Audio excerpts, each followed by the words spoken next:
Experience has shown that the success of an invader most commonly depends on the vigor and celerity of his operations. The strength and sharpness of the first impression are blunted by delay. The health and spirit of the troops insensibly languish in a distant climate. The naval and military force, a mighty effort which perhaps can never be repeated, is silently consumed, and every hour that is wasted in negotiation accustoms the enemy to contemplate and examine those hostile terrors, which, on their first appearance, he deemed irresistible. The formidable navy of Basiliscus pursued its prosperous navigation from the Thracian Bosphorus to the coast of Africa. He landed his troops at Cape Bona, or the promontory of Mercury, about 40 miles from Carthage. 87 The army of Heraclius and the fleet of Marcellinus either joined or seconded the imperial lieutenant, and the Vandals who opposed his progress by sea or land were successively vanquished. 88 If Basiliscus had seized the moment of consternation and boldly advanced to the capital, Carthage must have surrendered, and the kingdom of the Vandals was extinguished. Genseric beheld the danger with firmness and eluded it with his veteran dexterity. He protested, in the most respectful language, that he was ready to submit his person and his dominions to the will of the emperor, but he requested a truce of 5 days to regulate the terms of his submission, and it was universally believed that his secret liberality contributed to the success of this public negotiation. Instead of obstinately refusing whatever indulgence his enemy so earnestly solicited, the guilty or the credulous Basiliscus consented to the fatal truce, and his imprudent security seemed to proclaim that he already considered himself as the conqueror of Africa. During this short interval, the wind became favorable to the designs of Genseric.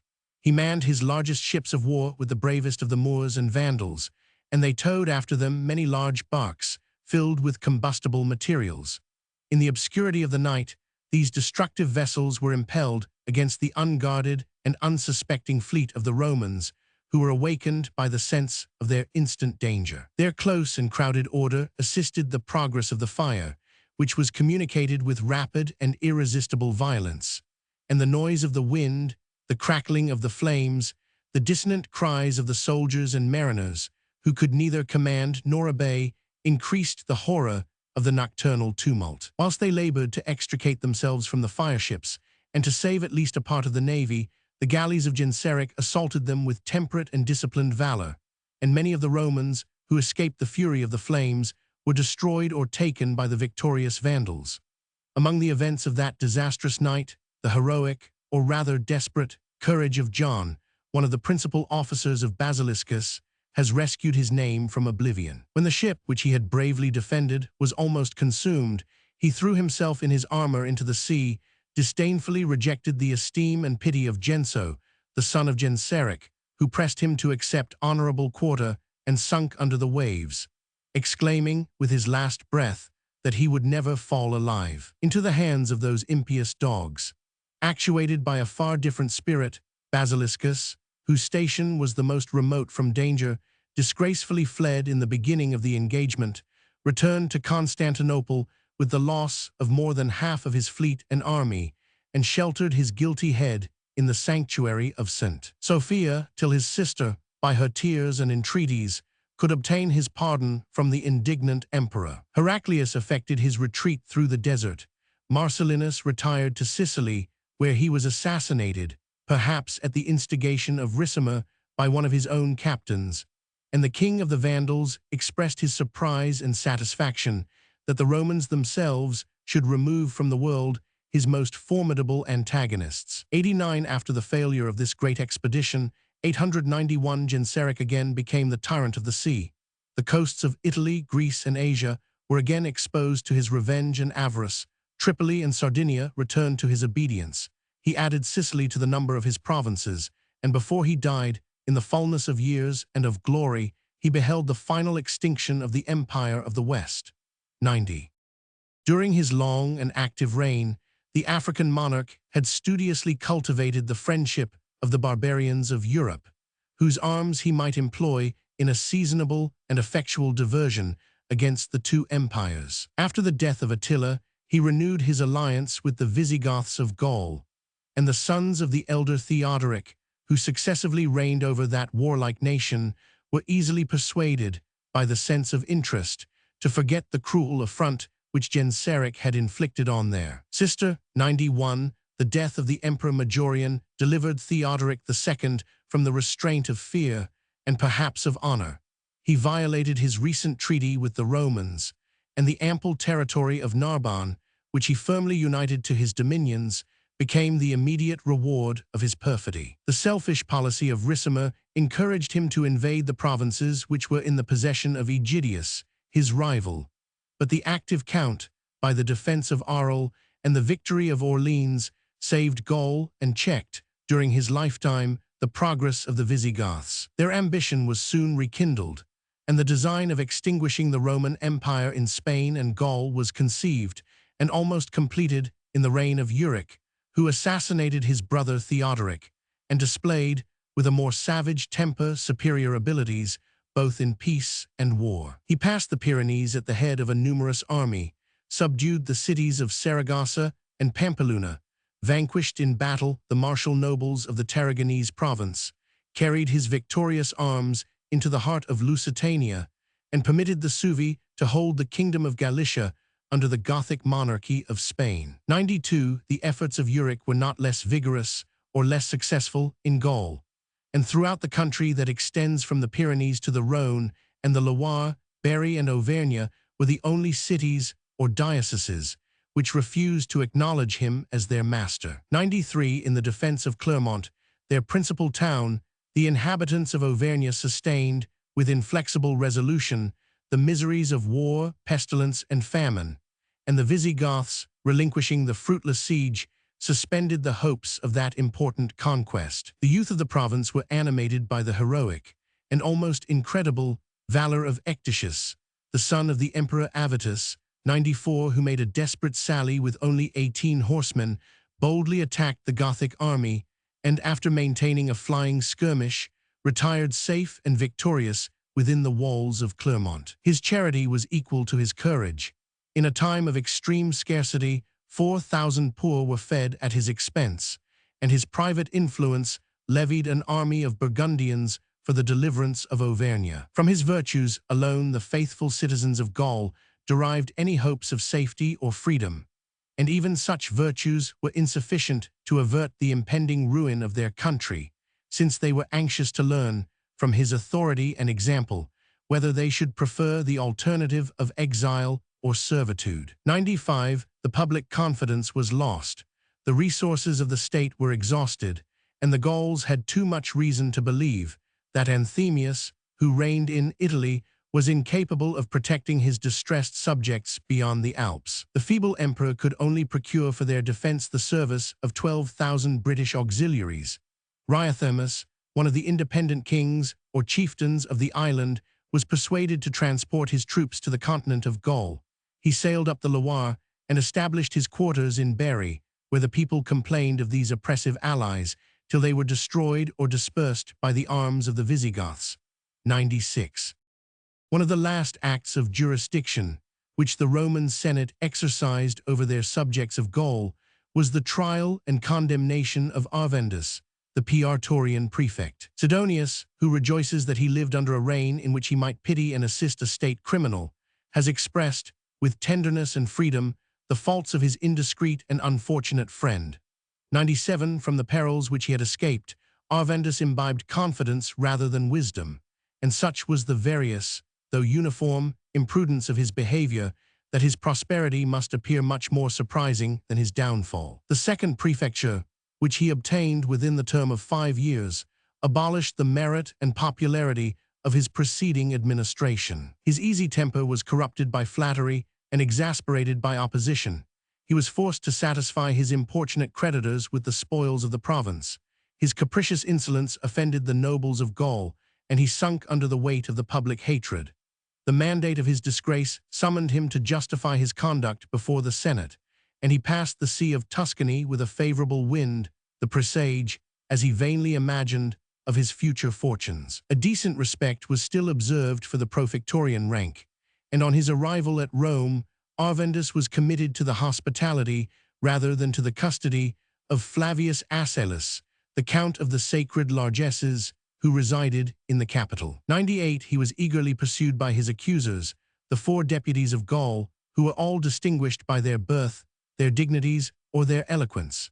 In the name of a great province, and according to the forms of Roman jurisprudence, they instituted a civil and criminal action, requiring such restitution as might compensate the losses of individuals, and such punishment as might satisfy the justice of the state. Their charges of corrupt oppression were numerous and weighty, but they placed their secret dependence on a letter which they had intercepted, and which they could prove, by the evidence of his secretary, to have been dictated by Arvandus himself. The author of this letter seemed to dissuade the king of the Goths from a peace with the Greek emperor.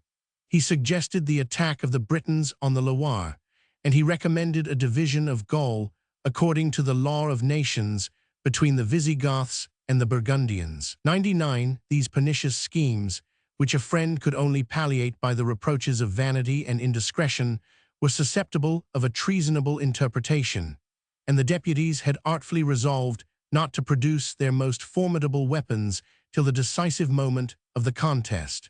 But their intentions were discovered by the zeal of Sidonius. He immediately apprised the unsuspecting criminal of his danger, and sincerely lamented, without any mixture of anger, the haughty presumption of Arvandus, who rejected and even resented the salutary advice of his friends. Ignorant of his real situation, Arvandus showed himself in the capital in the white robe of a candidate, accepted indiscriminate salutations and offers of service, examined the shops of the merchants, the silks and gems, sometimes with the indifference of a spectator and sometimes with the attention of a purchaser, and complained of the times, of the Senate, of the prince, and of the delays of justice. His complaints were soon removed. An early day was fixed for his trial, and Arvandus appeared with his accusers before a numerous assembly of the Roman Senate. The mournful garb which they affected excited the compassion of the judges, who were scandalized by the gay and splendid dress of their adversary, and when the prefect Arvandus, with the first of the Gallic deputies, were directed to take their places on the senatorial benches, the same contrast of pride and modesty was observed in their behavior. In this memorable judgment, which presented a lively image of the old republic, the Gauls exposed, with force and freedom, the grievances of the province, and as soon as the minds of the audience were sufficiently inflamed, they recited the fatal epistle. The obstinacy of Arvandus was founded on the strange supposition that a subject could not be convicted of treason unless he had actually conspired to assume the purple. As the paper was read, he repeatedly, and with a loud voice, acknowledged it for his genuine composition, and his astonishment was equal to his dismay when the unanimous voice of the Senate declared him guilty of a capital offense. By their decree, he was degraded from the rank of a prefect to the obscure condition of a plebeian, and ignominiously dragged by servile hands to the public prison. After a fortnight's adjournment, the Senate was again convened to pronounce the sentence of his death. But while he expected, in the island of Aesculapius, the expiration of the 30 days allowed by an ancient law to the vilest malefactors, 100 his friends interposed, the Emperor Anthemius relented, and the prefect of Gaul obtained the milder punishment of exile and confiscation. The faults of Arvandus might deserve compassion, but the impunity of Serenatus accused the justice of the Republic till he was condemned and executed on the complaint of the people of Auvergne. That flagitious minister, the Catiline of his age and country, held a secret correspondence with the Visigoths to betray the province which he oppressed. His industry was continually exercised in the discovery of new taxes and obsolete offenses, and his extravagant vices would have inspired contempt if they had not excited fear and abhorrence. 101. Such criminals were not beyond the reach of justice, but whatever might be the guilt of Ricimer, that powerful barbarian was able to contend or to negotiate with the prince, whose alliance he had condescended to accept. The peaceful and prosperous reign which Anthemius had promised to the west was soon clouded by misfortune and discord. Ricimer, apprehensive or impatient of a superior, retired from Rome and fixed his residence at Milan, an advantageous situation either to invite or to repel the warlike tribes that were seated between the Alps and the Danube. 102. Italy was gradually divided into two independent and hostile kingdoms, and the nobles of Liguria, who trembled at the near approach of a civil war, fell prostrate at the feet of the patrician and conjured him to spare their unhappy country. "For my own part," replied Ricimer in a tone of insolent moderation, "I am still inclined to embrace the friendship of the Galatian." 103. But who will undertake to appease his anger or to mitigate the pride which always rises in proportion to our submission? They informed him that Epiphanius, Bishop of Pavia, 104, united the wisdom of the serpent with the innocence of the dove, and appeared confident that the eloquence of such an ambassador must prevail against the strongest opposition, either of interest or passion. Their recommendation was approved, and Epiphanius, assuming the benevolent office of mediation, proceeded without delay to Rome, where he was received with the honors due to his merit and reputation. The oration of a bishop in favor of peace may be easily supposed. He argued that in all possible circumstances, the forgiveness of injuries must be an act of mercy or magnanimity or prudence, and he seriously admonished the emperor to avoid a contest with a fierce barbarian, which might be fatal to himself and must be ruinous to his dominions. Anthemius acknowledged the truth of his maxims, but he deeply felt, with grief and indignation, the behavior of Ricimer, and his passion gave eloquence and energy to his discourse. "What favors," he warmly exclaimed, "have we refused to this ungrateful man? What provocations have we not endured? Regardless of the majesty of the purple, I gave my daughter to a Goth. I sacrificed my own blood to the safety of the Republic. The liberality which ought to have secured the eternal attachment of Ricimer has exasperated him against his benefactor. What wars has he not excited against the empire? How often has he instigated and assisted the fury of hostile nations? Shall I now accept his perfidious friendship? Can I hope that he will respect the engagements of a treaty, who has already violated the duties of a son?"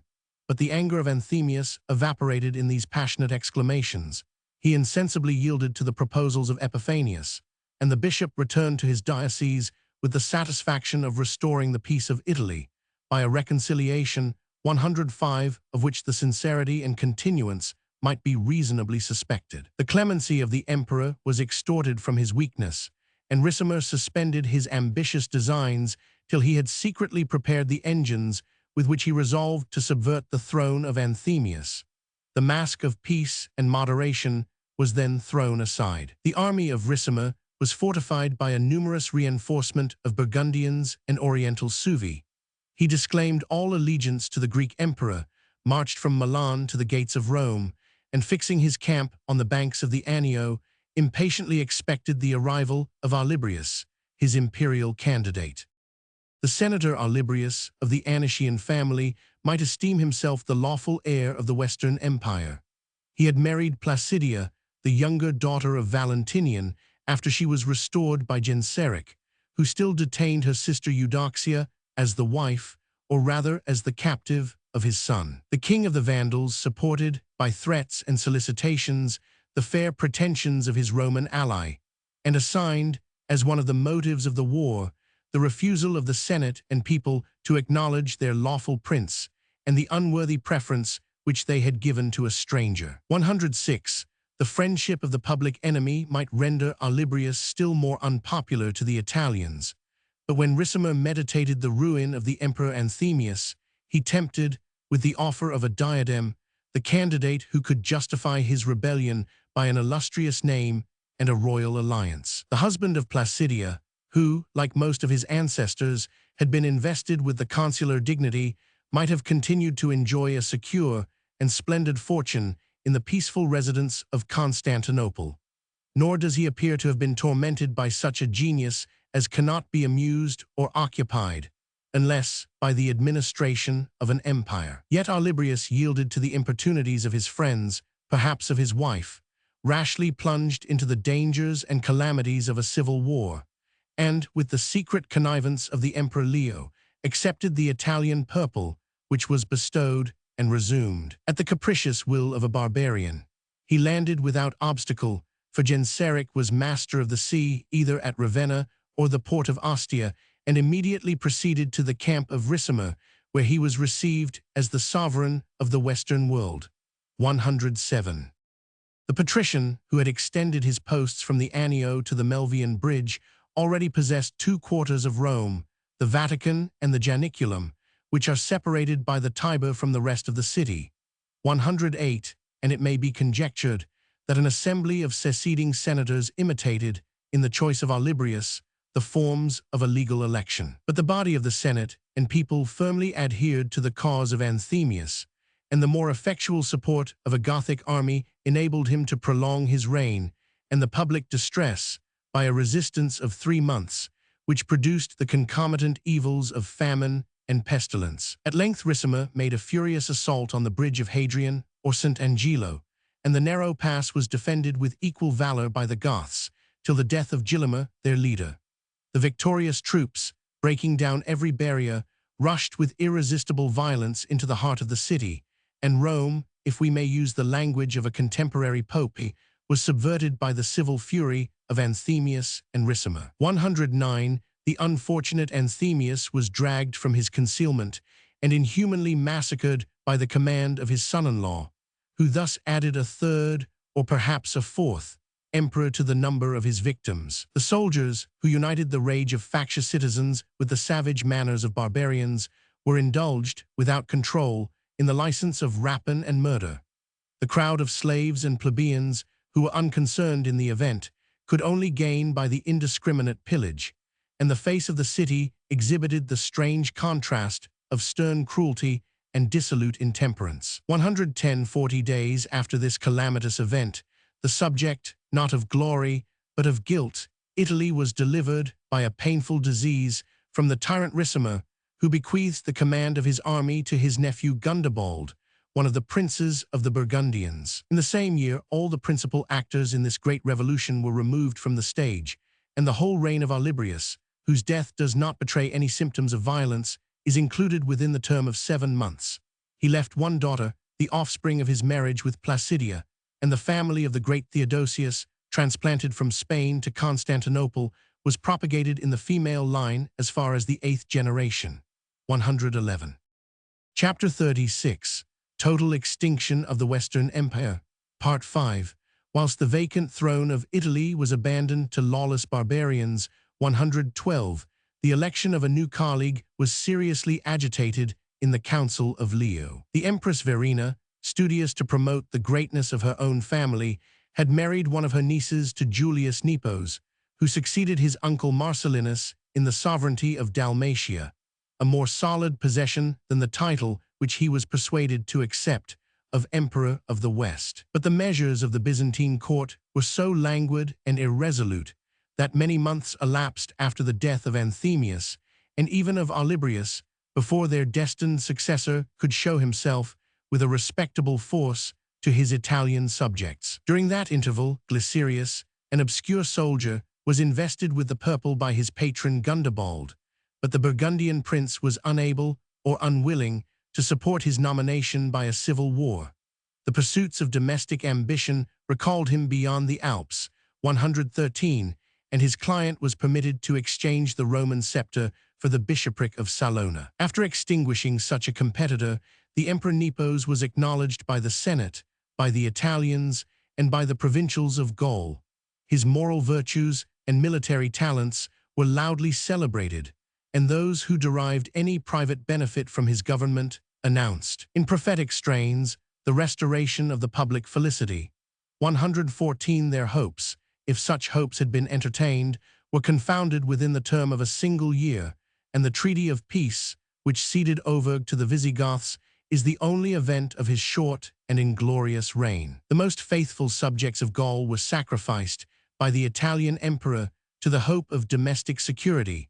115, but his repose was soon invaded by a furious sedition of the barbarian confederates, who, under the command of Orestes, their general, were in full march from Rome to Ravenna. Nepos trembled at their approach, and instead of placing a just confidence in the strength of Ravenna, he hastily escaped to his ships and retired to his Dalmatian principality on the opposite coast of the Adriatic. By this shameful abdication, he protracted his life about 5 years in a very ambiguous state between an emperor and an exile, till he was assassinated at Salona by the ungrateful Glycerius, who was translated, perhaps as the reward of his crime, to the Archbishopric of Milan. 116.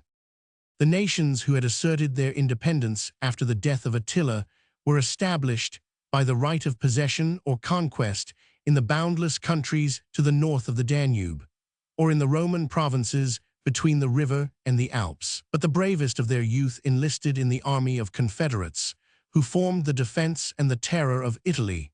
117, and in this promiscuous multitude, the names of the Heruli, the Syri, the Alani, the Tursalingi, and the Rugians appear to have predominated. The example of these warriors was imitated by Orestes, 118, the son of Tantalus, and the father of the last Roman emperor of the West. Orestes, who has been already mentioned in this history, had never deserted his country. His birth and fortunes rendered him one of the most illustrious subjects of Pannonia. When that province was ceded to the Huns, he entered into the service of Attila, his lawful sovereign, obtained the office of his secretary, and was repeatedly sent ambassador to Constantinople to represent the person and signify the commands of the imperious monarch. The death of that conqueror restored him to his freedom, and Orestes might honorably refuse either to follow the sons of Attila into the Scythian desert or to obey the Ostrogoths, who had usurped the dominion of Pannonia. He preferred the service of the Italian princes, the successors of Valentinian, and as he possessed the qualifications of courage, industry, and experience, he advanced with rapid steps in the military profession, till he was elevated by the favor of Nepos himself to the dignities of patrician and master general of the troops. These troops had been long accustomed to reverence the character and authority of Orestes, who affected their manners, conversed with them in their own language,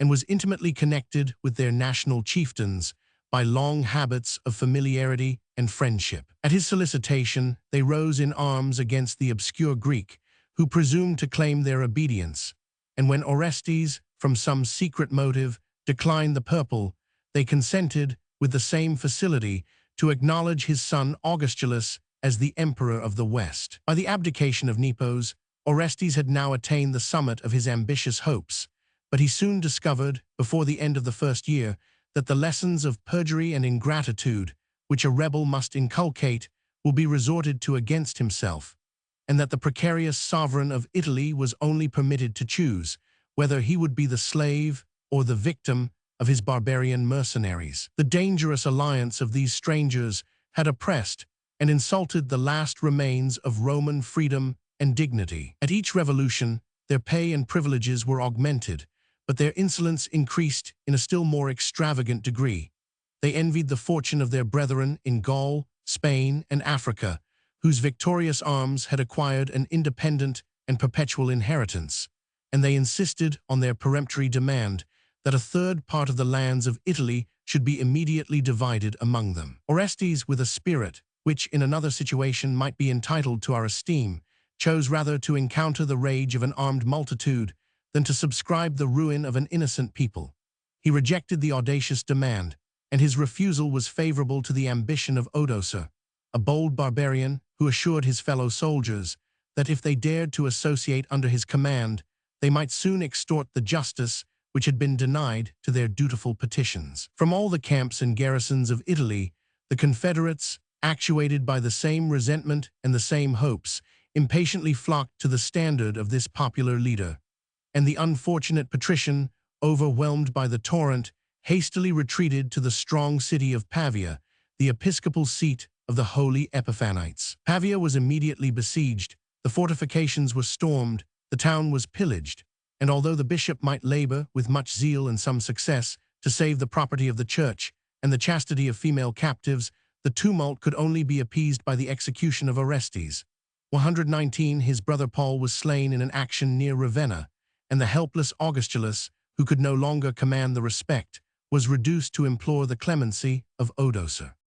That successful barbarian was the son of Edecon, who, in some remarkable transactions, particularly described in a preceding chapter, had been the colleague of Orestes himself. 1191, The honor of an ambassador should be exempt from suspicion, and Edecon had listened to a conspiracy against the life of his sovereign. But this apparent guilt was expiated by his merit or repentance. His rank was eminent and conspicuous. He enjoyed the favor of Attila, and the troops under his command, who guarded, in their turn, the royal village, consisted of a tribe of Syri, his immediate and hereditary subjects. In the revolt of the nations, they still adhered to the Huns, and more than 12 years afterwards, the name of Edecon is honorably mentioned in their unequal contests with the Ostrogoths, which was terminated, after 2 bloody battles, by the defeat and dispersion of the Syri. 120, their gallant leader, who did not survive this national calamity, left 2 sons, Arnulf and Odoacer, to struggle with adversity and to maintain as they might, by rapine or service, the faithful followers of their exile. Arnulf directed his steps towards Constantinople, where he sullied, by the assassination of a generous benefactor, the fame which he had acquired in arms. His brother Odoacer led a wandering life among the barbarians of Noricum, with a mind and a fortune suited to the most desperate adventures, and when he had fixed his choice, he piously visited the cell of Severinus, the popular saint of the country, to solicit his approbation and blessing. The lowness of the door would not admit the lofty stature of Odoacer. He was obliged to stoop, but in that humble attitude the saint could discern the symptoms of his future greatness, and addressing him in a prophetic tone, "Pursue," said he, "your design, proceed to Italy.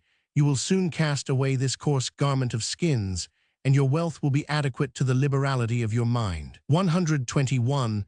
The barbarian, whose daring spirit accepted and ratified the prediction, was admitted into the service of the Western Empire, and soon obtained an honorable rank in the guards. His manners were gradually polished, his military skill was improved, and the confederates of Italy would not have elected him for their general, unless the exploits of Odoacer had established a high opinion of his courage and capacity. 122. Their military acclamations saluted him with the title of king, but he abstained, during his whole reign, from the use of the purple and diadem. 123. Lest he should offend those princes, whose subjects, by their accidental mixture, had formed the victorious army, which time and policy might insensibly unite into a great nation.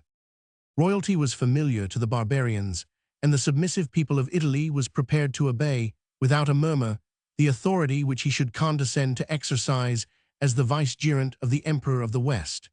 But Odoacer had resolved to abolish that useless and expensive office, and such is the weight of antique prejudice that it required some boldness and penetration to discover the extreme facility of the enterprise. The unfortunate Augustulus was made the instrument of his own disgrace.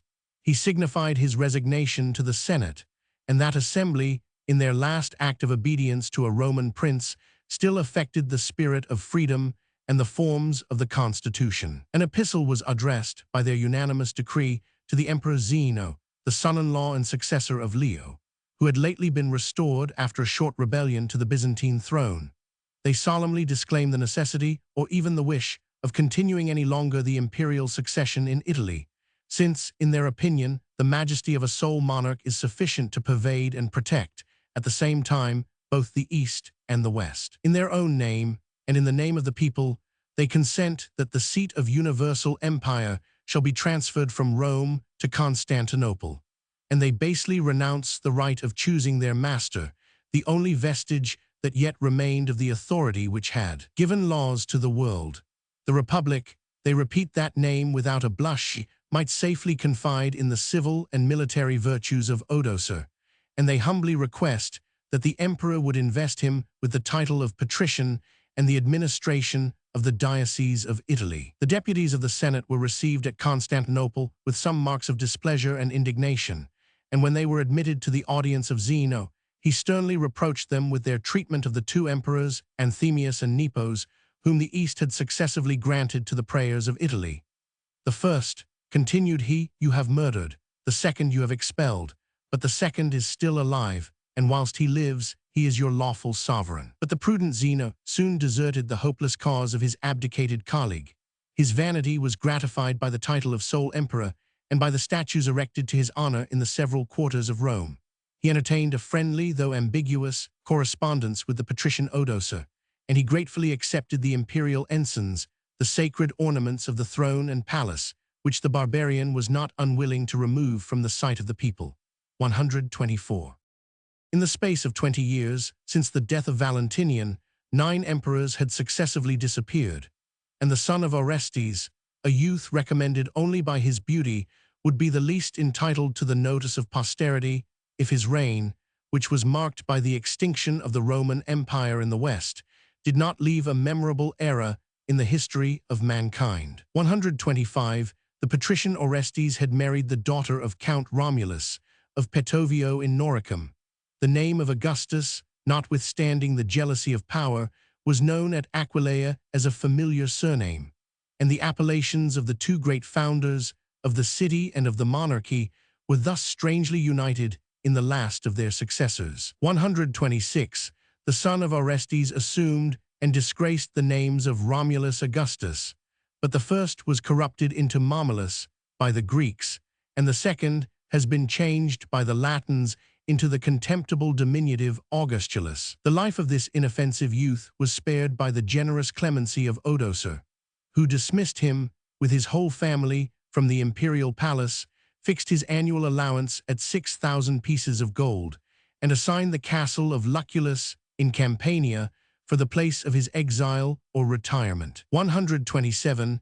As soon as the Romans breathed from the toils of the Punic War, they were attracted by the beauties and the pleasures of Campania, and the country house of the elder Scipio at Liternum exhibited a lasting model of their rustic simplicity. 128. The delicious shores of the Bay of Naples were crowded with villas, and Sylla applauded the masterly skill of his rival, who had seated himself on the lofty promontory of Misenum, that commands on every side the sea and land as far as the boundaries of the horizon. 129. The villa of Marius was purchased within a few years by Lucullus, and the price had increased from 2,500 to more than £80,000 sterling. 130. It was adorned by the new proprietor with Grecian arts and Asiatic treasures, and the houses and gardens of Lucullus obtained a distinguished rank in the list of imperial palaces. 131. When the Vandals became formidable to the sea-coast, the Lucullan villa on the promontory of Misenum gradually assumed the strength and appellation of a strong castle, the obscure retreat of the last emperor of the West. About 20 years after that great revolution, it was converted into a church and monastery to receive the bones of St. Severinus. They securely reposed amidst the broken trophies of Cimbric and Armenian victories till the beginning of the 10th century, when the fortifications, which might afford a dangerous shelter to the Saracens, were demolished by the people of Naples. 132. 129. Returns. Sylla, in the language of a soldier, praised his perisher Castramatandi. Plin, Hist. Nater, 18. Phaedrus, who makes its shady walks, Lota Viridia, the scene of an insipid fable, too, has thus described the situation. Caesar Tiberius quam petens Nepalum. In Messenensum, villam venesit suam. Qui monti summo, posita luculi manu. Prospectat siculum, et prospisit tuscum mare. Odoacer was the first barbarian who reigned in Italy over a people who had once asserted their just superiority above the rest of mankind. The disgrace of the Romans still excites our respectful compassion, and we fondly sympathize with the imaginary grief and indignation of their degenerate posterity. But the calamities of Italy had gradually subdued the proud consciousness of freedom and glory. In the age of Roman virtue, the provinces were subject to the arms and the citizens to the laws of the Republic, till those laws were subverted by civil discord, and both the city and the province became the servile property of a tyrant. The forms of the Constitution, which alleviated or disguised their abject slavery, were abolished by time and violence.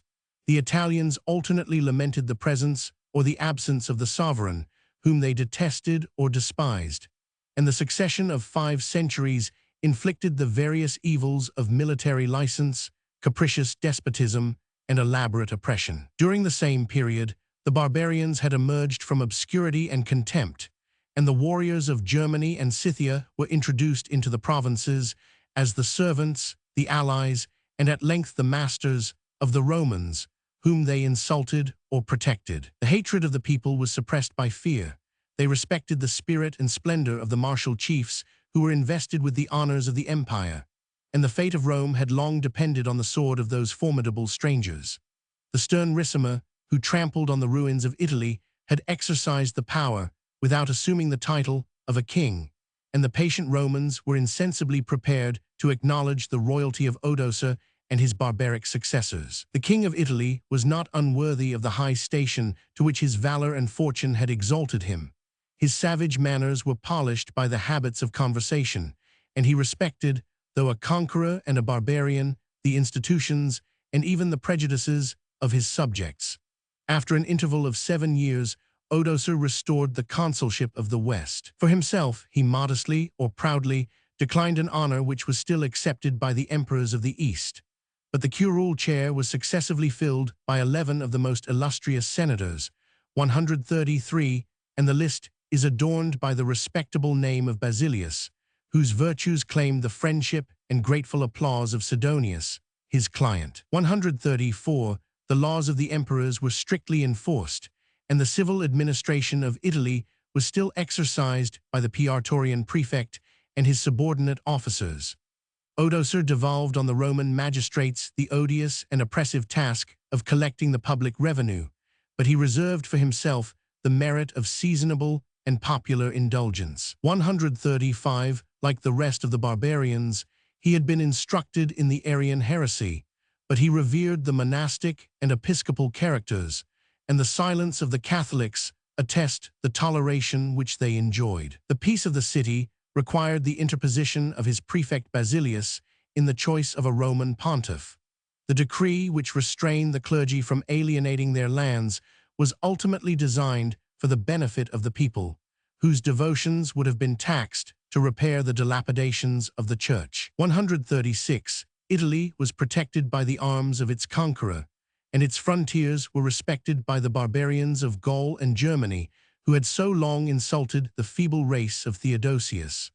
Odoacer passed the Adriatic to chastise the assassins of the Emperor Nepos and to acquire the maritime province of Dalmatia. He passed the Alps to rescue the remains of Noricum from Fava or Felethius, king of the Rugians, who held his residence beyond the Danube. The king was vanquished in battle and led away prisoner. A numerous colony of captives and subjects was transplanted into Italy, and Rome, after a long period of defeat and disgrace, might claim the triumph of her barbarian master. 137. Notwithstanding the prudence and success of Odoacer, his kingdom exhibited the sad prospect of misery and desolation. Since the age of Tiberius, the decay of agriculture had been felt in Italy, and it was a just subject of complaint that the life of the Roman people depended on the accidents of the winds and waves. 138. In the division and the decline of the empire, the tributary harvests of Egypt and Africa were withdrawn. The numbers of the inhabitants continually diminished with the means of subsistence, and the country was exhausted by the irretrievable losses of war, famine, 139, and pestilence. St. Ambrose has deplored the ruin of a populous district, which had been once adorned with the flourishing cities of Bologna, Modena, Rhegium, and Placentia.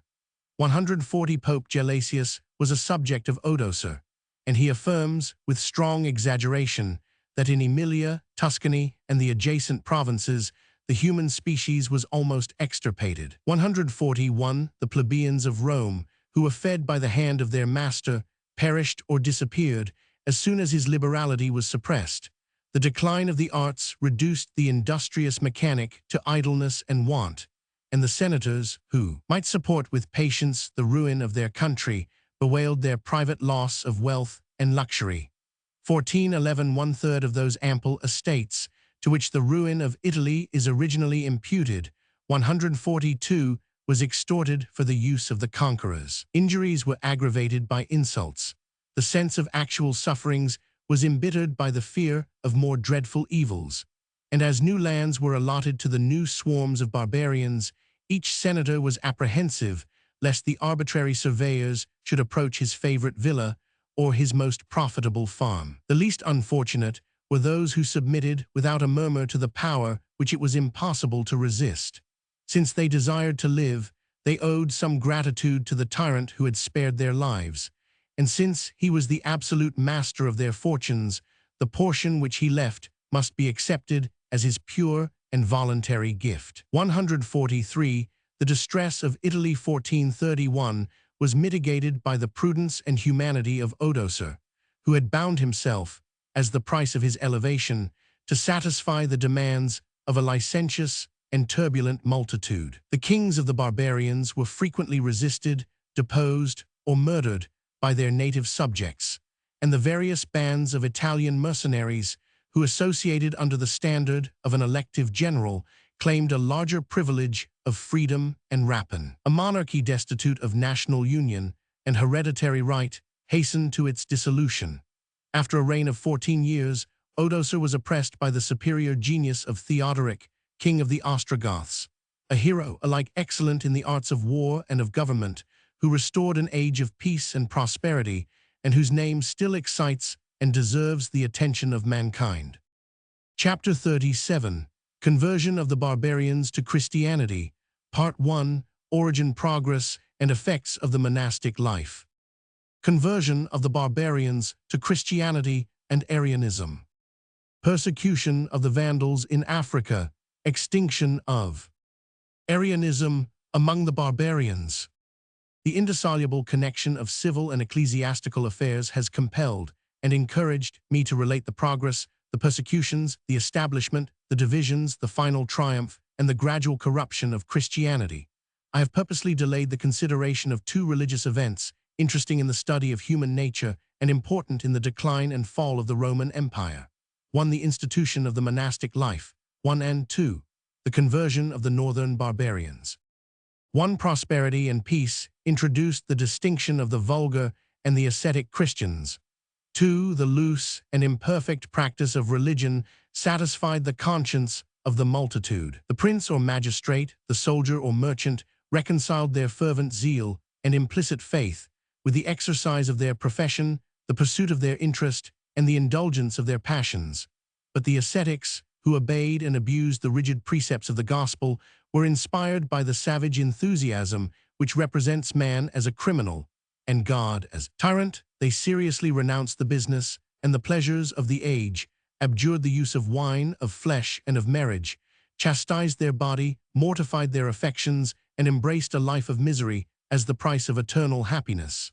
In the reign of Constantine, the ascetics fled from a profane and degenerate world to perpetual solitude or religious society. Like the first Christians of Jerusalem, 311 they resigned the use or the property of their temporal possessions, established regular communities of the same sex and a similar disposition, and assumed the names of hermits, monks, and anachoretes, expressive of their lonely retreat in a natural or artificial desert.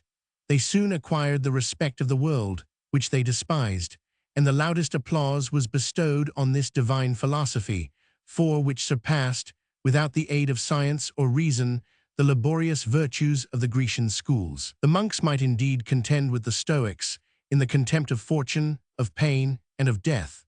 The Pythagorean silence and submission were revived in their servile discipline, and they disdained, as firmly as the Cynics themselves, all the forms and decencies of civil society.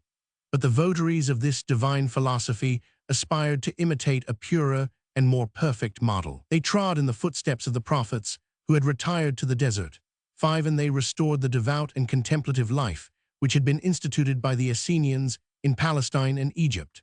The philosophically eye of Pliny had surveyed with astonishment a solitary people who dwelt among the palm trees near the Dead Sea, who subsisted without money, who were propagated without women, and who derived from the disgust and repentance of mankind a perpetual supply of voluntary associates. 6. Egypt, the fruitful parent of superstition, afforded the first example of the monastic life.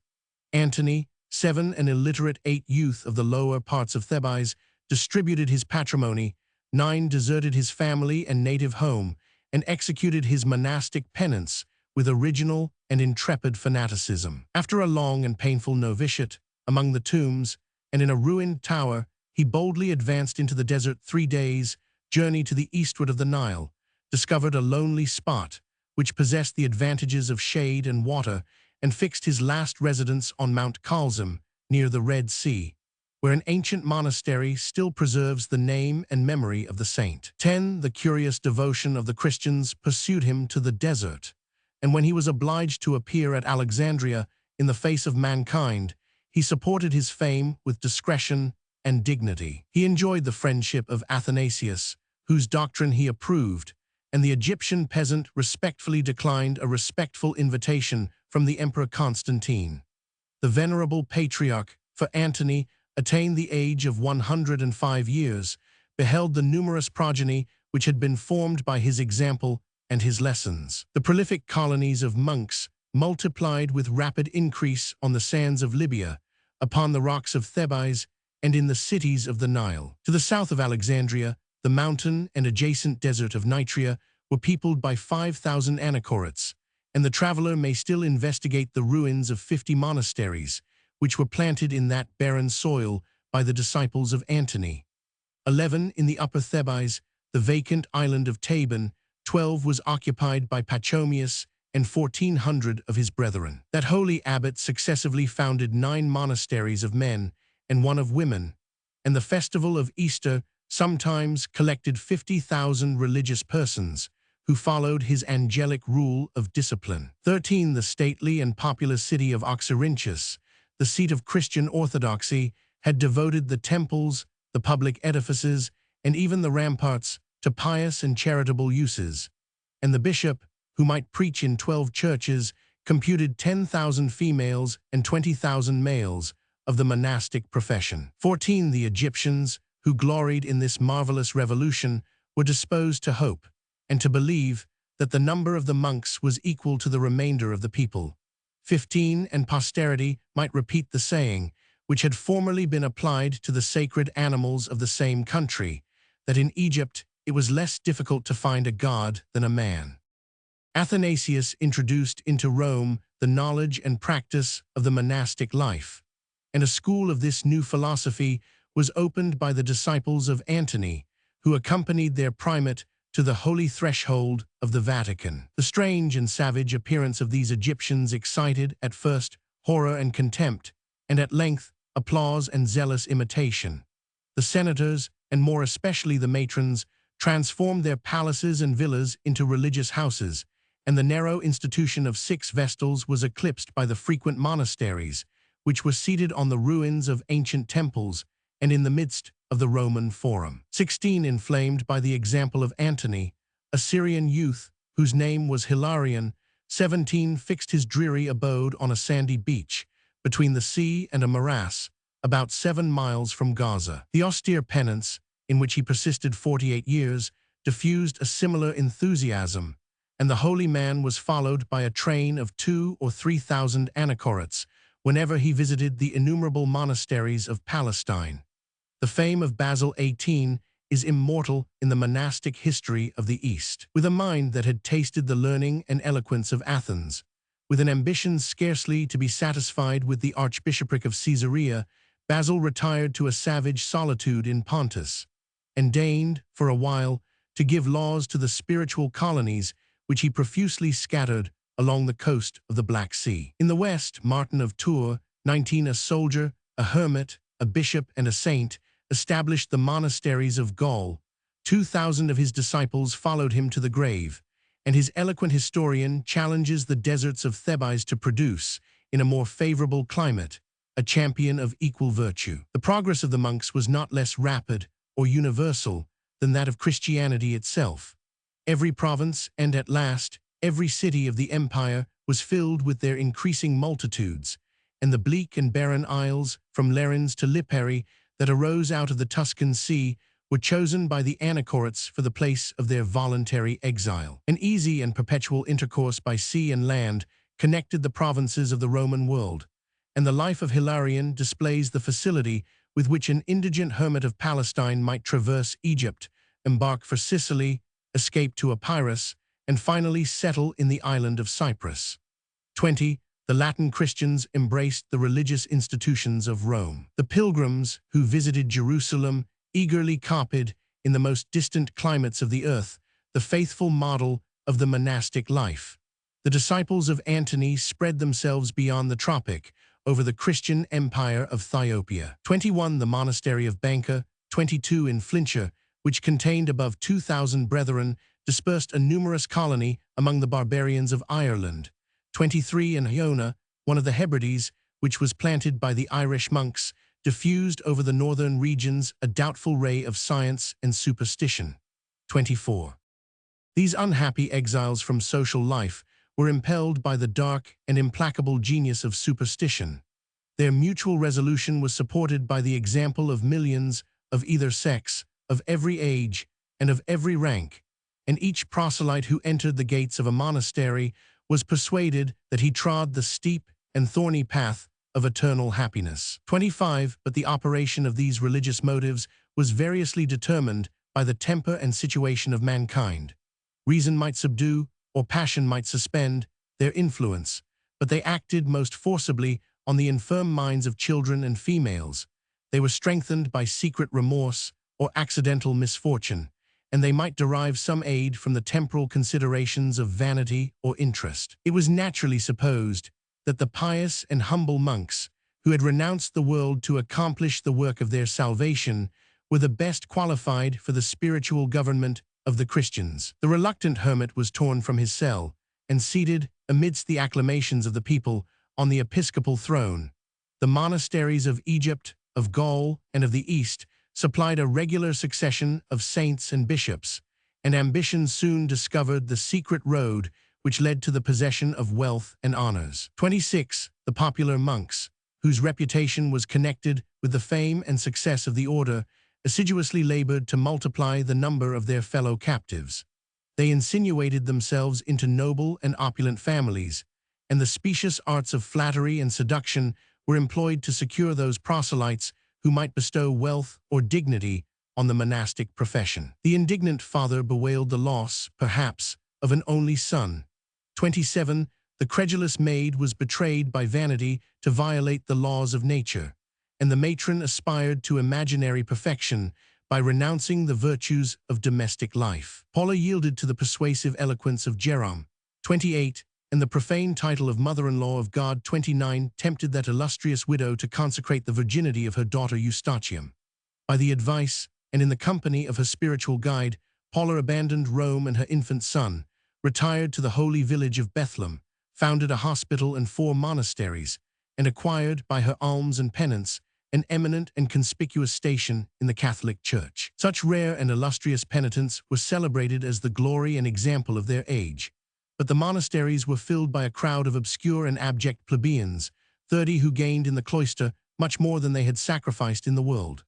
Peasants, slaves, and mechanics might escape from poverty and contempt to a safe and honorable profession, whose apparent hardships are mitigated by custom, by popular applause, and by the secret relaxation of discipline. 31. The subjects of Rome, whose persons and fortunes were made responsible for unequal and exorbitant tributes, retired from the oppression of the imperial government, and the pusillanimous youth preferred the penance of a monastic to the dangers of a military life. The affrighted provincials of every rank, who fled before the barbarians, found shelter and subsistence. Whole legions were buried in these religious sanctuaries, and the same cause which relieved the distress of individuals impaired the strength and fortitude of the empire. 32. The monastic profession of the ancients. 33. Was an act of voluntary devotion. The inconstant fanatic was threatened with the eternal vengeance of the God whom he deserted, but the doors of the monastery were still open for repentance. Those monks, whose conscience was fortified by reason or passion, were at liberty to resume the character of men and citizens, and even the spouses of Christ might accept the legal embraces of an earthly lover. 34. The examples of scandal and the progress of superstition suggested the propriety of more forcible restraints. After a sufficient trial, the fidelity of the novice was secured by a solemn and perpetual vow, and his irrevocable engagement was ratified by the laws of the church and state. A guilty fugitive was pursued, arrested, and restored to his perpetual prison, and the interposition of the magistrate oppressed the freedom and the merit, which had alleviated, in some degree, the abject slavery of the monastic discipline. 35. The actions of a monk, his words, and even his thoughts were determined by an inflexible rule. 36. Or a capricious superior. The slightest offenses were corrected by disgrace or confinement, extraordinary fasts, or bloody flagellation, and disobedience, murmur, or delay were ranked in the catalogue of the most heinous sins. 37. A blind submission to the commands of the abbot, however absurd or even criminal they might seem, was the ruling principle, the first virtue of the Egyptian monks, and their patience was frequently exercised by the most extravagant trials. They were directed to remove an enormous rock, assiduously to water a barren staff that was planted in the ground, till at the end of 3 years it should vegetate and blossom like a tree, to walk into a fiery furnace, or to cast their infant into a deep pond. And several saints or madmen have been immortalized in monastic story by their thoughtless and fearless obedience. 38. The freedom of the mind, the source of every generous and rational sentiment, was destroyed by the habits of credulity and submission, and the monk, contracting the vices of a slave, devoutly followed the faith and passions of his ecclesiastical tyrant. The peace of the Eastern Church was invaded by a swarm of fanatics, incapable of fear or reason or humanity, and the imperial troops acknowledged, without shame, that they were much less apprehensive of an encounter with the fiercest barbarians. 39. Superstition has often framed and consecrated the fantastic garments of the monks. 40. But their apparent singularity sometimes proceeds from their uniform attachment to a simple and primitive model, which the revolutions of fashion have made ridiculous in the eyes of mankind. The father of the Benedictines expressly disclaims all idea of choice of merit, and soberly exhorts his disciples to adopt the coarse and convenient dress of the countries which they may inhabit. 41. The monastic habits of the ancients varied with the climate and their mode of life, and they assumed, with the same indifference, the sheepskin of the Egyptian peasants or the cloak of the Grecian philosophers. They allowed themselves the use of linen in Egypt, where it was a cheap and domestic manufacture, but in the West, they rejected such an expensive article of foreign luxury. 42. It was the practice of the monks either to cut or shave their hair. They wrapped their heads in a cowl to escape the sight of profane objects. Their legs and feet were naked, except in the extreme cold of winter, and their slow and feeble steps were supported by long staff. The aspect of a genuine anachoret was horrid and disgusting. Every sensation that is offensive to man was thought acceptable to God, and the angelic rule of Tabin condemned the salutary custom of bathing the limbs in water and of anointing them with oil. 43. 431. The austere monks slept on the ground, on a hard mat or a rough blanket, and the same bundle of palm leaves served them as a seat in the day and a pillow in the night. Their original cells were low, narrow huts built of the slightest materials, which formed, by the regular distribution of the streets, a large and populous village, enclosing within the common wall a church, a hospital, perhaps a library, some necessary offices, a garden, and a fountain or reservoir of fresh water. 30 or 40 brethren composed a family of separate discipline and diet, and the great monasteries of Egypt consisted of 30 or 40 families. Chapter 37. Conversion of the Barbarians to Christianity. Part 2. Pleasure and guilt are synonymous terms in the language of the monks, and they discovered, by experience, that rigid fasts and abstemious diet are the most effectual preservatives against the impure desires of the flesh. 44. The rules of abstinence which they imposed or practiced were not uniform or perpetual. The cheerful festival of the Pentecost was balanced by the extraordinary mortification of Lent. The fervor of new monasteries was insensibly relaxed, and the voracious appetite of the Gauls could not imitate the patient and temperate virtue of the Egyptians. 45. The disciples of Antony and Pachomius were satisfied with their daily pittance, 46 of 12 ounces of bread, or rather biscuit, 47 which they divided into 2 frugal repasts, of the afternoon and of the evening. It was esteemed a merit, and almost a duty, to abstain from the boiled vegetables which were provided for the refectory, but the extraordinary bounty of the abbot sometimes indulged them with the luxury of cheese, fruit, salad, and the small dried fish of the Nile. 48. A more ample latitude of sea and river fish was gradually allowed or assumed, but the use of flesh was long confined to the sick or travelers, and when it gradually prevailed in the less rigid monasteries of Europe, a singular distinction was introduced, as if birds, whether wild or domestic, had been less profane than the grosser animals of the field. Water was the pure and innocent beverage of the primitive monks, and the founder of the Benedictines regrets the daily portion of half a pint of wine, which had been extorted from him by the intemperance of the age.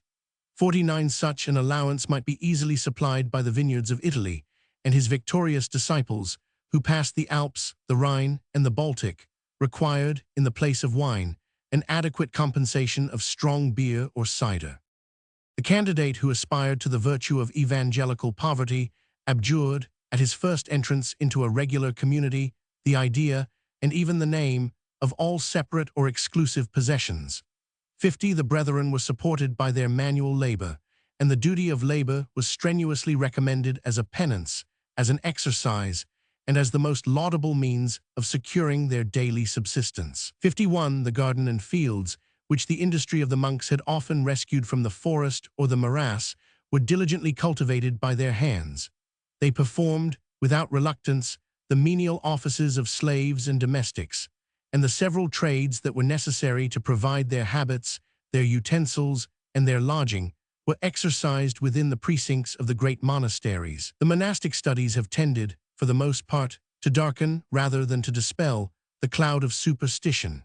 Yet the curiosity or zeal of some learned solitaries has cultivated the ecclesiastical and even the profane sciences, and posterity must gratefully acknowledge that the monuments of Greek and Roman literature have been preserved and multiplied by their indefatigable pens. 52. But the more humble industry of the monks, especially in Egypt, was contented with the silent, sedentary occupation of making wooden sandals, or of twisting the leaves of the palm tree into mats and baskets. The superfluous stock, which was not consumed in domestic use, supplied by trade the wants of the community.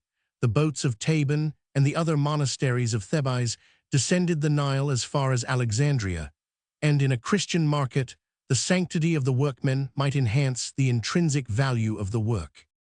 The novice was tempted to bestow his fortune on the saints, in whose society he was resolved to spend the remainder of his life, and the pernicious indulgence of the laws permitted him to receive, for their use, any future accessions of legacy or inheritance. 53. Melania contributed her plate, 300 pounds weight of silver, and Paula contracted an immense debt for the relief of their favorite monks, who kindly imparted the merits of their prayers and penance to a rich and liberal sinner. 54. Time continually increased, and accidents could seldom diminish the estates of the popular monasteries, which spread over the adjacent country and cities, and in the first century of their institution, the infidel Zosimus has maliciously observed that, for the benefit of the poor, the Christian monks had reduced a great part of mankind to a state of beggary. 55. As long as they maintained their original fervor, they approved themselves, however,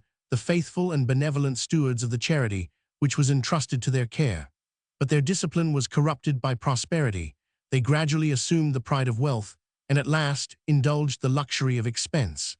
Their public luxury might be excused by the magnificence of religious worship and the decent motive of erecting durable habitations for an immortal society. But every age of the Church has accused the licentiousness of the degenerate monks, who no longer remembered the object of their institution, embraced the vain and sensual pleasures of the world, which they had renounced.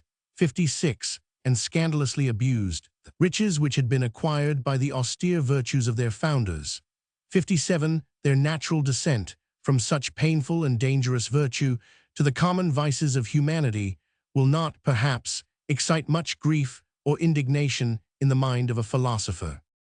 The lives of the primitive monks were consumed in penance and solitude, undisturbed by the various occupations which fill the time and exercise the faculties of reasonable, active, and social beings. Whenever they were permitted to step beyond the precincts of the monastery, two jealous companions were the mutual guards and spies of each other's actions, and after their return they were condemned to forget, or at least to suppress, whatever they had seen or heard in the world.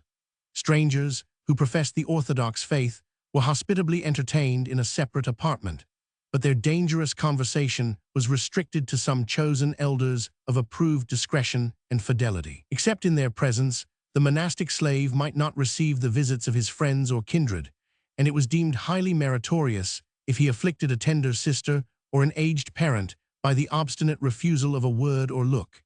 58. The monks themselves passed their lives without personal attachments among a crowd which had been formed by accident and was detained in the same prison by force or prejudice. Recluse fanatics have few ideas or sentiments to communicate. A special license of the abbot regulated the time and duration of their familiar visits, and at their silent meals they were enveloped in their cowls, inaccessible and almost invisible to each other. 59. Study is the resource of solitude, but education had not prepared and qualified for any liberal studies the mechanics and peasants who filled the monastic communities. They might work, but the vanity of spiritual perfection was tempted to disdain the exercise of manual labor, and the industry must be faint and languid, which is not excited by the sense of personal interest. According to their faith and zeal, they might employ the day, which they passed in their cells, either in vocal or mental prayer. They assembled in the evening, and they were awakened in the night, for the public worship of the monastery. The precise moment was determined by the stars, which are seldom clouded in the serene sky of Egypt, and a rustic horn or trumpet, the signal of devotion, twice interrupted the vast silence of the desert. 60. Even sleep, the last refuge of the unhappy, was rigorously measured. The vacant hours of the monk heavily rolled along without business or pleasure, and before the close of each day he had repeatedly accused the tedious progress of the sun. 61. In this comfortless state, superstition still pursued and tormented her wretched votaries. 62. The repose which they had sought in the cloister was disturbed by a tardy repentance, profane doubts, and guilty desires. And while they considered each natural impulse as an unpardonable sin, they perpetually trembled on the edge of a flaming and bottomless abyss. From the painful struggles of disease and despair, these unhappy victims were sometimes relieved by madness or death, and in the 6th century, a hospital was founded at Jerusalem for a small portion of the austere penitents who were deprived of their senses. 63. Their visions, before they attained this extreme and acknowledged term of frenzy, have afforded ample materials of supernatural history. It was their firm persuasion that the air which they breathed was peopled with invisible enemies, with innumerable demons who watched every occasion and assumed every form to terrify and above all to tempt their unguarded virtue. The imagination and even the senses were deceived by the illusions of distempered fanaticism, and the hermit, whose midnight prayer was oppressed by involuntary slumber, might easily confound the phantoms of horror or delight which had occupied his sleeping and his waking dreams. 64. The monks were divided into two classes, the Coenobites, who lived under a common and regular discipline, and the Anachoretes, who indulged their unsocial, independent fanaticism. 65. The most devout, or the most ambitious, of the spiritual brethren renounced the convent as they had renounced the world. The fervent monasteries of Egypt, Palestine, and Syria were surrounded by a Laura, 66, a distant circle of solitary cells, and the extravagant penance of hermits was stimulated by applause and emulation. 67. They sunk under the painful weight of crosses and chains, and their emaciated limbs were confined by collars, bracelets, gauntlets, and greaves of massy and rigid iron. All superfluous encumbrance of dress they contemptuously cast away, and some savage saints of both sexes have been admired, whose naked bodies were only covered by their long hair. They aspired to reduce themselves to the rude and miserable state in which the human brute is scarcely distinguishable above his kindred animals, and the numerous sect of Anachoretes derived their name from their humble practice of grazing in the fields of Mesopotamia with the common herd. 68. They often usurped the den of some wild beast whom they affected to resemble. They buried themselves in some gloomy cavern which art or nature had scooped out of the rock, and the marble quarries of Thebes are still inscribed with the monuments of their penance. 69. The most perfect hermits are supposed to have passed many days without food, many nights without sleep, and many years without speaking. And glorious was the man, I abuse that name, who contrived any cell or seat of a peculiar construction, which might expose him, in the most inconvenient posture, to the inclemency of the seasons. Among these heroes of the monastic life, the name and genius of Simeon Stylites 70 have been immortalized by the singular invention of an aerial penance. At the age of 13, the young Syrian deserted the profession of a shepherd and threw himself into an austere monastery. After a long and painful novitiate, in which Simeon was repeatedly saved from pious suicide, he established his residence on a mountain, about 30 or 40 miles to the east of Antioch. Within the space of a mandra, or circle of stones, to which he had attached himself by a ponderous chain, he ascended a column, which was successively raised from the height of 9 to that of 60 feet from the ground. 71. In this last and lofty station, the Syrian anachoret resisted the heat of 30 summers and the cold of as many winters. Habit and exercise instructed him to maintain his dangerous situation without fear or giddiness, and successively to assume the different postures of devotion. He sometimes prayed in an erect attitude, with his outstretched arms in the figure of a cross, but his most familiar practice was that of bending his meager skeleton from the forehead to the feet, and a curious spectator, after numbering 1,244 repetitions, at length desisted from the endless account. The progress of an ulcer in his thigh 72 might shorten, but it could not disturb this celestial life, and the patient hermit expired without descending from his column. A prince who should capriciously inflict such tortures would be deemed a tyrant, but it would surpass the power of a tyrant to impose a long and miserable existence on the reluctant victims of his cruelty. This voluntary martyrdom must have gradually destroyed the sensibility both of the mind and body. Nor can it be presumed that the fanatics, who torment themselves, are susceptible of any lively affection for the rest of mankind. A cruel, unfeeling temper has distinguished the monks of every age and country. Their stern indifference, which is seldom mollified by personal friendship, is inflamed by religious hatred, and their merciless zeal has strenuously administered the holy office of the Inquisition.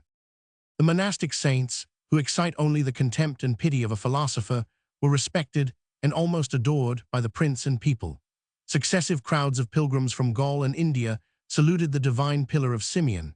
The tribes of Saracens disputed in arms the honor of his benediction. The queens of Arabia and Persia gratefully confessed his supernatural virtue, and the angelic hermit was consulted by the younger Theodosius in the most important concerns of the church and state. His remains were transported from the mountain of Tel Anissa by a solemn procession of the patriarch, the master general of the East, 6 bishops, 21 counts or tribunes, and 6,000 soldiers. And Antioch revered his bones as her glorious ornament and impregnable defense. The fame of the apostles and martyrs was gradually eclipsed by these recent and popular anachorets.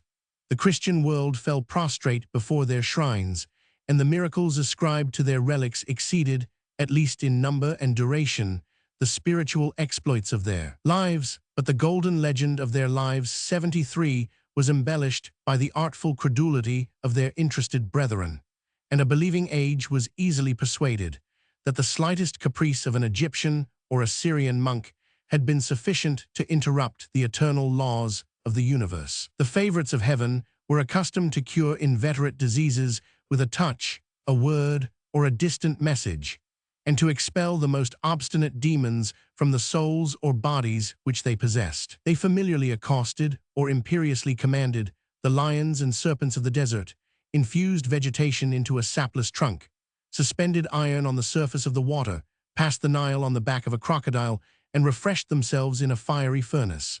These extravagant tales, which display the fiction without the genius of poetry, have seriously affected the reason, the faith, and the morals of the Christians. Their credulity debased and vitiated the faculties of the mind. They corrupted the evidence of history, and superstition gradually extinguished the hostile light of philosophy and science. Every mode of religious worship which had been practiced by the saints, every mysterious doctrine which they believed, was fortified by the sanction of divine revelation. and all the manly virtues were oppressed by the servile and pusillanimous reign of the monks. If it be possible to measure the interval between the philosophically writings of Cicero and the sacred legend of Theodoret, between the character of Cato and that of Simeon, we may appreciate the memorable revolution which was accomplished in the Roman Empire within a period of 500 years. 2. The progress of Christianity has been marked by two glorious and decisive victories over the learned and luxurious citizens of the Roman Empire, and over the warlike barbarians of Scythia and Germany who subverted the empire and embraced the religion of the Romans. The Goths were the foremost of these savage proselytes, and the nation was indebted for its conversion to a countryman, or at least to a subject, worthy to be ranked among the inventors of useful arts, who have deserved the remembrance and gratitude of posterity. A great number of Roman provincials had been led away into captivity by the Gothic bands, who ravaged Asia in the time of Gallienus, and of these captives, many were Christians, and several belonged to the ecclesiastical order. Those involuntary missionaries, dispersed as slaves in the villages of Dacia, successively labored for the salvation of their masters. The seeds which they planted of the evangelic doctrine were gradually propagated, and before the end of a century, the pious work was achieved by the labors of Ulfilas, whose ancestors had been transported beyond the Danube from a small town of Cappadocia. Ulfilas, the bishop and apostle of the Goths, 74, acquired their love and reverence by his blameless life and indefatigable zeal, and they received, with implicit confidence, the doctrines of truth and virtue which he preached and practiced. He executed the arduous task of translating the scriptures into their native tongue, a dialect of the German or Teutonic language, but he prudently suppressed the 4 books of Kings, as they might tend to irritate the fierce and sanguinary spirit of the barbarians. The rude, imperfect idiom of soldiers and shepherds, so ill qualified to communicate any spiritual ideas, was improved and modulated by his genius, and Ulfilas, before he could frame his version, was obliged to compose a new alphabet of 24 letters, 741 of which he invented, to express the peculiar sounds that were unknown to the Greek and Latin pronunciation. 75. But the prosperous state of the Gothic Church was soon afflicted by war and intestine discord, and the chieftains were divided by religion as well as by interest. Fritigern, the friend of the Romans, became the proselyte of Ulfilas, while the haughty soul of Athanaric disdained the yoke of the empire and of the gospel. The faith of the new converts was tried by the persecution which he excited. A wagon, bearing aloft the shapeless image of Thor, perhaps, or of Woden, was conducted in solemn procession through the streets of the camp, and the rebels, who refused to worship the God of their fathers, were immediately burnt, with their tents and families. The character of Ulfilas recommended him to the esteem of the Eastern court, where he twice appeared as the minister of peace. He pleaded the cause of the distressed Goths, who implored the protection of Valens, and the name of Moses was applied to this spiritual guide, who conducted his people through the deep waters of the Danube to the land of promise. 76. The devout shepherds, who were attached to his person and tractable to his voice, acquiesced in their settlement at the foot of the Mysian mountains, in a country of woodlands and pastures, which supported their flocks and herds, and enabled them to purchase the corn and wine of the more plentiful provinces. These harmless barbarians multiplied in obscure peace and the profession of Christianity. 77. Their fiercer brethren, the formidable Visigoths, universally adopted the religion of the Romans, with whom they maintained a perpetual intercourse of war, of friendship, or of conquest. In their long and victorious march from the Danube to the Atlantic Ocean, they converted their allies, they educated the rising generation, and the devotion which reigned in the camp of Alaric or the court of Thulaus might edify or disgrace the palaces of Rome and Constantinople. 78. During the same period, Christianity was embraced by almost all the barbarians, who established their kingdoms on the ruins of the Western Empire.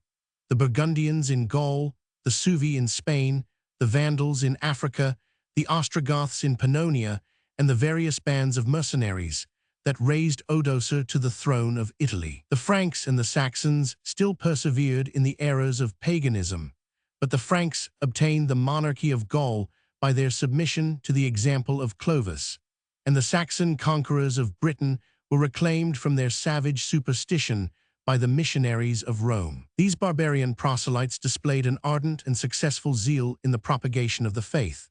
The Merovingian kings and their successors, Charlemagne and the Othos, extended by their laws and victories the dominion of the cross. England produced the Apostle of Germany, and the evangelic light was gradually diffused from the neighborhood of the Rhine to the nations of the Elbe, the Vistula, and the Baltic. 79. Chapter 37. Conversion of the Barbarians to Christianity. Part 3. The different motives which influenced the reason or the passions of the barbarian converts cannot easily be ascertained. They were often capricious and accidental, a dream, an omen, the report of a miracle, the example of some priest or hero, the charms of a believing wife, and above all, the fortunate event of a prayer or vow, which, in a moment of danger, they had addressed to the God of the Christians. 80. The early prejudices of education were insensibly erased by the habits of frequent and familiar society. The moral precepts of the gospel were protected by the extravagant virtues of the monks, and a spiritual theology was supported by the visible power of relics and the pomp of religious worship. But the rational and ingenious mode of persuasion, which a Saxon bishop 81 suggested to a popular saint, might sometimes be employed by the missionaries who labored for the conversion of infidels. Admit, says the sagacious disputant, whatever they are pleased to assert of the fabulous and carnal genealogy of their gods and goddesses who are propagated from each other. From this principle deduce their imperfect nature and human infirmities, the assurance they were born, and the probability that they will die. At what time, by what means, from what cause, were the eldest of the gods or goddesses produced? Do they still continue, or have they ceased to propagate? If they have ceased, summon your antagonists to declare the reason of this strange alteration. If they still continue, the number of the gods must become infinite, and shall we not risk, by the indiscreet worship of some impotent deity, to excite the resentment of his jealous superior? The visible heavens and earth, the whole system of the universe, which may be conceived by the mind, is it created or eternal? If created, how or where could the gods themselves exist before creation? If eternal, how could they assume the empire of an independent and pre-existing world? Urge these arguments with temper and moderation. Insinuate, at seasonable intervals, the truth and beauty of the Christian revelation, and endeavor to make the unbelievers ashamed, without making them angry. This metaphysical reasoning, too refined, perhaps, for the barbarians of Germany, was fortified by the grosser weight of authority and popular consent. The advantage of temporal prosperity had deserted the pagan cause and passed over to the service of Christianity. The Romans themselves, the most powerful and enlightened nation of the globe, had renounced their ancient superstition, and if the ruin of their empire seemed to accuse the efficacy of the new faith, the disgrace was already retrieved by the conversion of the victorious Goths. The valiant and fortunate barbarians, who subdued the provinces of the West, successively received and reflected the same edifying example.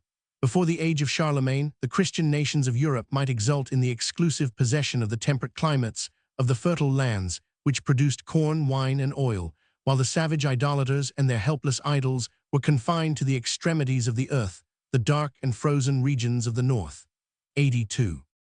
Christianity, which opened the gates of heaven to the barbarians, introduced an important change in their moral and political condition. They received, at the same time, the use of letters, so essential to a religion whose doctrines are contained in a sacred book. And while they studied the divine truth, their minds were insensibly enlarged by the distant view of history, of nature, of the arts, and of society. The version of the scriptures into their native tongue, which had facilitated their conversion, must excite among their clergy some curiosity to read the original text, to understand the sacred liturgy of the Church, and to examine, in the writings of the Fathers, the chain of ecclesiastical tradition. These spiritual gifts were preserved in the Greek and Latin languages, which concealed the inestimable monuments of ancient learning. The immortal productions of Virgil, Cicero, and Livy, which were accessible to the Christian barbarians, maintained a silent intercourse between the reign of Augustus and the times of Clovis and Charlemagne. The emulation of mankind was encouraged by the remembrance of a more perfect state, and the flame of science was secretly kept alive, to warm and enlighten the mature age of the Western world. In the most corrupt state of Christianity, the barbarians might learn justice from the law and mercy from the gospel, and if the knowledge of their duty was insufficient to guide their actions or to regulate their passions, they were sometimes restrained by conscience and frequently punished by remorse. But the direct authority of religion was less effectual than the Holy Communion, which united them with their Christian brethren in spiritual friendship. The influence of these sentiments contributed to secure their fidelity in the service or the alliance of the Romans, to alleviate the horrors of war, to moderate the insolence of conquest, and to preserve, in the downfall of the empire, a permanent respect for the name and institutions of Rome. In the days of paganism, the priests of Gaul and Germany reigned over the people and controlled the jurisdiction of the magistrates, and the zealous proselytes transferred an equal or more ample measure of devout obedience to the pontiffs of the Christian faith. The sacred character of the bishops was supported by their temporal possessions. They obtained an honorable seat in the legislative assemblies of soldiers and freemen, and it was their interest, as well as their duty, to mollify, by peaceful counsels, the fierce spirit of the barbarians. The perpetual correspondence of the Latin clergy, the frequent pilgrimages to Rome and Jerusalem, and the growing authority of the popes cemented the union of the Christian Republic and gradually produced the similar manners and common jurisprudence which have distinguished from the rest of mankind the independent and even hostile nations of modern Europe. But the operation of these causes was checked and retarded by the unfortunate accident which infused a deadly poison into the cup of salvation. Whatever might be the early sentiments of Ulfilas, his connections with the empire and the church were formed during the reign of Arianism. The apostle of the Goths subscribed the creed of Rimini, professed with freedom and perhaps with sincerity that the Son was not equal or consubstantial to the Father. 83 communicated these errors to the clergy and people, and infected the barbaric world with a heresy, 84, which the great Theodosius proscribed and extinguished among the Romans. The temper and understanding of the new proselytes were not adapted to metaphysical subtleties, but they strenuously maintained what they had piously received as the pure and genuine doctrines of Christianity. The advantage of preaching and expounding the scriptures in the Teutonic language promoted the apostolic labors of Ulfilas and his successors, and they ordained a competent number of bishops and presbyters for the instruction of the kindred tribes. The Ostrogoths, the Burgundians, the Suevi, and the Vandals, who had listened to the eloquence of the Latin clergy, 85 preferred the more intelligible lessons of their domestic teachers, and Arianism was adopted as the national faith of the warlike converts, who were seated on the ruins of the Western Empire. This irreconcilable difference of religion was a perpetual source of jealousy and hatred, and the reproach of barbarian was embittered by the more odious epithet of heretic. The heroes of the North, who had submitted, with some reluctance, to believe that all their ancestors were in hell, 86 were astonished and exasperated to learn that they themselves had only changed the mode of their eternal condemnation. Instead of the smooth applause which Christian kings are accustomed to expect from their royal prelates, the Orthodox bishops and their clergy were in a state of opposition to the Arian courts, and their indiscreet opposition frequently became criminal and might sometimes be dangerous. 87. The pulpit, that safe and sacred organ of sedition, resounded with the names of Pharaoh and Holofernes. 88. The public discontent was inflamed by the hope or promise of a glorious deliverance, and the seditious saints were tempted to promote the accomplishment of their own predictions. Notwithstanding these provocations, the Catholics of Gaul, Spain, and Italy enjoyed, under the reign of the Arians, the free and peaceful exercise of their religion. Their haughty masters respected the zeal of a numerous people, resolved to die at the foot of their altars, and the example of their devout constancy was admired and imitated by the barbarians themselves. The conquerors evaded, however, the disgraceful reproach or confession of fear by attributing their toleration to the liberal motives of reason and humanity, and while they affected the language, they imperceptibly imbibed the spirit of genuine Christianity. The peace of the church was sometimes interrupted. The Catholics were indiscreet, the barbarians were impatient, and the partial acts of severity or injustice, which had been recommended by the Arian clergy, were exaggerated by the Orthodox writers. The guilt of persecution may be imputed to Euric, king of the Visigoths, who suspended the exercise of ecclesiastical, or at least of episcopal functions, and punished the popular bishops of Aquitaine with imprisonment, exile, and confiscation. 89 But the cruel and absurd enterprise of subduing the minds of a whole people was undertaken by the Vandals alone. Genseric himself, in his early youth, had renounced the Orthodox communion, and the apostate could neither grant nor expect a sincere forgiveness. He was exasperated to find that the Africans, who had fled before him in the field, still presumed to dispute his will in synods and churches, and his ferocious mind was incapable of fear or of compassion. His Catholic subjects were oppressed by intolerant laws and arbitrary punishments. The language of Genseric was furious and formidable. The knowledge of his intentions might justify the most unfavorable interpretation of his actions, and the Arians were reproached with the frequent executions which stained the palace and the dominions of the tyrant. Arms and ambition were, however, the ruling passions of the monarch of the sea. But Huneric, his inglorious son, who seemed to inherit only his vices, tormented the Catholics with the same unrelenting fury which had been fatal to his brother, his nephews, and the friends and favorites of his father, and even to the Arian patriarch, who was inhumanly burnt alive in the midst of Carthage. The religious war was preceded and prepared by an insidious truce.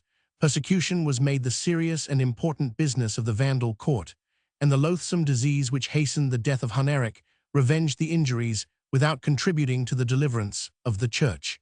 The throne of Africa was successively filled by the two nephews of Huneric, by Gundamund, who reigned about 12, and by Thrasimund, who governed the nation about 27 years. Their administration was hostile and oppressive to the Orthodox party. Gundamund appeared to emulate or even to surpass the cruelty of his uncle, and if at length he relented, if he recalled the bishops and restored the freedom of Athanasian worship, a premature death intercepted the benefits of his tardy clemency. His brother Thrasimund was the greatest and most accomplished of the Vandal kings, whom he excelled in beauty, prudence, and magnanimity of soul. But this magnanimous character was degraded by his intolerant zeal and deceitful clemency. Instead of threats and tortures, he employed the gentle but efficacious powers of seduction. Wealth, dignity, and the royal favor were the liberal rewards of apostasy. The Catholics, who had violated the laws, might purchase their pardon by the renunciation of their faith, and whenever Thrasimund meditated any rigorous measure, he patiently waited till the indiscretion of his adversaries furnished him with a specious opportunity. Bigotry was his last sentiment in the hour of death, and he exacted from his successor a solemn oath that he would never tolerate the sectaries of Athanasius. But his successor, Hilderic, the gentle son of the savage Huneric, preferred the duties of humanity and justice to the vain obligation of an impious oath, and his accession was gloriously marked by the restoration of peace and universal freedom. The throne of that virtuous, though feeble monarch was usurped by his cousin Gelimer, a zealous Arian, but the Vandal kingdom, before he could enjoy or abuse his power, was subverted by the arms of Belisarius, and the Orthodox party retaliated the injuries which they had endured. 90. The passionate declamations of the Catholics, the sole historians of this persecution, cannot afford any distinct series of causes and events, any impartial view of the characters or counsels, but the most remarkable circumstances that deserve either credit or notice may be referred to the following heads. 1. In the original law, which is still extant, 91 Huneric expressly declares, and the declaration appears to be correct, that he had faithfully transcribed the regulations and penalties of the imperial edicts against the heretical congregations, the clergy, and the people who dissented from the established religion.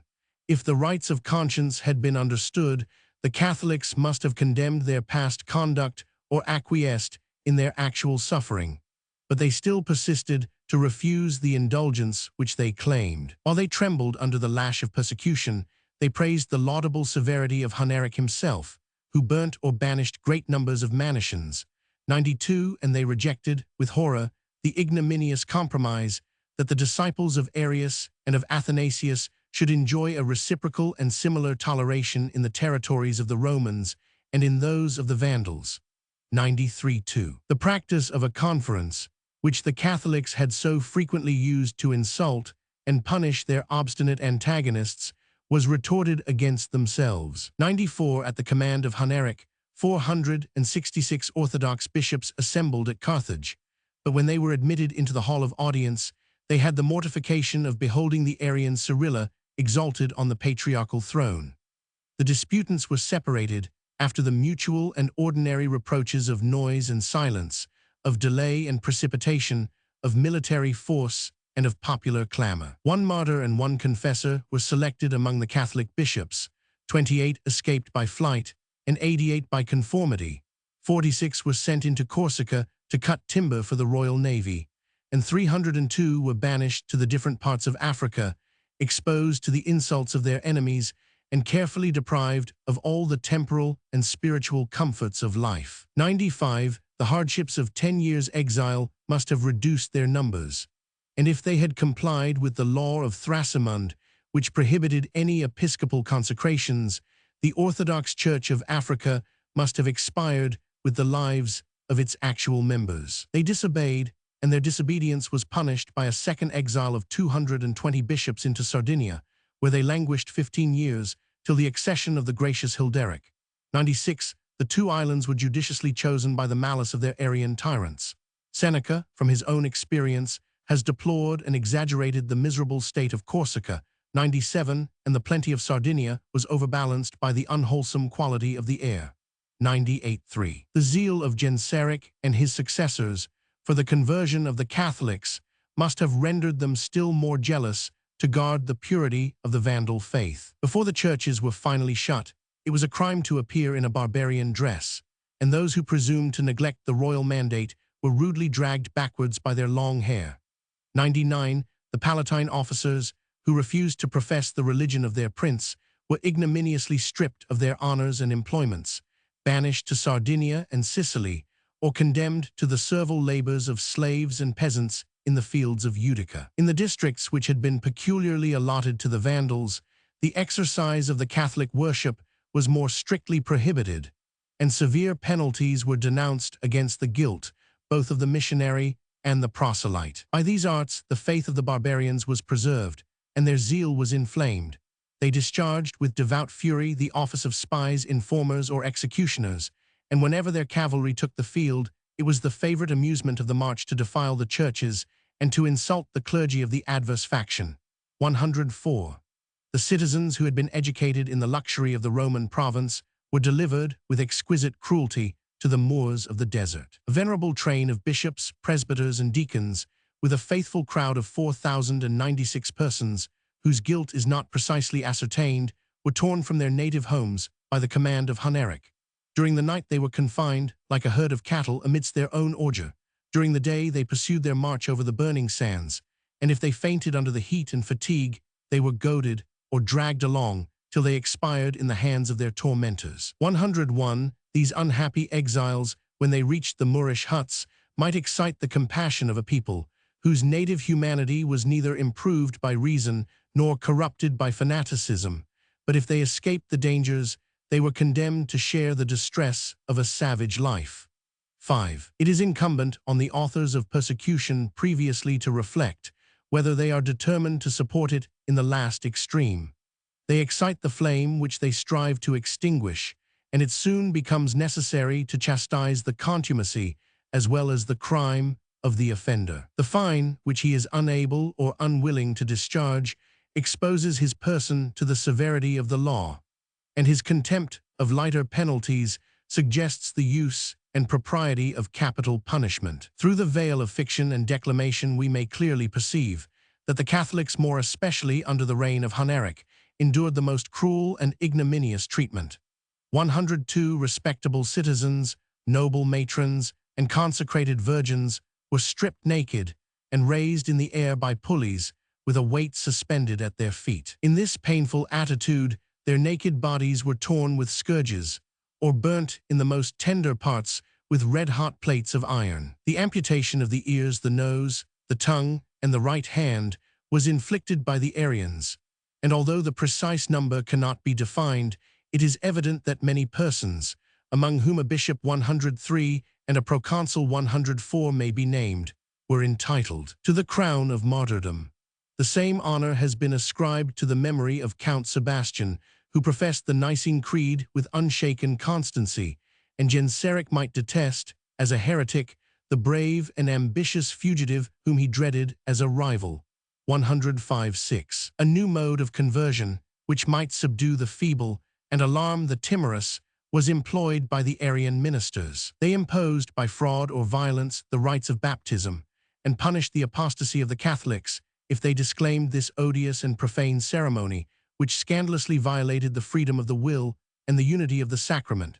106. The hostile sects had formerly allowed the validity of each other's baptism, and the innovation, so fiercely maintained by the Vandals, can be imputed only to the example and advice of the Donatists. 7. The Arian clergy surpassed, in religious cruelty, the king and his Vandals, but they were incapable of cultivating the spiritual vineyard, which they were so desirous to possess. A patriarch 107 might seat himself on the throne of Carthage. Some bishops in the principal cities might usurp the place of their rivals, but the smallness of their numbers and their ignorance of the Latin language, 108, disqualified the barbarians for the ecclesiastical ministry of a great church, and the Africans, after the loss of their orthodox pastors, were deprived of the public exercise of Christianity. 8. The emperors were the natural protectors of the Homoousian doctrine, and the faithful people of Africa, both as Romans and as Catholics, preferred their lawful sovereignty to the usurpation of the barbarous heretics. During an interval of peace and friendship, Huneric restored the Cathedral of Carthage, at the intercession of Zeno, who reigned in the east, and of Placidia, the daughter and relict of emperors, and the sister of the queen of the Vandals. 109. But this decent regard was of short duration, and the haughty tyrant displayed his contempt for the religion of the empire by studiously arranging the bloody images of persecution in all the principal streets through which the Roman ambassador must pass in his way to the palace. 110. An oath was required from the bishops, who were assembled at Carthage, that they would support the succession of his son Hilderic, and that they would renounce all foreign or transmarine correspondence. This engagement, consistent, as it should seem, with their moral and religious duties, was refused by the more sagacious members 111 of the Assembly. Their refusal, faintly colored by the pretense that it is unlawful for a Christian to swear, must provoke the suspicions of a jealous tyrant. Chapter 37. Conversion of the Barbarians to Christianity. Part 4. The Catholics, oppressed by royal and military force, were far superior to their adversaries in numbers and learning. With the same weapons, which the Greek 112 and Latin fathers had already provided for the Arian controversy, they repeatedly silenced or vanquished the fierce and illiterate successors of Ulfilas. The consciousness of their own superiority might have raised them above the arts and passions of religious warfare. Yet, instead of assuming such honorable pride, the orthodox theologians were tempted by the assurance of impunity to compose fictions, which must be stigmatized with the epithets of fraud and forgery. They ascribed their own polemical works to the most venerable names of Christian antiquity. The characters of Athanasius and Augustine were awkwardly personated by Vigilius and his disciples. 113. And the famous Creed, which so clearly expounds the mysteries of the Trinity and the Incarnation, is deduced, with strong probability, from this African school. 114. Even the scriptures themselves were profaned by their rash and sacrilegious hands. The memorable text, which asserts the unity of the three who bear witness in heaven, 115, is condemned by the universal silence of the Orthodox Fathers, ancient versions, and authentic manuscripts. 116. It was first alleged by the Catholic bishops whom Huneric summoned to the Conference of Carthage. 117. An allegorical interpretation, in the form, perhaps, of a marginal note, invaded the text of the Latin Bibles, which were renewed and corrected in a dark period of 10 centuries. 118. After the invention of printing. 119. the editors of the Greek Testament yielded to their own prejudices, or those of the times. 120, and the pious fraud, which was embraced with equal zeal at Rome and at Geneva, has been infinitely multiplied in every country and every language of modern Europe. The example of fraud must excite suspicion, and the specious miracles by which the African Catholics have defended the truth and justice of their cause may be ascribed, with more reason, to their own industry than to the visible protection of heaven. Yet the historian, who views this religious conflict with an impartial eye, may condescend to mention one preternatural event, which will edify the devout and surprise the incredulous. Tapasa, 121, a maritime colony of Mauritania, 16 miles to the east of Caesarea, had been distinguished in every age by the orthodox zeal of its inhabitants. They had braved the fury of the Donatists. 122, they resisted, or eluded, the tyranny of the Arians. The town was deserted on the approach of an heretical bishop. Most of the inhabitants who could procure ships passed over to the coast of Spain, and the unhappy remnant, refusing all communion with the usurper, still presumed to hold their pious, but illegal, assemblies. Their disobedience exasperated the cruelty of Huneric. A military count was dispatched from Carthage to Tapasa. He collected the Catholics in the Forum, and, in the presence of the whole province, deprived the guilty of their right hands and their tongues.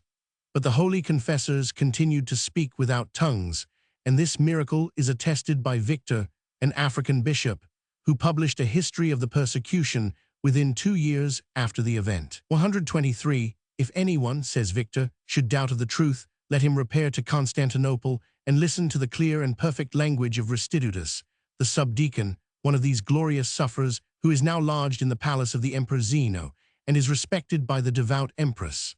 At Constantinople we are astonished to find a cool, a learned and unexceptionable witness, without interest and without passion. Aeneas of Gaza, a Platonic philosopher, has accurately described his own observations on these African sufferers. I saw them myself, I heard them speak. I diligently inquired by what means such an articulate voice could be formed without any organ of speech. I used my eyes to examine the report of my ears. I opened their mouth, and saw that the whole tongue had been completely torn away by the roots, an operation which the physicians generally suppose to be mortal. 124. The testimony of Aeneas of Gaza might be confirmed by the superfluous evidence of the Emperor Justinian in a perpetual edict, of Count Marcellinus in his Chronicle of the Times, and of Pope Gregory I, who had resided at Constantinople as the minister of the Roman pontiff. 125. They all lived within the compass of a century, and they all appealed to their personal knowledge or the public notoriety for the truth of a miracle, which was repeated in several instances, displayed on the greatest theater of the world, and submitted, during a series of years, to the calm examination of the senses. This supernatural gift of the African confessors, who spoke without tongues, will command the assent of those, and of those only, who already believe that their language was pure and orthodox.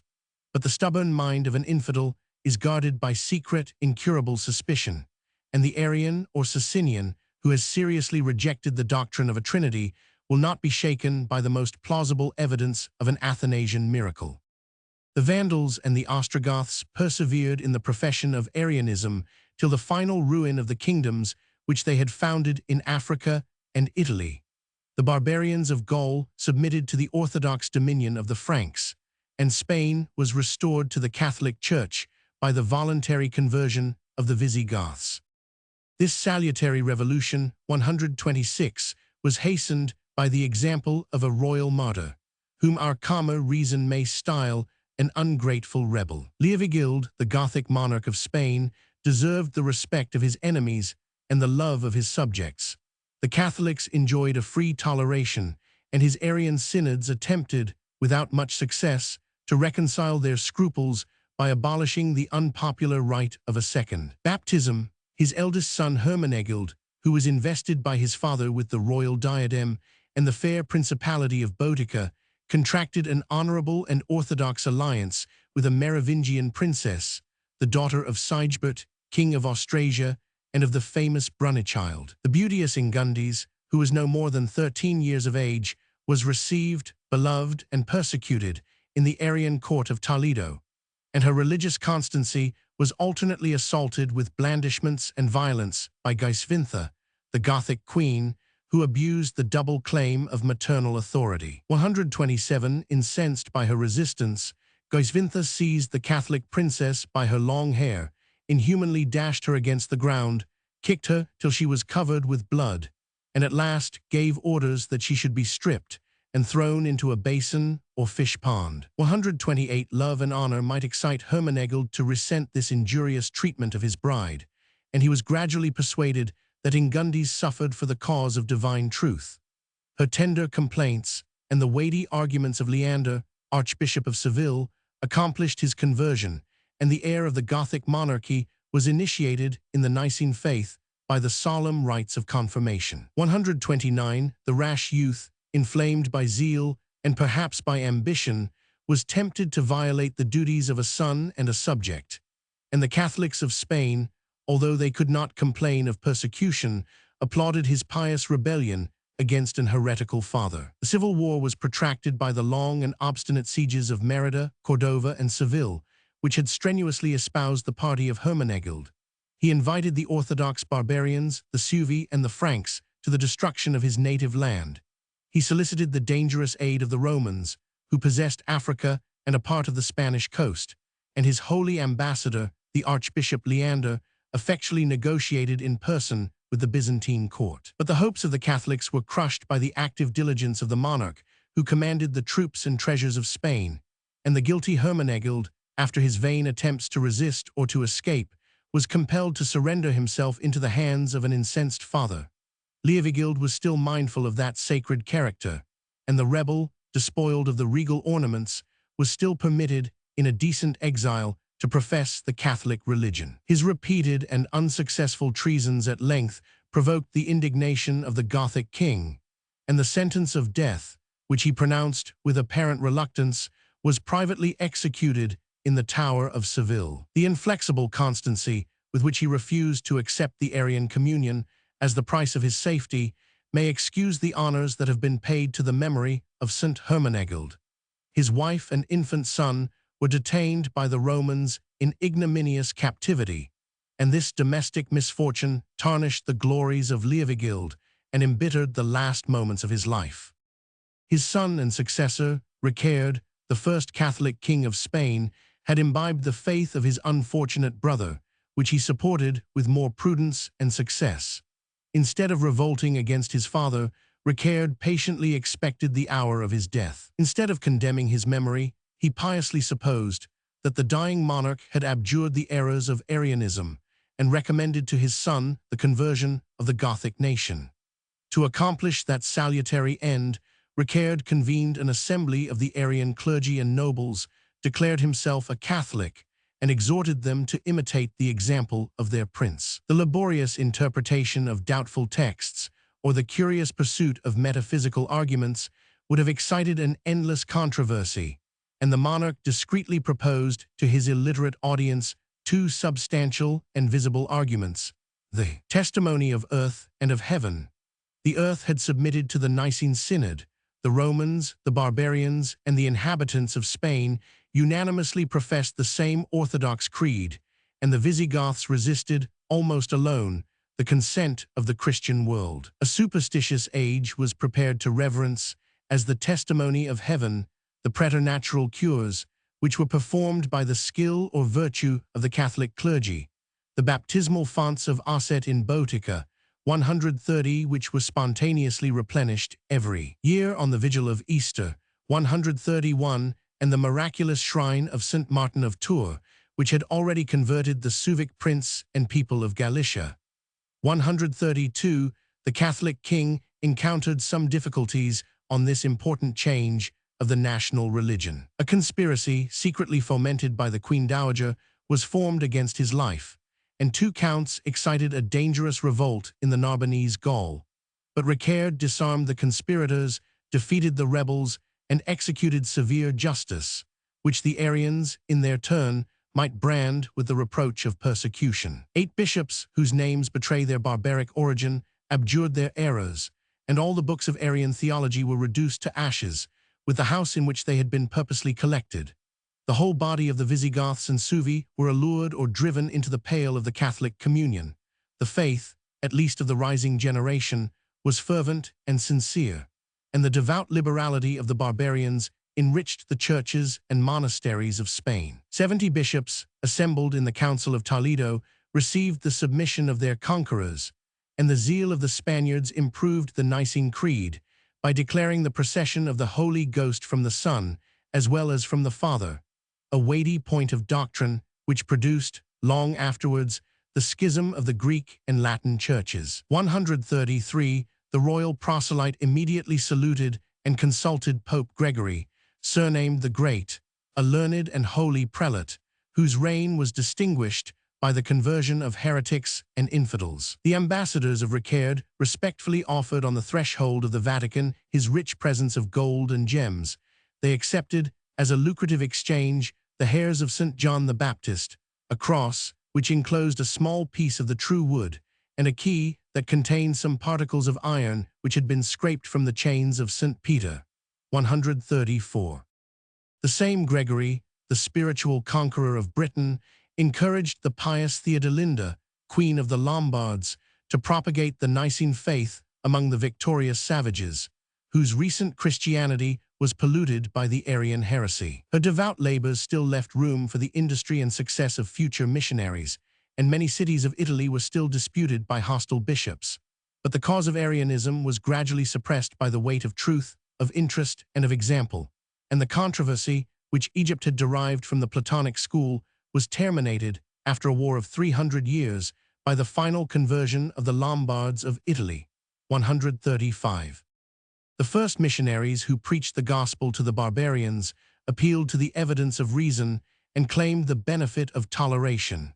136. But no sooner had they established their spiritual dominion than they exhorted the Christian kings to extirpate, without mercy, the remains of Roman or barbaric superstition. The successors of Clovis inflicted 100 lashes on the peasants who refused to destroy their idols. The crime of sacrificing to the demons was punished by the Anglo-Saxon laws with the heavier penalties of imprisonment and confiscation, and even the wise Alfred adopted, as an indispensable duty, the extreme rigor of the Mosaic institutions. 137. But the punishment and the crime were gradually abolished among a Christian people. The theological disputes of the schools were suspended by propitious ignorance, and the intolerant spirit, which could find neither idolaters nor heretics, was reduced to the persecution of the Jews. That exiled nation had founded some synagogues in the cities of Gaul, but Spain, since the time of Hadrian, was filled with their numerous colonies. 138. The wealth which they accumulated by trade and the management of the finances invited the pious avarice of their masters, and they might be oppressed without danger, as they had lost the use and even the remembrance of arms. Sisebut, a Gothic king who reigned in the beginning of the 7th century, proceeded at once to the last extremes of persecution. 139. 90,000 Jews were compelled to receive the sacrament of baptism. The fortunes of the obstinate infidels were confiscated, their bodies were tortured, and it seems doubtful whether they were permitted to abandon their native country. The excessive zeal of the Catholic king was moderated, even by the clergy of Spain, who solemnly pronounced an inconsistent sentence, that the sacraments should not be forcibly imposed, but that the Jews who had been baptized should be constrained, for the honor of the Church, to persevere in the external practice of a religion which they disbelieved and detested. Their frequent relapses provoked one of the successors of Sisebut to banish the whole nation from his dominions, and a Council of Toledo published a decree that every Gothic king should swear to maintain this salutary edict. But the tyrants were unwilling to dismiss the victims, whom they delighted to torture, or to deprive themselves of the industrious slaves, over whom they might exercise a lucrative oppression. The Jews still continued in Spain, under the weight of the civil and ecclesiastical laws, which in the same country have been faithfully transcribed in the Code of the Inquisition. The Gothic kings and bishops at length discovered that injuries will produce hatred, and that hatred will find the opportunity of revenge. A nation, the secret or professed enemies of Christianity, still multiplied in servitude and distress, and the intrigues of the Jews promoted the rapid success of the Arabian conquerors. 140. As soon as the barbarians withdrew their powerful support, the unpopular heresy of Arius sunk into contempt and oblivion. But the Greeks still retained their subtle and loquacious disposition. The establishment of an obscure doctrine suggested new questions and new disputes, and it was always in the power of an ambitious prelate or a fanatic monk to violate the peace of the Church and, perhaps, of the empire. The historian of the empire may overlook those disputes, which were confined to the obscurity of schools and synods. The Manicheans, who labored to reconcile the religions of Christ and of Zoroaster, had secretly introduced themselves into the provinces, but these foreign sectaries were involved in the common disgrace of the Gnostics, and the imperial laws were executed by the public hatred. The rational opinions of the Pelagians were propagated from Britain to Rome, Africa, and Palestine, and silently expired in a superstitious age. But the East was distracted by the Nestorian and Eutychian controversies, which attempted to explain the mystery of the Incarnation and hastened the ruin of Christianity in her native land. These controversies were first agitated under the reign of the younger Theodosius, but their important consequences extend far beyond the limits of the present volume. The metaphysical chain of argument, the contests of ecclesiastical ambition, and their political influence on the decline of the Byzantine Empire may afford an interesting and instructive series of history, from the general councils of Ephesus and Chalcedon to the conquest of the East by the successors of Mahomet.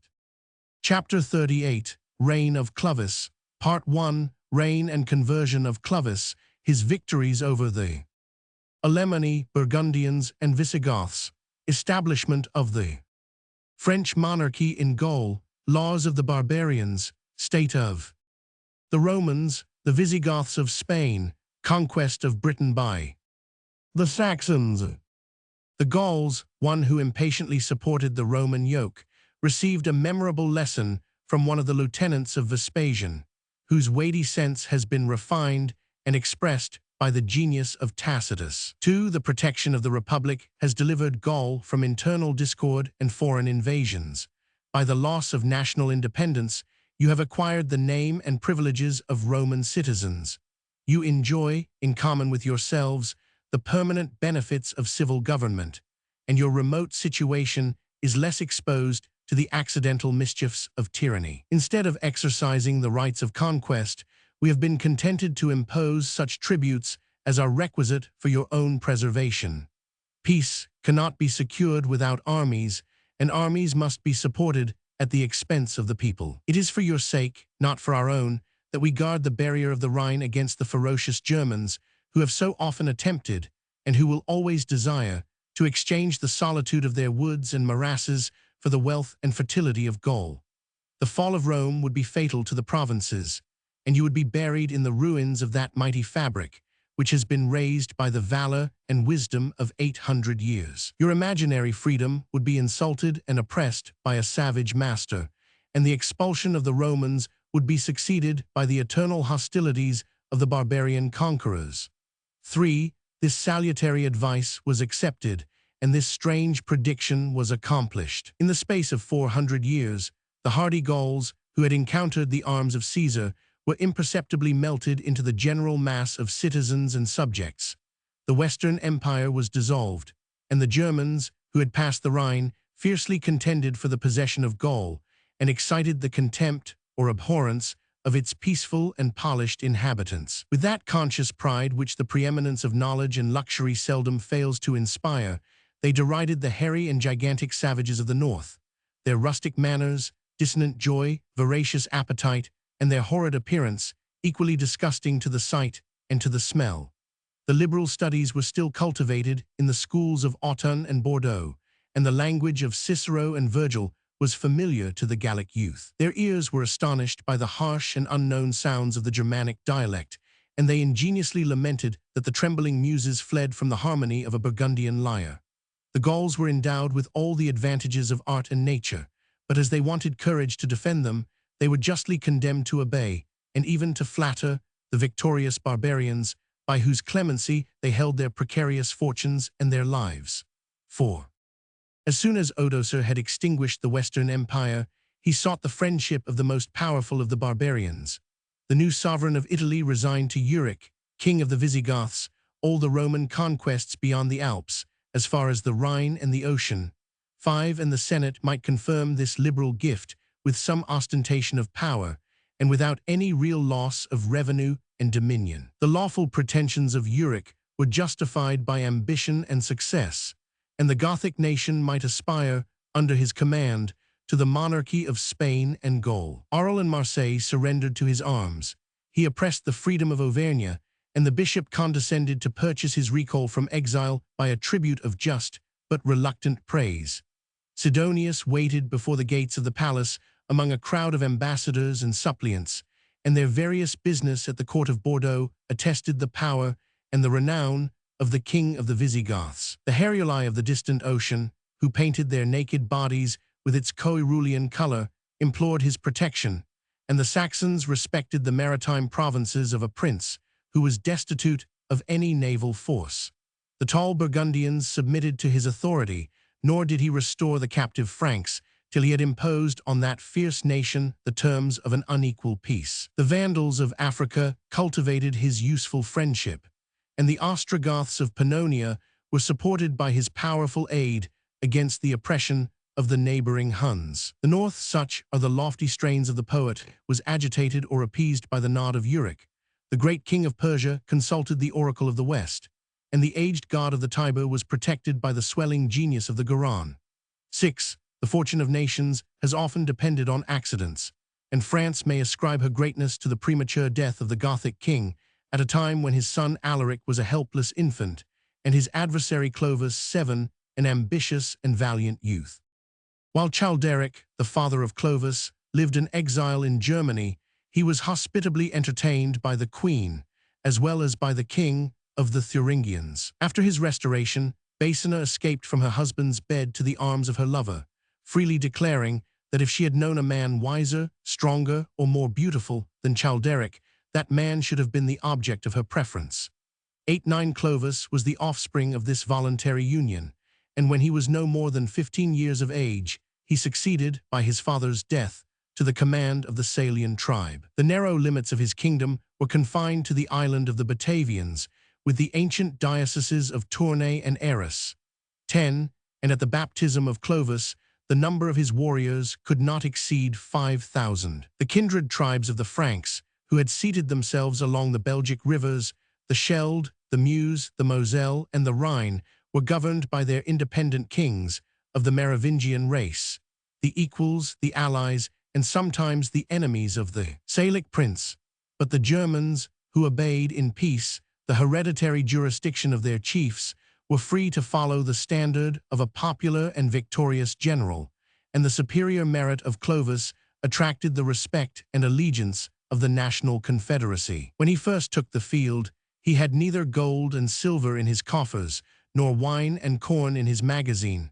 11. But he imitated the example of Caesar, who, in the same country, had acquired wealth by the sword and purchased soldiers with the fruits of conquest. After each successful battle or expedition, the spoils were accumulated in one common mass.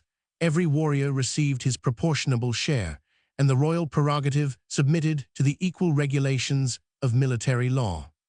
The untamed spirit of the barbarians was taught to acknowledge the advantages of regular discipline. 12. At the annual review of the month of March, their arms were diligently inspected, and when they traversed a peaceful territory, they were prohibited from touching a blade of grass. The justice of Clovis was inexorable, and his careless or disobedient soldiers were punished with instant death. It would be superfluous to praise the valor of a Frank, but the valor of Clovis was directed by cool and consummate prudence. 13. In all his transactions with mankind, he calculated the weight of interest, of passion, and of opinion, and his measures were sometimes adapted to the sanguinary manners of the Germans, and sometimes moderated by the milder genius of Rome and Christianity. He was intercepted in the career of victory, since he died in the 45th year of his age, but he had already accomplished, in a reign of 30 years, the establishment of the French monarchy in Gaul.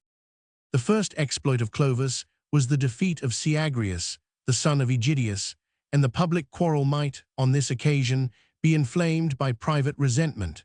The glory of the father still insulted the Merovingian race.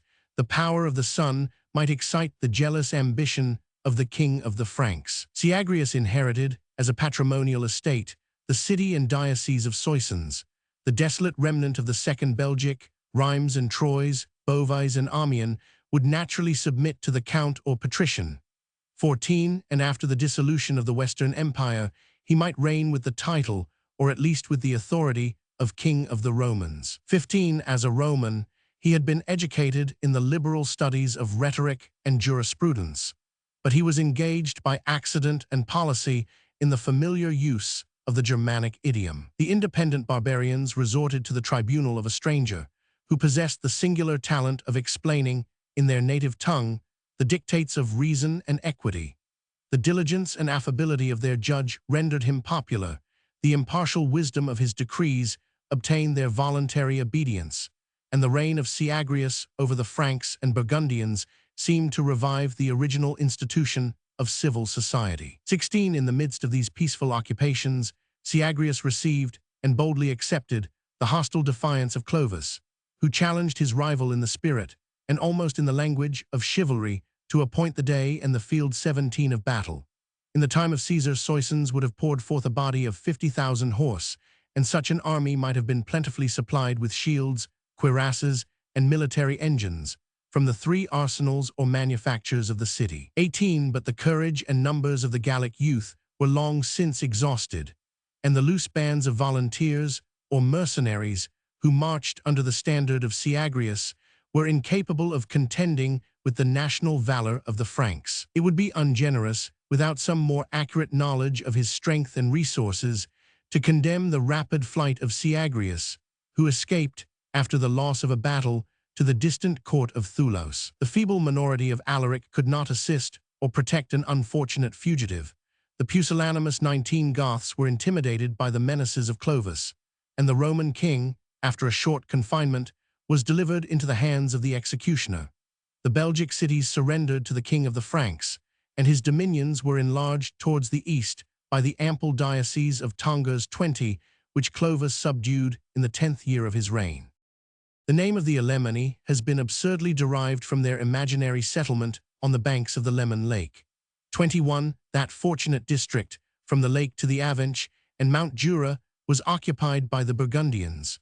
22, the northern parts of Helvetia had indeed been subdued by the ferocious Alemanni, who destroyed with their own hands the fruits of their conquest. A province improved and adorned by the arts of Rome was again reduced to a savage wilderness, and some vestige of the stately Vindonissa may still be discovered in the fertile and populous valley of the Aar. 23, from the source of the Rhine to its conflux with the Maine and the Moselle, the formidable swarms of the Alemanni commanded either side of the river, by the right of ancient possession or recent victory.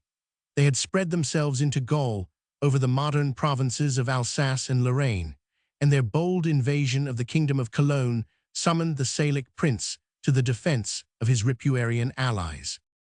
Clovis encountered the invaders of Gaul in the plain of Tolbiac, about 24 miles from Cologne, and the 2 fiercest nations of Germany were mutually animated by the memory of past exploits and the prospect of future greatness. The Franks, after an obstinate struggle, gave way, and the Alemanni, raising a shout of victory, impetuously pressed their retreat. But the battle was restored by the valor and the conduct, and perhaps by the piety of Clovis, and the event of the bloody day decided forever the alternative of empire or servitude. The last king of the Alemanni was slain in the field, and his people were slaughtered or pursued, till they threw down their arms and yielded to the mercy of the conqueror. Without discipline, it was impossible for them to rally. They had contemptuously demolished the walls and fortifications which might have protected their distress, and they were followed into the heart of their forests by an enemy not less active or intrepid than themselves. The great Theodoric congratulated the victory of Clovis, whose sister Albufleda the king of Italy had lately married, but he mildly interceded with his brother in favor of the suppliants and fugitives who had implored his protection. The Gallic territories, which were possessed by the Alemanni, became the prize of their conqueror, and the haughty nation, invincible or rebellious, to the arms of Rome, acknowledged the sovereignty of the Merovingian kings, who graciously permitted them to enjoy their peculiar manners and institutions under the government of official and at length of hereditary dukes. After the conquest of the western provinces, the Franks alone maintained their ancient habitations beyond the Rhine. They gradually subdued and civilized the exhausted countries as far as the Elbe and the mountains of Bohemia, and the peace of Europe was secured by the obedience of Germany. 24. Till the 30th year of his age, Clovis continued to worship the gods of his ancestors. 25. His disbelief, or rather disregard of Christianity, might encourage him to pillage with less remorse the churches of a hostile territory, but his subjects of Gaul enjoyed the free exercise of religious worship, and the bishops entertained a more favorable hope of the idolater than of the heretics. The Merovingian prince had contracted a fortunate alliance with the fair Clotilde, the niece of the King of Burgundy, who, in the midst of an Arian court, was educated in the profession of the Catholic faith. It was her interest, as well as her duty, to achieve the conversion 26 of a pagan husband, and Clovis insensibly listened to the voice of love and religion.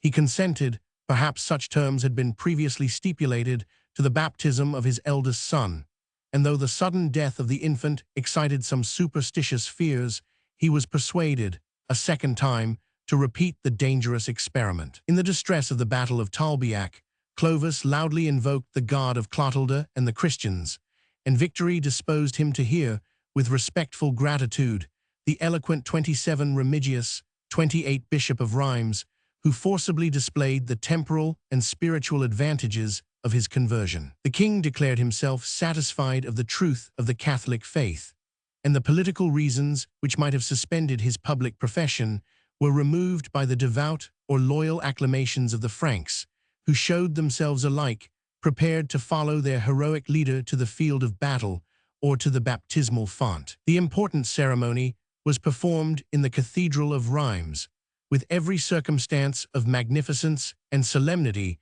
that could impress an awful sense of religion on the minds of its rude proselytes. 29. The new Constantine was immediately baptized, with 3,000 of his warlike subjects, and their example was imitated by the remainder of the gentle barbarians, who, in obedience to the victorious prelate, adored the cross which they had burnt, and burnt the idols which they had formerly adored. 30. The mind of Clovis was susceptible of transient fervor. He was exasperated by the pathetic tale of the passion and death of Christ, and instead of weighing the salutary consequences of that mysterious sacrifice, he exclaimed, with indiscreet fury, "Had I been present at the head of my valiant Franks, I would have revenged his injuries." 31. But the savage conqueror of Gaul was incapable of examining the proofs of a religion, which depends on the laborious investigation of historic evidence and speculative theology. He was still more incapable of feeling the mild influence of the gospel, which persuades and purifies the heart of a genuine convert. His ambitious reign was a perpetual violation of moral and Christian duties. His hands were stained with blood in peace as well as in war, and as soon as Clovis had dismissed a synod of the Gallican Church, he calmly assassinated all the princes of the Merovingian race. 32. Yet the king of the Franks might sincerely worship the Christian God as a being more excellent and powerful than his national deities, and the signal deliverance and victory of Tolbiac encouraged Clovis to confide in the future protection of the Lord of Hosts. Martin, the most popular of the saints, had filled the Western world with the fame of those miracles which were incessantly performed at his holy sepulchre of Tours. His visible or invisible aid promoted the cause of a liberal and orthodox prince, and the profane remark of Clovis himself, that St. Martin was an expensive friend, 33 need not be interpreted as the symptom of any permanent or rational skepticism. But earth, as well as heaven, rejoiced in the conversion of the Franks. On the memorable day when Clovis ascended from the baptismal font, he alone, in the Christian world, deserved the name and prerogatives of a Catholic king. The Emperor Anastasius entertained some dangerous errors concerning the nature of the divine incarnation, and the barbarians of Italy, Africa, Spain, and Gaul were involved in the Arian heresy.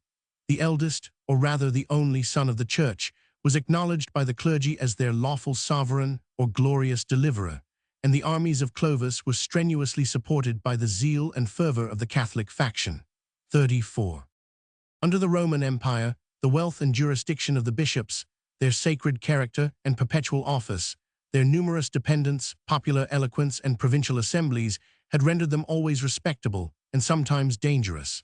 Their influence was augmented with the progress of superstition, and the establishment of the French monarchy may in some degree be ascribed to the firm alliance of 100 prelates who reigned in the discontented or independent cities of Gaul. The slight foundations of the Armorican Republic had been repeatedly shaken or overthrown, but the same people still guarded their domestic freedom, asserted the dignity of the Roman name, and bravely resisted the predatory inroads and regular attacks of Clovis, who labored to extend his conquests from the Seine to the Loire. Their successful opposition introduced an equal and honorable union. The Franks esteemed the valor of the Armoricans 35, and the Armoricans were reconciled by the religion of the Franks. The military force, which had been stationed for the defense of Gaul, consisted of 100 different bands of cavalry or infantry, and these troops, while they assumed the title and privileges of Roman soldiers, were renewed by an incessant supply of the barbarian youth. The extreme fortifications and scattered fragments of the empire were still defended by their hopeless courage, but their retreat was intercepted, and their communication was impracticable. They were abandoned by the Greek princes of Constantinople, and they piously disclaimed all connection with the Arian usurpers of Gaul. They accepted without shame or reluctance the generous capitulation which was proposed by a Catholic hero, and this spurious or legitimate progeny of the Roman legions was distinguished in the succeeding age by their arms, their ensigns, and their peculiar dress and institutions. But the national strength was increased by these powerful and voluntary accessions, and the neighboring kingdoms dreaded the numbers as well as the spirit of the Franks. The reduction of the northern provinces of Gaul, instead of being decided by the chance of a single battle, appears to have been slowly effected by the gradual operation of war and treaty, and Clovis acquired each object of his ambition by such efforts or such concessions as were adequate to its real value.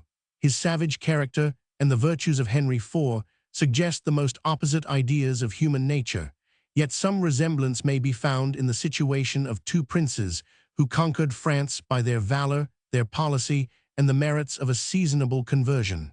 36.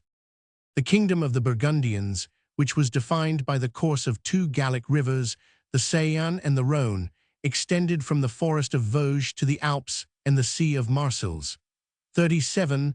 The scepter was in the hands of Gundobald. That valiant and ambitious prince had reduced the number of royal candidates by the death of two brothers, one of whom was the father of Clotilde. 38. But his imperfect prudence still permitted Godegisel, the youngest of his brothers, to possess the dependent principality of Geneva. The Arian monarch was justly alarmed by the satisfaction and the hopes which seemed to animate his clergy and people after the conversion of Clovis, and Gundobald convened at Lyon an assembly of his bishops to reconcile, if it were possible, their religious and political discontents. A vain conference was agitated between the two factions. The Arians upbraided the Catholics with the worship of three gods. The Catholics defended their cause by theological distinctions, and the usual arguments, objections, and replies were reverberated with obstinate clamor, till the king revealed his secret apprehensions by an abrupt but decisive question, which he addressed to the Orthodox bishops. If you truly profess the Christian religion, why do you not restrain the king of the Franks? He has declared war against me and forms alliances with my enemies for my destruction. A sanguinary and covetous mind is not the symptom of a sincere conversion. Let him show his faith by his works. The answer of Avitus, Bishop of Vienna, who spoke in the name of his brethren, was delivered with the voice and countenance of an angel. We are ignorant of the motives and intentions of the king of the Franks, but we are taught by Scripture that the kingdoms which abandon the divine law are frequently subverted, and that enemies will arise on every side against those who have made God their enemy. Return with thy people to the law of God, and he will give peace and security to thy dominions. The king of Burgundy, who was not prepared to accept the condition which the Catholics considered as essential to the treaty, delayed and dismissed the ecclesiastical conference, after reproaching his bishops that Clovis, their friend and proselyte, had privately tempted the allegiance of his brother. 39. Chapter 38. Reign of Clovis. Part 2. The allegiance of his brother was already seduced, and the obedience of Gibbon, who joined the royal standard with the troops of Geneva, more effectually promoted the success of the conspiracy. While the Franks and Burgundians contended with equal valor, his seasonable desertion decided the event of the battle, and as Gundobald was faintly supported by the disaffected Gauls, he yielded to the arms of Clovis and hastily retreated from the field, which appears to have been situate between Langres and Dijon. He distrusted the strength of Dijon, a quadrangular fortress encompassed by 2 rivers and by a wall 30 feet high and 15 thick, with 4 gates and 33 towers. 40 he abandoned to the pursuit of Clovis the important cities of Lyon and Vienna, and Gundobald still fled with precipitation till he had reached Avignon at the distance of 250 miles from the field of battle. A long siege and an artful negotiation admonished the king of the Franks of the danger and difficulty of his enterprise. He imposed a tribute on the Burgundian prince, compelled him to pardon and reward his brother's treachery, and proudly returned to his own dominions, with the spoils and captives of the southern provinces.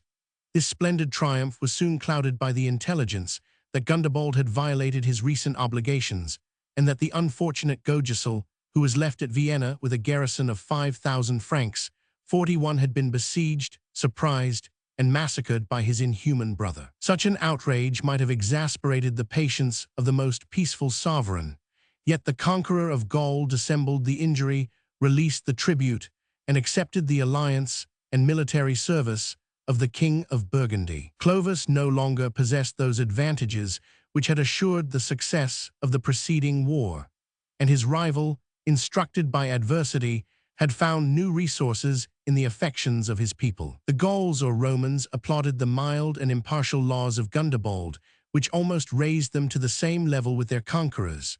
The bishops were reconciled and flattered by the hopes which he artfully suggested of his approaching conversion, and though he eluded their accomplishment to the last moment of his life, his moderation secured the peace and suspended the ruin of the kingdom of Burgundy. 42.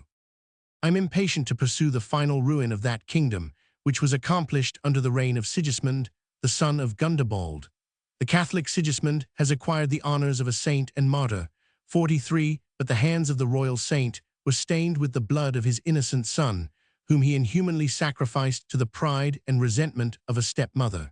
He soon discovered his error and bewailed the irreparable loss. While Sigismund embraced the corpse of the unfortunate youth, he received a severe admonition from one of his attendants. It is not his situation, O king, it is thine which deserves pity and lamentation.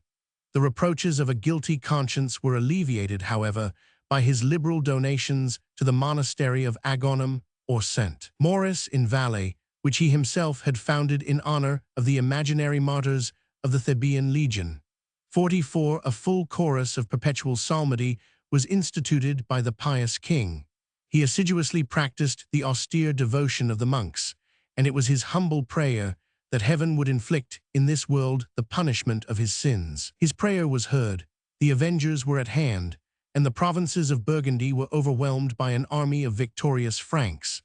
After the event of an unsuccessful battle, Sigismund, who wished to protract his life that he might prolong his penance, concealed himself in the desert in a religious habit, till he was discovered and betrayed by his subjects, who solicited the favor of their new masters. The captive monarch, with his wife and 2 children, was transported to Orleans and buried alive in a deep well by the stern command of the sons of Clovis, whose cruelty might derive some excuse from the maxims and examples of their barbarous age. Their ambition, which urged them to achieve the conquest of Burgundy, was inflamed or disguised by filial piety, and Clotilda, whose sanctity did not consist in the forgiveness of injuries, pressed them to revenge her father's death on the family of his assassin. The rebellious Burgundians, for they attempted to break their chains, were still permitted to enjoy their national laws under the obligation of tribute and military service, and the Merovingian princes peaceably reigned over a kingdom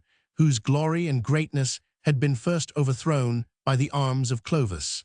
45. The first victory of Clovis had insulted the honor of the Goths. They viewed his rapid progress with jealousy and terror, and the youthful fame of Alaric was oppressed by the more potent genius of his rival. Some disputes inevitably arose on the edge of their contiguous dominions, and after the delays of fruitless negotiation, a personal interview of the two kings was proposed and accepted. The conference of Clovis and Alaric was held in a small island of the Loire near Ambes. They embraced, familiarly conversed, and feasted together, and separated with the warmest professions of peace and brotherly love. But their apparent confidence concealed a dark suspicion of hostile and treacherous designs, and their mutual complaints solicited, eluded, and disclaimed a final arbitration. At Paris, which he already considered as his royal seat, Clovis declared to an assembly of the princes and warriors the pretense and the motive of a Gothic war. It grieves me to see that the Arians still possess the fairest portion of Gaul. Let us march against them with the aid of God, and having vanquished the heretics, we will possess and divide their fertile provinces. 46. The Franks, who were inspired by hereditary valor and recent zeal, applauded the generous design of their monarch, expressed their resolution to conquer or die, since death and conquest would be equally profitable, and solemnly protested that they would never shave their beards till victory should absolve them from that inconvenient vow. The enterprise was promoted by the public or private exhortations of Clotilde. She reminded her husband how effectually some pious foundation would propitiate the deity and his servants, and the Christian hero, darting his battle-axe with a skillful and nervous band, "There," said he, "on that spot where my Francisca 47 shall fall, will I erect a church in honor of the holy apostles." This ostentatious piety confirmed and justified the attachment of the Catholics, with whom he secretly corresponded, and their devout wishes were gradually ripened into a formidable conspiracy. The people of Aquitaine were alarmed by the indiscreet reproaches of their Gothic tyrants, who justly accused them of preferring the dominion of the Franks, and their zealous adherent Quintianus, Bishop of Rhodes, 48, preached more forcibly in his exile than in his diocese. To resist these foreign and domestic enemies, who were fortified by the alliance of the Burgundians, Alaric collected his troops, far more numerous than the military powers of Clovis. The Visigoths resumed the exercise of arms, which they had neglected in a long and luxurious peace. 49. A select band of valiant and robust slaves attended their masters to the field. 50. And the cities of Gaul were compelled to furnish their doubtful and reluctant aid. Theodoric, king of the Ostrogoths, who reigned in Italy, had labored to maintain the tranquility of Gaul, and he assumed, or affected, for that purpose, the impartial character of a mediator. But the sagacious monarch dreaded the rising empire of Clovis, and he was firmly engaged to support the national and religious cause of the Goths. The accidental, or artificial, prodigies which adorned the expedition of Clovis were accepted by a superstitious age as the manifest declaration of the divine favor. He marched from Paris, and as he proceeded with decent reverence through the holy diocese of Tours, his anxiety tempted him to consult the shrine of St. Martin, the sanctuary, and the oracle of Gaul. His messengers were instructed to remark the words of the psalm, which should happen to be chanted at the precise moment when they entered the church. Those words most fortunately expressed the valor and victory of the champions of heaven, and the application was easily transferred to the new Joshua, the new Gideon, who went forth to battle against the enemies of the Lord. 51. Orleans secured to the Franks a bridge on the Loire, but at the distance of 40 miles from Poitiers, their progress was intercepted by an extraordinary swell of the river Vigena or Vienne, and the opposite banks were covered by the encampment of the Visigoths. Delay must be always dangerous to barbarians, who consume the country through which they march, and had Clovis possessed leisure and materials, it might have been impracticable to construct a bridge, or to force a passage in the face of a superior enemy. But the affectionate peasants who were impatient to welcome their deliverer could easily betray some unknown or unguarded ford. The merit of the discovery was enhanced by the useful interposition of fraud or fiction, and a white hart of singular size and beauty appeared to guide and animate the march of the Catholic army. The counsels of the Visigoths were irresolute and distracted. A crowd of impatient warriors, presumptuous in their strength, and disdaining to fly before the robbers of Germany, excited Alaric to assert in arms the name and blood of the conquerors of Rome. The advice of the graver chieftains pressed him to elude the first ardor of the Franks, and to expect, in the southern provinces of Gaul, the veteran and victorious Ostrogoths, whom the King of Italy had already sent to his assistance. The decisive moments were wasted in idle deliberation, the Goths too hastily abandoned, perhaps, an advantageous post, and the opportunity of a secure retreat was lost by their slow and disorderly motions. After Clovis had passed the ford, as it is still named, of the Hart, he advanced with bold and hasty steps to prevent the escape of the enemy. His nocturnal march was directed by a flaming meteor, suspended in the air above the Cathedral of Poitiers, and this signal, which might be previously concerted with the orthodox successor of St. Hilary, was compared to the column of fire that guided the Israelites in the desert. At the third hour of the day, about 10 miles beyond Poitiers, Clovis overtook and instantly attacked the Gothic army, whose defeat was already prepared by terror and confusion. Yet they rallied in their extreme distress, and the martial youths, who had clamorously demanded the battle, refused to survive the ignominy of flight.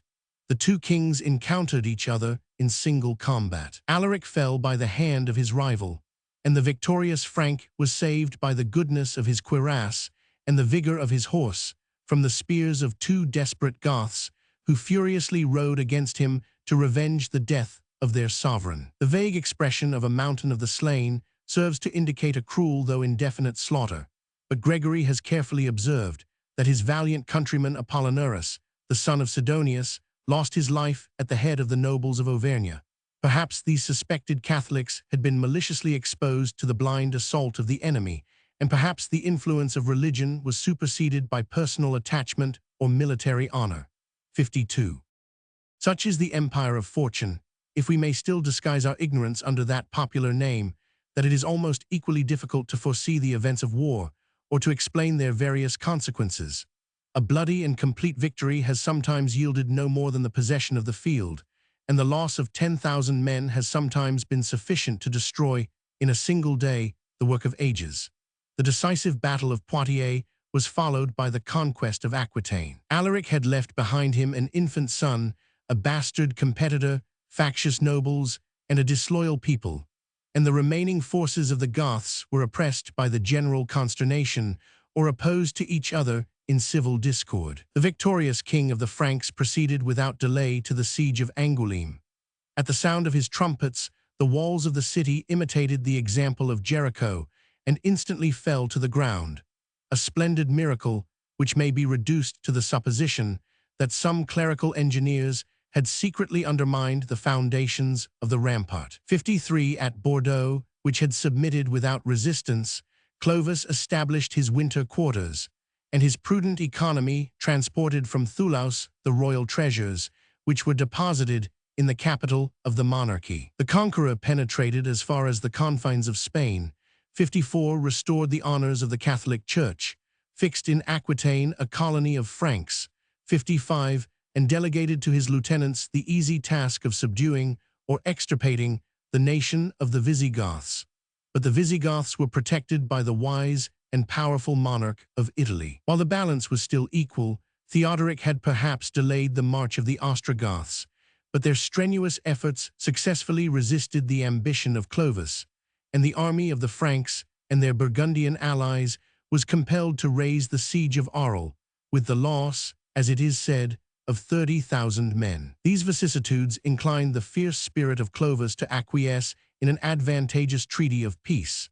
The Visigoths were suffered to retain the possession of Septimania, a narrow tract of sea coast, from the Rhone to the Pyrenees, but the ample province of Aquitaine, from those mountains to the Loire, was indissolubly united to the Kingdom of France. 56. After the success of the Gothic War, Clovis accepted the honors of the Roman consulship. The Emperor Anastasius ambitiously bestowed on the most powerful rival of Theodoric the title and ensigns of that eminent dignity. Yet from some unknown cause, the name of Clovis has not been inscribed in the fasti either of the East or West. 57. On the solemn day, the monarch of Gaul, placing a diadem on his head, was invested in the church of St. Martin with a purple tunic and mantle. From thence he proceeded on horseback to the cathedral of Tours, and as he passed through the streets, profusely scattered, with his own hand, a donative of gold and silver to the joyful multitude, who incessantly repeated their acclamations of Consul and Augustus. The actual or legal authority of Clovis could not receive any new accessions from the consular dignity. It was a name, a shadow, an empty pageant, and if the conqueror had been instructed to claim the ancient prerogatives of that high office, they must have expired with the period of its annual duration. But the Romans were disposed to revere, in the person of their master, that antique title which the emperors condescended to assume. The barbarian himself seemed to contract a sacred obligation to respect the majesty of the Republic, and the successors of Theodosius, by soliciting his friendship, tacitly forgave and almost ratified the usurpation of Gaul. 25 years after the death of Clovis, this important concession was more formally declared in a treaty between his sons and the Emperor Justinian. The Ostrogoths of Italy, unable to defend their distant acquisitions, had resigned to the Franks the cities of Arles and Marseille, of Arles, still adorned with the seat of a Praetorian prefect, and of Marseille, enriched by the advantages of trade and navigation. 58. This transaction was confirmed by the imperial authority, and Justinian, generously yielding to the Franks the sovereignty of the countries beyond the Alps, which they already possessed, absolved the provincials from their allegiance, and established on a more lawful, though not more solid, foundation the throne of the Merovingians. 59. From that era they enjoyed the right of celebrating at Arles the games of the circus, and by a singular privilege, which was denied even to the Persian monarch, the gold coin, impressed with their name and image, obtained a legal currency in the empire. 60. A Greek historian of that age has praised the private and public virtues of the Franks with a partial enthusiasm, which cannot be sufficiently justified by their domestic annals. 61. He celebrates their politeness and urbanity, their regular government and orthodox religion, and boldly asserts that these barbarians could be distinguished only by their dress and language from the subjects of Rome. Perhaps the Franks already displayed the social disposition and lively graces which in every age have disguised their vices and sometimes concealed their intrinsic merit. Perhaps Agathias and the Greeks were dazzled by the rapid progress of their arms and the splendor of their empire. Since the conquest of Burgundy, Gaul, except the Gothic province of Septimania, was subject in its whole extent to the sons of Clovis. They had extinguished the German kingdom of Thuringia, and their vague dominion penetrated beyond the Rhine, into the heart of their native forests. The Alemanni and Bavarians, who had occupied the Roman provinces of Rhaetia and Noricum to the south of the Danube, confessed themselves the humble vassals of the Franks, and the feeble barrier of the Alps was incapable of resisting their ambition. When the last survivor of the sons of Clovis united the inheritance and conquests of the Merovingians, his kingdom extended far beyond the limits of modern France. Yet modern France, such has been the progress of arts and policy, far surpasses in wealth, populousness, and power the spacious but savage realms of Clotaire or Dagobert. 62. The Franks or French are the only people of Europe who can deduce a perpetual succession from the conquerors of the Western Empire. But their conquest of Gaul was followed by 10 centuries of anarchy and ignorance. On the revival of learning, the students, who had been formed in the schools of Athens and Rome, disdained their barbarian ancestors, and a long period elapsed before patient labor could provide the requisite materials to satisfy, or rather to excite, the curiosity of more enlightened times.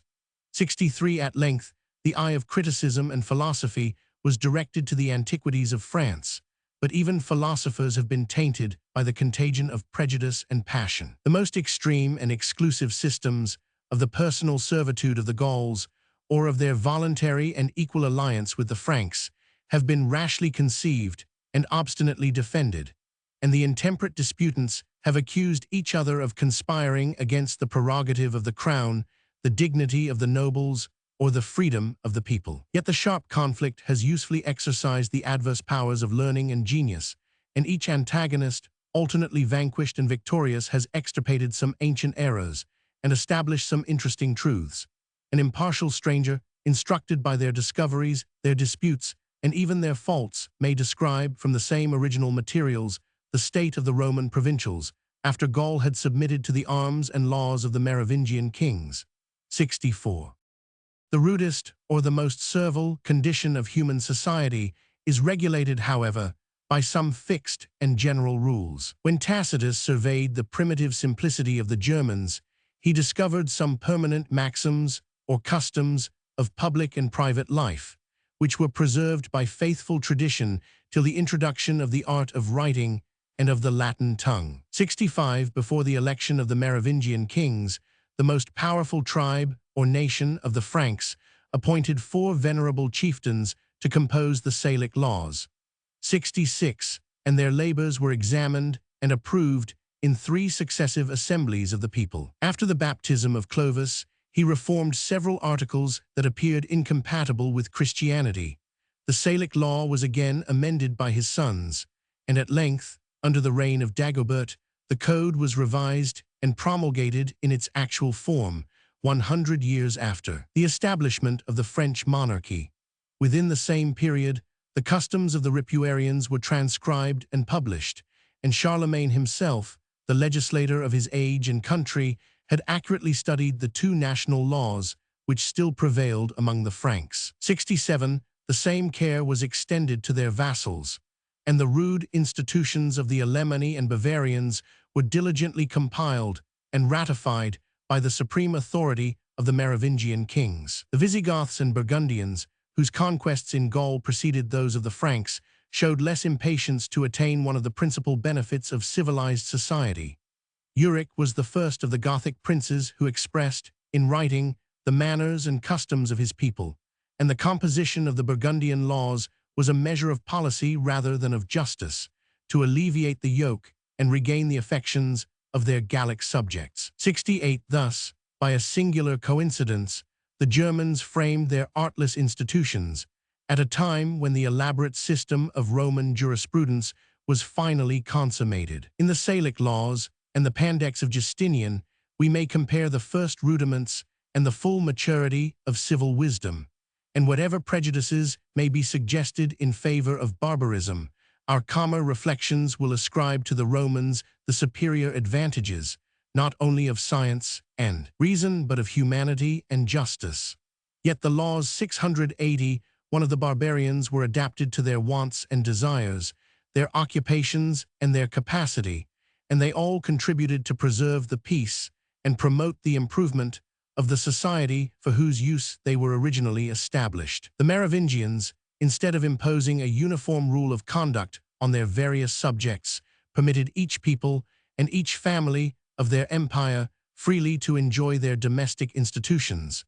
69. Nor were the Romans excluded from the common benefits of this legal toleration. 70. The children embraced the law of their parents, the wife that of her husband, the freedman that of his patron. And in all causes where the parties were of different nations, the plaintiff or accuser was obliged to follow the tribunal of the defendant, who may always plead a judicial presumption of right or innocence. A more ample latitude was allowed, if every citizen, in the presence of the judge, might declare the law under which he desired to live, and the national society to which he chose to belong.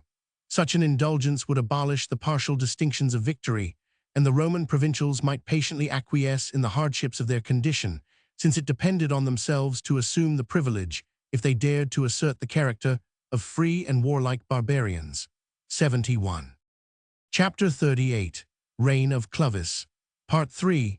When justice inexorably requires the death of a murderer, each private citizen is fortified by the assurance that the laws, the magistrate, and the whole community are the guardians of his personal safety. But in the loose society of the Germans, revenge was always honorable and often meritorious. The independent warrior chastised or vindicated with his own hand the injuries which he had offered or received, and he had only to dread the resentment of the sons and kinsmen of the enemy whom he had sacrificed to his selfish or angry passions. The magistrate, conscious of his weakness, interposed not to punish, but to reconcile, and he was satisfied if he could persuade or compel the contending parties to pay and to accept the moderate fine which had been ascertained as the price of blood. 72. The fierce spirit of the Franks would have opposed a more rigorous sentence. The same fierceness despised these ineffectual restraints, and when their simple manners had been corrupted by the wealth of Gaul, the public peace was continually violated by acts of hasty or deliberate guilt. In every just government, the same penalty is inflicted, or at least is imposed, for the murder of a peasant or a prince. But the national inequality established by the Franks in their criminal proceedings was the last insult and abuse of conquest. 73. In the calm moments of legislation, they solemnly pronounced that the life of a Roman was of smaller value than that of a barbarian. The Antrustion, 74, a name expressive of the most illustrious birth or dignity among the Franks, was appreciated at the sum of 600 pieces of gold, while the noble provincial, who was admitted to the king's table, might be legally murdered at the expense of 300 pieces. 200 were deemed sufficient for a Frank of ordinary condition, but the meaner Romans were exposed to disgrace and danger by a trifling compensation of 100 or even 50 pieces of gold. Had these laws been regulated by any principle of equity or reason, the public protection should have supplied, in just proportion, the want of personal strength. But the legislator had weighed in the scale, not of justice, but of policy, the loss of a soldier against that of a slave.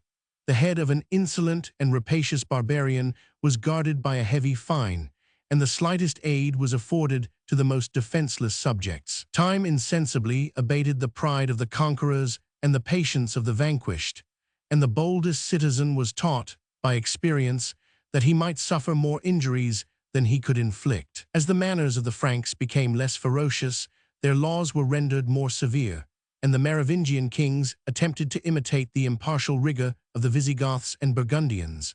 75. Under the empire of Charlemagne, murder was universally punished with death, and the use of capital punishments has been liberally multiplied in the jurisprudence of modern Europe. 76. The civil and military professions, which had been separated by Constantine, were again united by the barbarians. The harsh sound of the Teutonic appellations was mollified into the Latin titles of duke, of count, or of prefect, and the same officer assumed, within his district, the command of the troops and the administration of justice. 77. But the fierce and illiterate chieftain was seldom qualified to discharge the duties of a judge, which required all the faculties of a philosophically mind, laboriously cultivated by experience and study, and his rude ignorance was compelled to embrace some simple and visible methods of ascertaining the cause of justice. In every religion, the deity has been invoked to confirm the truth or to punish the falsehood of human testimony, but this powerful instrument was misapplied and abused by the simplicity of the German legislators. The party accused might justify his innocence by producing before their tribunal a number of friendly witnesses who solemnly declared their belief or assurance that he was not guilty. According to the weight of the charge, this legal number of compurgators was multiplied. 72 voices were required to absolve an incendiary or assassin, and when the chastity of a queen of France was suspected, 300 gallant nobles swore, without hesitation, that the infant prince had been actually begotten by her deceased husband. 78. The sin and scandal of manifest and frequent perjuries engaged the magistrates to remove these dangerous temptations, and to supply the defects of human testimony by the famous experiments of fire and water. These extraordinary trials were so capriciously contrived that in some cases, guilt and innocence in others could not be proved without the interposition of a miracle. Such miracles were really provided by fraud and credulity. The most intricate causes were determined by this easy and infallible method, and the turbulent barbarians, who might have disdained the sentence of the magistrate, submissively acquiesced in the judgment of God. 79. But the trials by single combat gradually obtained superior credit and authority among a warlike people who could not believe that a brave man deserved to suffer or that a coward deserved to live. 80. Both in civil and criminal proceedings, the plaintiff or accuser, the defendant, or even the witness were exposed to mortal challenge from the antagonist who was destitute of legal proofs. and it was incumbent on them either to desert their cause or publicly to maintain their honor in the lists of battle. They fought either on foot or on horseback, according to the custom of their nation. 81 And the decision of the sword or lance was ratified by the sanction of heaven, of the judge, and of the people. This sanguinary law was introduced into Gaul by the Burgundians, and their legislator Gundobald 82 condescended to answer the complaints and objections of his subject Avitus. "Is it not true," said the king of Burgundy to the bishop, "that the event of national wars and private combats is directed by the judgment of God, and that his providence awards the victory to the juster cause?" By such prevailing arguments, the absurd and cruel practice of judicial duels, which had been peculiar to some tribes of Germany, was propagated and established in all the monarchies of Europe, from Sicily to the Baltic. At the end of 10 centuries, the reign of legal violence was not totally extinguished, and the ineffectual censures of saints, of popes, and of synods may seem to prove that the influence of superstition is weakened by its unnatural alliance with reason and humanity. The tribunals were stained with the blood, perhaps, of innocent and respectable citizens. The law, which now favors the rich, then yielded to the strong, and the old, the feeble, and the infirm were condemned, either to renounce their fairest claims and possessions, to sustain the dangers of an unequal conflict, 83, or to trust the doubtful aid of a mercenary champion. This oppressive jurisprudence was imposed on the provincials of Gaul, who complained of any injuries in their persons and property. Whatever might be the strength or courage of individuals, the victorious barbarians excelled in the love and exercise of arms, and the vanquished Roman was unjustly summoned to repeat, in his own person, the bloody contest which had been already decided against his country. 84. A devouring host of 120,000 Germans had formerly passed the Rhine under the command of Ariovistus. 1/3 part of the fertile lands of the Sequani was appropriated to their use, and the conqueror soon repeated his oppressive demand of another third, for the accommodation of a new colony of 24,000 barbarians, whom he had invited to share the rich harvest of Gaul. 85 At the distance of 500 years, the Visigoths and Burgundians, who revenged the defeat of Ariovistus, usurped the same unequal proportion of 2/3 of the subject lands. But this distribution, instead of spreading over the province, may be reasonably confined to the peculiar districts where the victorious people had been planted by their own choice or by the policy of their leader. In these districts, each barbarian was connected by the ties of hospitality with some Roman provincial. To this unwelcome guest, the proprietor was compelled to abandon 2/3 of his patrimony, but the German, a shepherd and a hunter, might sometimes content himself with a spacious range of wood and pasture, and resign the smallest, though most valuable, portion to the toil of the industrious husbandman. 86 The silence of ancient and authentic testimony has encouraged an opinion that the rapine of the Franks was not moderated or disguised by the forms of a legal division, that they dispersed themselves over the provinces of Gaul without order or control, and that each victorious robber, according to his wants, his avarice, and his strength, measured with his sword the extent of his new inheritance. At a distance from their sovereign, the barbarians might indeed be tempted to exercise such arbitrary depredation, but the firm and artful policy of Clovis must curb a licentious spirit, which would aggravate the misery of the vanquished, whilst it corrupted the union and discipline of the conquerors. 861 The memorable vase of Soissons is a monument and a pledge of the regular distribution of the Gallic spoils. It was the duty and the interest of Clovis to provide rewards for a successful army, settlements for a numerous people, without inflicting any wanton or superfluous injuries on the loyal Catholics of Gaul. The ample fund, which he might lawfully acquire, of the imperial patrimony, vacant lands, and Gothic usurpations would diminish the cruel necessity of seizure and confiscation, and the humble provincials would more patiently acquiesce in the equal and regular distribution of their loss. 87. The wealth of the Merovingian princes consisted in their extensive domain. After the conquest of Gaul, they still delighted in the rustic simplicity of their ancestors. The cities were abandoned to solitude and decay, and their coins, their charters, and their synods are still inscribed with the names of the villas or rural palaces in which they successively resided. 160 of these palaces, a title which need not excite any unseasonable ideas of art or luxury, were scattered through the provinces of their kingdom, and if some might claim the honors of a fortress, the far greater part could be esteemed only in the light of profitable farms. The mansion of the long-haired kings was surrounded with convenient yards and stables for the cattle and the poultry. The garden was planted with useful vegetables. The various trades, the labors of agriculture, and even the arts of hunting and fishing were exercised by servile hands for the emolument of the sovereign. His magazines were filled with corn and wine, either for sale or consumption, and the whole administration was conducted by the strictest maxims of private economy. 88. This ample patrimony was appropriated to supply the hospitable plenty of Clovis and his successors, and to reward the fidelity of their brave companions who, both in peace and war, were devoted to their personal service.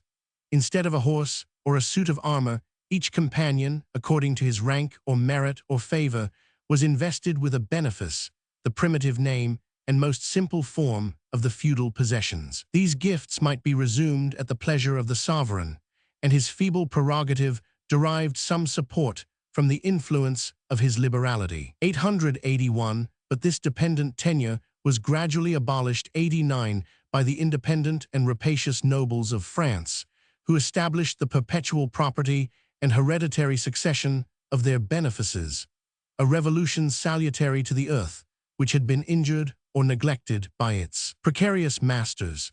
90. Besides these royal and beneficiary estates, a large proportion had been assigned in the division of Gaul, of allodial and Salic lands. They were exempt from tribute, and the Salic lands were equally shared among the male descendants of the Franks. 91.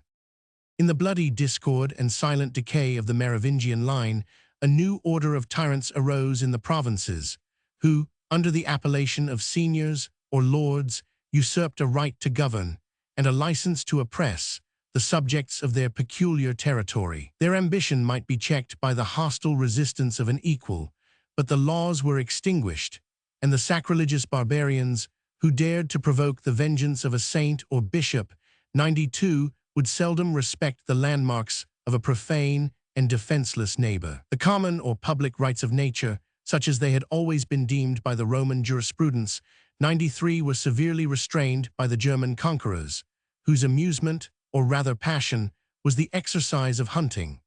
The vague dominion which man has assumed over the wild inhabitants of the earth, the air, and the waters was confined to some fortunate individuals of the human species. Gaul was again overspread with woods, and the animals, who were reserved for the use or pleasure of the lord, might ravage with impunity the fields of his industrious vassals. The chase was the sacred privilege of the nobles and their domestic servants. Plebeian transgressors were legally chastised with stripes and imprisonment. 94, but in an age which admitted a slight composition for the life of a citizen, it was a capital crime to destroy a stag or a wild bull within the precincts of the royal forests. 95. According to the maxims of ancient war, the conqueror became the lawful master of the enemy whom he had subdued and spared. 96. And the fruitful cause of personal slavery, which had been almost suppressed by the peaceful sovereignty of Rome, was again revived and multiplied by the perpetual hostilities of the independent barbarians. The Goth, the Burgundian, or the Frank, who returned from a successful expedition, dragged after him a long train of sheep, of oxen, and of human captives, whom he treated with the same brutal contempt. The youths of an elegant form and an ingenuous aspect were set apart for the domestic service, a doubtful situation which alternately exposed them to the favorable or cruel impulse of passion. The useful mechanics and servants, smiths, carpenters, tailors, shoemakers, cooks, gardeners, dyers, and workmen in gold and silver, and 100, employed their skill for the use or profit of their master. But the Roman captives, who were destitute of art but capable of labor, were condemned, without regard to their former rank, to tend the cattle and cultivate the lands of the barbarians. The number of the hereditary bondsmen who were attached to the Gallic estates was continually increased by new supplies, and the servile people, according to the situation and temper of their lords, was sometimes raised by precarious indulgence and more frequently depressed by capricious despotism. 97. An absolute power of life and death was exercised by these lords, and when they married their daughters, a train of useful servants, chained on the wagons to prevent their escape, was sent as a nuptial present into a distant country. 98. The majesty of the Roman laws protected the liberty of each citizen against the rash effects of his own distress or despair. But the subjects of the Merovingian kings might alienate their personal freedom, and this act of legal suicide, which was familiarly practiced, is expressed in terms most disgraceful and afflicting to the dignity of human nature. 99. The example of the poor, who purchased life by the sacrifice of all that can render life desirable, was gradually imitated by the feeble and the devout, who, in times of public disorder, pusillanimously crowded to shelter themselves under the battlements of a powerful chief and around the shrine of a popular saint. Their submission was accepted by these temporal or spiritual patrons, and the hasty transaction irrecoverably fixed their own condition and that of their latest posterity. From the reign of Clovis, during 5 successive centuries, the laws and manners of Gaul uniformly tended to promote the increase and to confirm the duration of personal servitude. Time and violence almost obliterated the intermediate ranks of society and left an obscure and narrow interval between the noble and the slave. This arbitrary and recent division has been transformed by pride and prejudice into a national distinction, universally established by the arms and the laws of the Merovingians. The nobles, who claimed their genuine or fabulous descent from the independent and victorious Franks, have asserted and abused the indefeasible right of conquest over a prostrate crowd of slaves and plebeians, to whom they imputed the imaginary disgrace of Gallic or Roman extraction. The general state and revolutions of France, a name which was imposed by the conquerors, may be illustrated by the particular example of a province, a diocese, or a senatorial family. Auvergne had formerly maintained a just preeminence among the independent states and cities of Gaul. The brave and numerous inhabitants displayed a singular trophy, the sword of Caesar himself, which he had lost when he was repulsed before the walls of Gergovia. 100. As the common offspring of Troy, they claimed a fraternal alliance with the Romans. 101. And if each province had imitated the courage and loyalty of Auvergne, the fall of the Western Empire might have been prevented or delayed.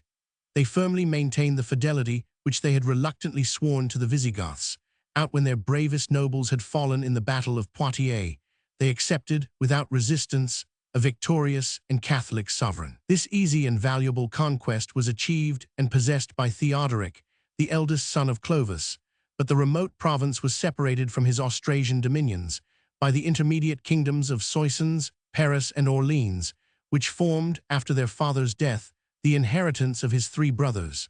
The king of Paris, Childebert, was tempted by the neighborhood and beauty of Auvergne. 102. The upper country, which rises towards the south into the mountains of the Cevennes, presented a rich and various prospect of woods and pastures. The sides of the hills were clothed with vines, and each eminence was crowned with a villa or castle. In the lower Auvergne, the river Allier flows through the fair and spacious plain of Limagny, and the inexhaustible fertility of the soil supplied, and still supplies, without any interval of repose, the constant repetition of the same harvests. 103. On the false report that their lawful sovereign had been slain in Germany, the city and diocese of Auvergne were betrayed by the grandson of Sidonius Apollinaris. Childebert enjoyed this clandestine victory, and the free subjects of Theodoric threatened to desert his standard if he indulged his private resentment while the nation was engaged in the Burgundian War. But the Franks of Austrasia soon yielded to the persuasive eloquence of their king. "Follow me," said Theodoric, "into Auvergne. I will lead you into a province where you may acquire gold, silver, slaves, cattle, and precious apparel to the full extent of your wishes. I repeat my promise. I give you the people and their wealth as your prey, and you may transport them at pleasure into your own country." By the execution of this promise, Theodoric justly forfeited the allegiance of a people whom he devoted to destruction.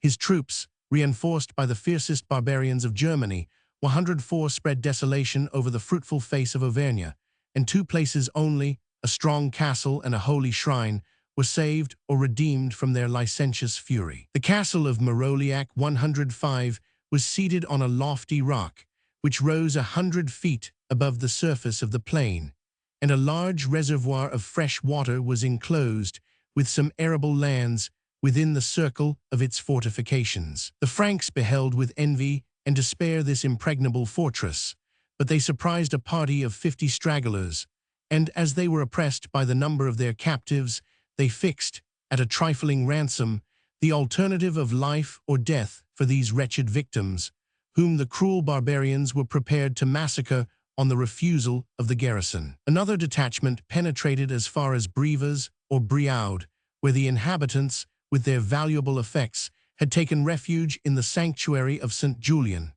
The doors of the church resisted the assault, but a daring soldier entered through a window of the choir and opened a passage to his companions. The clergy and people, the sacred and the profane spoils, were rudely torn from the altar, and the sacrilegious division was made at a small distance from the town of Brioude. But this act of impiety was severely chastised by the devout son of Clovis. He punished with death the most atrocious offenders, left their secret accomplices to the vengeance of St. Julian, released the captives, restored the plunder, and extended the rites of sanctuary 5 miles round the sepulchre of the holy martyr. 106. Chapter 38. Reign of Clovis. Part 4. Before the Austrasian army retreated from Auvergne, Theodoric exacted some pledges of the future loyalty of a people whose just hatred could be restrained only by their fear. A select band of noble youths, the sons of the principal senators, was delivered to the conqueror as the hostages of the faith of Childebert and of their countrymen. On the first rumor of war or conspiracy, these guiltless youths were reduced to a state of servitude, and one of them, Attalus, 107, whose adventures are more particularly related, kept his master's horses in the diocese of Treves. After a painful search, he was discovered, in this unworthy occupation, by the emissaries of his grandfather, Gregory, Bishop of Langres, but his offers of ransom were sternly rejected by the avarice of the barbarian, who required an exorbitant sum of 10 pounds of gold for the freedom of his noble captive. His deliverance was effected by the hardy stratagem of Leo, a slave belonging to the kitchens of the Bishop of Langres. 108. An unknown agent easily introduced him into the same family. The barbarian purchased Leo for the price of 12 pieces of gold, and was pleased to learn that he was deeply skilled in the luxury of an episcopal table. "Next Sunday," said the Frank, "I shall invite my neighbors and kinsmen. Exert thy art and force them to confess that they have never seen or tasted such an entertainment even in the king's house." Leo assured him that if he would provide a sufficient quantity of poultry, his wishes should be satisfied. The master, who already aspired to the merit of elegant hospitality, assumed, as his own, the praise which the voracious guests unanimously bestowed on his cook, and the dexterous Leo insensibly acquired the trust and management of his household.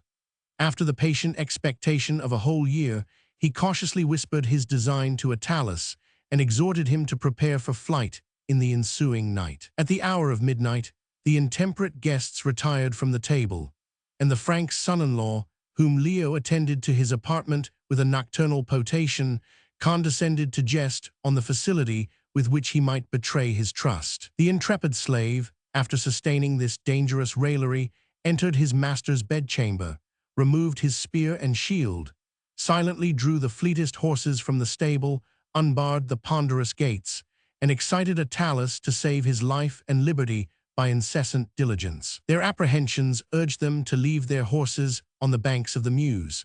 109. They swam the river, wandered 3 days in the adjacent forest, and subsisted only by the accidental discovery of a wild plum tree. As they lay concealed in a dark thicket, they heard the noise of horses.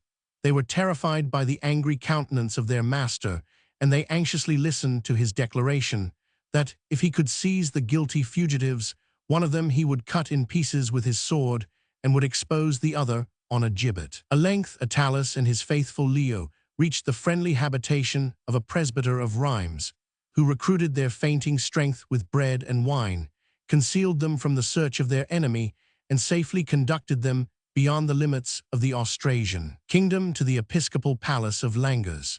Gregory embraced his grandson with tears of joy, gratefully delivered Leo, with his whole family from the yoke of servitude, and bestowed on him the property of a farm where he might end his days in happiness and freedom. Perhaps this singular adventure, which is marked with so many circumstances of truth and nature, was related by Attalus himself to his cousin or nephew, the first historian of the Franks. Gregory of Tours 110 was born about 60 years after the death of Sidonius Apollinaris, and their situation was almost similar, since each of them was a native of Auvergne, a senator, and a bishop.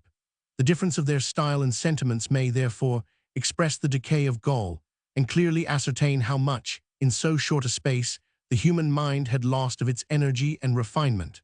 111. We are now qualified to despise the opposite, and perhaps artful misrepresentations which have softened or exaggerated the oppression of the Romans of Gaul under the reign of the Merovingians. The conquerors never promulgated any universal edict of servitude or confiscation, but a degenerate people, who excused their weakness by the specious names of politeness and peace, was exposed to the arms and laws of the ferocious barbarians, who contemptuously insulted their possessions, their freedom, and their safety. Their personal injuries were partial and irregular, but the great body of the Romans survived the revolution and still preserved the property and privileges of citizens. A large portion of their lands was exacted for the use of the Franks, but they enjoyed the remainder, exempt from tribute. 112, and the same irresistible violence which swept away the arts and manufactures of Gaul destroyed the elaborate and expensive system of imperial despotism. The provincials must frequently deplore the savage jurisprudence of the Salic or Ripuarian laws, but their private life, in the important concerns of marriage, testaments, or inheritance, was still regulated by the Theodosian Code, and a discontented Roman might freely aspire or descend to the title and character of a barbarian. The honors of the state were accessible to his ambition. The education and temper of the Romans more peculiarly qualified them for the offices of civil government, and as soon as emulation had rekindled their military ardor, they were permitted to march in the ranks, or even at the head, of the victorious Germans. I shall not attempt to enumerate the generals and magistrates, whose names 113 attest the liberal policy of the Merovingians. The supreme command of Burgundy, with the title of patrician, was successively entrusted to 3 Romans, and the last and most powerful, Mummalus, 114, who alternately saved and disturbed the monarchy, had supplanted his father in the station of Count of Autun, and left a treasury of 30 talents of gold and 250 talents of silver. The fierce and illiterate barbarians were excluded, during several generations, from the dignities and even from the orders of the Church. 115. The clergy of Gaul consisted almost entirely of native provincials. The haughty Franks fell at the feet of their subjects, who were dignified with the episcopal character, and the power and riches which had been lost in war were insensibly recovered by superstition. 116. In all temporal affairs, the Theodosian Code was the universal law of the clergy, but the barbaric jurisprudence had liberally provided for their personal safety. A subdeacon was equivalent to 2 francs. The antrustion and priest were held in similar estimation, and the life of a bishop was appreciated far above the common standard, at the price of 900 pieces of gold. 117. The Romans communicated to their conquerors the use of the Christian religion and Latin language. 118. But their language and their religion had alike degenerated from the simple purity of the Augustan and apostolic age. The progress of superstition and barbarism was rapid and universal. The worship of the saints concealed from vulgar eyes the God of the Christians, and the rustic dialect of peasants and soldiers was corrupted by a Teutonic idiom and pronunciation. Yet such intercourse of sacred and social communion eradicated the distinctions of birth and victory, and the nations of Gaul were gradually confounded under the name and government of the Franks. The Franks, after they mingled with their Gallic subjects, might have imparted the most valuable of human gifts, a spirit and system of constitutional liberty. Under a king, hereditary but limited, the chiefs and councillors might have debated at Paris, in the palace of the Caesars. The adjacent field, where the emperors reviewed their mercenary legions, would have admitted the legislative assembly of freemen and warriors, and the rude model, which had been sketched in the woods of Germany, 119 might have been polished and improved by the civil wisdom of the Romans. But the careless barbarians, secure of their personal independence, disdained the labor of government. The annual assemblies of the month of March were silently abolished, and the nation was separated and almost dissolved by the conquest of Gaul. 120, the monarchy was left without any regular establishment of justice, of arms, or of revenue. The successors of Clovis wanted resolution to assume, or strength to exercise, the legislative and executive powers, which the people had abdicated.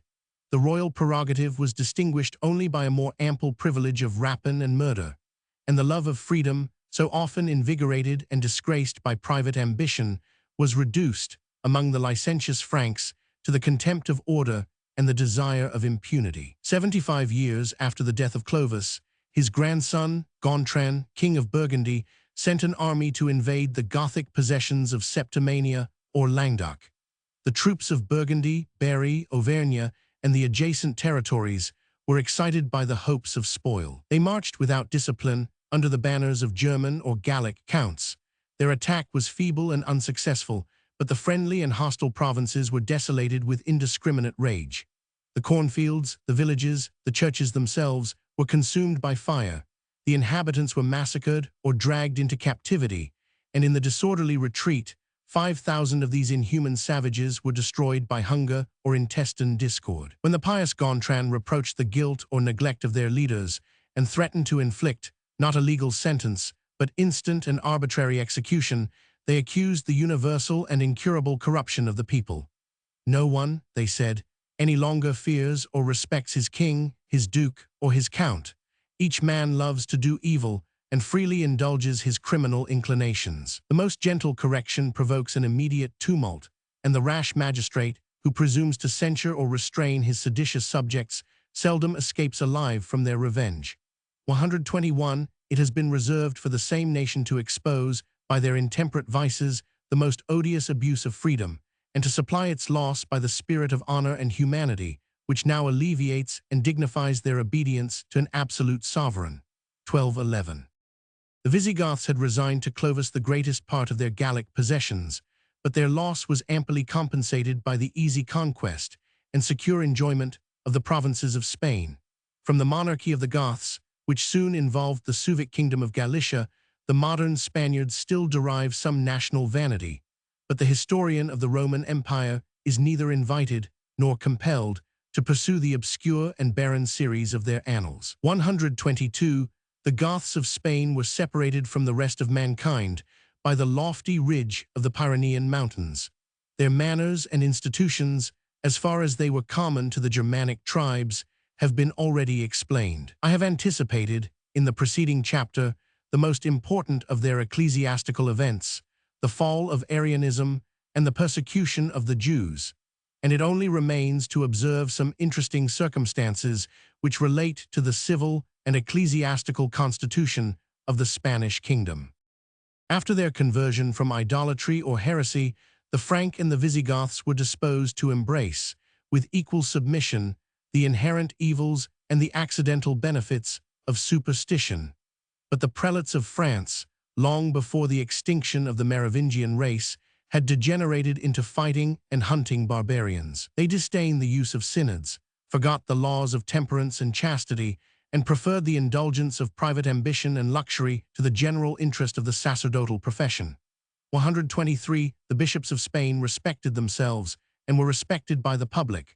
Their indissoluble union disguised their vices and confirmed their authority, and the regular discipline of the Church introduced peace, order, and stability into the government of the state. From the reign of Ricard, the first Catholic king, to that of Witiza, the immediate predecessor of the unfortunate Roderick, 16 national councils were successively convened. The 6 metropolitans, Toledo, Seville, Merida, Braga, Tarragona, and Narbonne, presided according to their respective seniority. The assembly was composed of their suffragan bishops, who appeared in person or by their proxies, and a place was assigned to the most holy or opulent of the Spanish abbots. During the first 3 days of the convocation, as long as they agitated the ecclesiastical question of doctrine and discipline, the profane laity was excluded from their debates, which were conducted, however, with decent solemnity. But on the morning of the 4th day, The doors were thrown open for the entrance of the great officers of the palace, the dukes and counts of the provinces, the judges of the cities, and the Gothic nobles, and the decrees of heaven were ratified by the consent of the people. The same rules were observed in the provincial assemblies, the annual synods, which were empowered to hear complaints and to redress grievances, and a legal government was supported by the prevailing influence of the Spanish clergy. The bishops, who, in each revolution, were prepared to flatter the victorious, and to insult the prostrate, labored, with diligence and success, to kindle the flames of persecution, and to exalt the mitre above the crown.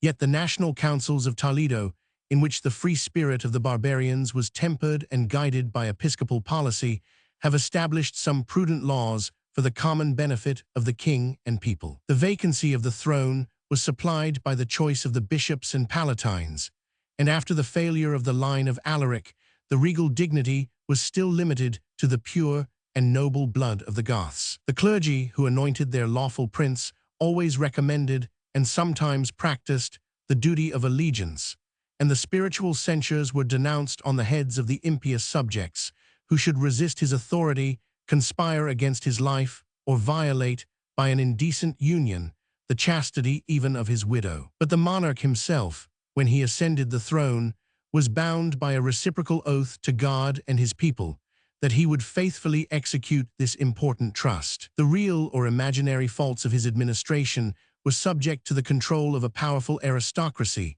and the bishops and palatines were guarded by a fundamental privilege, that they should not be degraded, imprisoned, tortured, nor punished with death, exile, or confiscation, unless by the free and public judgment of their peers. 124. One of these legislative councils of Toledo examined and ratified the code of laws which had been compiled by a succession of Gothic kings, from the fierce Euric to the devout Egica. As long as the Visigoths themselves were satisfied with the rude customs of their ancestors, they indulged their subjects of Aquitaine and Spain in the enjoyment of the Roman law. Their gradual improvement in arts, in policy, and at length in religion encouraged them to imitate and to supersede these foreign institutions, and to compose a code of civil and criminal jurisprudence for the use of a great and united people. The same obligations and the same privileges were communicated to the nations of the Spanish monarchy, and the conquerors, insensibly renouncing the Teutonic idiom, submitted to the restraints of equity and exalted the Romans to the participation of freedom. The merit of this impartial policy was enhanced by the situation of Spain under the reign of the Visigoths.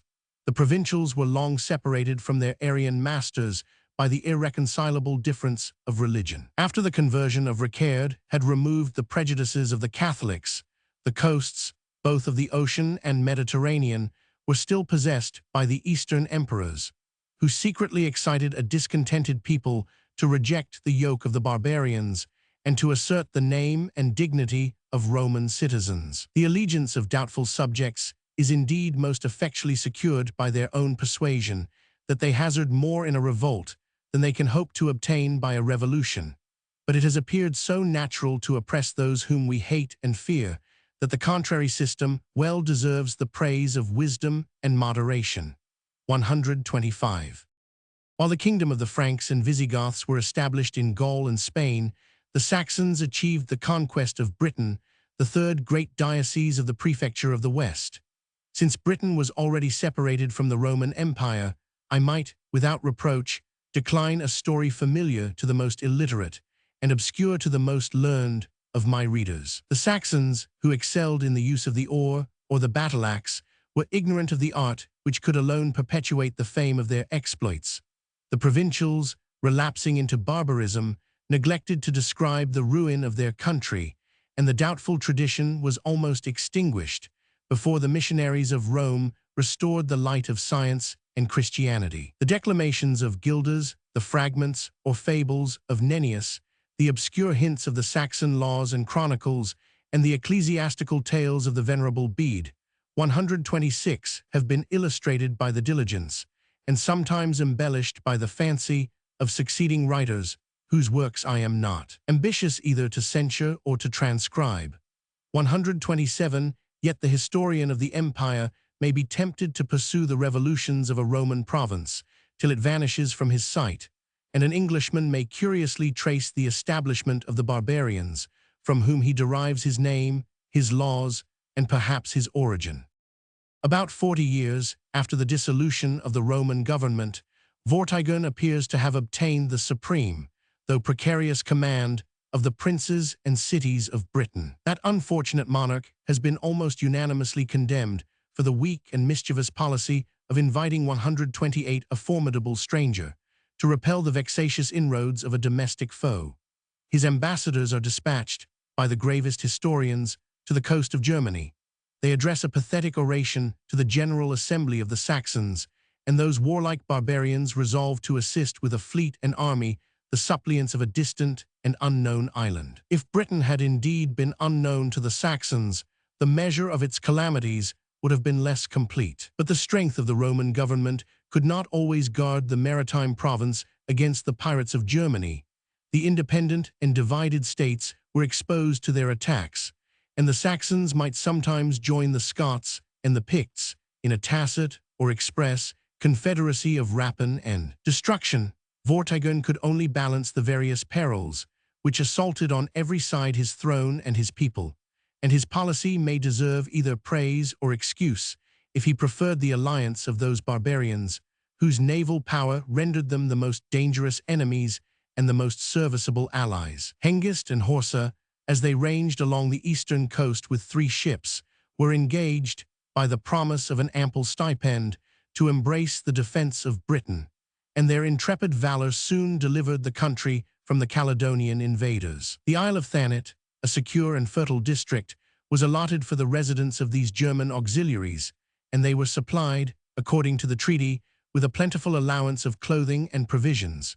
This favorable reception encouraged 5,000 warriors to embark with their families in 17 vessels, and the infant power of Hengist was fortified by this strong and seasonable reinforcement. The crafty barbarians suggested to Vortigern the obvious advantage of fixing, in the neighborhood of the Picts, a colony of faithful allies. A third fleet of 40 ships, under the command of his son and nephew, sailed from Germany, ravaged the Orkneys, and disembarked a new army on the coast of Northumberland or Lothian, at the opposite extremity of the devoted land. It was easy to foresee, but it was impossible to prevent, the impending evils. The 2 nations were soon divided and exasperated by mutual jealousies. The Saxons magnified all that they had done and suffered in the cause of an ungrateful people, while the Britons regretted the liberal rewards which could not satisfy the avarice of those haughty mercenaries. The causes of fear and hatred were inflamed into an irreconcilable quarrel. The Saxons flew to arms, and if they perpetrated a treacherous massacre during the security of a feast, they destroyed the reciprocal confidence which sustains the intercourse of peace and war. 129. Hengist, who boldly aspired to the conquest of Britain, exhorted his countrymen to embrace the glorious opportunity. He painted in lively colors the fertility of the soil, the wealth of the cities, the pusillanimous temper of the natives, and the convenient situation of a spacious solitary island accessible on all sides to the Saxon fleets.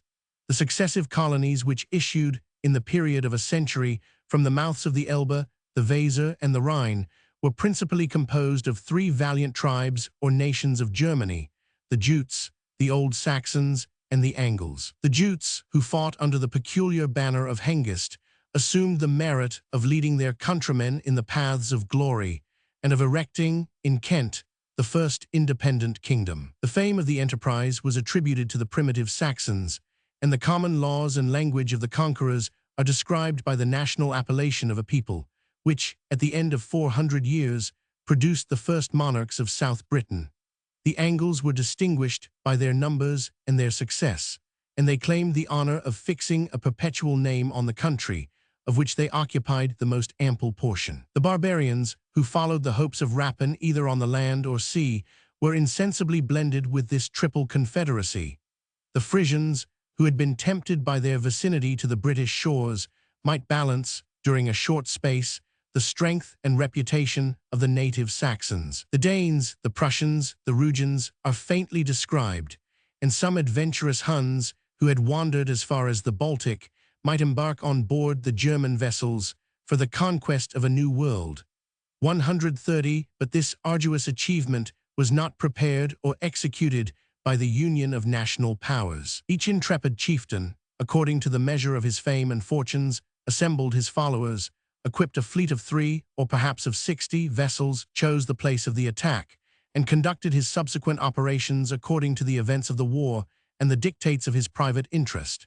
In the invasion of Britain, many heroes vanquished and fell, but only 7 victorious leaders assumed, or at least maintained, the title of kings. 7 independent thrones, the Saxon Heptarchy, 1301, were founded by the conquerors, and 7 families, one of which has been continued by female succession to our present sovereign, derived their equal and sacred lineage from Woden, the god of war. It has been pretended that this Republic of Kings was moderated by a general council and a supreme magistrate, but such an artificial scheme of policy is repugnant to the rude and turbulent spirit of the Saxons.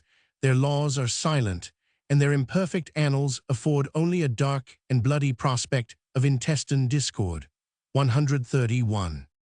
A monk who, in the profound ignorance of human life, has presumed to exercise the office of historian, strangely disfigures the state of Britain at the time of its separation from the Western Empire. Gildas 132 describes in florid language the improvements of agriculture, the foreign trade which flowed with every tide into the Thames, and the solid and lofty construction of public and private edifices. He accuses the sinful luxury of the British people, of a people, according to the same writer, ignorant of the most simple arts, and incapable, without the aid of the Romans, of providing walls of stone or weapons of iron for the defense of their native land. 133. Under the long dominion of the emperors, Britain had been insensibly molded into the elegant and servile form of a Roman province, whose safety was entrusted to a foreign power. The subjects of Honorius contemplated their new freedom with surprise and terror. They were left destitute of any civil or military constitution, and their uncertain rulers wanted either skill or courage or authority to direct the public force against the common enemy. The introduction of the Saxons betrayed their internal weakness and degraded the character both of the prince and people. Their consternation magnified the danger, the want of union diminished their resources, and the madness of civil factions was more solicitous to accuse than to remedy the evils which they imputed to the misconduct of their adversaries. Yet the Britons were not ignorant. They could not be ignorant of the manufacture or the use of arms. The successive and disorderly attacks of the Saxons allowed them to recover from their amazement, and the prosperous or adverse events of the war added discipline and experience to their native valor.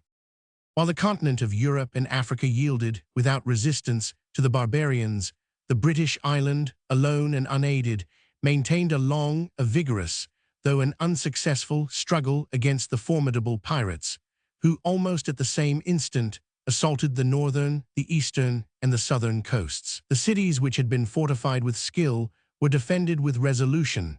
The advantages of ground, hills, forests, and morasses were diligently improved by the inhabitants. The conquest of each district was purchased with blood, and the defeats of the Saxons are strongly attested by the discreet silence of their annalist. Hengist might hope to achieve the conquest of Britain, but his ambition, in an active reign of 35 years, was confined to the possession of Kent, and the numerous colony which he had planted in the north was extirpated by the sword of the Britons. The monarchy of the West Saxons was laboriously founded by the persevering efforts of 3 martial generations. The life of Cerdic, one of the bravest of the children of Woden, was consumed in the conquest of Hampshire and the Isle of Wight, and the loss which he sustained in the Battle of Mount Badon reduced him to a state of inglorious repose. Kenric, his valiant son, advanced into Wiltshire, besieged Salisbury, at that time seated on a commanding eminence, and vanquished an army which advanced to the relief of the city. In the subsequent Battle of Marlborough, 134, his British enemies displayed their military science. Their troops were formed in 3 lines. Each line consisted of 3 distinct bodies, and the cavalry, the archers, and the pikemen were distributed according to the principles of Roman tactics. The Saxons charged in one weighty column, boldly encountered with their short swords the long lances of the Britons, and maintained an equal conflict till the approach of night. Two decisive victories, the death of 3 British kings, and the reduction of Cirencester, Bath, and Gloucester, established the fame and power of Solon, the grandson of Cerdic, who carried his victorious arms to the banks of the Severn. Chapter 38. Reign of Clovis. Part 5.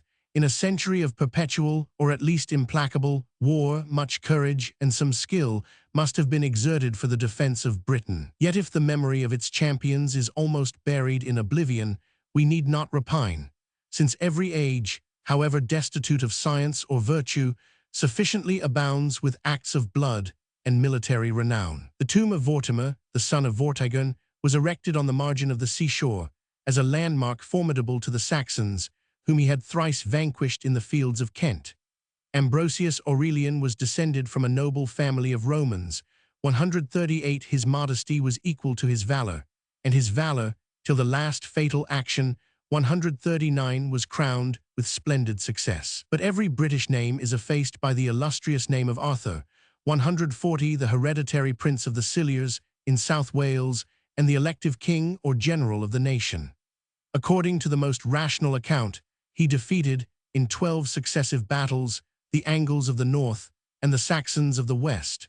But the declining age of the hero was embittered by popular ingratitude and domestic misfortunes. The events of his life are less interesting than the singular revolutions of his fame. During a period of 500 years, the tradition of his exploits was preserved and rudely embellished by the obscure bards of Wales and Armorica, who were odious to the Saxons and unknown to the rest of mankind. The pride and curiosity of the Norman conquerors prompted them to inquire into the ancient history of Britain. They listened with fond credulity to the tale of Arthur, and eagerly applauded the merit of a prince who had triumphed over the Saxons, their common enemies. His romance, transcribed in the Latin of Geoffrey of Monmouth, and afterwards translated into the fashionable idiom of the times, was enriched with the various, though incoherent, ornaments which were familiar to the experience, the learning, or the fancy of the 12th century. The progress of a Phrygian colony, from the Tiber to the Thames, was easily engrafted on the fable of the Aeneid, and the royal ancestors of Arthur derived their origin from Troy and claimed their alliance with the Caesars. His trophies were decorated with captive provinces and imperial titles, and his Danish victories avenged the recent injuries of his country. The gallantry and superstition of the British hero, his feasts and tournaments, and the memorable institution of his Knights of the Round Table were faithfully copied from the reigning manners of chivalry, and the fabulous exploits of others' sons appear less incredible than the adventures which were achieved by the enterprising valor of the Normans. Pilgrimage and the holy wars introduced into Europe the specious miracles of Arabian magic. Fairies and giants, flying dragons, and enchanted palaces were blended with the more simple fictions of the West, and the fate of Britain depended on the art or the predictions of Merlin. Every nation embraced and adorned the popular romance of Arthur and the Knights of the Round Table. Their names were celebrated in Greece and Italy, and the voluminous tales of Sir Lancelot and Sir Tristram were devoutly studied by the princes and nobles, who disregarded the genuine heroes and historians of antiquity. At length the light of science and reason was rekindled, the talisman was broken, the visionary fabric melted into air, and by a natural, though unjust, reverse of the public opinion, the severity of the present age is inclined to question the existence of Arthur. 141. Resistance, if it cannot avert, must increase the miseries of conquest, and conquest has never appeared more dreadful and destructive than in the hands of the Saxons, who hated the valor of their enemies, disdained the faith of treaties, and violated, without remorse, the most sacred objects of the Christian worship. The fields of battle might be traced, almost in every district, by monuments of bones. The fragments of falling towers were stained with blood.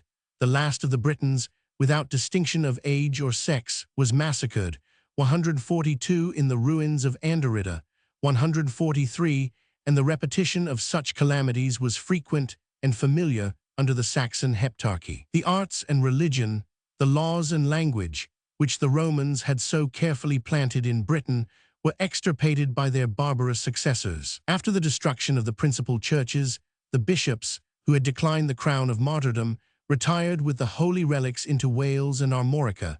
The remains of their flocks were left destitute of any spiritual food.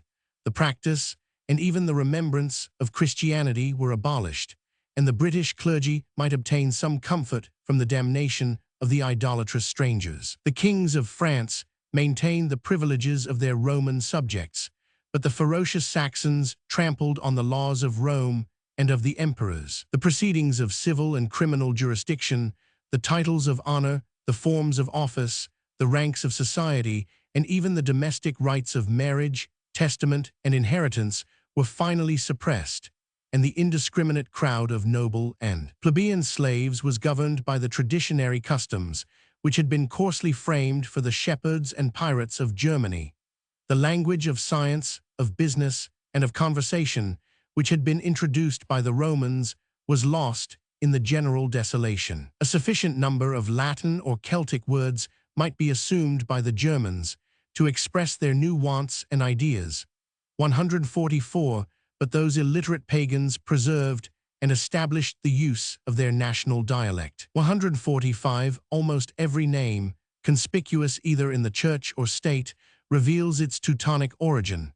146, and the geography of England was universally inscribed with foreign characters and appellations. The example of a revolution, so rapid and so complete, may not easily be found, but it will excite a probable suspicion that the arts of Rome were less deeply rooted in Britain than in Gaul or Spain, and that the native rudeness of the country and its inhabitants was covered by a thin varnish of Italian manners. This strange alteration has persuaded historians and even philosophers that the provincials of Britain were totally exterminated, and that the vacant land was again peopled by the perpetual influx and rapid increase of the German colonies. 300,000 Saxons are said to have obeyed the summons of Hengist. 147, the entire emigration of the Angles was attested in the age of Bede by the solitude of their native country. 148, and our experience has shown the free propagation of the human race if they are cast on a fruitful wilderness, where their steps are unconfined and their subsistence is plentiful. The Saxon kingdoms displayed the face of recent discovery and cultivation. The towns were small, the villages were distant, the husbandry was languid and unskillful. 4 sheep were equivalent to an acre of the best land. 149, an ample space of wood and morass was resigned to the vague dominion of nature.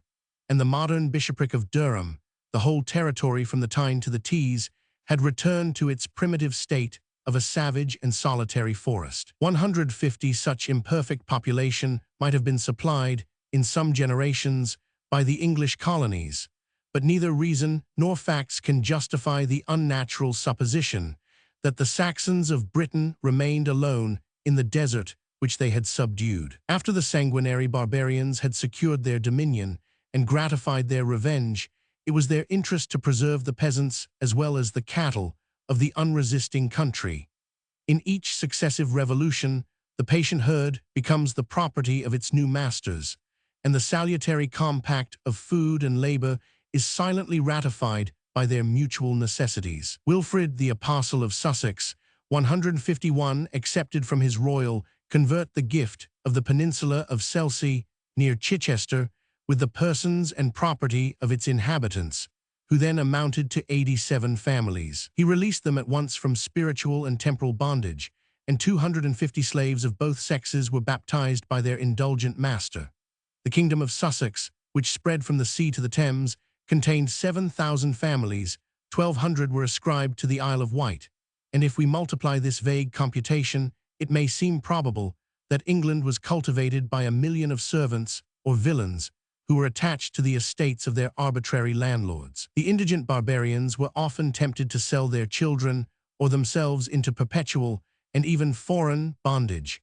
152, yet the special exemptions which were granted to national slaves, 153, sufficiently declare that they were much less numerous than the strangers and captives who had lost their liberty or changed their masters by the accidents of war. When time and religion had mitigated the fierce spirit of the Anglo-Saxons, the laws encouraged the frequent practice of manumission, and their subjects, of Welsh or Cambrian extraction, assumed the respectable station of inferior freemen possessed of lands and entitled to the rights of civil society. 154. Such gentle treatment might secure the allegiance of a fierce people who had been recently subdued on the confines of Wales and Cornwall.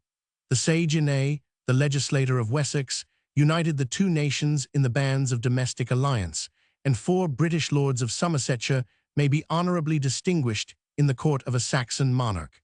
155. The independent Britons appear to have relapsed into the state of original barbarism, from whence they had been imperfectly reclaimed.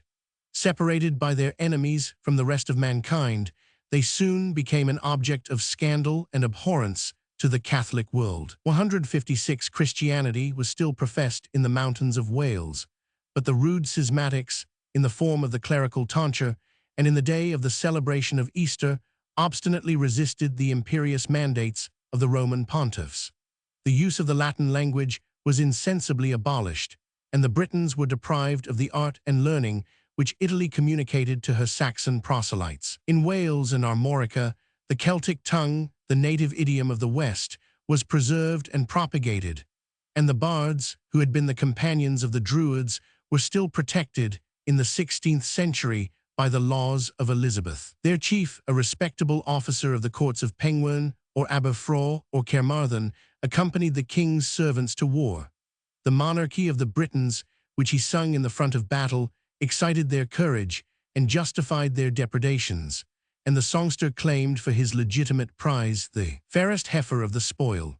His subordinate ministers, the masters and disciples of vocal and instrumental music, visited, in their respective circuits, the royal, the noble, and the plebeian houses, and the public poverty, almost exhausted by the clergy, was oppressed by the importunate demands of the bards. Their rank and merit were ascertained by solemn trials, and the strong belief of supernatural inspiration exalted the fancy of the poet and of his audience. 157. The last retreats of Celtic freedom, the extreme territories of Gaul and Britain, were less adapted to agriculture than to pasturage. The wealth of the Britons consisted in their flocks and herds, milk and flesh were their ordinary food, and bread was sometimes esteemed or rejected as a foreign luxury.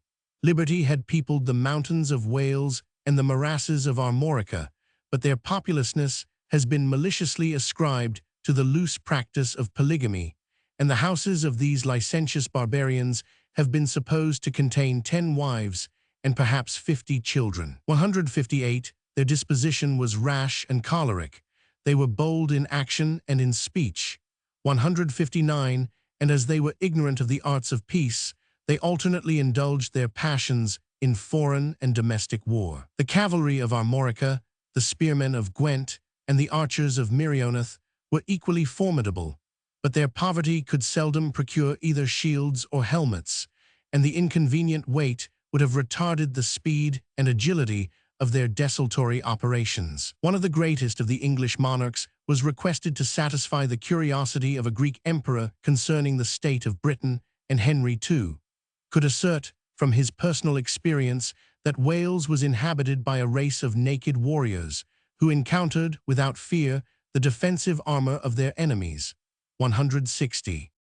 By the revolution of Britain, the limits of science, as well as of empire, were contracted. The dark cloud, which had been cleared by the Phoenician discoveries and finally dispelled by the arms of Caesar, again settled on the shores of the Atlantic, and a Roman province was again lost among the fabulous islands of the ocean. 150 years after the reign of Honorius, the gravest historian of the times, 161, describes the wonders of a remote isle, whose eastern and western parts are divided by an antique wall, the boundary of life and death, or more properly, of truth and fiction. The East is a fair country, inhabited by a civilized people.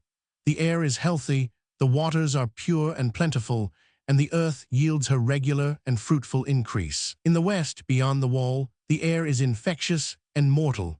The ground is covered with serpents, and this dreary solitude is the region of departed spirits, who are transported from the opposite shores in substantial boats, and by living rowers. Some families of fishermen, the subjects of the Franks, are excused from tribute in consideration of the mysterious office which is performed by these Karens of the ocean.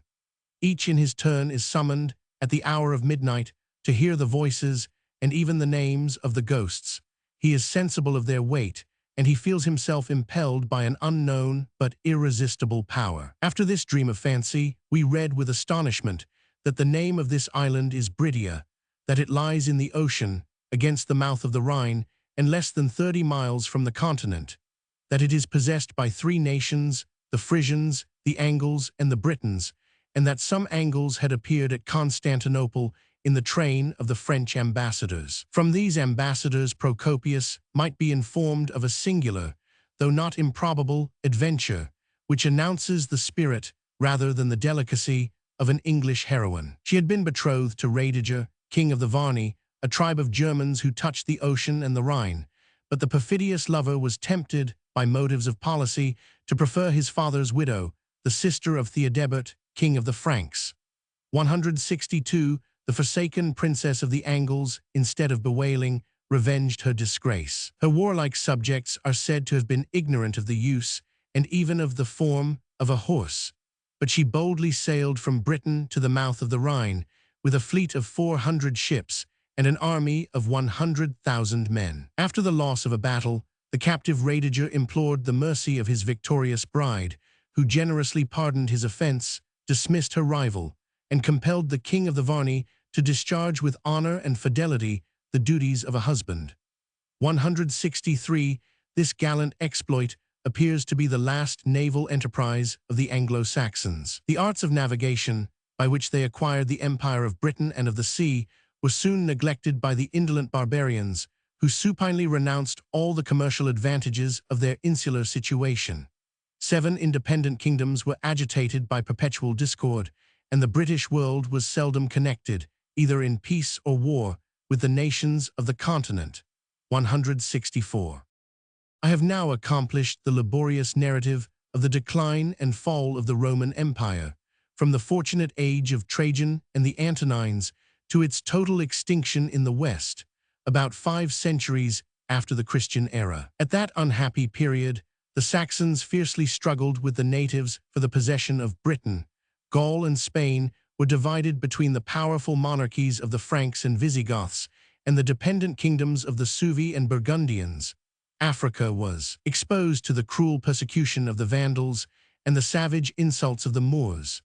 Rome and Italy, as far as the banks of the Danube, were afflicted by an army of barbarian mercenaries, whose lawless tyranny was succeeded by the reign of Theodoric the Ostrogoth. All the subjects of the empire, who, by the use of the Latin language, more particularly deserved the name and privileges of Romans, were oppressed by the disgrace and calamities of foreign conquest, and the victorious nations of Germany established a new system of manners and government in the western countries of Europe. The majesty of Rome was faintly represented by the princes of Constantinople, the feeble and imaginary successors of Augustus. Yet they continued to reign over the East, from the Danube to the Nile and Tigris. The Gothic and Vandal kingdoms of Italy and Africa were subverted by the arms of Justinian, and the history of the Greek emperors may still afford a long series of instructive lessons and interesting revolutions. Chapter 38, Reign of Clovis, Part 6, General Observations on the Fall of the Roman Empire in the West. The Greeks, after their country had been reduced into a province, imputed the triumphs of Rome not to the merit, but to the fortune of the Republic. The inconstant goddess, who so blindly distributes and resumes her favors, had now consented, such was the language of envious flattery, to resign her wings, to descend from her globe, and to fix her firm and immutable throne on the banks of the Tiber. 1000. A wiser Greek, who has composed with a philosophically spirit the memorable history of his own times, deprived his countrymen of this vain and delusive comfort, by opening to their view the deep foundations of the greatness of Rome. 2000. The fidelity of the citizens to each other and to the state was confirmed by the habits of education and the prejudices of religion. Honor, as well as virtue, was the principle of the Republic. The ambitious citizens labored to deserve the solemn glories of a triumph, and the ardor of the Roman youth was kindled into active emulation, as often as they beheld the domestic images of their ancestors. 3000, the temperate struggles of the patricians and plebeians had finally established the firm and equal balance of the constitution, which united the freedom of popular assemblies with the authority and wisdom of a senate and the executive powers of a regal magistrate. When the consul displayed the standard of the republic, each citizen bound himself by the obligation of an oath to draw his sword in the cause of his country till he had discharged the sacred duty by a military service of 10 years. This wise institution continually poured into the field the rising generations of freemen and soldiers, and their numbers were reinforced by the warlike and populous states of Italy, who, after a brave resistance, had yielded to the valor and embraced the alliance of the Romans. The sage historian, who excited the virtue of the younger Scipio and beheld the ruin of Carthage, 4000 has accurately described their military system, their levies, arms, exercises, subordination, marches, encampments, and the invincible legion, superior in active strength to the Macedonian phalanx of Philip and Alexander. From these institutions of peace and war Polybius has deduced the spirit and success of a people, incapable of fear and impatient of repose. The ambitious design of conquest, which might have been defeated by the seasonable conspiracy of mankind, was attempted and achieved, and the perpetual violation of justice was maintained by the political virtues of prudence and courage. The arms of the Republic, sometimes vanquished in battle, always victorious in war, advanced with rapid steps to the Euphrates, the Danube, the Rhine, and the ocean, and the images of gold or silver or brass that might serve to represent the nations and their kings were successively broken by the iron monarchy of Rome. 5000. The rise of a city, which swelled into an empire, may deserve, as a singular prodigy, the reflection of a philosophically mind. But the decline of Rome was the natural and inevitable effect of immoderate greatness. Prosperity ripened the principle of decay, the causes of destruction multiplied with the extent of conquest, and as soon as time or accident had removed the artificial supports, the stupendous fabric yielded to the pressure of its own weight. The story of its ruin is simple and obvious, and instead of inquiring why the Roman Empire was destroyed, we should rather be surprised that it had subsisted so long. The victorious legions, who, in distant wars, acquired the vices of strangers and mercenaries, first oppressed the freedom of the Republic, and afterwards violated the majesty of the purple. The emperors, anxious for their personal safety and the public peace, were reduced to the base expedient of corrupting the discipline, which rendered them alike formidable to their sovereign and to the enemy. The vigor of the military government was relaxed and finally dissolved by the partial institutions of Constantine, and the Roman world was overwhelmed by a deluge of barbarians. The decay of Rome has been frequently ascribed to the translation of the seat of empire, but this history has already shown that the powers of government were divided rather than removed. The throne of Constantinople was erected in the east, while the west was still possessed by a series of emperors who held their residence in Italy and claimed their equal inheritance of the legions and provinces. This dangerous novelty impaired the strength and fomented the vices of a double reign. The instruments of an oppressive and arbitrary system were multiplied, and a vain emulation of luxury, not of merit, was introduced and supported between the degenerate successors of Theodosius.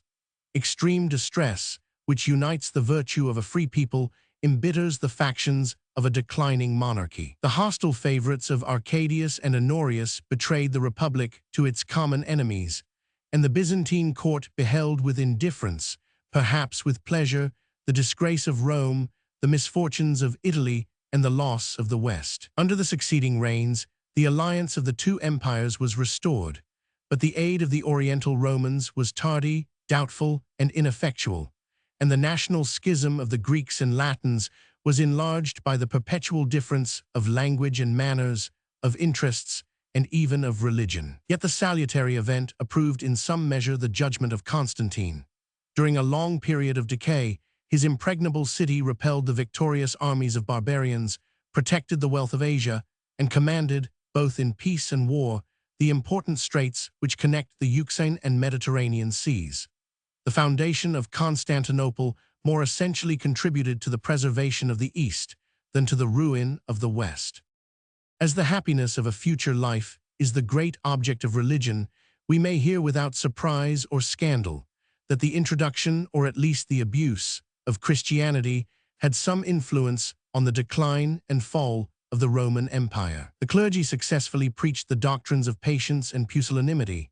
The active virtues of society were discouraged, and the last remains of military spirit were buried in the cloister. A large portion of public and private wealth was consecrated to the specious demands of charity and devotion, and the soldiers' pay was lavished on the useless multitudes of both sexes, who could only plead the merits of abstinence and chastity. 511 Faith, zeal, curiosity, and the more earthly passions of malice and ambition kindled the flame of theological discord. The Church, and even the state, were distracted by religious factions, whose conflicts were sometimes bloody and always implacable. The attention of the emperors was diverted from camps to synods. The Roman world was oppressed by a new species of tyranny, and the persecuted sects became the secret enemies of their country. Yet party spirit, however pernicious or absurd, is a principle of union as well as of dissension. The bishops, from 1800 pulpits, inculcated the duty of passive obedience to a lawful and orthodox sovereign. Their frequent assemblies and perpetual correspondence maintained the communion of distant churches, and the benevolent temper of the gospel was strengthened, though confined, by the spiritual alliance of the Catholics. The sacred indolence of the monks was devoutly embraced by a servile and effeminate age.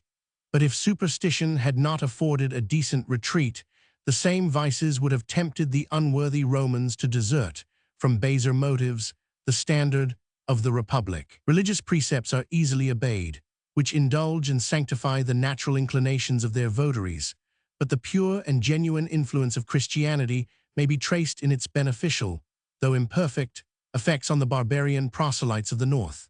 If the decline of the Roman Empire was hastened by the conversion of Constantine, his victorious religion broke the violence of the fall and mollified the ferocious temper of the conquerors. This awful revolution may be usefully applied to the instruction of the present age. It is the duty of a patriot to prefer and promote the exclusive interest and glory of his native country, but a philosopher may be permitted to enlarge his views and to consider Europe as one great republic whose various inhabitants have obtained almost the same level of politeness and cultivation. The balance of power will continue to fluctuate, and the prosperity of our own or the neighboring kingdoms may be alternately exalted or depressed. But these partial events cannot essentially injure our general state of happiness, the system of arts and laws and manners, which so advantageously distinguish, above the rest of mankind, the Europeans and their colonies. The savage nations of the globe are the common enemies of civilized society, and we may inquire, with anxious curiosity, whether Europe is still threatened with a repetition of those calamities which formerly oppressed the arms and institutions of Rome. Perhaps the same reflections will illustrate the fall of that mighty empire and explain the probable causes of our actual security. 1. The Romans were ignorant of the extent of their danger and the number of their enemies. Beyond the Rhine and Danube, the northern countries of Europe and Asia were filled with innumerable tribes of hunters and shepherds, poor, voracious, and turbulent, bold in arms, and impatient to ravish the fruits of industry. The barbarian world was agitated by the rapid impulse of war, and the peace of Gaul or Italy was shaken by the distant revolutions of China. The Huns, who fled before a victorious enemy, directed their march towards the west, and the torrent was swelled by the gradual accession of captives and allies. The flying tribes who yielded to the Huns assumed in their turn the spirit of conquest.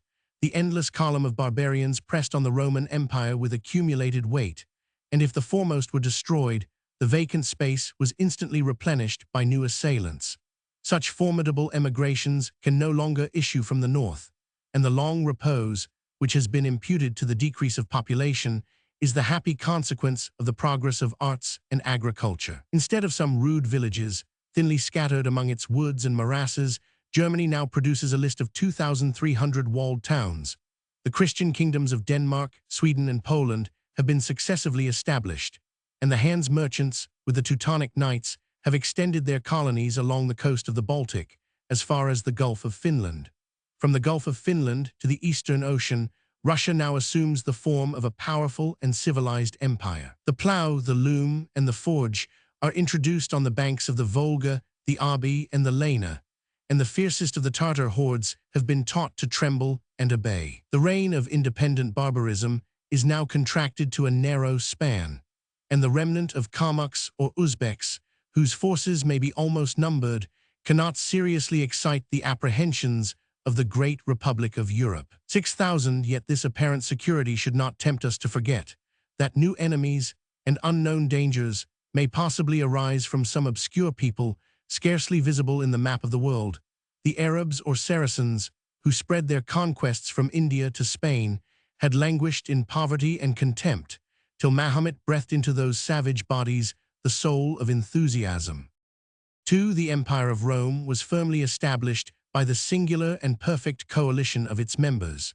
The subject nations, resigning the hope and even the wish of independence, embraced the character of Roman citizens, and the provinces of the West were reluctantly torn by the barbarians from the bosom of their mother country. 7,000, but this union was purchased by the loss of national freedom and military spirit, and the servile provinces, destitute of life and motion, expected their safety from the mercenary troops and governors, who were directed by the orders of a distant court. The happiness of 100 millions depended on the personal merit of 1 or 2 men, perhaps children, whose minds were corrupted by education, luxury, and despotic power.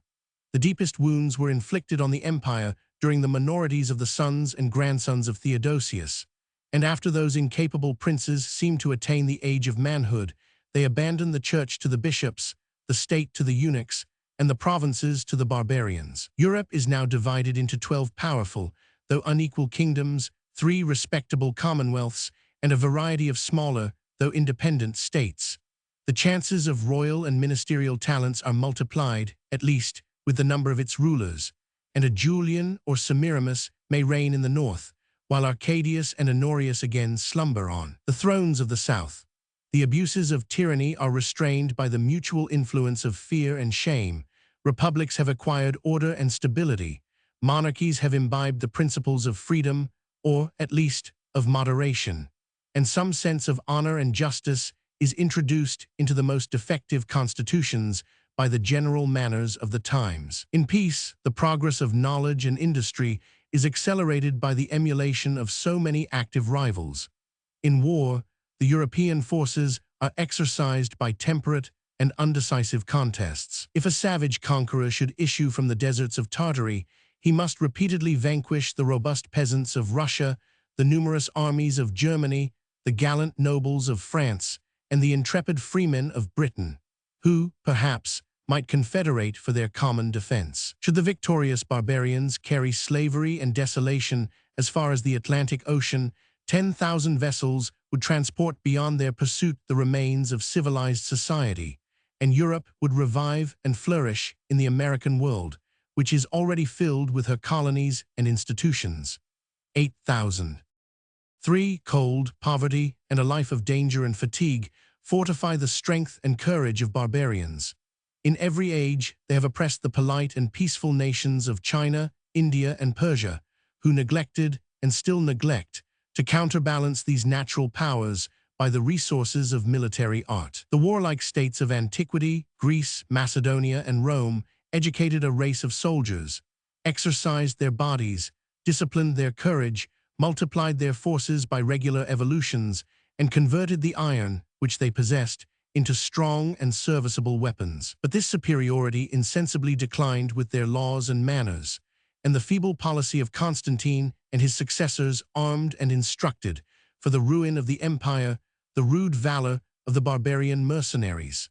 The military art has been changed by the invention of gunpowder, which enables man to command the 2 most powerful agents of nature, air and fire. Mathematics, chemistry, mechanics, architecture have been applied to the service of war, and the adverse parties oppose to each other the most elaborate modes of attack and of defense. Historians may indignantly observe that the preparations of a siege would found and maintain a flourishing colony. 9,000, yet we cannot be displeased that the subversion of a city should be a work of cost and difficulty, or that an industrious people should be protected by those arts which survive and supply the decay of military virtue. Cannon and fortifications now form an impregnable barrier against the Tartar horse, and Europe is secure from any future eruptions of barbarians, since, before they can conquer, they must cease to be barbarous. Their gradual advances in the science of war would always be accompanied, as we may learn from the example of Russia, with a proportionable improvement in the arts of peace and civil policy, and they themselves must deserve a place among the polished nations whom they subdue. Should these speculations be found doubtful or fallacious, there still remains a more humble source of comfort and hope. The discoveries of ancient and modern navigators and the domestic history or tradition of the most enlightened nations represent the human savage, naked both in body and mind and destitute of laws, of arts, of ideas, and almost of language. 1001, from this abject condition, perhaps the primitive and universal state of man, he has gradually arisen to command the animals, to fertilize the earth, to traverse the ocean, and to measure the heavens. His progress in the improvement and exercise of his mental and corporeal faculties, 1101, has been irregular and various, infinitely slow in the beginning, and increasing by degrees with redoubled velocity.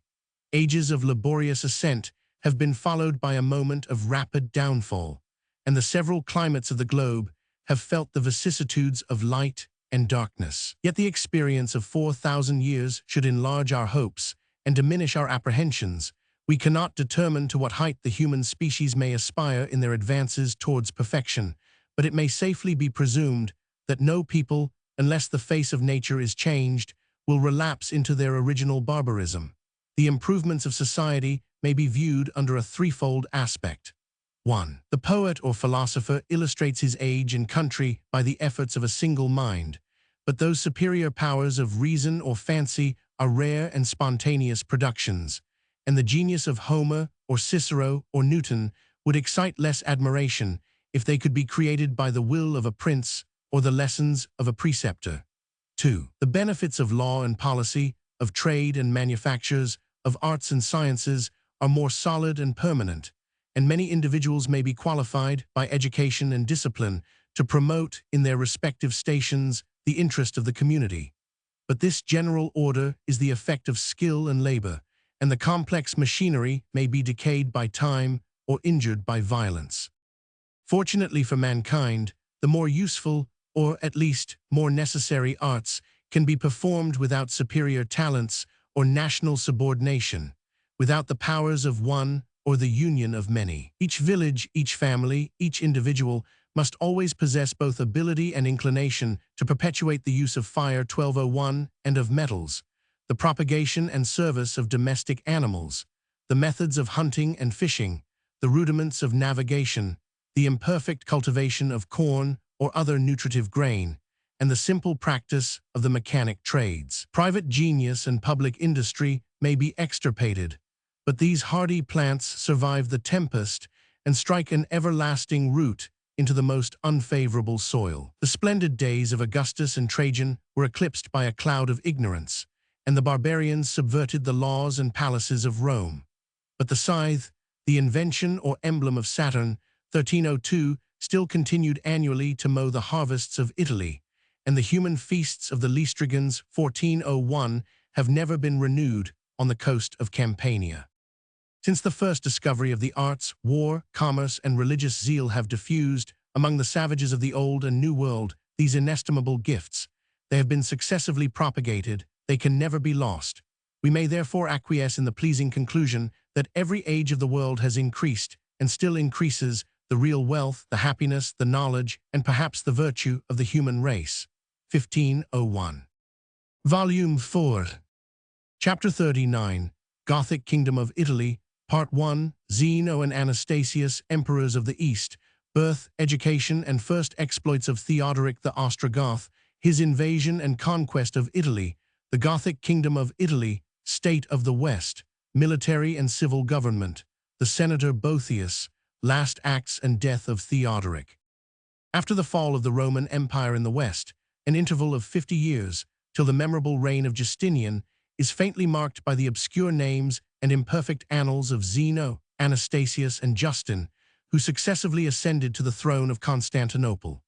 During the same period, Italy revived and flourished under the government of a Gothic king, who might have deserved a statue among the best and bravest of the ancient Romans. Theodoric the Ostrogoth, the 14th in lineal descent of the royal line of the Amali, one was born in the neighborhood of Vienna 2 years after the death of Attila. 2111, a recent victory had restored the independence of the Ostrogoths, and the three brothers, Walamir, Theodemir, and Widemir, who ruled that warlike nation with united councils, had separately pitched their habitations in the fertile though desolate province of Pannonia. The Huns still threatened their revolted subjects, but their hasty attack was repelled by the single forces of Walamir, and the news of his victory reached the distant camp of his brother in the same auspicious moment that the favorite concubine of Theodemir was delivered of a son and heir. In the 8th year of his age, Theodoric was reluctantly yielded by his father to the public interest, as the pledge of an alliance which Leo, Emperor of the East, had consented to purchase by an annual subsidy of 300 pounds of gold. The royal hostage was educated at Constantinople with care and tenderness. His body was formed to all the exercises of war, his mind was expanded by the habits of liberal conversation. He frequented the schools of the most skillful masters, but he disdained or neglected the arts of Greece, and so ignorant did he always remain of the first elements of science, that a rude mark was contrived to represent the signature of the illiterate king of Italy. 3. As soon as he had attained the age of 18, he was restored to the wishes of the Ostrogoths, whom the emperor aspired to gain by liberality and confidence. Walamir had fallen in battle. The youngest of the brothers, Widemir, had led away into Italy and Gaul an army of barbarians, and the whole nation acknowledged for their king the father of Theodoric. His ferocious subjects admired the strength and stature of their young prince, and he soon convinced them that he had not degenerated from the valor of his ancestors. At the head of 6,000 volunteers, he secretly left the camp in quest of adventures, descended the Danube as far as Singidunum or Belgrade, and soon returned to his father with the spoils of a Sarmatian king whom he had vanquished and slain. Such triumphs, however, were productive only of fame, and the invincible Ostrogoths were reduced to extreme distress by the want of clothing and food. They unanimously resolved to desert their Pannonian encampments and boldly to advance into the warm and wealthy neighborhood of the Byzantine court, which already maintained in pride and luxury so many bands of confederate Goths. After proving by some acts of hostility that they could be dangerous, or at least troublesome, enemies, the Ostrogoths sold at a high price their reconciliation and fidelity, accepted a donative of lands and money, and were entrusted with the defense of the lower Danube, under the command of Theodoric, who succeeded after his father's death to the hereditary throne of the Amali. 5. A hero descended from a race of kings must have despised the base Isaurian who was invested with the Roman purple, without any endowment of mind or body, without any advantages of royal birth or superior qualifications. After the failure of the Theodosian line, the choice of Pulcheria and of the Senate might be justified in some measure by the characters of Martin and Leo, but the latter of these princes confirmed and dishonored his reign by the perfidious murder of Aspar and his sons, who too rigorously exacted the debt of gratitude and obedience. The inheritance of Leo and of the East was peaceably devolved on his infant grandson, the son of his daughter Ariadne, and her Isaurian husband, the fortunate Trascalisius, exchanged that barbarous sound for the Grecian appellation of Zeno. After the decease of the elder Leo, he approached with unnatural respect the throne of his son, humbly received, as a gift, the second rank in the empire, and soon excited the public suspicion on the sudden and premature death of his young colleague, whose life could no longer promote the success of his ambition. But the palace of Constantinople was ruled by female influence and agitated by female passions, and Verina, the widow of Leo, claiming his empire as her own, pronounced a sentence of deposition against the worthless and ungrateful servant on whom she alone had bestowed the scepter of the East. 6. As soon as she sounded a revolt in the ears of Zeno, he fled with precipitation into the mountains of Isauria, and her brother Basiliscus, already infamous by his African expedition, 7, was unanimously proclaimed by the servile Senate. But the reign of the usurper was short and turbulent. Basiliscus presumed to assassinate the lover of his sister. He dared to offend the lover of his wife, the vain and insolent Harmatius, who, in the midst of Asiatic luxury, affected the dress, the demeanor, and the surname of Achilles. 8. By the conspiracy of the malcontents, Zeno was recalled from exile. The armies, the capital, the person of Basiliscus were betrayed, and his whole family was condemned to the long agony of cold and hunger by the inhuman conqueror, who wanted courage to encounter or to forgive his enemies. 811. The haughty spirit of Verina was still incapable of submission or repose. She provoked the enmity of a favorite general, embraced his cause as soon as he was disgraced, created a new emperor in Syria and Egypt.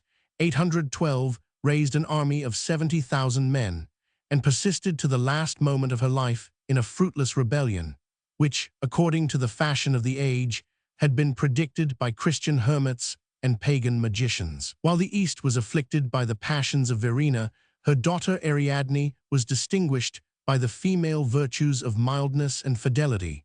She followed her husband in his exile, and after his restoration, she implored his clemency in favor of her mother. On the decease of Zeno, Ariadne, the daughter, the mother, and the widow of an emperor, gave her hand and the imperial title to Anastasius, an aged domestic of the palace, who survived his elevation above 27 years, and whose character is attested by the acclamation of the people. Reign as you have lived. 912.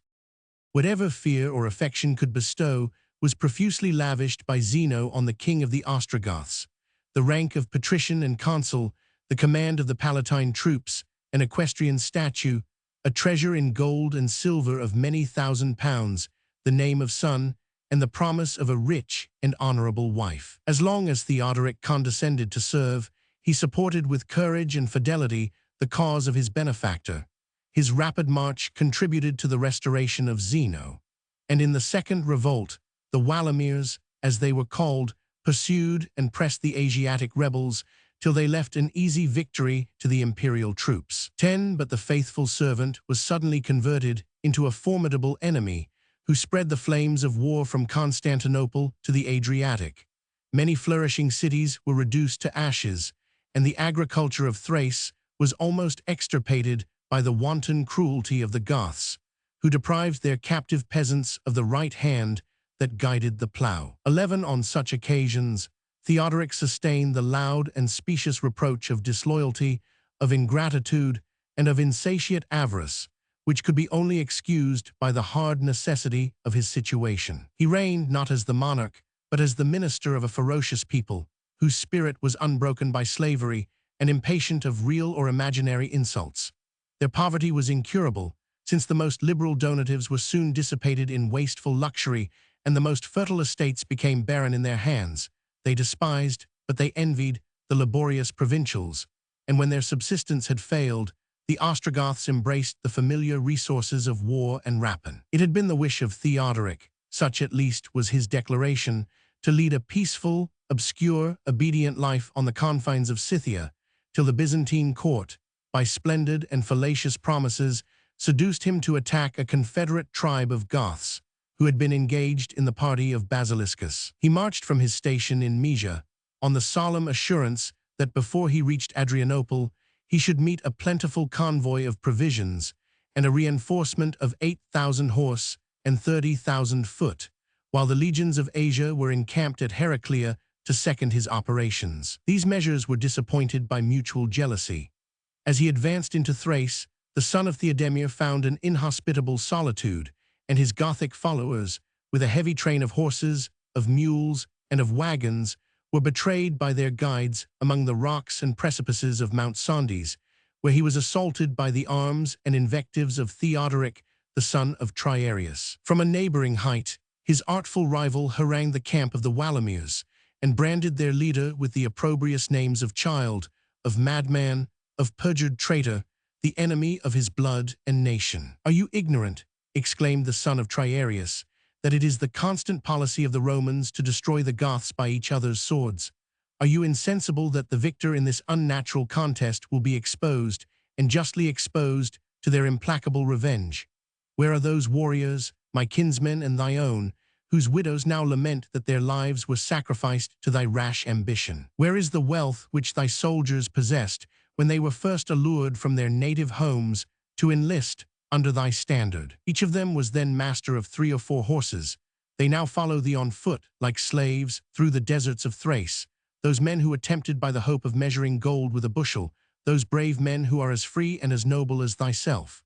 A language so well suited to the temper of the Goths excited clamor and discontent, and the son of Theodemir, apprehensive of being left alone, was compelled to embrace his brethren and to imitate the example of Roman perfidy.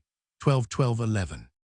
In every state of his fortune, the prudence and firmness of Theodoric were equally conspicuous, whether he threatened Constantinople at the head of the confederate Goths or retreated with a faithful band to the mountains and sea-coast of Epirus. At length, the accidental death of the son of Triarius XIII destroyed the balance which the Romans had been so anxious to preserve. The whole nation acknowledged the supremacy of the Amali, and the Byzantine court subscribed an ignominious and oppressive treaty. 14. The Senate had already declared that it was necessary to choose a party among the Goths, since the public was unequal to the support of their united forces. A subsidy of 2,000 pounds of gold, with the ample pay of 13,000 men, were required for the least considerable of their armies. 15. And the Isaurians, who guarded not the empire but the emperor, enjoyed, besides the privilege of rapine, an annual pension of 5,000 pounds. The sagacious mind of Theodoric soon perceived that he was odious to the Romans and suspected by the barbarians.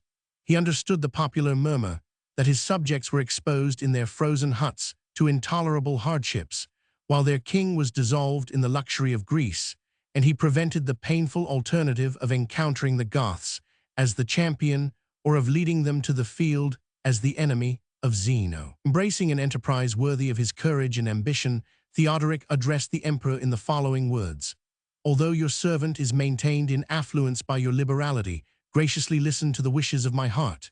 Italy, the inheritance of your predecessors, and Rome itself, the head and mistress of the world, now fluctuate under the violence and oppression of Odoacer the mercenary. Direct me, with my national troops, to march against the tyrant. If I fall, you will be relieved from an expensive and troublesome friend. If, with the divine permission, I succeed, I shall govern in your name, and to your glory, the Roman Senate, and the part of the Republic delivered from slavery by my victorious arms." The proposal of Theodoric was accepted and perhaps had been suggested by the Byzantine court. But the forms of the commission or grant appear to have been expressed with a prudent ambiguity which might be explained by the event, and it was left doubtful whether the conqueror of Italy should reign as the lieutenant, the vassal, or the ally of the Emperor of the East. The reputation both of the leader and of the war diffused a universal ardor. The Walamirs were multiplied by the Gothic swarms already engaged in the service or seated in the provinces of the empire, and each bold barbarian who had heard of the wealth and beauty of Italy was impatient to seek, through the most perilous adventures, the possession of such enchanting objects. The march of Theodoric must be considered as the emigration of an entire people. The wives and children of the Goths, their aged parents, and most precious effects were carefully transported, and some idea may be formed of the heavy baggage that now followed the camp, by the loss of 2,000 wagons, which had been sustained in a single action in the War of Epirus. For their subsistence, the Goths depended on the magazines of corn which was ground in portable mills by the hands of their women, on the milk and flesh of their flocks and herds, on the casual produce of the chase, and upon the contributions which they might impose on all who should presume to dispute the passage or to refuse their friendly assistance. Notwithstanding these precautions, they were exposed to the danger and almost to the distress of famine in a march of 700 miles, which had been undertaken in the depth of a rigorous winter. Since the fall of the Roman power, Dacia and Pannonia no longer exhibited the rich prospect of populous cities, well-cultivated fields, and convenient highways. The reign of barbarism and desolation was restored, and the tribes of Bulgarians, Gepidi and Sarmatians, who had occupied the vacant province, were prompted by their native fierceness or the solicitations of Odoacer to resist the progress of his enemy. In many obscure though bloody battles, Theodoric fought and vanquished, till at length, surmounting every obstacle by skillful conduct and persevering courage, he descended from the Julian Alps and displayed his invincible banners on the confines of Italy. 17. Odoacer, a rival not unworthy of his arms, had already occupied the advantageous and well-known post of the river Sontius, near the ruins of Aquileia, at the head of a powerful host, whose independent kings, 18, or leaders, disdained the duties of subordination and the prudence of delays. No sooner had Theodoric gained a short repose and refreshment to his wearied cavalry than he boldly attacked the fortifications of the enemy.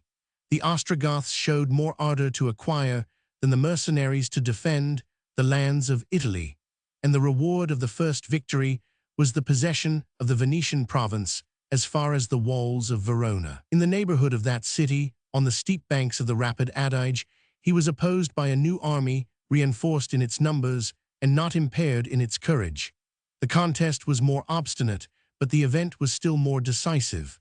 Odoacer fled to Ravenna, Theodoric advanced to Milan, and the vanquished troops saluted their conqueror with loud acclamations of respect and fidelity. But their want either of constancy or of faith soon exposed him to the most imminent danger. His vanguard, with several Gothic counts, which had been rashly entrusted to a deserter, was betrayed and destroyed near Faenza by his double treachery. Odoacer again appeared master of the field, and the invader, strongly entrenched in his camp of Pavia, was reduced to solicit aid of a kindred nation, the Visigoths of Gaul.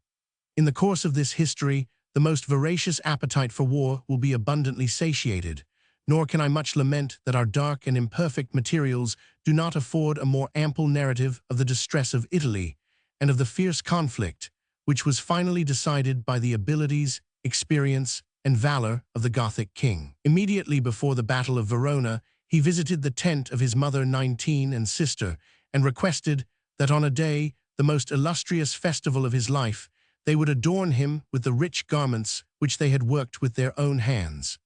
"Our glory," said he, "is mutual and inseparable. You are known to the world as the mother of Theodoric, and it becomes me to prove that I am the genuine offspring of those heroes from whom I claim my descent." The wife or concubine of Theodemir was inspired with the spirit of the German matrons, who esteemed their sons' honor far above their safety, and it is reported that in a desperate action, when Theodoric himself was hurried along by the torrent of a flying crowd, she boldly met them at the entrance of the camp, and by her generous reproaches drove them back on the swords of the enemy. 20. From the Alps to the extremity of Calabria, Theodoric reigned by the right of conquest. The Vandal ambassadors surrendered the island of Sicily as a lawful appendage of his kingdom, and he was accepted as the deliverer of Rome by the Senate and people, who had shut their gates against the flying usurper. 21. Ravenna alone, secure in the fortifications of art and nature, still sustained a siege of almost 3 years, and the daring sallies of Odoacer carried slaughter and dismay into the Gothic camp. At length, destitute of provisions and hopeless of relief, that unfortunate monarch yielded to the groans of his subjects and the clamors of his soldiers. A treaty of peace was negotiated by the Bishop of Ravenna. The Ostrogoths were admitted into the city, and the hostile kings consented, under the sanction of an oath, to rule with equal and undivided authority the provinces of Italy. The event of such an agreement may be easily foreseen. After some days had been devoted to the semblance of joy and friendship, Odoacer, in the midst of a solemn banquet, was stabbed by the hand, or at least by the command, of his rival. Secret and effectual orders had been previously dispatched.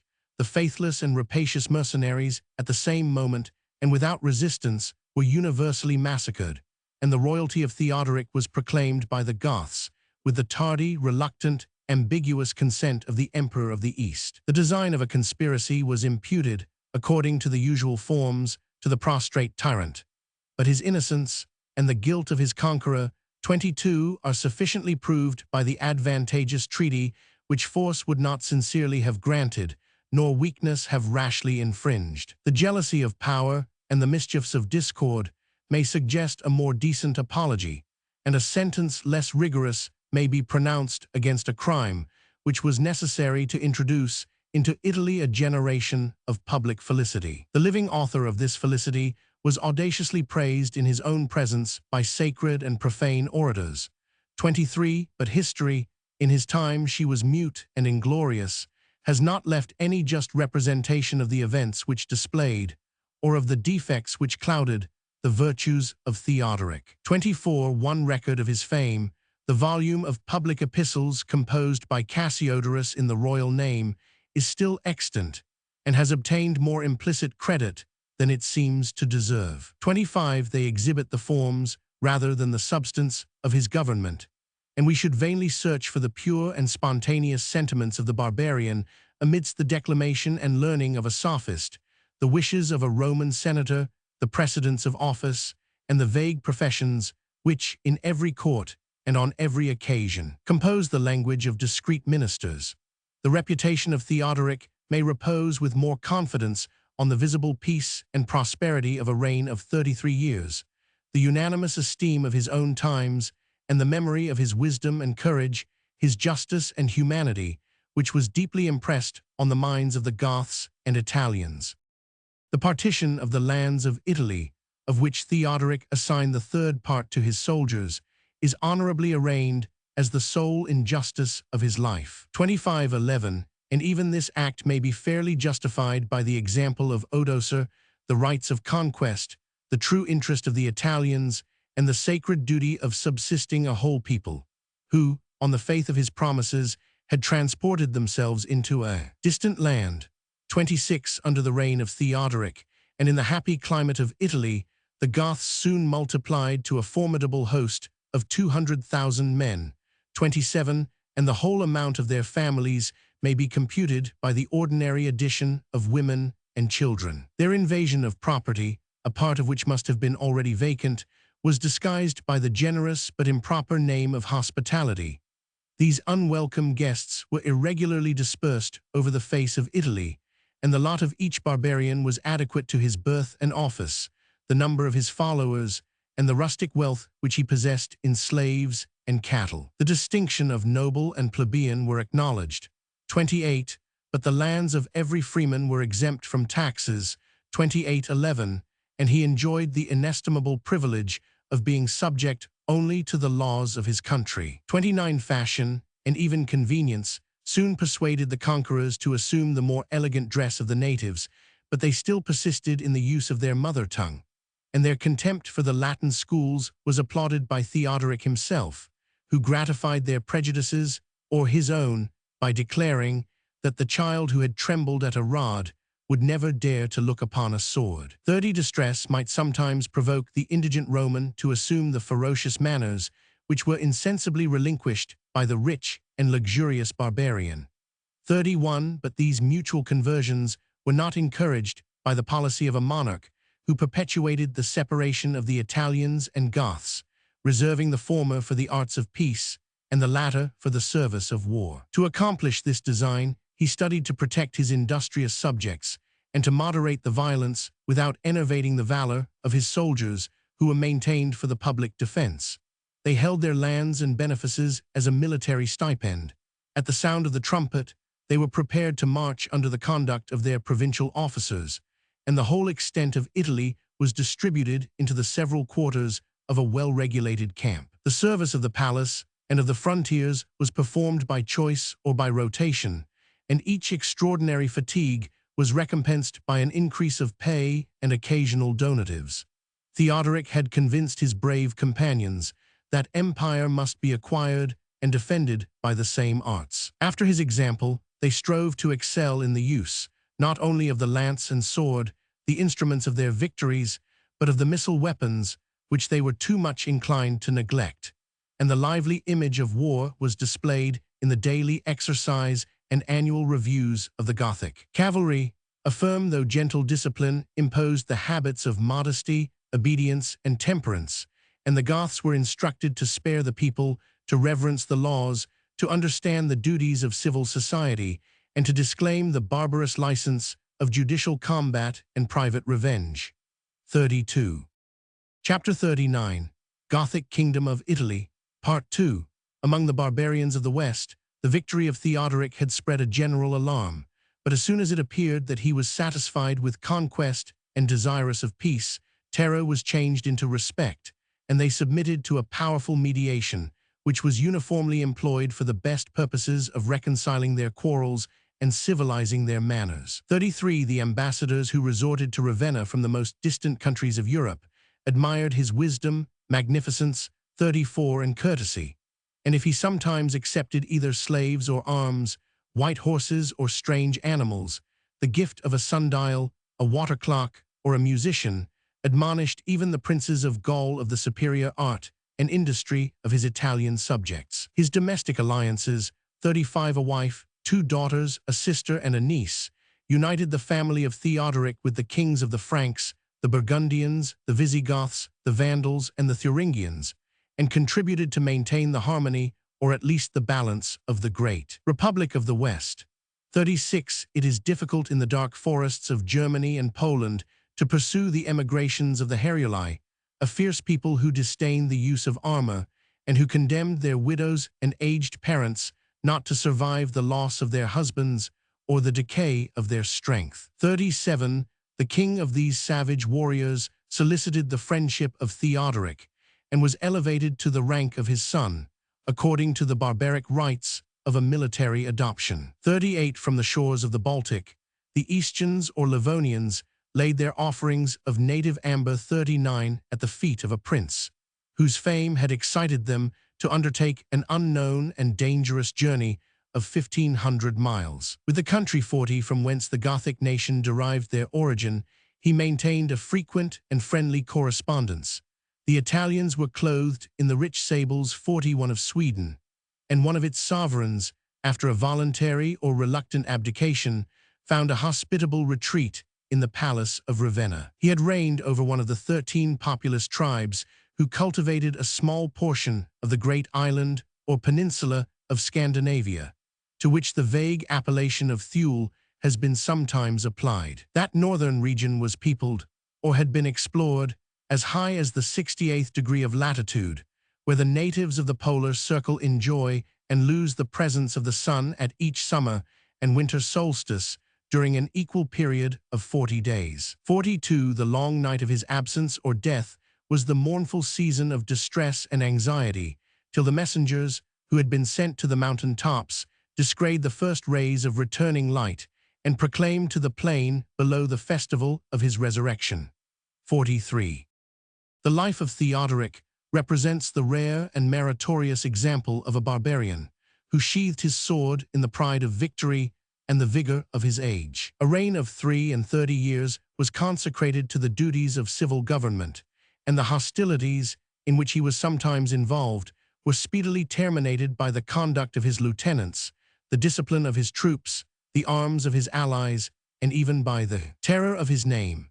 He reduced, under a strong and regular government, the unprofitable countries of Rhaetia, Noricum, Dalmatia, and Pannonia, from the source of the Danube and the territory of the Bavarians, 44, to the petty kingdom erected by the Gepidae on the ruins of Sirmium. His prudence could not safely entrust the bulwark of Italy to such feeble and turbulent neighbors, and his justice might claim the lands which they oppressed, either as a part of his kingdom or as the inheritance of his father. The greatness of a servant, who was named Perfidius because he was successful, awakened the jealousy of the Emperor Anastasius, and a war was kindled on the Dacian frontier by the protection which the Gothic king, in the vicissitude of human affairs, had granted to one of the descendants of Attila. Sabinian, a general illustrious by his own and father's merit, advanced at the head of 10,000 Romans, and the provisions and arms, which filled a long train of wagons, were distributed to the fiercest of the Bulgarian tribes. But in the fields of Margus, the eastern powers were defeated by the inferior forces of the Goths and Huns. The flower and even the hope of the Roman armies was irretrievably destroyed, and such was the temperance with which Theodoric had inspired his victorious troops, that, as their leader had not given the signal of pillage, the rich spoils of the enemy lay untouched at their feet. 45. Exasperated by this disgrace, the Byzantine court dispatched 200 ships and 8,000 men to plunder the seacoast of Calabria and Apulia. They assaulted the ancient city of Tarentum, interrupted the trade and agriculture of a happy country, and sailed back to the Hellespont, proud of their piratical victory over a people whom they still presumed to consider as their Roman brethren. 46. Their retreat was possibly hastened by the activity of Theodoric. Italy was covered by a fleet of 1,000 light vessels, 47 which he constructed with incredible dispatch, and his firm moderation was soon rewarded by a solid and honorable peace. He maintained, with a powerful hand, the balance of the West, till it was at length overthrown by the ambition of Clovis, and although unable to assist his rash and unfortunate kinsman, the king of the Visigoths, he saved the remains of his family and people and checked the Franks in the midst of their victorious career. I'm not desirous to prolong or repeat 48 this narrative of military events, the least interesting of the reign of Theodoric, and shall be content to add that the Alemanni were protected, 49 that an inroad of the Burgundians was severely chastised, and that the conquest of Arles and Marseille opened a free communication with the Visigoths, who revered him as their national protector, and as the guardian of his grandchild, the infant son of Alaric. Under this respectable character, the King of Italy restored the Praetorian prefecture of the Gauls, reformed some abuses in the civil government of Spain, and accepted the annual tribute and apparent submission of its military governor, who wisely refused to trust his person in the palace of Ravenna. 50. The Gothic sovereignty was established from Sicily to the Danube, from Sirmium or Belgrade to the Atlantic Ocean, and the Greeks themselves have acknowledged that Theodoric reigned over the fairest portion of the Western Empire. 51. The union of the Goths and Romans might have fixed for ages the transient happiness of Italy, and the first of nations, a new people of free subjects and enlightened soldiers, might have gradually arisen from the mutual emulation of their respective virtues. But the sublime merit of guiding or seconding such a revolution was not reserved for the reign of Theodoric. He wanted either the genius or the opportunities of a legislator. 52. And while he indulged the Goths in the enjoyment of rude liberty, he servilely copied the institutions and even the abuses of the political system which had been framed by Constantine and his successors. From a tender regard to the expiring prejudices of Rome, the barbarian declined the name, the purple, and the diadem of the emperors, but he assumed, under the hereditary title of king, the whole substance and plenitude of imperial prerogative. 53. His addresses to the Eastern throne were respectful and ambiguous. He celebrated, in pompous style, the harmony of the two republics, applauded his own government as the perfect similitude of a sole and undivided empire, and claimed above the kings of the earth the same preeminence which he modestly allowed to the person or rank of Anastasius. The alliance of the East and West was annually declared by the unanimous choice of 2 consuls, but it should seem that the Italian candidate, who was named by Theodoric, accepted a formal confirmation from the sovereign of Constantinople. 54. The Gothic palace of Ravenna reflected the image of the court of Theodosius or Valentinian. The Praetorian prefect, the prefect of Rome, the quaestor, the master of the offices, with the public and patrimonial treasurers, 5411, whose functions are painted in gaudy colors by the rhetoric of Cassiodorus, still continued to act as the ministers of state, and the subordinate care of justice and the revenue was delegated to 7 consulars, 3 correctors, and 5 presidents, who governed the 15 regions of Italy according to the principles and even the forms of Roman jurisprudence. 55. The violence of the conquerors was abated or eluded by the slow artifice of judicial proceedings. The civil administration, with its honors and emoluments, was confined to the Italians, and the people still preserved their dress and language, their laws and customs, their personal freedom, and 2/3 of their landed property. 5511. It had been the object of Augustus to conceal the introduction of monarchy. It was the policy of Theodoric to disguise the reign of a barbarian. 56. If his subjects were sometimes awakened from this pleasing vision of a Roman government, they derived more substantial comfort from the character of a Gothic prince, who had penetration to discern, and firmness to pursue his own and the public interest. Theodoric loved the virtues which he possessed and the talents of which he was destitute. Liberius was promoted to the office of Praetorian Praefect for his unshaken fidelity to the unfortunate cause of Odoacer. The ministers of Theodoric, Cassiodorus, 57, and Boethius have reflected on his reign the luster of their genius and learning. More prudent or more fortunate than his colleague, Cassiodorus preserved his own esteem without forfeiting the royal favor, and after passing 30 years in the honors of the world, he was blessed with an equal term of repose in the devout and studious solitude of Squillace, 57:11. As the patron of the Republic, it was the interest and duty of the Gothic king to cultivate the affections of the Senate 58 and people. The nobles of Rome were flattered by sonorous epithets and formal professions of respect, which had been more justly applied to the merit and authority of their ancestors. The people enjoyed, without fear or danger, the three blessings of a capital, order, plenty, and public amusements. A visible diminution of their numbers may be found even in the measure of liberality. 59 Yet Apulia, Calabria, and Sicily poured their tribute of corn into the granaries of Rome. An allowance of bread and meat was distributed to the indigent citizens, and every office was deemed honorable, which was consecrated to the care of their health and happiness. The public games, such as the Greek ambassador might politely applaud, exhibited a faint and feeble copy of the magnificence of the Caesars. Yet the musical, the gymnastic, and the pantomime arts had not totally sunk in oblivion. The wild beasts of Africa still exercised in the amphitheater the courage and dexterity of the hunters, and the indulgent Goth either patiently tolerated or gently restrained the blue and green factions, whose contests so often filled the circus with clamor and even with blood. 60 In the 7th year of his peaceful reign, Theodoric visited the old capital of the world. The Senate and people advanced in solemn procession to salute a second Trajan, a new Valentinian, and he nobly supported that character by the assurance of a just and legal government. 61 In a discourse which he was not afraid to pronounce in public and to inscribe on a tablet of brass.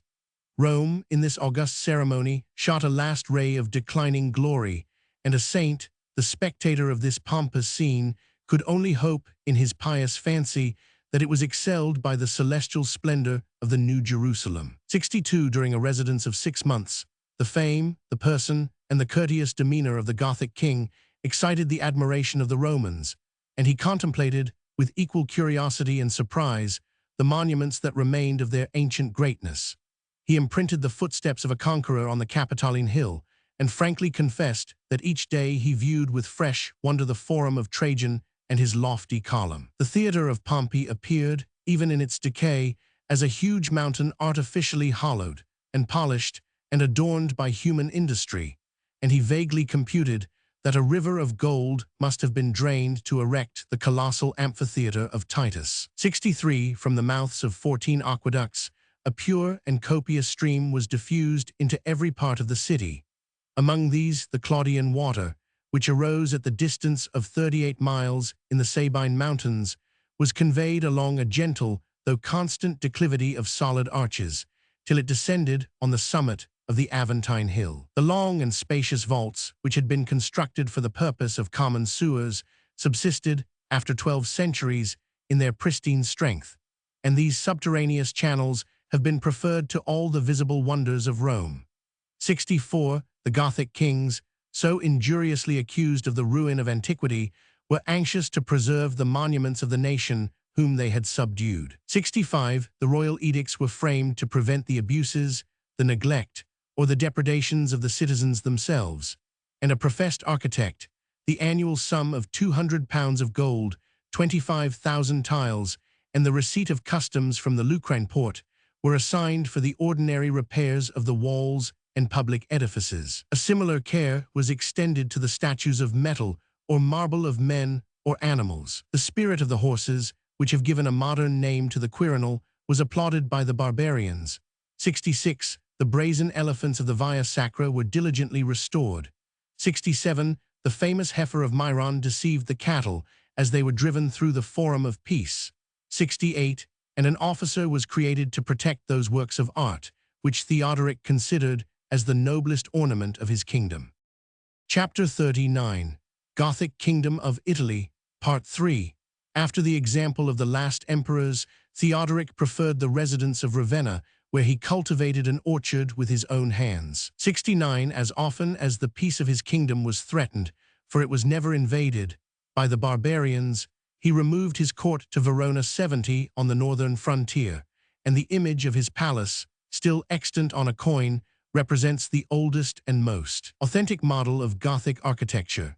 These two capitals, as well as Pavia, Spoleto, Naples, and the rest of the Italian cities, acquired under his reign the useful or splendid decorations of churches, aqueducts, baths, porticos, and palaces. 71. But the happiness of the subject was more truly conspicuous in the busy scene of labor and luxury, in the rapid increase and bold enjoyment of national wealth. From the shades of Tiber and Praeneste, the Roman senators still retired in the winter season to the warm sun and salubrious springs of Baiae, and their villas, which advanced on solid moles into the Bay of Naples, commanded the various prospect of the sky, the earth, and the water. On the eastern side of the Adriatic, a new Campania was formed in the fair and fruitful province of Istria, which communicated with the palace of Ravenna by an easy navigation of 100 miles.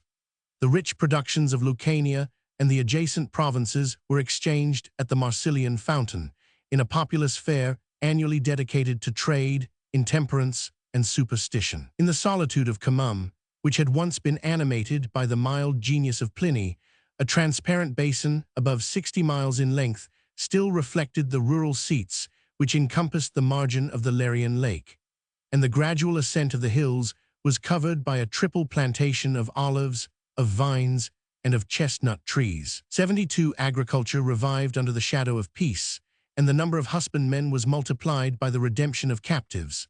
73. The iron mines of Dalmatia, a gold mine in Bruttium, were carefully explored, and the Pomptine marshes, as well as those of Spoleto, were drained and cultivated by private undertakers, whose distant reward must depend on the continuance of the public prosperity. 74. Whenever the seasons were less propitious, the doubtful precautions of forming magazines of corn, fixing the price, and prohibiting the exportation attested at least the benevolence of the state. But such was the extraordinary plenty which an industrious people produced from a grateful soil, that a gallon of wine was sometimes sold in Italy for less than 3 farthings, and a quarter of wheat at about 5 shillings and 6 pence. 75. A country possessed of so many valuable objects of exchange soon attracted the merchants of the world, whose beneficial traffic was encouraged and protected by the liberal spirit of Theodoric. The free intercourse of the provinces by land and water was restored and extended. The city gates were never shut either by day or by night, and the common saying that a purse of gold might be safely left in the fields was expressive of the conscious security of the inhabitants. A difference of religion is always pernicious, and often fatal to the harmony of the prince and people. The Gothic conqueror had been educated in the profession of Arianism, and Italy was devoutly attached to the Nicene faith. But the persuasion of Theodoric was not infected by zeal, and he piously adhered to the heresy of his fathers without condescending to balance the subtle arguments of theological metaphysics. Satisfied with the private toleration of his Arian sectaries, he justly conceived himself to be the guardian of the public worship, and his external reverence for a superstition which he despised may have nourished in his mind the salutary indifference of a statesman or philosopher. The Catholics of his dominions acknowledged, perhaps with reluctance, the peace of the Church. Their clergy, according to the degrees of rank or merit, were honorably entertained in the palace of Theodoric. He esteemed the living sanctity of Caesarius 76 and Epiphanius 77, the orthodox bishops of Arles and Pavia, and presented a decent offering on the tomb of St. Peter without any scrupulous inquiry into the creed of the apostle. 78. His favorite Goths, and even his mother, were permitted to retain or embrace the Athanasian faith, and his long reign could not afford the example of an Italian Catholic, who, either from choice or compulsion, had deviated into the religion of the conqueror. 79. The people, and the barbarians themselves, were edified by the pomp and order of religious worship. The magistrates were instructed to defend the just immunities of ecclesiastical persons and possessions. The bishops held their synods, the metropolitans exercised their jurisdiction, and the privileges of sanctuary were maintained or moderated according to the spirit of the Roman jurisprudence. 80 With the protection, Theodoric assumed the legal supremacy of the Church, and his firm administration restored or extended some useful prerogatives which had been neglected by the feeble emperors of the West.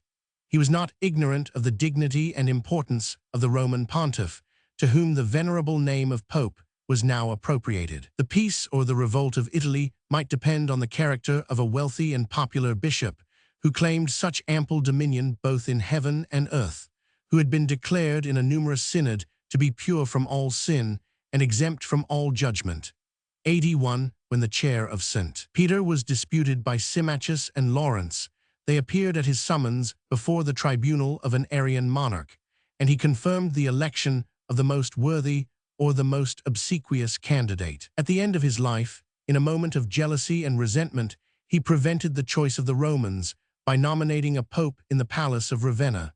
The danger and furious contests of a schism were mildly restrained, and the last decree of the Senate was enacted to extinguish, if it were possible, the scandalous venality of the papal elections. 82. I have descanted with pleasure on the fortunate condition of Italy, but our fancy must not hastily conceive that the golden age of the poets, a race of men without vice or misery, was realized under the Gothic conquest. The fair prospect was sometimes overcast with clouds. The wisdom of Theodoric might be deceived, his power might be resisted, and the declining age of the monarch was sullied with popular hatred and patrician blood. In the first insolence of victory, he had been tempted to deprive the whole party of Odoacer of the civil and even the natural rights of society. 83 Attacks unseasonably imposed after the calamities of war would have crushed the rising agriculture of Liguria. A rigid preemption of corn, which was intended for the public relief, must have aggravated the distress of Campania. These dangerous projects were defeated by the virtue and eloquence of Epiphanius and Boethius, who, in the presence of Theodoric himself, successfully pleaded the cause of the people. 84 But if the royal ear was open to the voice of truth, a saint and a philosopher are not always to be found at the ear of kings. The privileges of rank or office or favor were too frequently abused by Italian fraud and Gothic violence, and the avarice of the king's nephew was publicly exposed, at first by the usurpation, and afterwards by the restitution of the estates which he had unjustly extorted from his Tuscan neighbors. 200,000 barbarians, formidable even to their master, were seated in the heart of Italy. They indignantly supported the restraints of peace and discipline. The disorders of their march were always felt and sometimes compensated, and where it was dangerous to punish, it might be prudent to dissemble the sallies of their native fierceness. When the indulgence of Theodoric had remitted 2/3 of the Ligurian tribute, he condescended to explain the difficulties of his situation, and to lament the heavy though inevitable burdens which he imposed on his subjects for their own defense. 85 These ungrateful subjects could never be cordially reconciled to the origin, the religion, or even the virtues of the Gothic conqueror.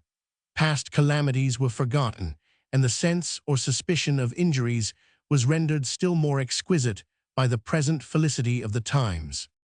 Even the religious toleration which Theodoric had the glory of introducing into the Christian world was painful and offensive to the orthodox zeal of the Italians. They respected the armed heresy of the Goths, but their pious rage was safely pointed against the rich and defenseless Jews who had formed their establishments at Naples, Rome, Ravenna, Milan, and Genoa for the benefit of trade and under the sanction of the laws. 86 Their persons were insulted, their effects were pillaged, and their synagogues were burned by the mad populace of Ravenna and Rome, inflamed, as it should seem, by the most frivolous or extravagant pretenses. The government, which could neglect, would have deserved such an outrage. A legal inquiry was instantly directed, and as the authors of the tumult had escaped in the crowd, the whole community was condemned to repair the damage, and the obstinate bigots who refused their contributions were whipped through the streets by the hand of the executioner. 86 11 this simple act of justice exasperated the discontent of the Catholics, who applauded the merit and patience of these holy confessors. 300 pulpits deplored the persecution of the Church, and if the chapel of St. Stephen at Verona was demolished by the command of Theodoric, it is probable that some miracle hostile to his name and dignity had been performed on that sacred theatre. At the close of a glorious life, the King of Italy discovered that he had excited the hatred of a people whose happiness he had so assiduously labored to promote, and his mind was soured by indignation, jealousy, and the bitterness of unrequited love. The Gothic conqueror condescended to disarm the unwarlike natives of Italy, interdicting all weapons of offense and accepting only a small knife for domestic use. The deliverer of Rome was accused of conspiring with the vilest informers against the lives of senators whom he suspected of a secret and treasonable correspondence with the Byzantine court.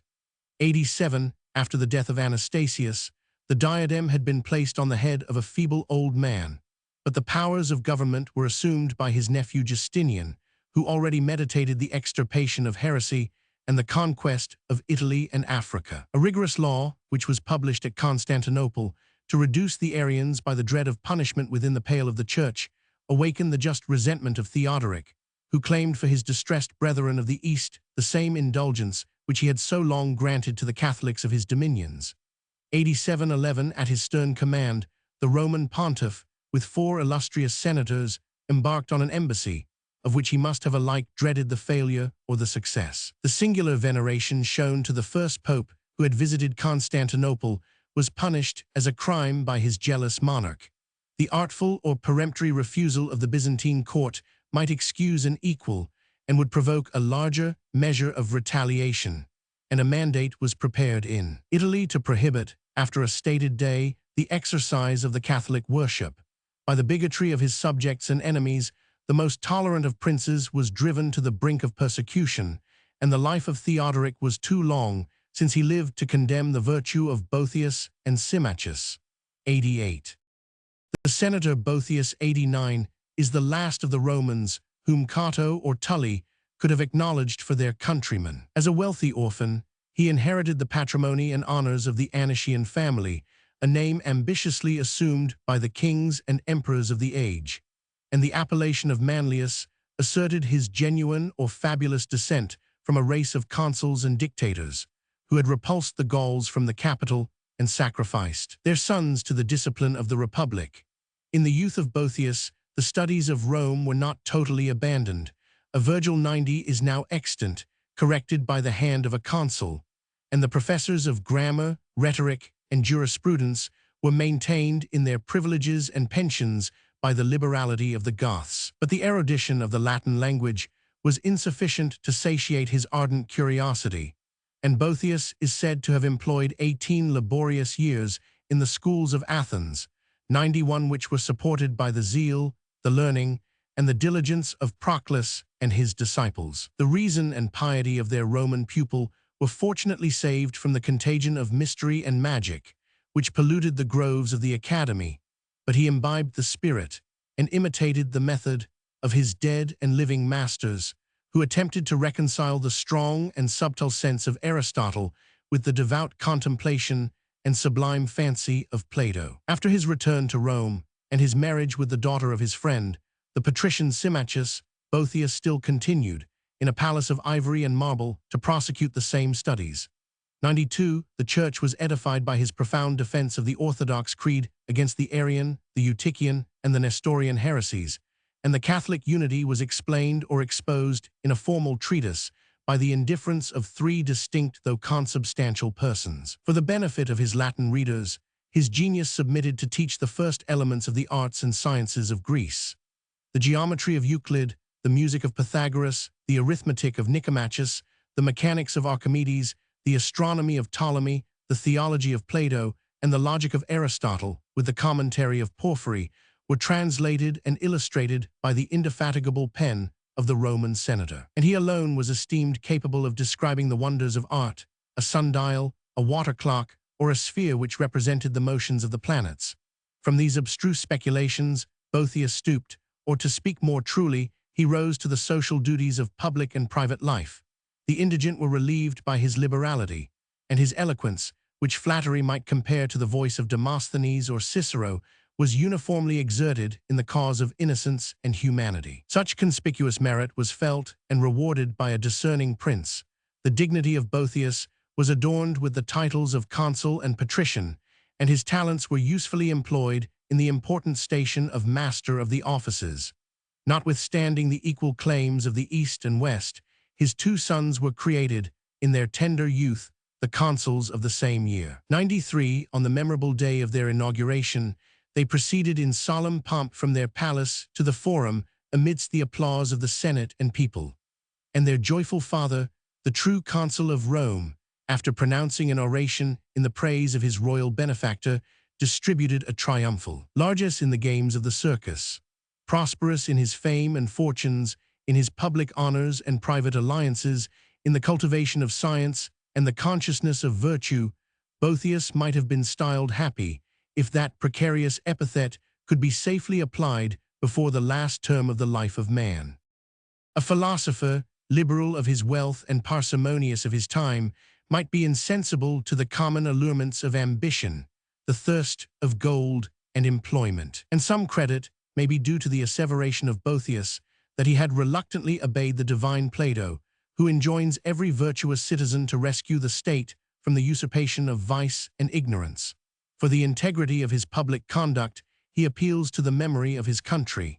His authority had restrained the pride and oppression of the royal officers, and his eloquence had delivered Paulianus from the dogs of the palace. He had always pitied and often relieved the distress of the provincials, whose fortunes were exhausted by public and private rapine, and Boethius alone had courage to oppose the tyranny of the barbarians, elated by conquest, excited by avarice, and, as he complains, encouraged by impunity. In these honorable contests his spirit soared above the consideration of danger and perhaps of prudence, and we may learn from the example of Cato that a character of pure and inflexible virtue is the most apt to be misled by prejudice, to be heated by enthusiasm, and to confound private enmities with public justice. The disciple of Plato might exaggerate the infirmities of nature and the imperfections of society, and the mildest form of a Gothic kingdom, even the weight of allegiance and gratitude, must be insupportable to the free spirit of a Roman patriot. But the favor and fidelity of Boethius declined in just proportion with the public happiness, and an unworthy colleague was imposed to divide and control the power of the master of the offices. In the last gloomy season of Theodoric, he indignantly felt that he was a slave, but as his master had only power over his life, he stood without arms and without fear against the face of an angry barbarian, who had been provoked to believe that the safety of the Senate was incompatible with his own. The senator Albinus was accused and already convicted on the presumption of hoping, as it was said, the liberty of Rome. "If Albinus be criminal," exclaimed the orator, "the Senate and myself are all guilty of the same crime. If we are innocent, Albinus is equally entitled to the protection of the laws." These laws might not have punished the simple and barren wish of an unattainable blessing, but they would have shown less indulgence to the rash confession of Boethius that, had he known of a conspiracy, the tyrant never should. 94. The advocate of Albinus was soon involved in the danger and perhaps the guilt of his client. Their signature, which they denied as a forgery, was affixed to the original address, inviting the emperor to deliver Italy from the Goths, and 3 witnesses of honorable rank, perhaps of infamous reputation, attested the treasonable designs of the Roman patrician. 95. Yet his innocence must be presumed, since he was deprived by Theodoric of the means of justification and rigorously confined in the Tower of Pavia, while the Senate, at the distance of 500 miles, pronounced a sentence of confiscation and death against the most illustrious of its members. At the command of the barbarians, the occult science of a philosopher was stigmatized with the names of sacrilege and magic. 96. A devout and dutiful attachment to the Senate was condemned as criminal by the trembling voices of the senators themselves, and their ingratitude deserved the wish or prediction of Boethius that after him none should be found guilty of the same offense. 97. While Boethius, oppressed with fetters, expected each moment the sentence or the stroke of death, He composed, in the Tower of Pavia, the Consolation of Philosophy, a golden volume not unworthy of the leisure of Plato or Tully, but which claims incomparable merit from the barbarism of the times and the situation of the author. The celestial guide, whom he had so long invoked at Rome and Athens, now condescended to illumine his dungeon, to revive his courage, and to pour into his wounds her salutary balm. She taught him to compare his long prosperity and his recent distress, and to conceive new hopes from the inconstancy of fortune. Reason had informed him of the precarious condition of her gifts. Experience had satisfied him of their real value. He had enjoyed them without guilt. He might resign them without a sigh, and calmly disdain the impotent malice of his enemies who had left him happiness since they had left him virtue. From the earth, Boethius ascended to heaven in search of the supreme good, explored the metaphysical labyrinth of chance and destiny, of prescience and free will, of time and eternity, and generously attempted to reconcile the perfect attributes of the deity with the apparent disorders of his moral and physical government. Such topics of consolation, so obvious, so vague, or so abstruse, are ineffectual to subdue the feelings of human nature. Yet the sense of misfortune may be diverted by the labor of thought, and the sage, who could artfully combine in the same work the various riches of philosophy, poetry, and eloquence, must already have possessed the intrepid calmness which he affected to seek. Suspense, the worst of evils, was at length determined by the ministers of death, who executed, and perhaps exceeded, the inhuman mandate of Theodoric. A strong cord was fastened round the head of Boethius, and forcibly tightened, till his eyes almost started from their sockets, and some mercy may be discovered in the milder torture of beating him with clubs till he expired. 98, but his genius survived to diffuse a ray of knowledge over the darkest ages of the Latin world. The writings of the philosopher were translated by the most glorious of the English kings. 99, and the third emperor of the name of Otho removed to a more honorable tomb the bones of a Catholic saint, who, from his Arian persecutors, had acquired the honors of martyrdom and the fame of miracles. 100, in the last hours of Boethius, he derived some comfort from the safety of his two sons, of his wife, and of his father-in-law, the venerable Symmachus. But the grief of Symmachus was indiscreet, and perhaps disrespectful. He had presumed to lament, he might dare to revenge, the death of an injured friend. He was dragged in chains from Rome to the palace of Ravenna, and the suspicions of Theodoric could only be appeased by the blood of an innocent and aged senator. 101. Humanity will be disposed to encourage any report which testifies the jurisdiction of conscience and the remorse of kings, and philosophy is not ignorant that the most horrid spectres are sometimes created by the powers of a disordered fancy and the weakness of a distempered body. After a life of virtue and glory, Theodoric was now descending with shame and guilt into the grave. His mind was humbled by the contrast of the past, and justly alarmed by the invisible terrors of futurity. One evening, as it is related, when the head of a large fish was served on the royal table, 102, he suddenly exclaimed that he beheld the angry countenance of Symmachus, his eyes glaring fury and revenge, and his mouth armed with long, sharp teeth, which threatened to devour him. The monarch instantly retired to his chamber, and as he lay, trembling with aguish cold, under a weight of bedclothes, he expressed, in broken murmurs to his physician Elpidius, his deep repentance for the murders of Boethius and Symmachus. 103, his malady increased, and after a dysentery which continued 3 days, he expired in the palace of Ravenna in the 33rd, or, if we compute from the invasion of Italy, in the 37th year of his reign. Conscious of his approaching end, he divided his treasures and provinces between his 2 grandsons and fixed the Rhone as their common boundary. 104, Amalaric was restored to the throne of Spain. Italy, with all the conquests of the Ostrogoths, was bequeathed to Athalaric, whose age did not exceed 10 years, but who was cherished as the last male offspring of the line of Amali by the short-lived marriage of his mother Amalasuntha with a royal fugitive of the same blood. 105, in the presence of the dying monarch, the Gothic chiefs and Italian magistrates mutually engaged their faith and loyalty to the young prince, and to his guardian mother, and received, in the same awful moment, his last salutary advice to maintain the laws, to love the Senate and people of Rome, and to cultivate with decent reverence the friendship of the emperor. 106, the monument of Theodoric was erected by his daughter Amalasuntha in a conspicuous situation, which commanded the city of Ravenna, the harbor, and the adjacent coast. A chapel of a circular form, 30 feet in diameter, is crowned by a dome of one entire piece of granite.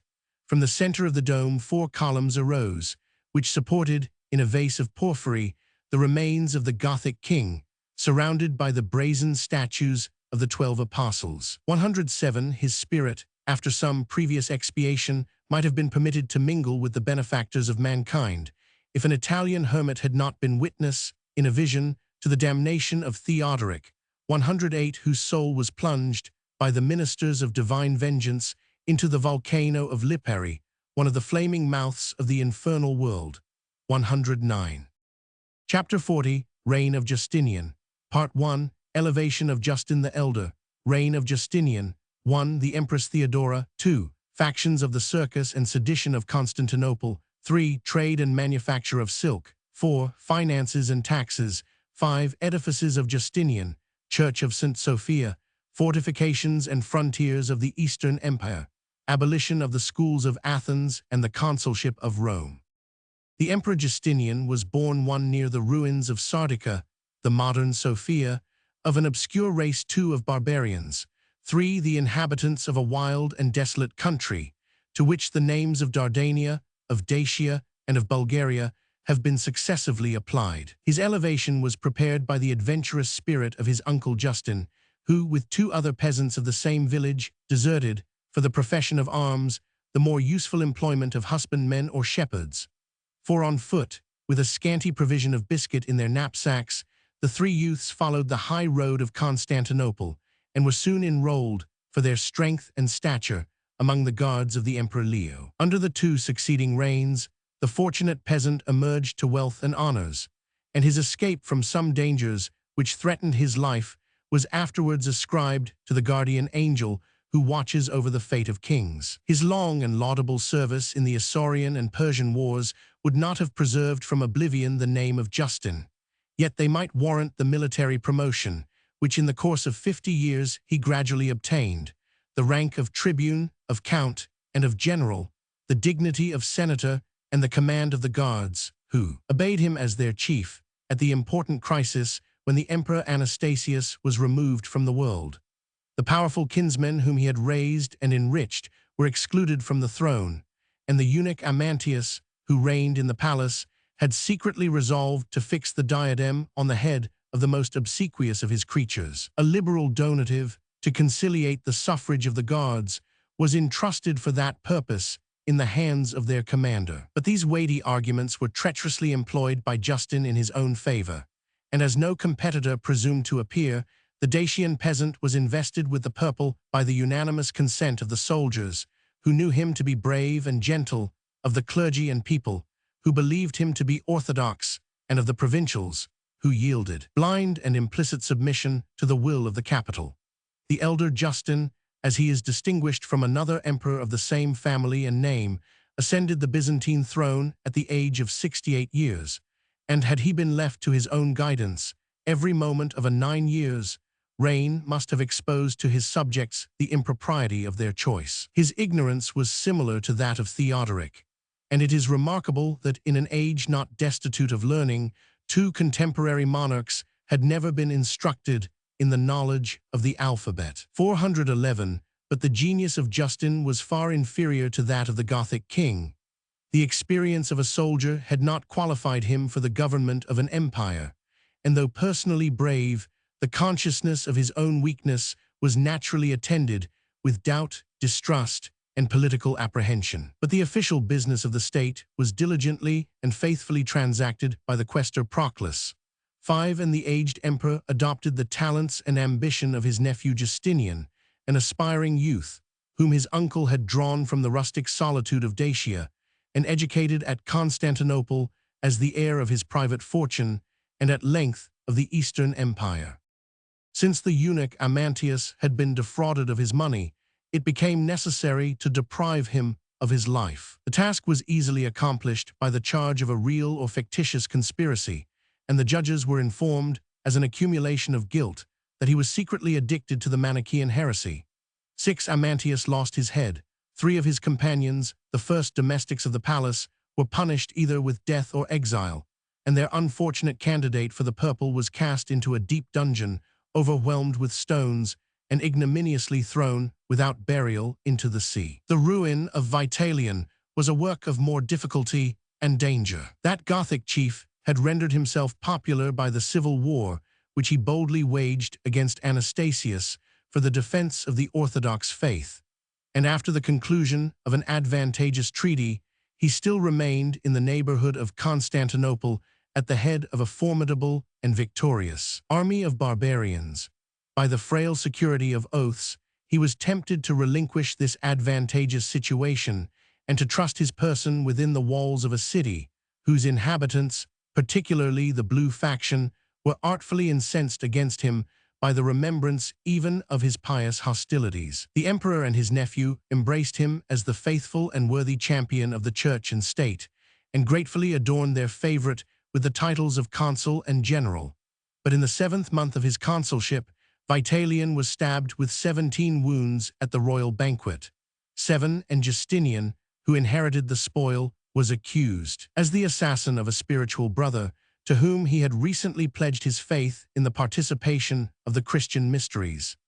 8. After the fall of his rival, he was promoted, without any claim of military service, to the office of Master General of the Eastern armies, whom it was his duty to lead into the field against the public enemy. But in the pursuit of fame, Justinian might have lost his present dominion over the age and weakness of his uncle, and instead of acquiring by Scythian or Persian trophies the applause of his countrymen. 9. The prudent warrior solicited their favor in the churches, the circus, and the senate of Constantinople. The Catholics were attached to the nephew of Justin, who, between the Nestorian and Eutychian heresies, trod the narrow path of inflexible and intolerant orthodoxy. 10. In the first days of the new reign, he prompted and gratified the popular enthusiasm against the memory of the deceased emperor. After a schism of 34 years, he reconciled the proud and angry spirit of the Roman pontiff and spread among the Latins a favorable report of his pious respect for the apostolic see. The thrones of the East were filled with Catholic bishops devoted to his interest. The clergy and the monks were gained by his liberality, and the people were taught to pray for their future sovereign, the hope and pillar of the true religion. The magnificence of Justinian was displayed in the superior pomp of his public spectacles, an object not less sacred and important in the eyes of the multitude than the creed of Nice or Chalcedon. The expense of his consulship was esteemed at 228,000 pieces of gold. 20 lions and 30 leopards were produced at the same time in the amphitheater, and a numerous train of horses, with their rich trappings, was bestowed as an extraordinary gift on the victorious charioteers of the circus. While he indulged the people of Constantinople and received the addresses of foreign kings, the nephew of Justin assiduously cultivated the friendship of the Senate. That venerable name seemed to qualify its members to declare the sense of the nation and to regulate the succession of the imperial throne.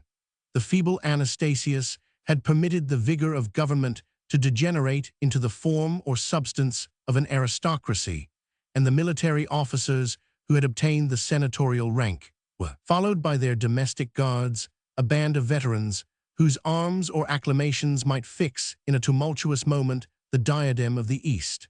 The treasures of the state were lavished to procure the voices of the senators, and their unanimous wish that he would be pleased to adopt Justinian for his colleague was communicated to the emperor. But this request, which too clearly admonished him of his approaching end, was unwelcome to the jealous temper of an aged monarch, desirous to retain the power which he was incapable of exercising. And Justin, holding his purple with both his hands, advised them to prefer, since an election was so profitable, some older candidate. Notwithstanding this reproach, the Senate proceeded to decorate Justinian with the royal epithet of nobilissimus, and their decree was ratified by the affection or the fears of his uncle. After some time, the languor of mind and body, to which he was reduced by an incurable wound in his thigh, indispensably required the aid of a guardian. He summoned the patriarch and senators, and in their presence solemnly placed the diadem on the head of his nephew, who was conducted from the palace to the circus and saluted by the loud and joyful applause of the people. The life of Justin was prolonged about 4 months, but from the instant of this ceremony, he was considered as dead to the empire, which acknowledged Justinian in the 45th year of his age for the lawful sovereign of the East. 11. From his elevation to his death, Justinian governed the Roman Empire 38 years, 7 months, and 13 days.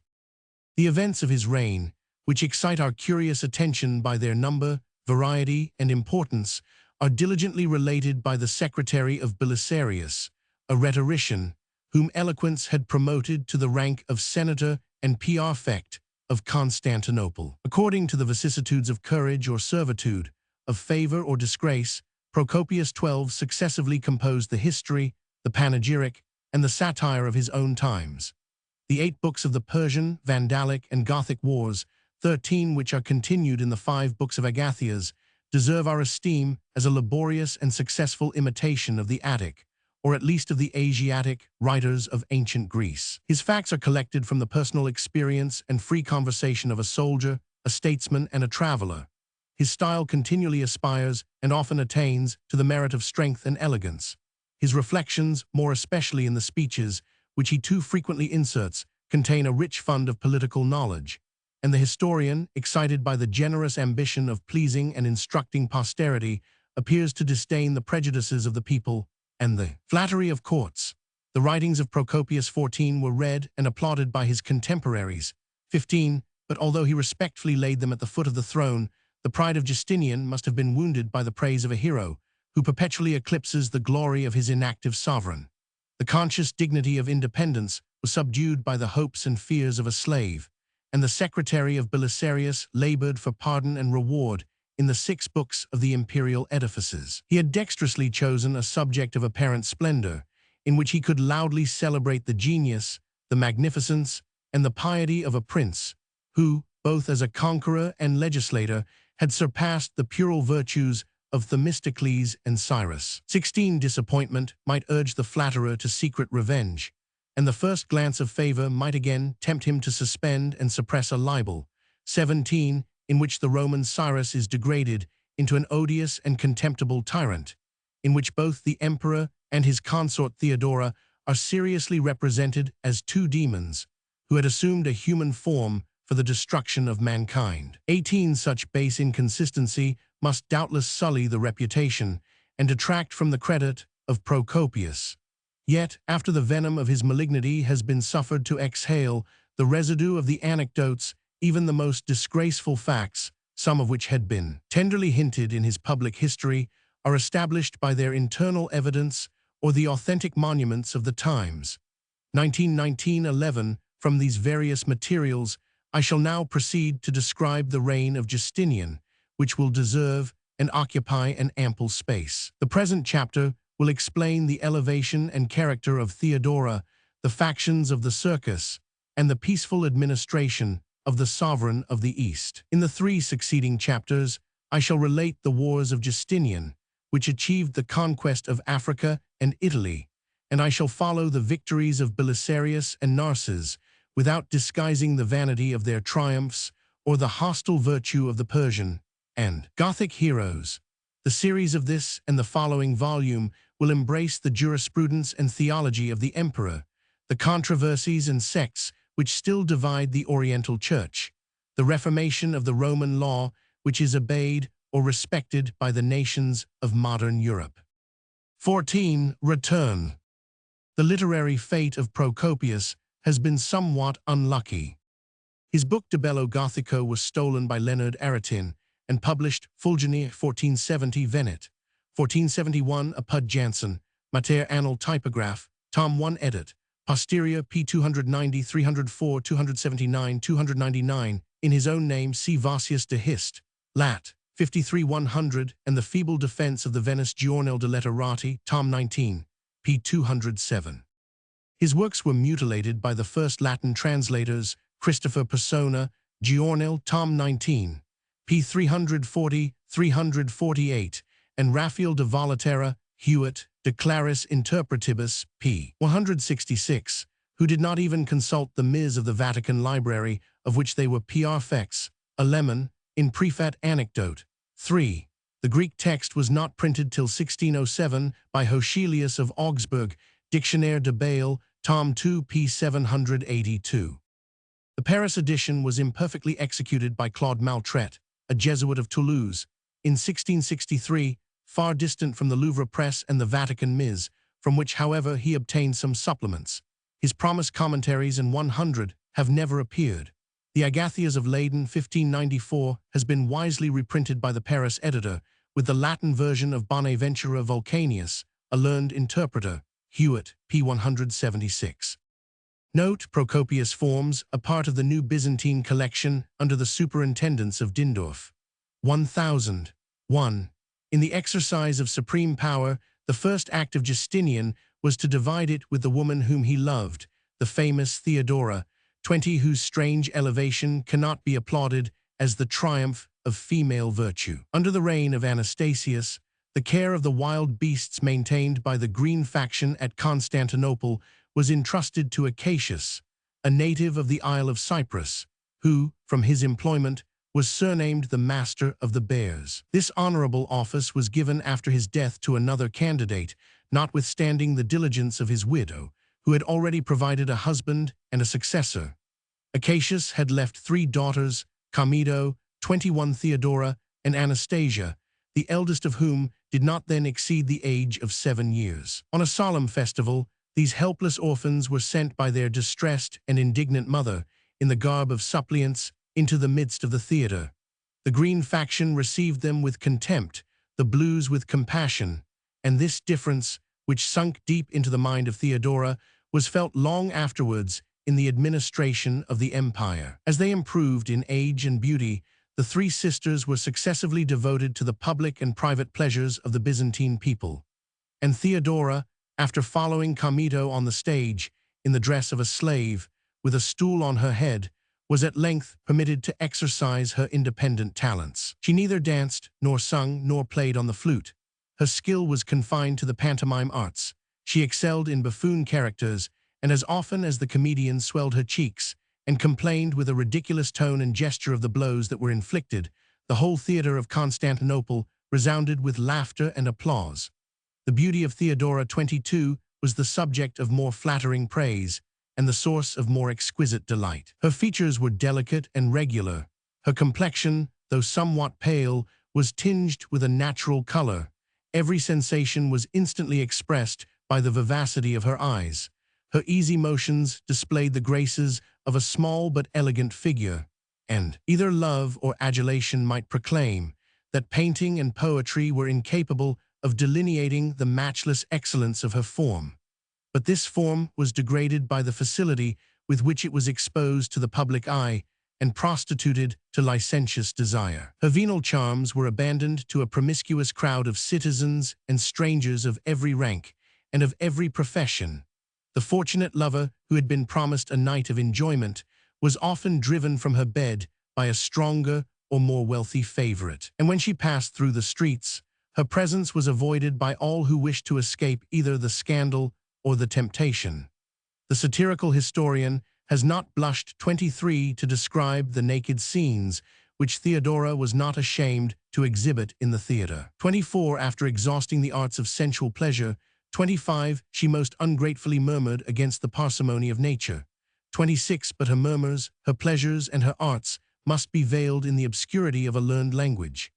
After reigning for some time, the delight and contempt of the capital, she condescended to accompany Ecebolus, a native of Tyre, who had obtained the government of the African Pentapolis. But this union was frail and transient. Ecebolus soon rejected an expensive or faithless concubine.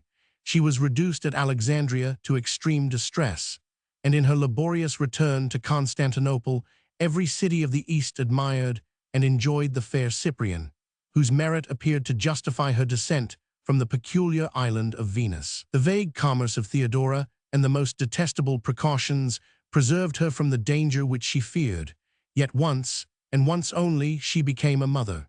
The infant was saved and educated in Arabia by his father, who imparted to him on his deathbed that he was the son of an empress. Filled with ambitious hopes, the unsuspecting youth immediately hastened to the palace of Constantinople and was admitted to the presence of his mother.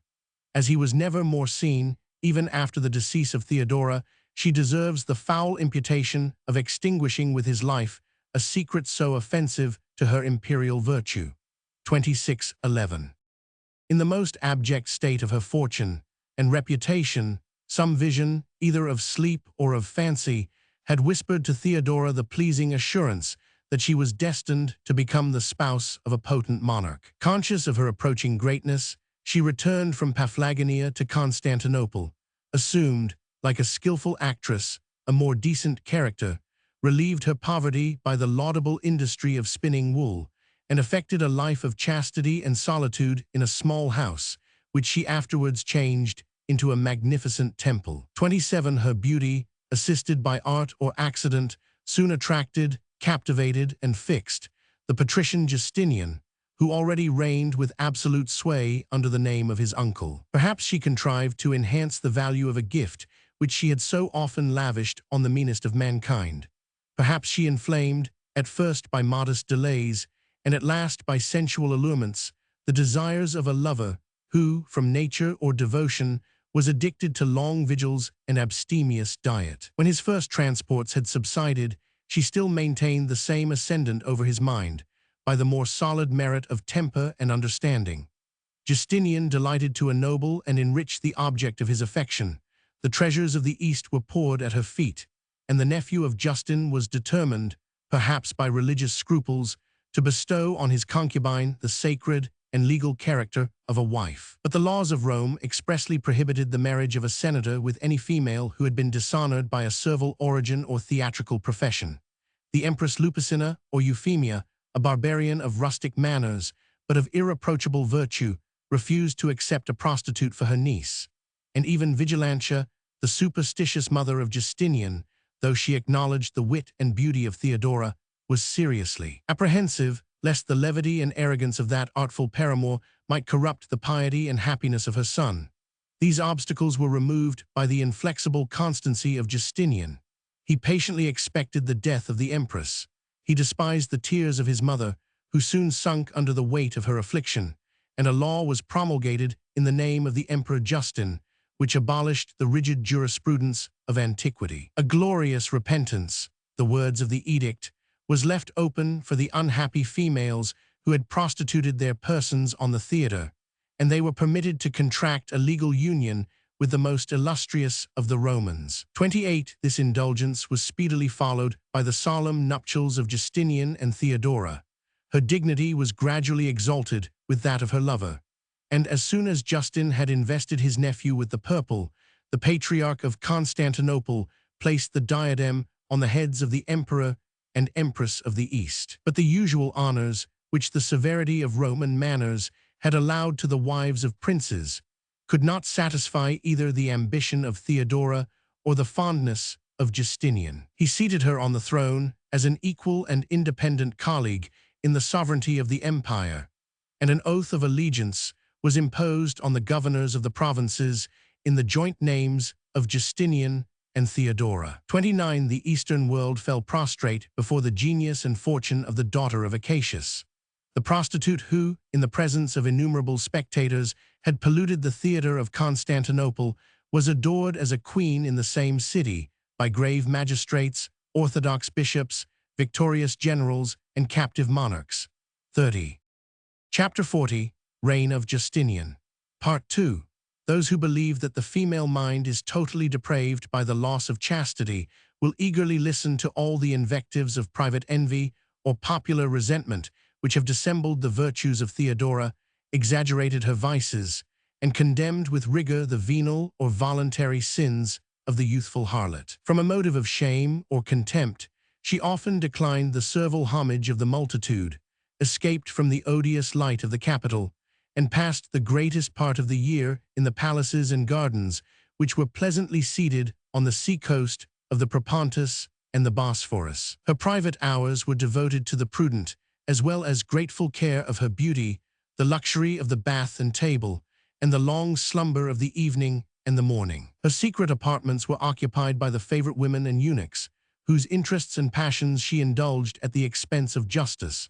The most illustrious personages of the state were crowded into a dark and sultry antechamber, and when at last, after tedious attendance, they were admitted to kiss the feet of Theodora, they experienced, as her humor might suggest, the silent arrogance of an empress or the capricious levity of a comedian. Her rapacious avarice to accumulate an immense treasure may be excused by the apprehension of her husband's death, which could leave no alternative between ruin and the throne, and fear as well as ambition might exasperate Theodora against two generals, who, during the malady of the emperor, had rashly declared that they were not disposed to acquiesce in the choice of the capital.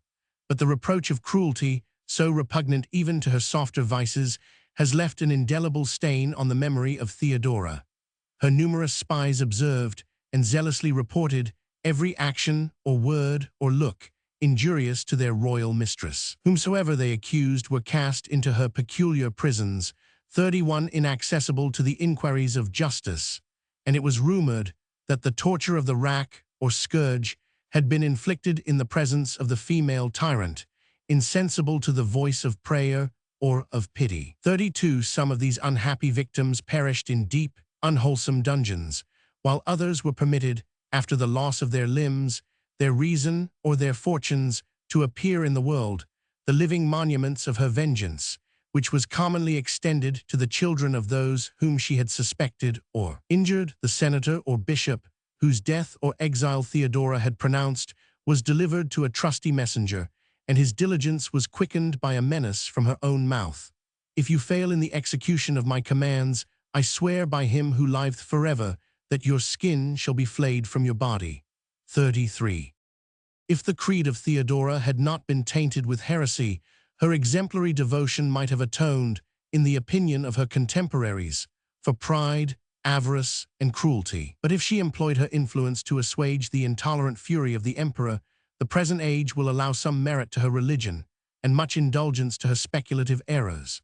34 The name of Theodora was introduced, with equal honor, in all the pious and charitable foundations of Justinian, and the most benevolent institution of his reign may be ascribed to the sympathy of the empress for her less fortunate sisters, who had been seduced or compelled to embrace the trade of prostitution. A palace on the Asiatic side of the Bosphorus was converted into a stately and spacious monastery, and a liberal maintenance was assigned to 500 women who had been collected from the streets and brothels of Constantinople. In this safe and holy retreat, they were devoted to perpetual confinement, and the despair of some, who threw themselves headlong into the sea, was lost in the gratitude of the penitents, who had been delivered from sin and misery by their generous benefactress. 35 The prudence of Theodora is celebrated by Justinian himself, and his laws are attributed to the sage counsels of his most reverend wife, whom he had received as the gift of the deity.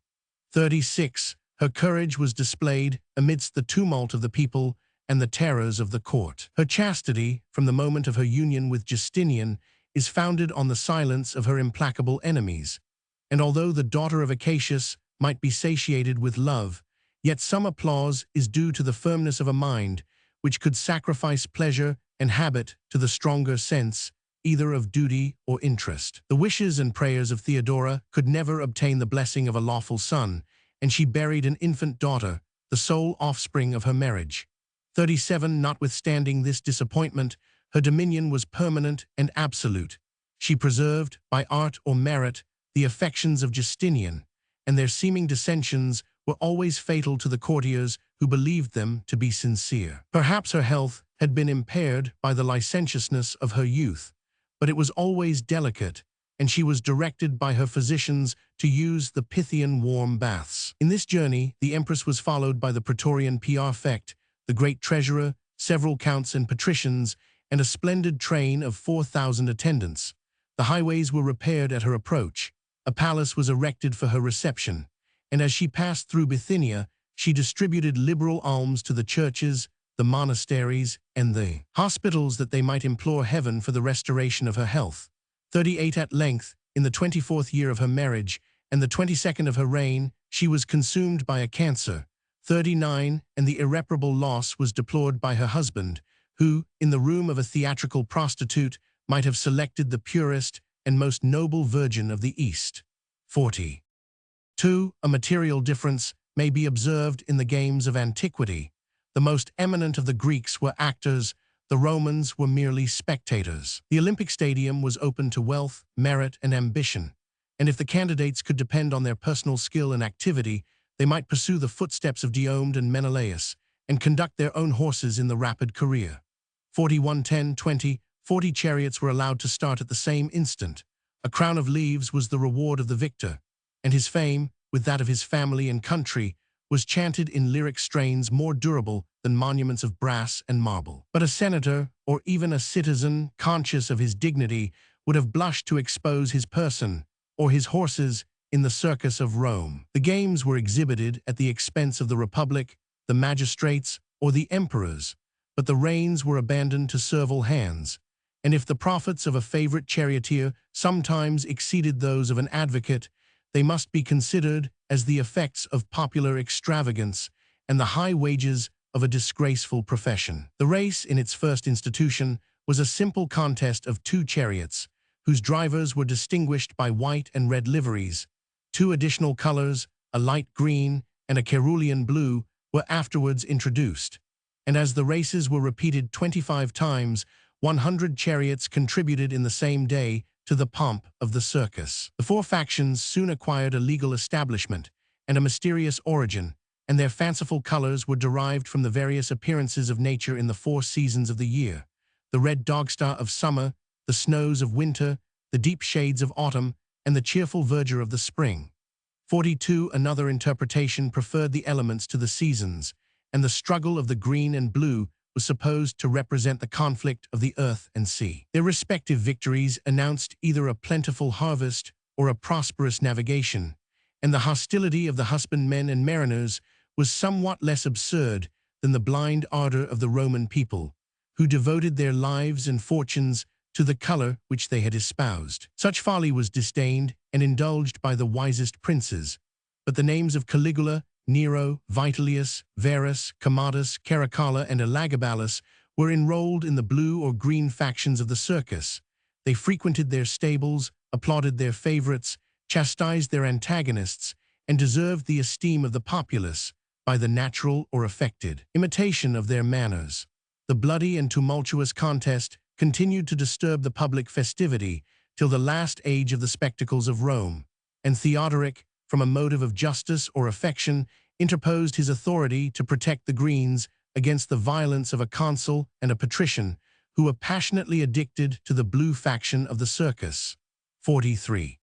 Constantinople adopted the follies, though not the virtues, of ancient Rome, and the same factions which had agitated the circus raged with redoubled fury in the hippodrome.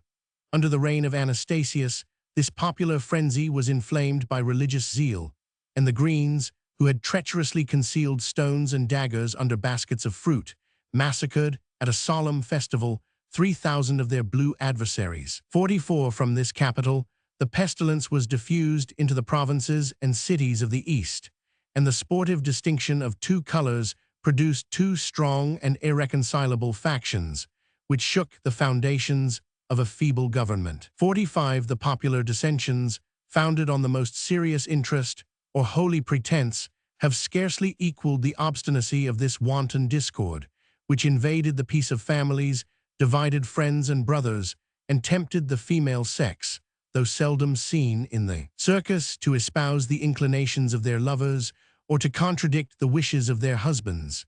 Every law, either human or divine, was trampled underfoot, and as long as the party was successful, its deluded followers appeared careless of private distress or public calamity. The license, without the freedom of democracy, was revived at Antioch and Constantinople, and the support of a faction became necessary to every candidate for civil or ecclesiastical honors. A secret attachment to the family or sect of Anastasius was imputed to the Greens.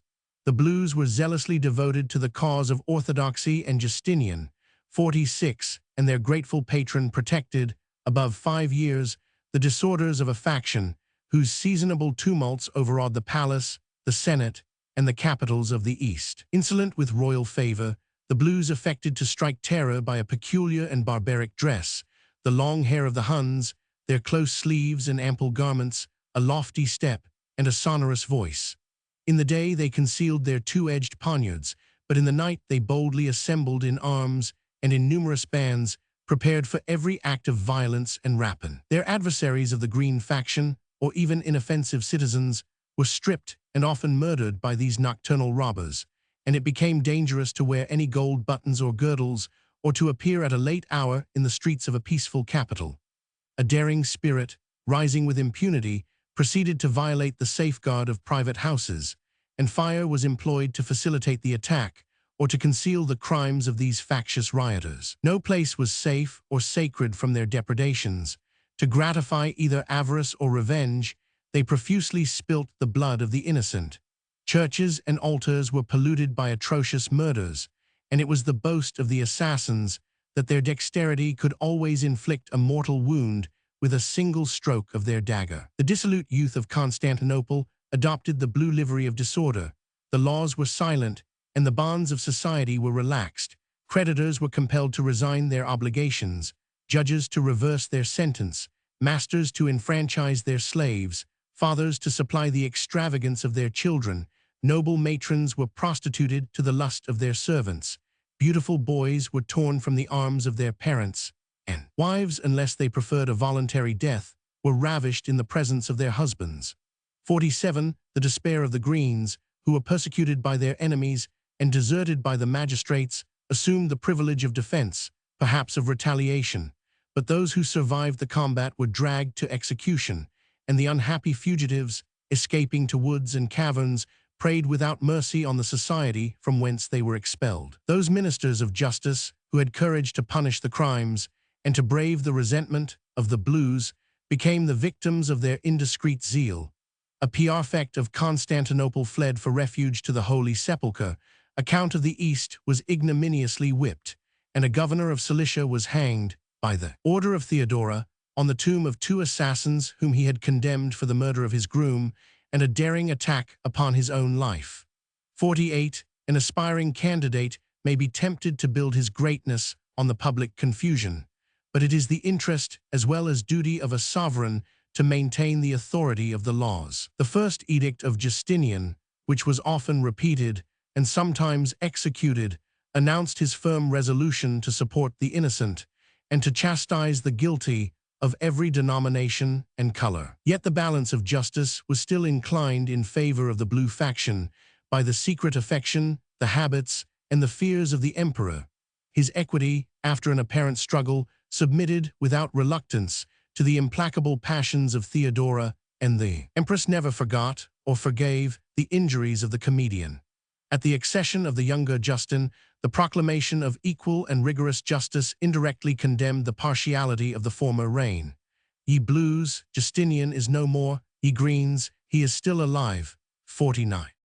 A sedition, which almost laid Constantinople in ashes, was excited by the mutual hatred and momentary reconciliation of the two factions. In the 5th year of his reign, Justinian celebrated the festival of the Ides of January. The games were incessantly disturbed by the clamorous discontent of the Greens. Till the 22nd race, the emperor maintained his silent gravity. At length, yielding to his impatience, he condescended to hold, in abrupt sentences, and by the voice of a crier, the most singular dialogue 50 that ever passed between a prince and his subjects. Their first complaints were respectful and modest.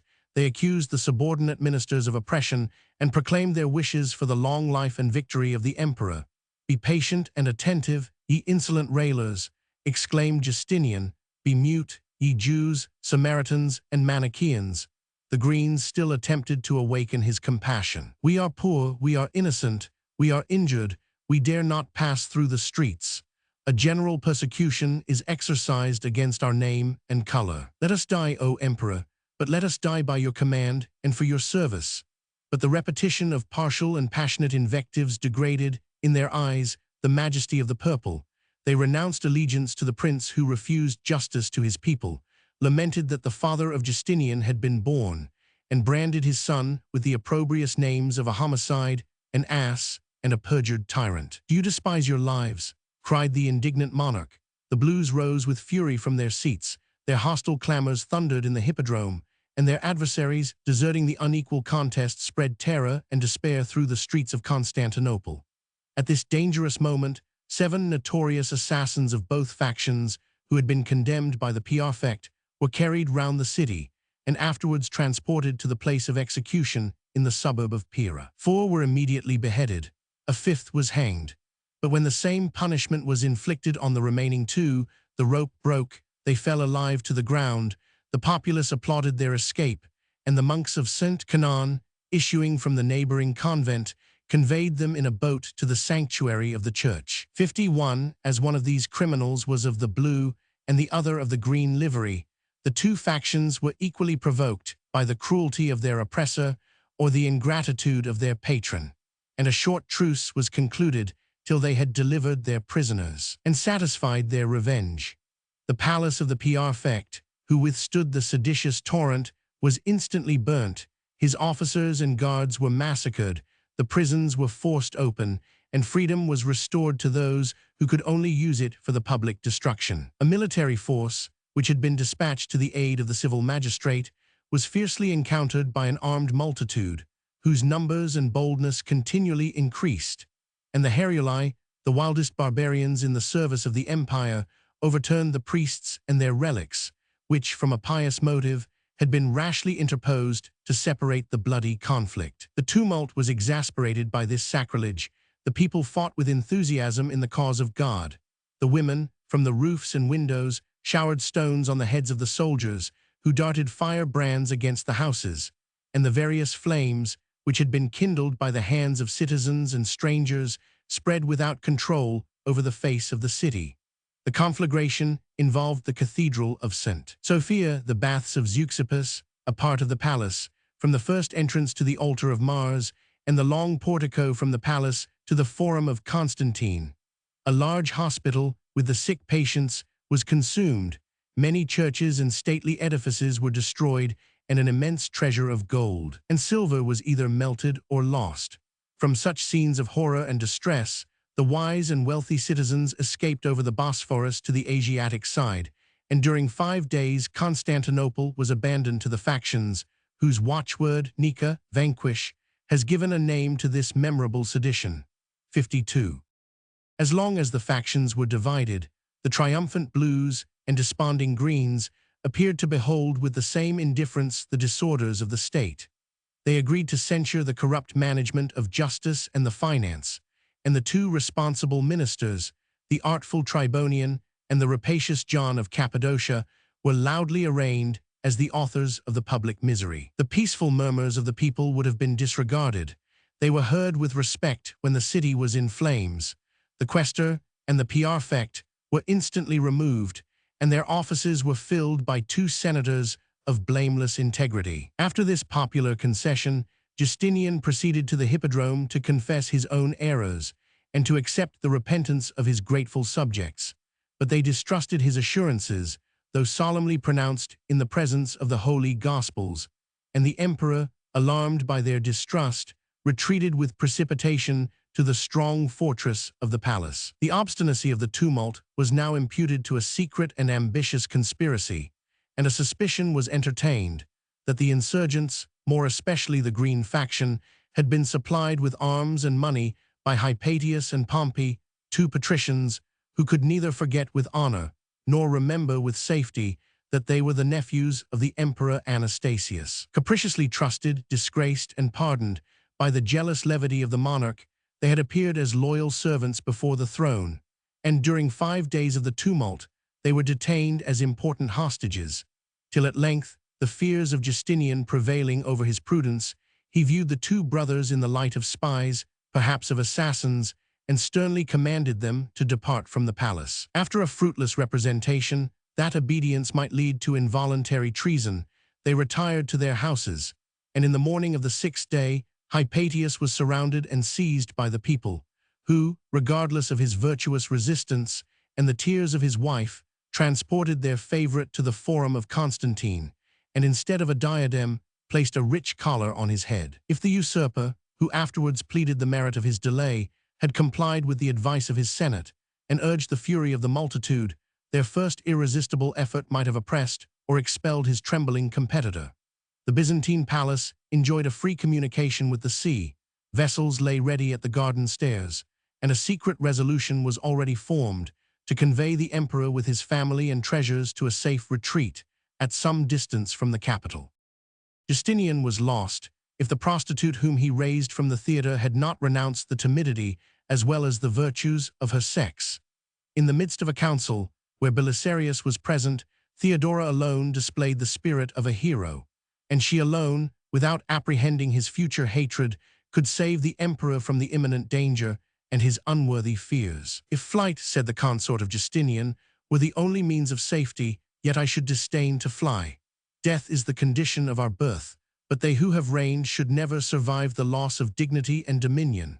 I implore heaven that I may never be seen, not a day, without my diadem and purple, that I may no longer behold the light, when I cease to be saluted with the name of queen. If you resolve, O Caesar, to fly you have treasures, behold the sea you have ships, but tremble lest the desire of life should expose you to wretched exile and ignominious death.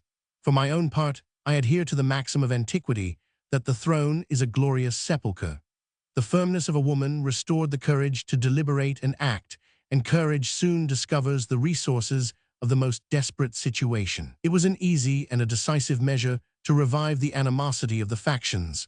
The Blues were astonished at their own guilt and folly, that a trifling injury should provoke them to conspire with their implacable enemies against a gracious and liberal benefactor. They again proclaimed the majesty of Justinian, and the Greens, with their upstart emperor, were left alone in the hippodrome. The fidelity of the guards was doubtful, but the military force of Justinian consisted in 3,000 veterans who had been trained to valor and discipline in the Persian and Illyrian wars. Under the command of Belisarius and Mundus, they silently marched in 2 divisions from the palace, forced their obscure way through narrow passages, expiring flames, and falling edifices, and burst open at the same moment the 2 opposite gates of the hippodrome. In this narrow space, the disorderly and affrighted crowd was incapable of resisting on either side a firm and regular attack. The Blues signalized the fury of their repentance, and it is computed that above 30,000 persons were slain in the merciless and promiscuous carnage of the day. Hypatius was dragged from his throne and conducted with his brother Pompey to the feet of the emperor. They implored his clemency, but their crime was manifest, their innocence uncertain, and Justinian had been too much terrified to forgive. The next morning, the 2 nephews of Anastasius, with 18 illustrious accomplices of patrician or consular rank, were privately executed by the soldiers. Their bodies were thrown into the sea, their palaces razed, and their fortunes confiscated. The hippodrome itself was condemned, during several years, to a mournful silence. With the restoration of the games, the same disorders revived, and the blue and green factions continued to afflict the reign of Justinian and to disturb the tranquility of the Eastern Empire. 53. 3. That empire, after Rome was barbarous, still embraced the nations whom she had conquered beyond the Adriatic, and as far as the frontiers of Ethiopia and Persia. Justinian reigned over 64 provinces and 935 cities. 54. His dominions were blessed by nature with the advantages of soil, situation, and climate, and the improvements of human art had been perpetually diffused along the coast of the Mediterranean and the banks of the Nile from ancient Troy to the Egyptian Thebes. Abraham 55 had been relieved by the well-known plenty of Egypt. The same country, a small and populous tract, was still capable of exporting, each year, 260,000 quarters of wheat for the use of Constantinople. 56. And the capital of Justinian was supplied with the manufactures of Sidon 15 centuries after they had been celebrated in the poems of Homer. 57. The annual powers of vegetation, instead of being exhausted by 2,000 harvests, were renewed and invigorated by skillful husbandry, rich manure, and seasonable repose. The breed of domestic animals was infinitely multiplied. Plantations, buildings, and the instruments of labor and luxury, which are more durable than the term of human life, were accumulated by the care of successive generations. Tradition preserved and experience simplified the humble practice of the arts. Society was enriched by the division of labor and the facility of exchange, and every Roman was lodged, clothed, and subsisted by the industry of 1,000 hands. The invention of the loom and distaff has been piously ascribed to the gods. In every age, a variety of animal and vegetable productions, hair, skins, wool, flax, cotton, and at length silk, have been skillfully manufactured to hide or adorn the human body. They were stained with an infusion of permanent colors, and the pencil was successfully employed to improve the labors of the loom. In the choice of those colors 58, which imitate the beauties of nature, the freedom of taste and fashion was indulged, but the deep purple 59, which the Phoenicians extracted from a shellfish, was restrained to the sacred person and palace of the emperor, and the penalties of treason were denounced against the ambitious subjects who dared to usurp the prerogative of the throne. 60. Chapter 40, Reign of Justinian. Part 3. I need not explain that silk 61 is originally spun from the bowels of a caterpillar, and that it composes the golden tomb, from whence a worm emerges in the form of a butterfly. Till the reign of Justinian, the silkworm who feed on the leaves of the white mulberry tree were confined to China. Those of the pine, the oak, and the ash were common in the forests both of Asia and Europe.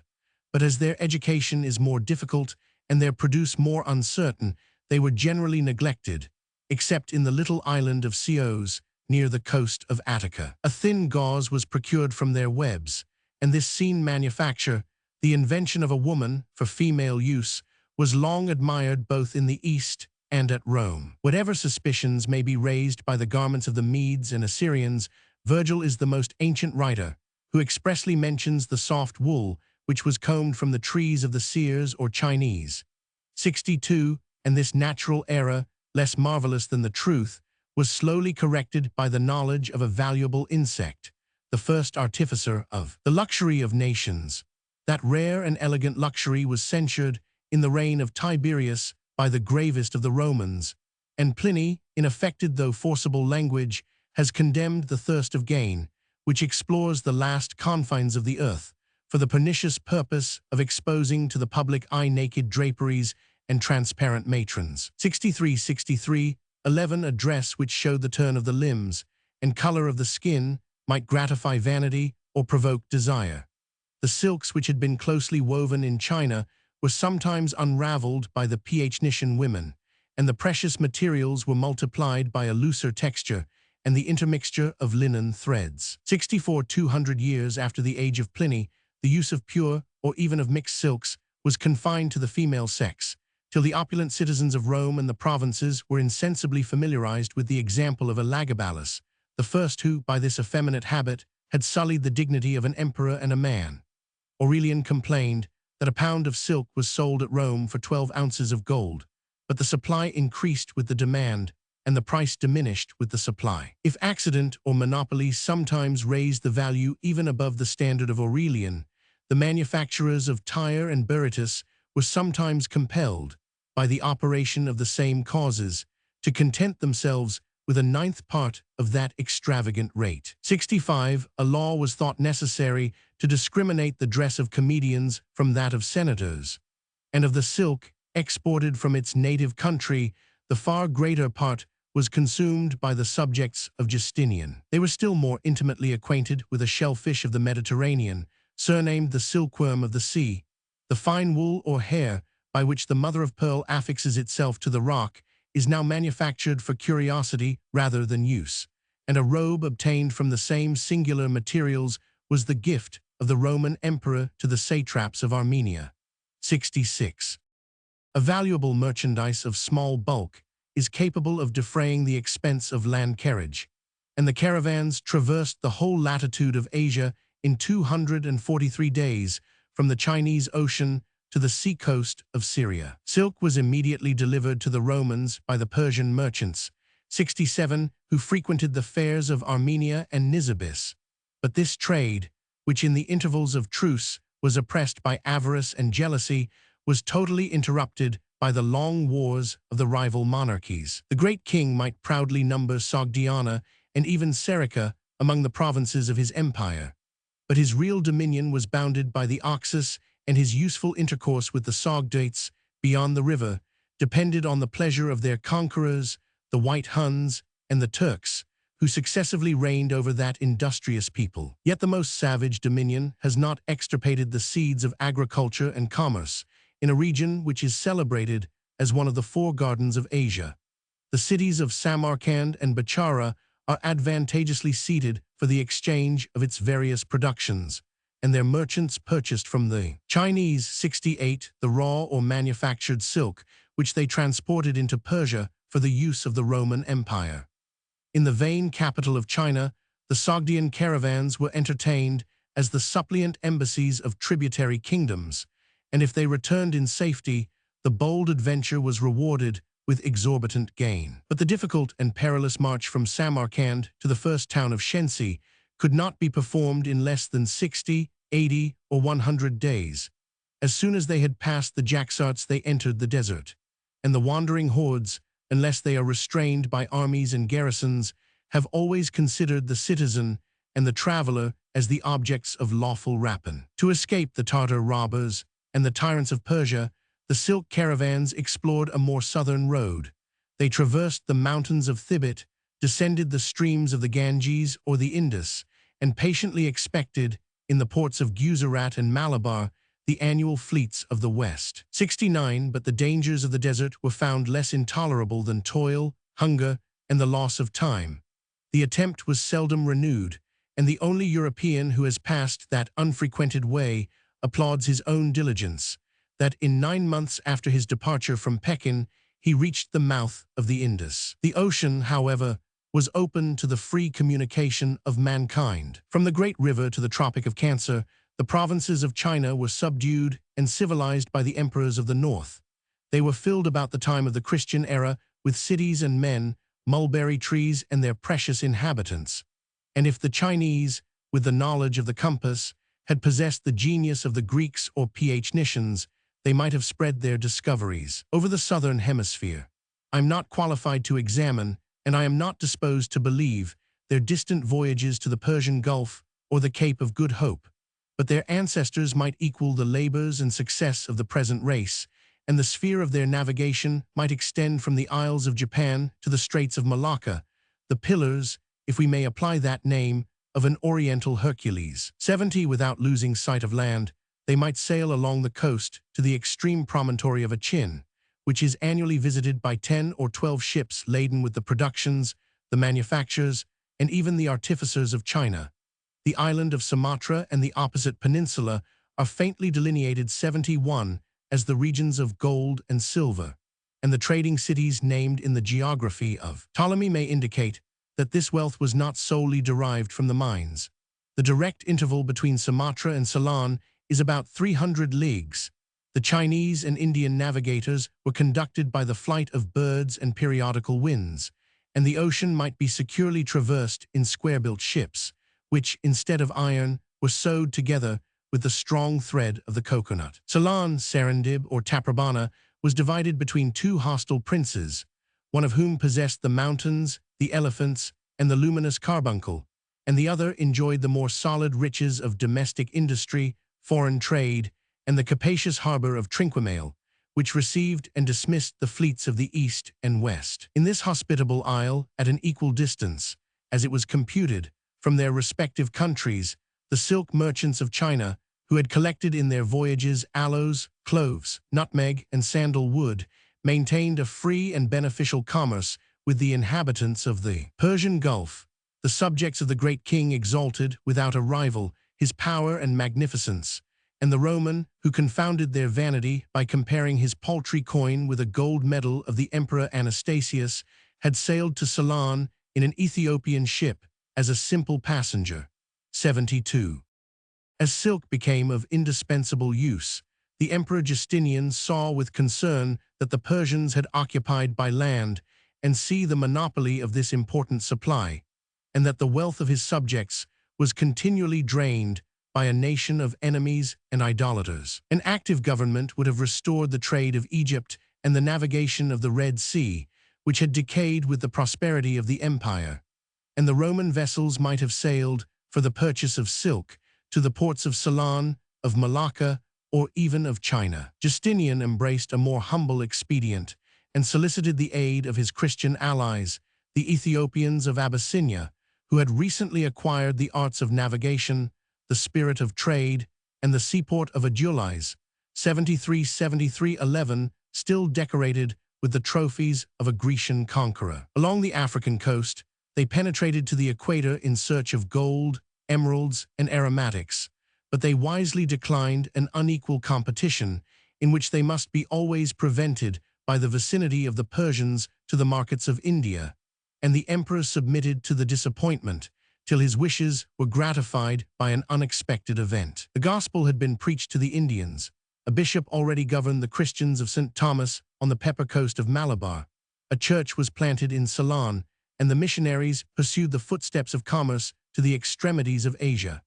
74 Persian monks had long resided in China, perhaps in the royal city of Nankin, the seat of a monarch addicted to foreign superstitions, and who actually received an embassy from the Isle of Ceylon. Amidst their pious occupations, they viewed with a curious eye the common dress of the Chinese, the manufactures of silk, and the myriads of silkworms, whose education, either on trees or in houses, had once been considered as the labor of queens. 75 They soon discovered that it was impracticable to transport the short-lived insect, but that in the eggs a numerous progeny might be preserved and multiplied in a distant climate. Religion or interest had more power over the Persian monks than the love of their country. After a long journey, they arrived at Constantinople, imparted their project to the emperor, and were liberally encouraged by the gifts and promises of Justinian. To the historians of that prince, a campaign at the foot of Mount Caucasus has seemed more deserving of a minute relation than the labors of these missionaries of commerce, who again entered China, deceived a jealous people by concealing the eggs of the silkworm in a hollow cane, and returned in triumph with the spoils of the East. Under their direction, the eggs were hatched at the proper season by the artificial heat of dung. The worms were fed with mulberry leaves. They lived and labored in a foreign climate. A sufficient number of butterflies was saved to propagate the race, and trees were planted to supply the nourishment of the rising generations. Experience and reflection corrected the errors of a new attempt, and the Sogdoit ambassadors acknowledged in the succeeding reign that the Romans were not inferior to the natives of China in the education of the insects, and the manufactures of silk, 76, in which both China and Constantinople have been surpassed by the industry of modern Europe.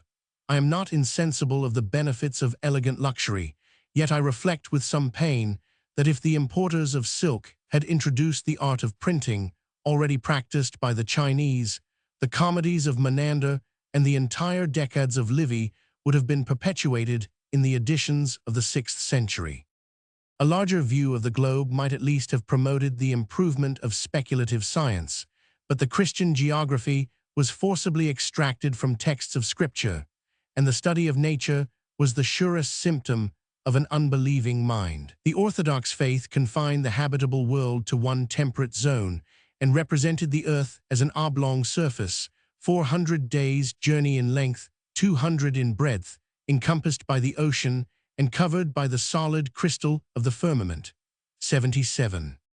4. The subjects of Justinian were dissatisfied with the times and with the government. Europe was overrun by the barbarians and Asia by the monks. The poverty of the West discouraged the trade and manufactures of the East. The produce of labor was consumed by the unprofitable servants of the church, the state, and the army, and a rapid decrease was felt in the fixed and circulating capitals which constitute the national wealth. The public distress had been alleviated by the economy of Anastasius, and that prudent emperor accumulated an immense treasure, while he delivered his people from the most odious or oppressive taxes. 77-11. Their gratitude universally applauded the abolition of the gold of affliction, a personal tribute on the industry of the poor.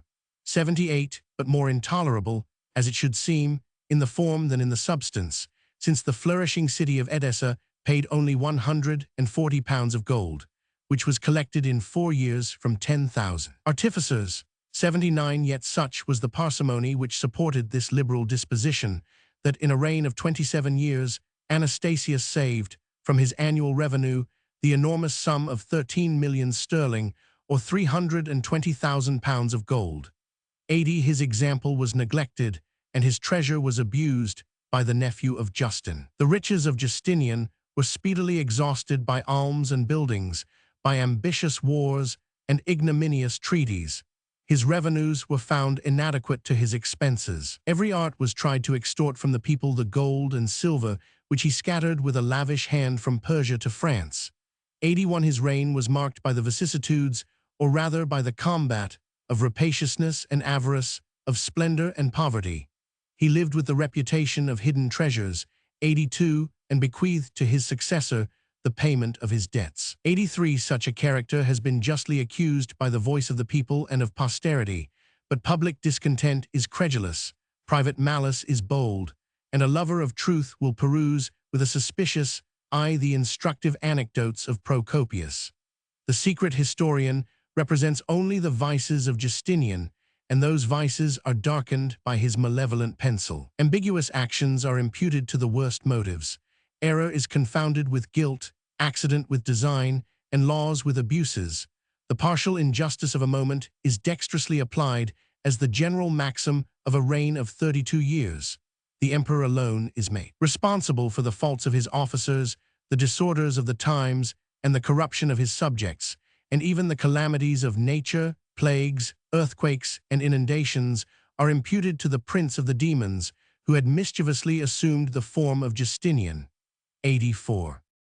After this precaution, I shall briefly relate the anecdotes of avarice and rapine under the following heads.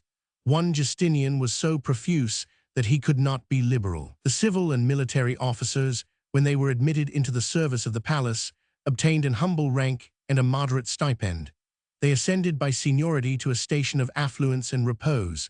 The annual pensions, of which the most honorable class was abolished by Justinian, amounted to £400,000, and this domestic economy was deplored by the venal or indigent courtiers as the last outrage on the majesty of the empire. The posts, the salaries of physicians, and the nocturnal illuminations were objects of more general concern, and the cities might justly complain that he usurped the municipal revenues which had been appropriated to these useful institutions. Even the soldiers were injured, and such was the decay of military spirit that they were injured with impunity. The emperor refused, at the return of each 5th year, the customary donative of 5 pieces of gold, reduced his veterans to beg their bread, and suffered unpaid armies to melt away in the wars of Italy and Persia. 2. The humanity of his predecessors had always remitted, in some auspicious circumstance of their reign, the arrears of the public tribute, and they dexterously assumed the merit of resigning those claims which it was impracticable to enforce. Justinian, in the space of 32 years, has never granted a similar indulgence, and many of his subjects have renounced the possession of those lands, whose value is insufficient to satisfy the demands of the treasury. To the cities which had suffered by hostile inroads, Anastasius promised a general exemption of 7 years. The provinces of Justinian have been ravaged by the Persians and Arabs, the Huns and Sclavonians, but his vain and ridiculous dispensation of a single year has been confined to those places which were actually taken by the enemy. Such is the language of the secret historian, who expressly denies that any indulgence was granted to Palestine after the revolt of the Samaritans, a false and odious charge, confuted by the authentic record, which attests a relief of 13 centenaries of gold, £52,000, obtained for that desolate province by the intercession of St. Sabas. 85.3. Procopius has not condescended to explain the system of taxation, which fell like a hailstorm upon the land, like a devouring pestilence on its inhabitants.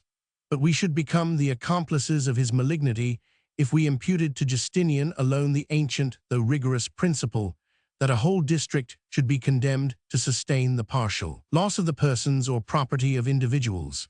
The annona, or supply of corn for the use of the army and capital, was a grievous and arbitrary exaction, which exceeded, perhaps in a tenfold proportion, the ability of the farmer, and his distress was aggravated by the partial injustice of weights and measures, and the expense and labor of distant carriage. In a time of scarcity, an extraordinary requisition was made to the adjacent provinces of Thrace, Bithynia, and Phrygia, but the proprietors, after a wearisome journey and perilous navigation, received so inadequate a compensation that they would have chosen the alternative of delivering both the corn and price at the doors of their granaries. These precautions might indicate a tender solicitude for the welfare of the capital, yet Constantinople did not escape the rapacious despotism of Justinian. Till his reign, the straits of the Bosphorus and Hellespont were open to the freedom of trade, and nothing was prohibited except the exportation of arms for the service of the barbarians. At each of these gates of the city, a praetor was stationed, the minister of imperial avarice. Heavy customs were imposed on the vessels and their merchandise. The oppression was retaliated on the helpless consumer. The poor were afflicted by the artificial scarcity and exorbitant price of the market, and a people, accustomed to depend on the liberality of their prince, might sometimes complain of the deficiency of water and bread. 86. The aerial tribute, without a name, a law, or a definite object, was an annual gift of £120,000, which the emperor accepted from his praetorian praefect, and the means of payment were abandoned to the discretion of that powerful magistrate. 4. Even such a tax was less intolerable than the privilege of monopolies. 8611, which checked the fair competition of industry, and for the sake of a small and dishonest gain, imposed an arbitrary burden on the wants and luxury of the subject. As soon I transcribe the anecdotes, as the exclusive sale of silk was usurped by the imperial treasurer, a whole people, the manufacturers of Tyre and Berytus, was reduced to extreme misery, and either perished with hunger or fled to the hostile dominions of Persia. A province might suffer by the decay of its manufactures, but in this example of silk, Procopius has partially overlooked the inestimable and lasting benefit which the empire received from the curiosity of Justinian. His addition of 1/7 to the ordinary price of copper money may be interpreted with the same candor, and the alteration, which might be wise, appears to have been innocent, since he neither alloyed the purity nor enhanced the value of the gold coin. 87. The legal measure of public and private payments. 5. The ample jurisdiction required by the farmers of the revenue to accomplish their engagements might be placed in an odious light, as if they had purchased from the emperor the lives and fortunes of their fellow citizens. And a more direct sale of honors and offices was transacted in the palace, with the permission, or at least with the connivance, of Justinian and Theodora. The claims of merit, even those of favor, were disregarded, and it was almost reasonable to expect that the bold adventurer who had undertaken the trade of a magistrate should find a rich compensation for infamy, labor, danger, the debts which he had contracted, and the heavy interest which he paid. A sense of the disgrace and mischief of this venal practice at length awakened the slumbering virtue of Justinian, and he attempted, by the sanction of oaths 88 and penalties, to guard the integrity of his government. But at the end of a year of perjury, his rigorous edict was suspended, and corruption licentiously abused her triumph over the impotence of the laws.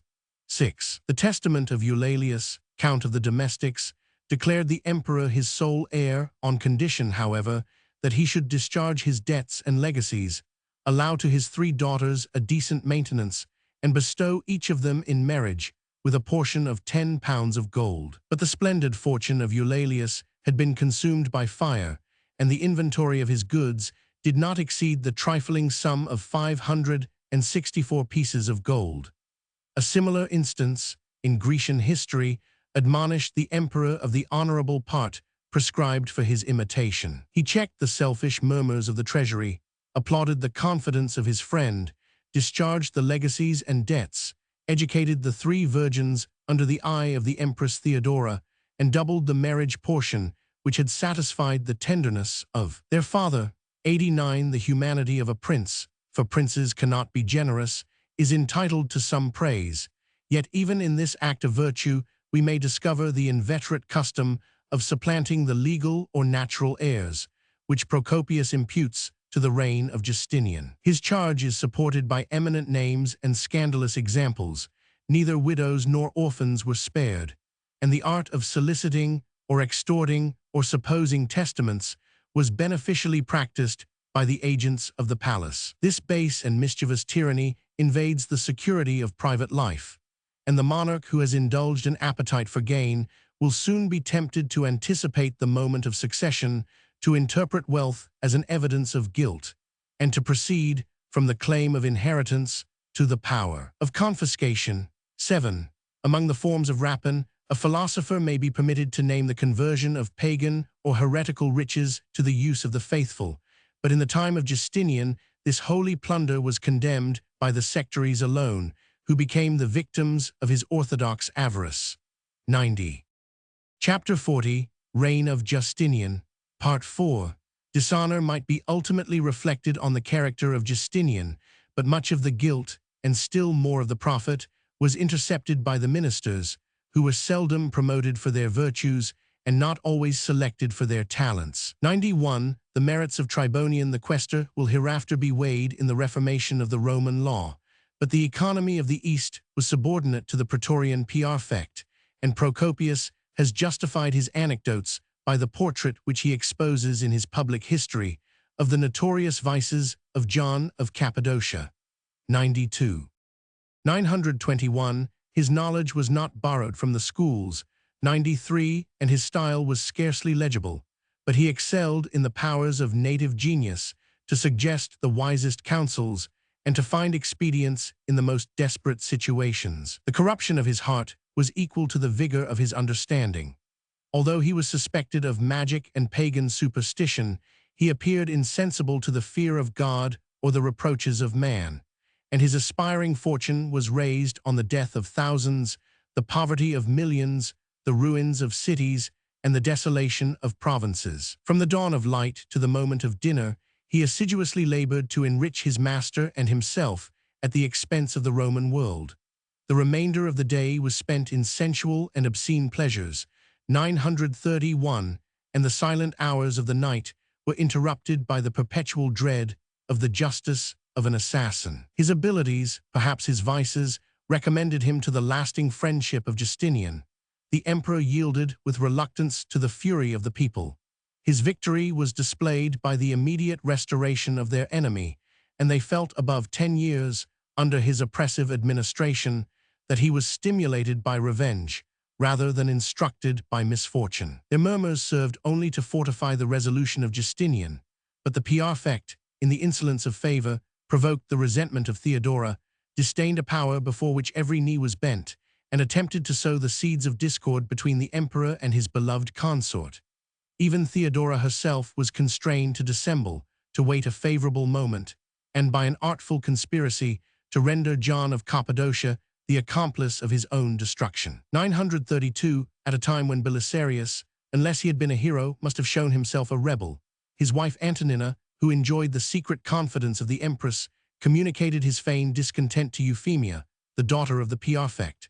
The credulous virgin imparted to her father the dangerous project, and John, who might have known the value of oaths and promises, was tempted to accept a nocturnal and almost treasonable interview with the wife of Belisarius. An ambuscade of guards and eunuchs had been posted by the command of Theodora.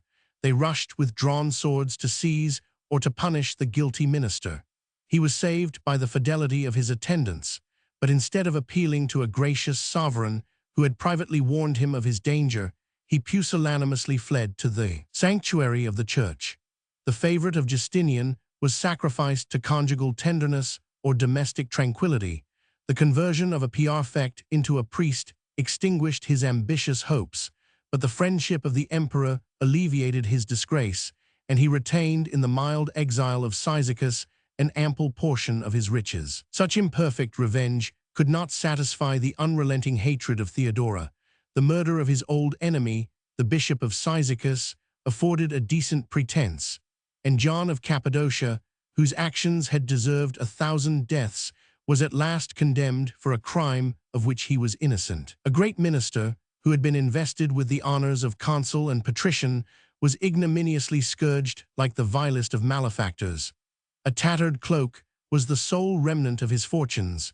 He was transported in a bark to the place of his banishment at Antinopolis in Upper Egypt, and the Praefect of the East begged his bread through the cities which had trembled at his name. During an exile of 7 years, his life was protracted and threatened by the ingenious cruelty of Theodora, and when her death permitted the emperor to recall a servant whom he had abandoned with regret, the ambition of John of Cappadocia was reduced to the humble duties of the sacerdotal profession. His successors convinced the subjects of Justinian that the arts of oppression might still be improved by experience and industry.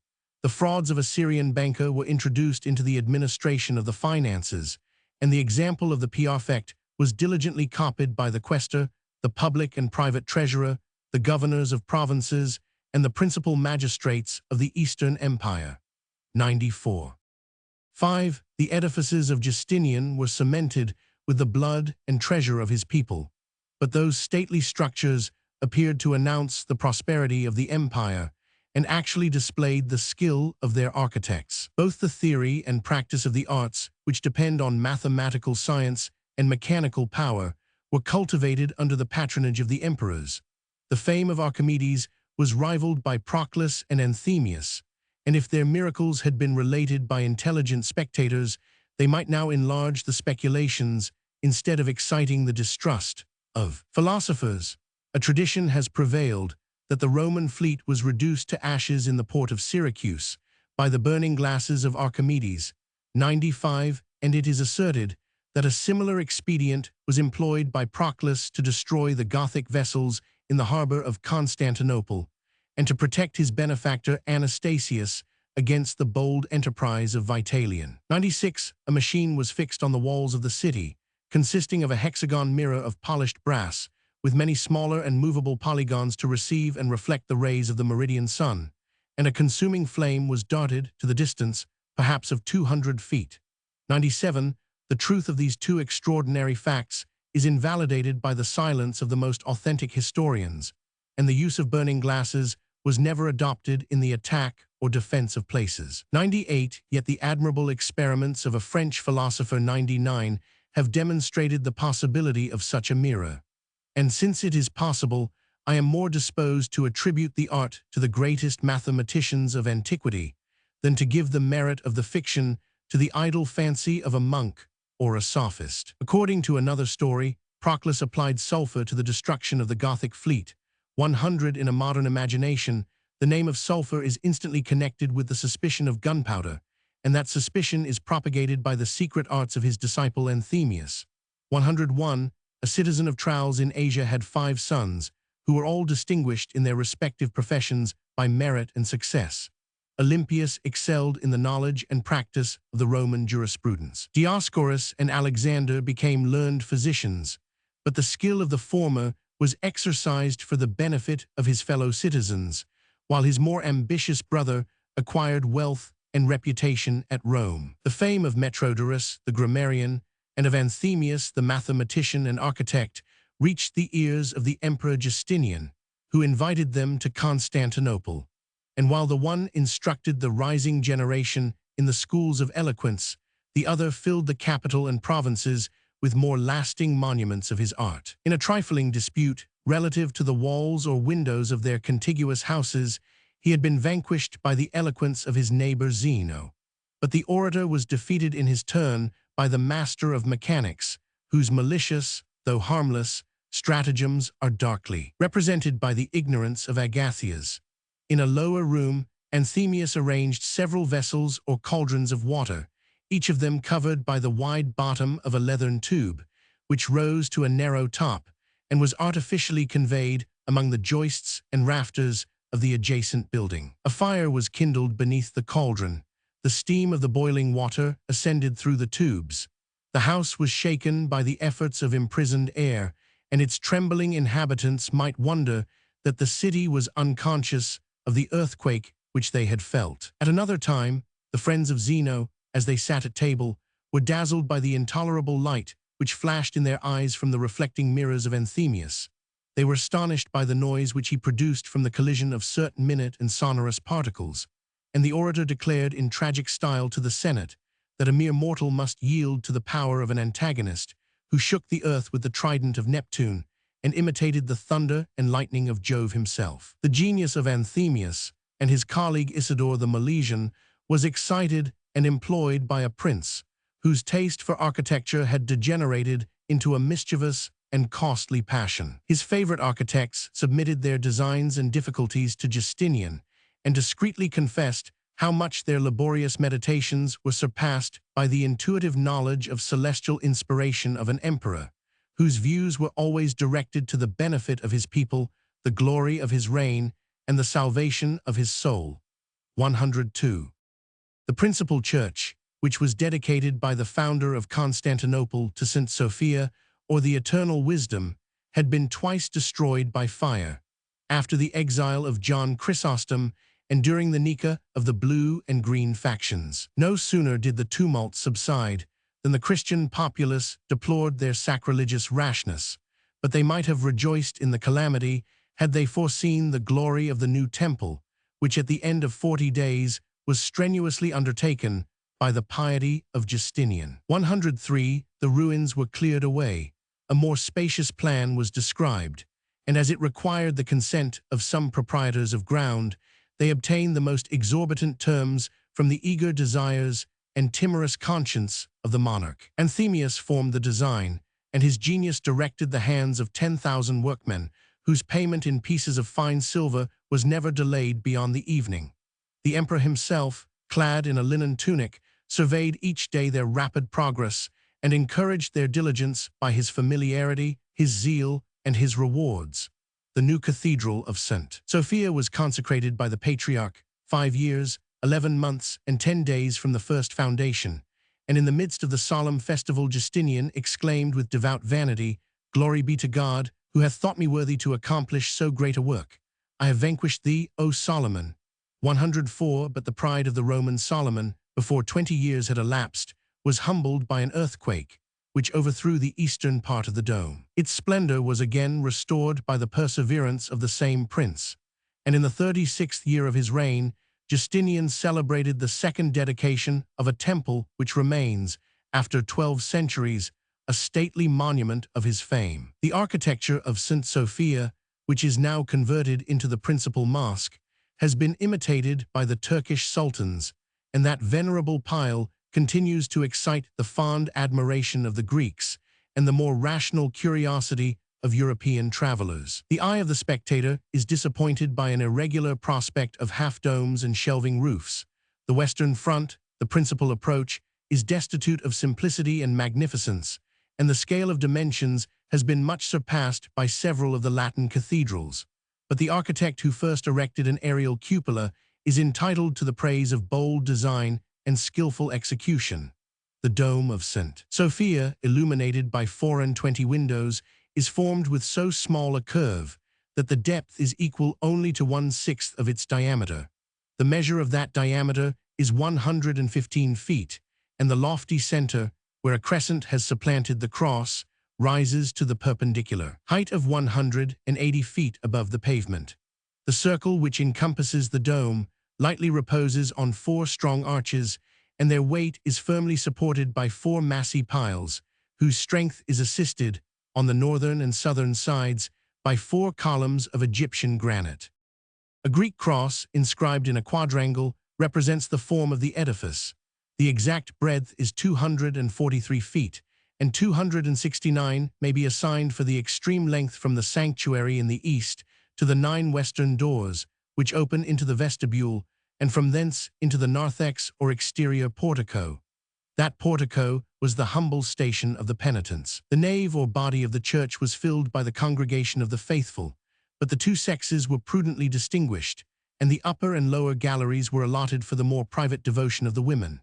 Beyond the northern and southern piles, a balustrade, terminated on either side by the thrones of the emperor and the patriarch, divided the nave from the choir, and the space, as far as the steps of the altar, was occupied by the clergy and singers. The altar itself, a name which insensibly became familiar to Christian ears, was placed in the eastern recess, artificially built in the form of a demi-cylinder, and this sanctuary communicated by several doors with the sacristy, the vestry, the baptistry, and the contiguous buildings, subservient either to the pomp of worship or the private use of the ecclesiastical ministers.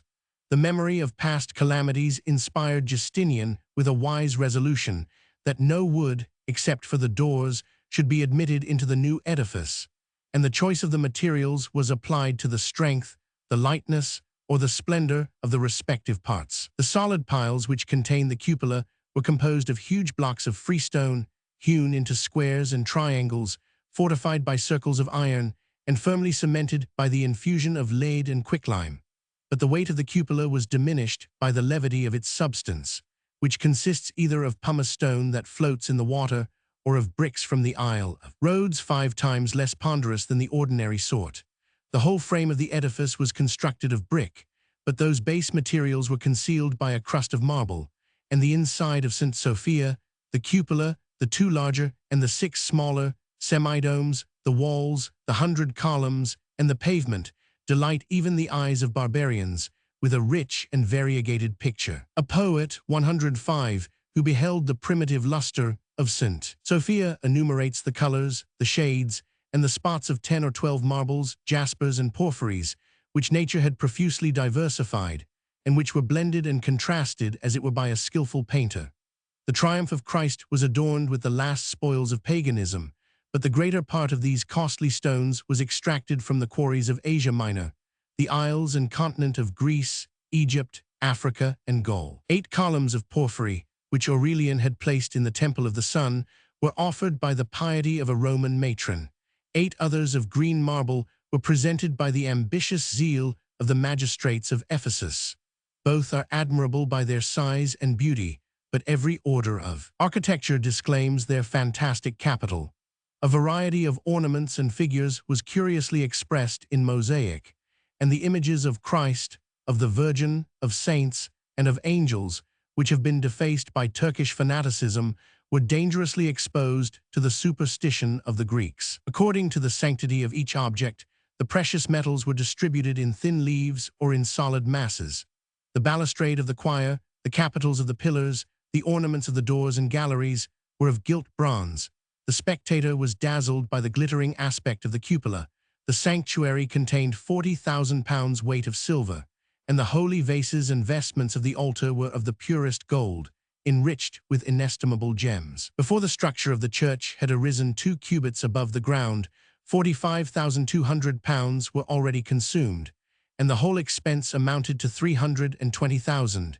Each reader, according to the measure of his belief, may estimate their value either in gold or silver, but the sum of 1,000,000 sterling is the result of the lowest computation. A magnificent temple is a laudable monument of national taste and religion, and the enthusiast who entered the dome of St. Sophia might be tempted to suppose that it was the residence or even the workmanship of the deity. Yet how dull is the artifice, how insignificant is the labor, if it be compared with the formation of the vilest insect that crawls upon the surface of the temple. 105. Return. Paul Silentiarius, in dark and poetic language, describes the various stones and marbles that were employed in the edifice of St. Sophia, p. 129, 133, and 100, and 100. The Corinthian, pale, with iron veins. The Phrygian of 2 sorts, both of a rosy hue, the one with a white shade, the other purple, with silver flowers. The porphyry of Egypt, with small stars. The green marble of Laconia. The Carian from Mount Iasus, with oblique veins, white and red. 6. The Lydian pale, with a red flower. The African or Mauritanian, of a gold or saffron hue. 8. The Celtic black, with white veins. The Bosphoric white, with black edges. Besides the Proconnesian, which formed the pavement, the Thessalian, Molossian, and 100, which are less distinctly painted. So minute a description of an edifice which time has respected may attest the truth and excuse the relation of the innumerable works, both in the capital and provinces, which Justinian constructed on a smaller scale and less durable foundations. 106. In Constantinople alone and the adjacent suburbs, he dedicated 25 churches to the honor of Christ, the Virgin, and the saints. Most of these churches were decorated with marble and gold, and their various situation was skillfully chosen in a populous square or a pleasant grove on the margin of the seashore or on some lofty eminence which overlooked the continents of Europe and Asia. The Church of the Holy Apostles at Constantinople and that of St. John at Ephesus, appear to have been framed on the same model. Their domes aspired to imitate the cupolas of St. Sophia, but the altar was more judiciously placed under the center of the dome, at the junction of four stately porticos, which more accurately expressed the figure of the Greek cross. The Virgin of Jerusalem might exult in the temple erected by her imperial votary on a most ungrateful spot, which afforded neither ground nor materials to the architect. A level was formed by raising part of a deep valley to the height of the mountain. The stones of a neighboring quarry were hewn into regular forms. Each block was fixed on a peculiar carriage, drawn by 40 of the strongest oxen, and the roads were widened for the passage of such enormous weights. Lebanon furnished her loftiest cedars for the timbers of the church, and the seasonable discovery of a vein of red marble supplied its beautiful columns, two of which, the supporters of the exterior portico, were esteemed the largest in the world. The pious munificence of the emperor was diffused over the Holy Land, and if reason should condemn the monasteries of both sexes which were built or restored by Justinian, yet charity must applaud the wells which he sunk and the hospitals which he founded for the relief of the weary pilgrims. The schismatical temper of Egypt was ill entitled to the royal bounty, but in Syria and Africa some remedies were applied to the disasters of wars and earthquakes, and both Carthage and Antioch, emerging from their ruins, might revere the name of their gracious benefactor. 107. Almost every saint in the calendar acquired the honors of a temple. Almost every city of the empire obtained the solid advantages of bridges, hospitals, and aqueducts, but the severe liberality of the monarch disdained to indulge his subjects in the popular luxury of baths and theaters. While Justinian labored for the public service, he was not unmindful of his own dignity and ease. The Byzantine palace, which had been damaged by the conflagration, was restored with new magnificence, and some notion may be conceived of the whole edifice by the vestibule or hall, which, from the doors perhaps, or the roof, was surnamed Chalce or the Brazen. The dome of a spacious quadrangle was supported by massy pillars.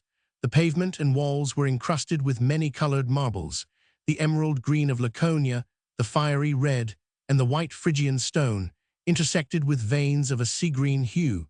The mosaic paintings of the dome and sides represented the glories of the African and Italian triumphs. On the Asiatic shore of the Propontis, at a small distance to the east of Chalcedon, the costly palace and gardens of Herium 108 were prepared for the summer residence of Justinian, and more especially of Theodora. The poets of the age have celebrated the rare alliance of nature and art, the harmony of the nymphs of the groves, the fountains, and the waves.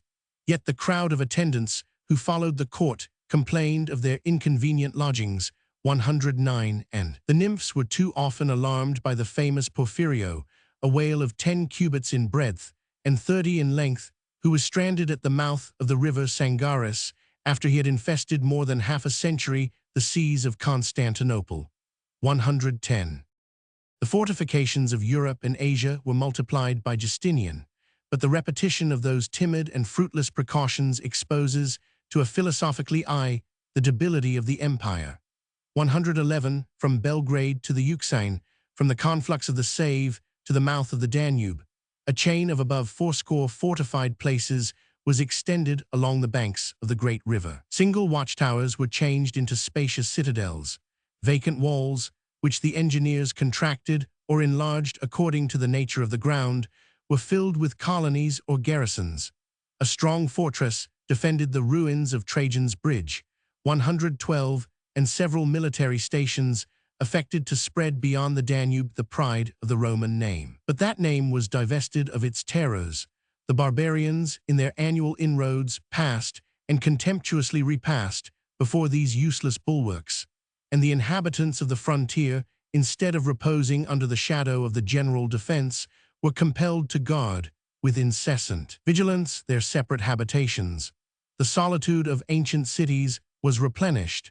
The new foundations of Justinian acquired, perhaps too hastily, the epithets of impregnable and populous, and the auspicious place of his own nativity attracted the grateful reverence of the vainest of princes. Under the name of Justiniana Prima, the obscure village of Tauresium became the seat of an archbishop and a prefect, whose jurisdiction extended over 7 warlike provinces of Illyricum, 113, and the corrupt appellation of Giestendil still indicates, about 20 miles to the south of Sofia, the residence of a Turkish Sanjak, 114, for the use of the emperor's countrymen. A cathedral, a place, and an aqueduct were speedily constructed.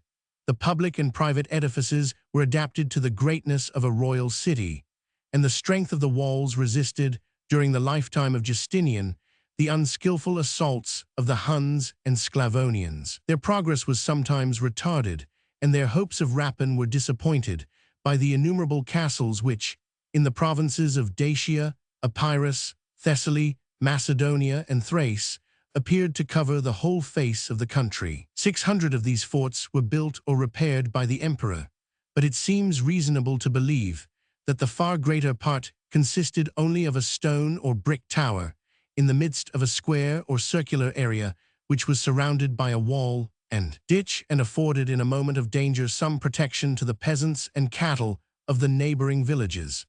115, yet these military works, which exhausted the public treasure, could not remove the just apprehensions of Justinian and his European subjects. The warm baths of Anchialus in Thrace were rendered as safe as they were salutary, but the rich pastures of Thessalonica were foraged by the Scythian cavalry. The delicious vale of Tempe, 300 miles from the Danube, was continually alarmed by the sound of war. 116, and no unfortified spot, however distant or solitary, could securely enjoy the blessings of peace. The Straits of Thermopylae, which seemed to protect, but which had so often betrayed, the safety of Greece, were diligently strengthened by the labors of Justinian. From the edge of the seashore, through the forests and valleys, and as far as the summit of the Thessalian mountains, a strong wall was continued, which occupied every practicable entrance. Instead of a hasty crowd of peasants, a garrison of 2,000 soldiers was stationed along the rampart.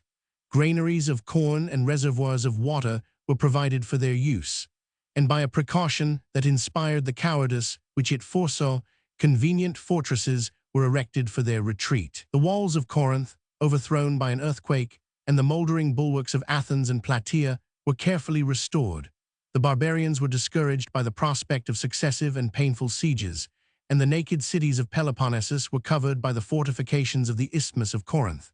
At the extremity of Europe, another peninsula, the Thracian Chersonesus, runs 3 days' journey into the sea to form, with the adjacent shores of Asia, the Straits of the Hellespont. The intervals between 11 populous towns were filled by lofty woods, fair pastures, and arable lands, and the isthmus of 37 stadia or furlongs had been fortified by a Spartan general 900 years before the reign of Justinian. 117, in an age of freedom and valor, the slightest rampart may prevent a surprise, and Procopius appears insensible of the superiority of ancient times, while he praises the solid construction and double parapet of a wall, whose long arms stretched on either side into the sea, but whose strength was deemed insufficient to guard the Chersonesus, if each city, and particularly Gallipoli and Cestus, had not been secured by their peculiar fortifications.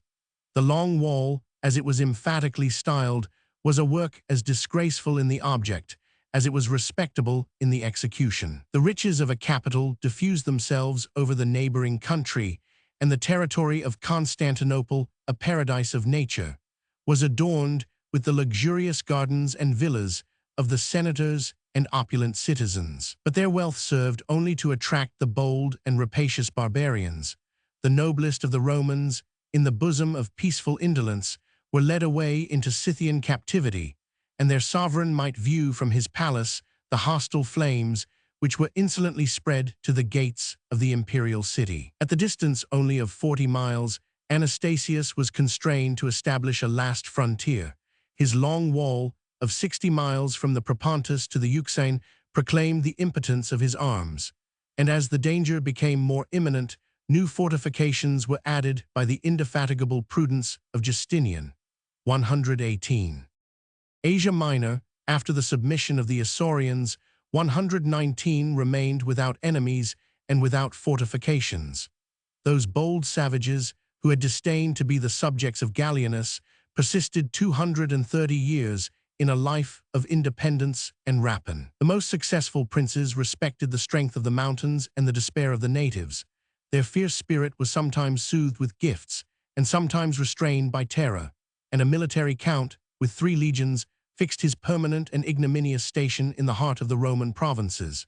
120, but no sooner was the vigilance of power relaxed or diverted than the light-armed squadrons descended from the hills and invaded the peaceful plenty of Asia. Although the Isaurians were not remarkable for stature or bravery, want rendered them bold, and experience made them skillful in the exercise of predatory war. They advanced with secrecy and speed to the attack of villages and defenseless towns. Their flying parties have sometimes touched the Hellespont, the Euxine, and the gates of Tarsus, Antioch, or Damascus. 121, and the spoil was lodged in their inaccessible mountains, before the Roman troops had received their orders, or the distant province had computed its loss. The guilt of rebellion and robbery excluded them from the rights of national enemies, and the magistrates were instructed by an edict that the trial or punishment of an Isaurian, even on the festival of Easter, was a meritorious act of justice and piety. 122. If the captives were condemned to domestic slavery, they maintained, with their sword or dagger, the private quarrel of their masters, and it was found expedient for the public tranquility to prohibit the service of such dangerous retainers. When their countryman Tarquilicius or Zeno ascended the throne, he invited a faithful and formidable band of Isaurians, who insulted the court and city, and were rewarded by an annual tribute of 5,000 pounds of gold. But the hopes of fortune depopulated the mountains,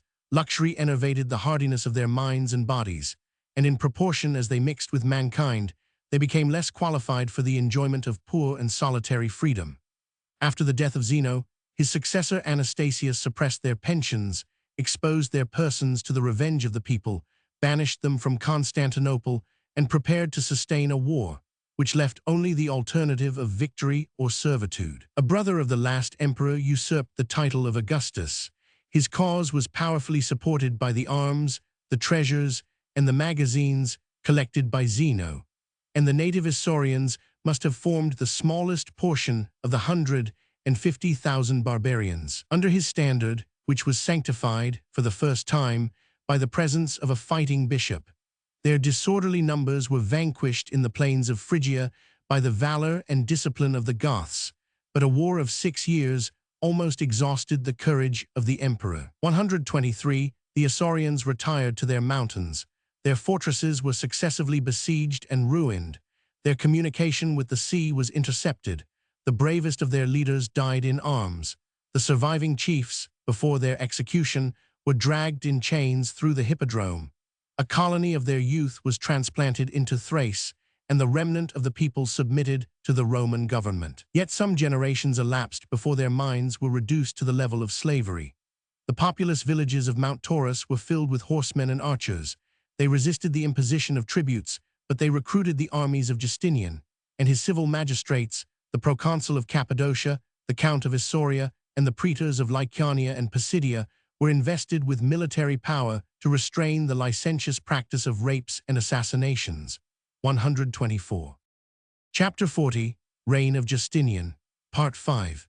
If we extend our view from the tropic to the mouth of the Tanais, we may observe, on one hand, the precautions of Justinian to curb the savages of Ethiopia, 125, and on the other, the long walls which he constructed in Crimea for the protection of his friendly Goths, a colony of 3,000 shepherds and warriors. 126. From that peninsula to Trebizond, the eastern curve of the Euxine was secured by forts, by alliance, or by religion, and the possession of Lazica, the cultures of ancient, the Mingrelie of modern geography, soon became the object of an important war. Trebizond, in after times the seat of a romantic empire, was indebted to the liberality of Justinian for a church, an aqueduct, and a castle, whose ditches are hewn in the solid rock. From that maritime city, frontier line of 500 miles may be drawn to the fortress of Circesium, the last Roman station on the Euphrates. 127, above Trebizond immediately, and 5 days' journey to the south, the country rises into dark forests and craggy mountains, as savage though not so lofty as the Alps and the Pyrenees. In this rigorous climate, 128, where the snows seldom melt, the fruits are tardy and tasteless, even honey is poisonous. The most industrious tillage would be confined to some pleasant valleys, and the pastoral tribes obtained a scanty sustenance from the flesh and milk of their cattle. The Chalybians 129 derived their name and temper from the iron quality of the soil, and since the days of Cyrus, they might produce, under the various appellations of Chaldans and Zanians, an uninterrupted prescription of war and rapine. Under the reign of Justinian, they acknowledged the God and the Emperor of the Romans, and 7 fortresses were built in the most accessible passages to exclude the ambition of the Persian monarch. 130, the principal source of the Euphrates descends from the Chalybian mountains and seems to flow towards the west and the Euxine. Bending to the southwest, the river passes under the walls of Satala and Melitene, which were restored by Justinian as the bulwarks of the Lesser Armenia, and gradually approaches the Mediterranean Sea, till at length, repelled by Mount Taurus, 131, the Euphrates inclines its long and flexible course to the southeast and the Gulf of Persia. Among the Roman cities beyond the Euphrates, we distinguish 2 recent foundations, which were named from Theodosius, and the relics of the martyrs, and 2 capitals, Amida and Edessa, which are celebrated in the history of every age. Their strength was proportioned by Justinian to the danger of their situation. A ditch and palisade might be sufficient to resist the artless force of the cavalry of Scythia, but more elaborate works were required to sustain a regular siege against the arms and treasures of the great king. His skillful engineers understood the methods of conducting deep mines and of raising platforms to the level of the rampart. He shook the strongest battlements with his military engines and sometimes advanced to the assault with a line of movable turrets on the backs of elephants. In the great cities of the East, the disadvantage of space, perhaps of position, was compensated by the zeal of the people, who seconded the garrison in the defense of their country and religion, and the fabulous promise of the Son of God that Edessa should never be taken filled the citizens with valiant confidence and chilled the besiegers with doubt and dismay. 132, the subordinate towns of Armenia and Mesopotamia were diligently strengthened, and the posts which appeared to have any command of ground or water were occupied by numerous forts, substantially built of stone, or more hastily erected with the obvious materials of earth and brick. The eye of Justinian investigated every spot, and his cruel precautions might attract the war into some lonely vale, whose peaceful natives, connected by trade and marriage, were ignorant of national discord and the quarrels of princes. Westward of the Euphrates, a sandy desert extends above 600 miles to the Red Sea. Nature had interposed a vacant solitude between the ambition of 2 rival empires. The Arabians, till Mahomet arose, were formidable only as robbers, and in the proud security of peace, the fortifications of Syria were neglected on the most vulnerable side.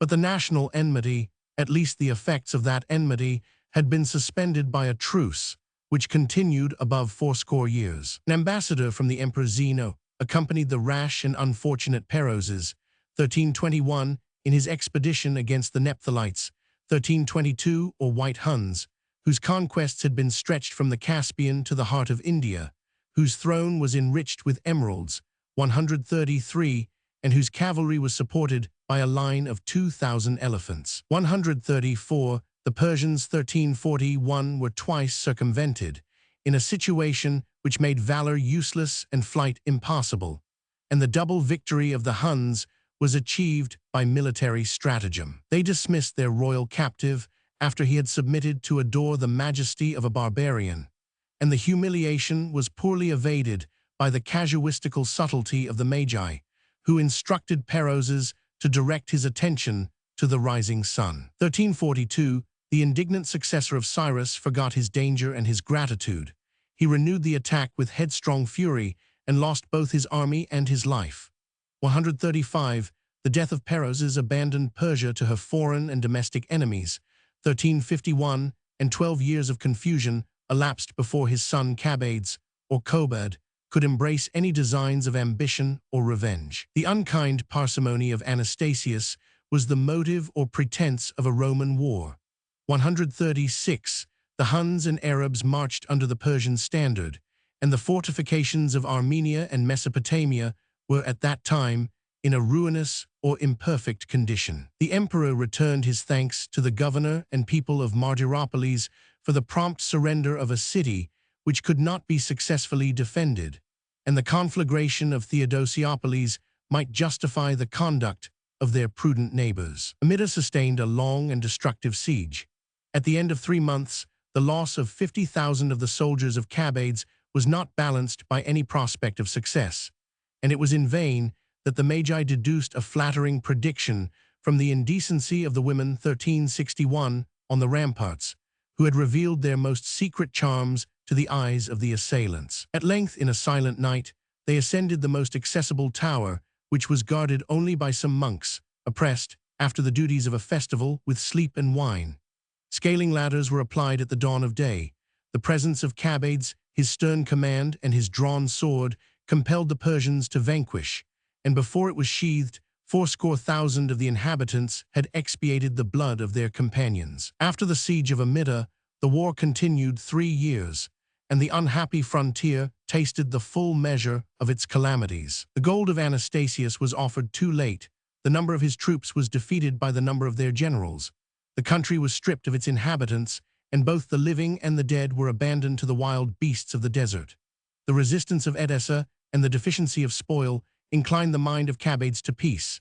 He sold his conquests for an exorbitant price, and the same line, though marked with slaughter and devastation, still separated the two empires. To avert the repetition of the same evils, Anastasius resolved to found a new colony so strong that it should defy the power of the Persian, so far advanced towards Assyria, that its stationary troops might defend the province by the menace or operation of offensive war. For this purpose, the town of Dara, 14 miles from Nisibis and 4 days' journey from the Tigris, was peopled and adorned.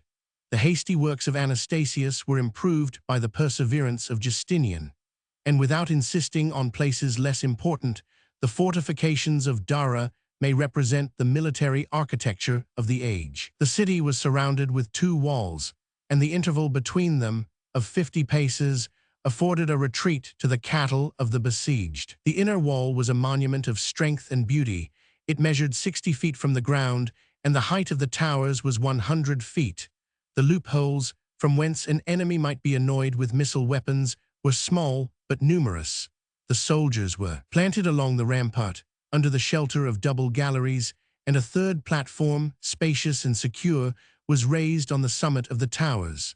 The exterior wall appears to have been less lofty, but more solid, and each tower was protected by a quadrangular bulwark. A hard, rocky soil resisted the tools of the miners, and on the southeast, where the ground was more tractable, their approach was retarded by a new work, which advanced in the shape of a half-moon. The double and treble ditches were filled with a stream of water, and in the management of the river, the most skillful labor was employed to supply the inhabitants, to distress the besiegers, and to prevent the mischiefs of a natural or artificial inundation. Dara continued more than 60 years to fulfill the wishes of its founders and to provoke the jealousy of the Persians, who incessantly complained that this impregnable fortress had been constructed in manifest violation of the Treaty of Peace between the two empires. 1371. Between the Euxine and the Caspian, the countries of Colchos, Iberia, and Albania are intersected in every direction by the branches of Mount Caucasus, and the 2 principal gates, or passes, from north to south, have been frequently confounded in the geography both of the ancients and moderns. The name of Caspian or Albanian gates is properly applied to Derbend, 138, which occupies a short declivity between the mountains and the sea. The city, if we give credit to local tradition, had been founded by the Greeks, and this dangerous entrance was fortified by the kings of Persia with a mole, double walls, and doors of iron. The Iberian gates 139-1391 are formed by a narrow passage of 6 miles in Mount Caucasus, which opens from the northern side of Iberia, or Georgia, into the plain that reaches to the Tanais and the Volga. A fortress designed by Alexander perhaps, or one of his successors, to command that important pass, had descended by right of conquest or inheritance to a prince of the Huns, who offered it for a moderate price to the emperor.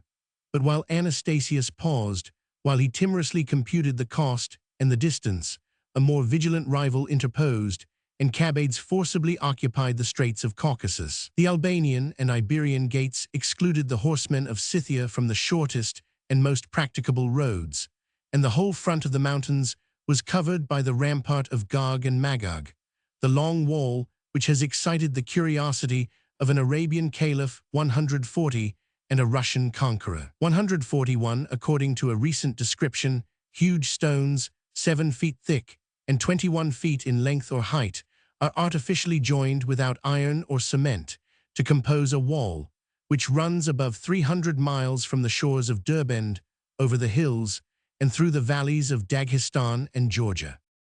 Without a vision, such a work might be undertaken by the policy of Cabades.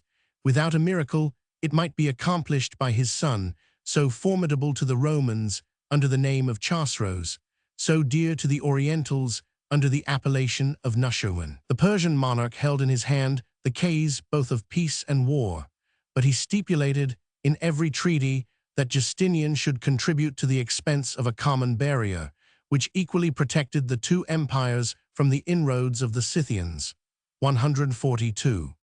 Athens, after her Persian triumphs, adopted the philosophy of Ionia and the rhetoric of Sicily, and these studies became the patrimony of a city whose inhabitants, about 30,000 males, condensed, within the period of a single life, the genius of ages and millions. Our sense of the dignity of human nature is exalted by the simple recollection that Isocrates 143 was the companion of Plato and Xenophon, that he assisted, perhaps with the historian Thucydides, at the first representation of the Oedipus of Sophocles and the Iphigenia of Euripides, and that his pupils Aeschines and Demosthenes contended for the crown of patriotism in the presence of Aristotle, the master of Theophrastus, who taught at Athens with the founders of the Stoic and Epicurean sects. 144.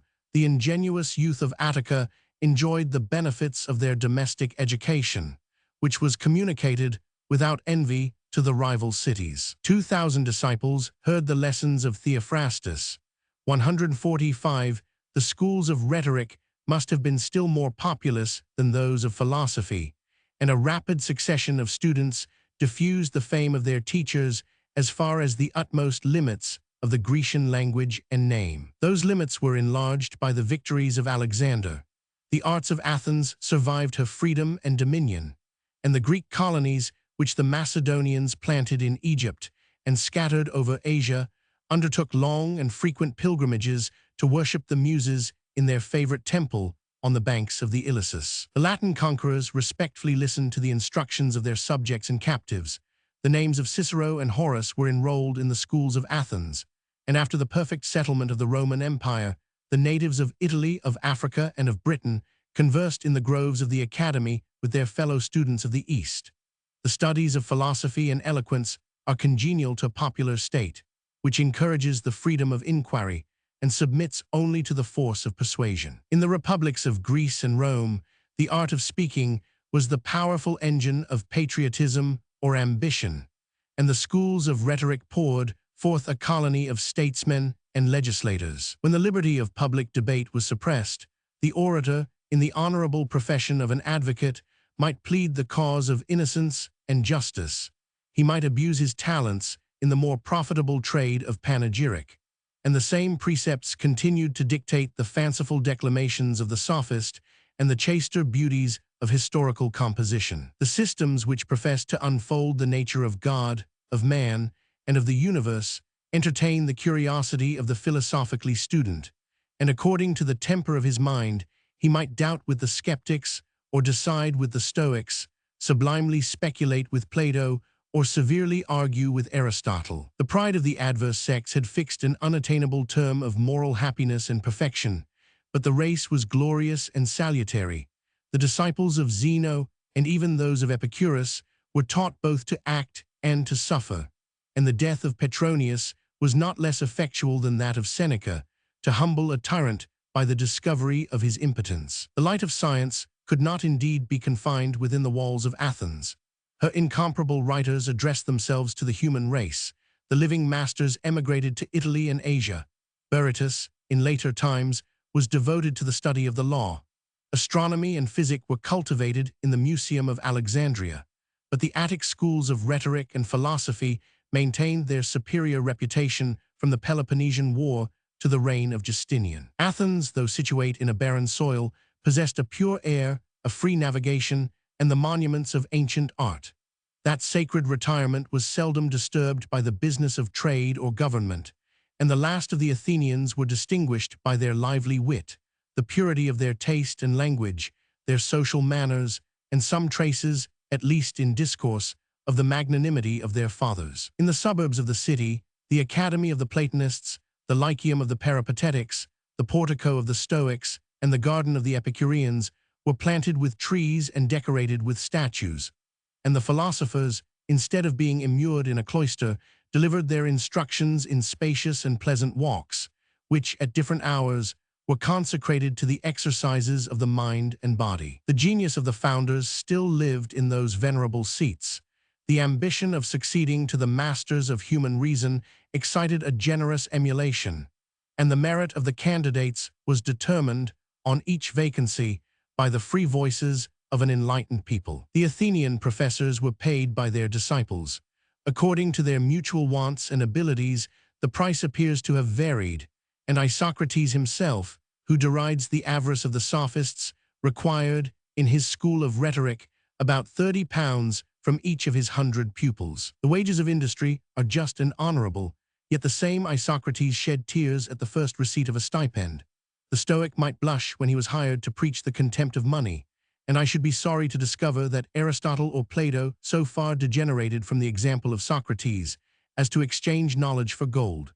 But some property of lands and houses was settled by the permission of the laws and the legacies of deceased friends on the philosophically chairs of Athens. Epicurus bequeathed to his disciples the gardens which he had purchased for 80 minae or 250 pounds, with a fund sufficient for their frugal subsistence and monthly festivals. 146, and the patrimony of Plato afforded an annual rent, which in 8 centuries was gradually increased from 3 to 1,000 pieces of gold. 147, the schools of Athens were protected by the wisest and most virtuous of the Roman princes. The library, which Hadrian founded, was placed in a portico adorned with pictures, statues, and a roof of alabaster, and supported by 100 columns of Phrygian marble.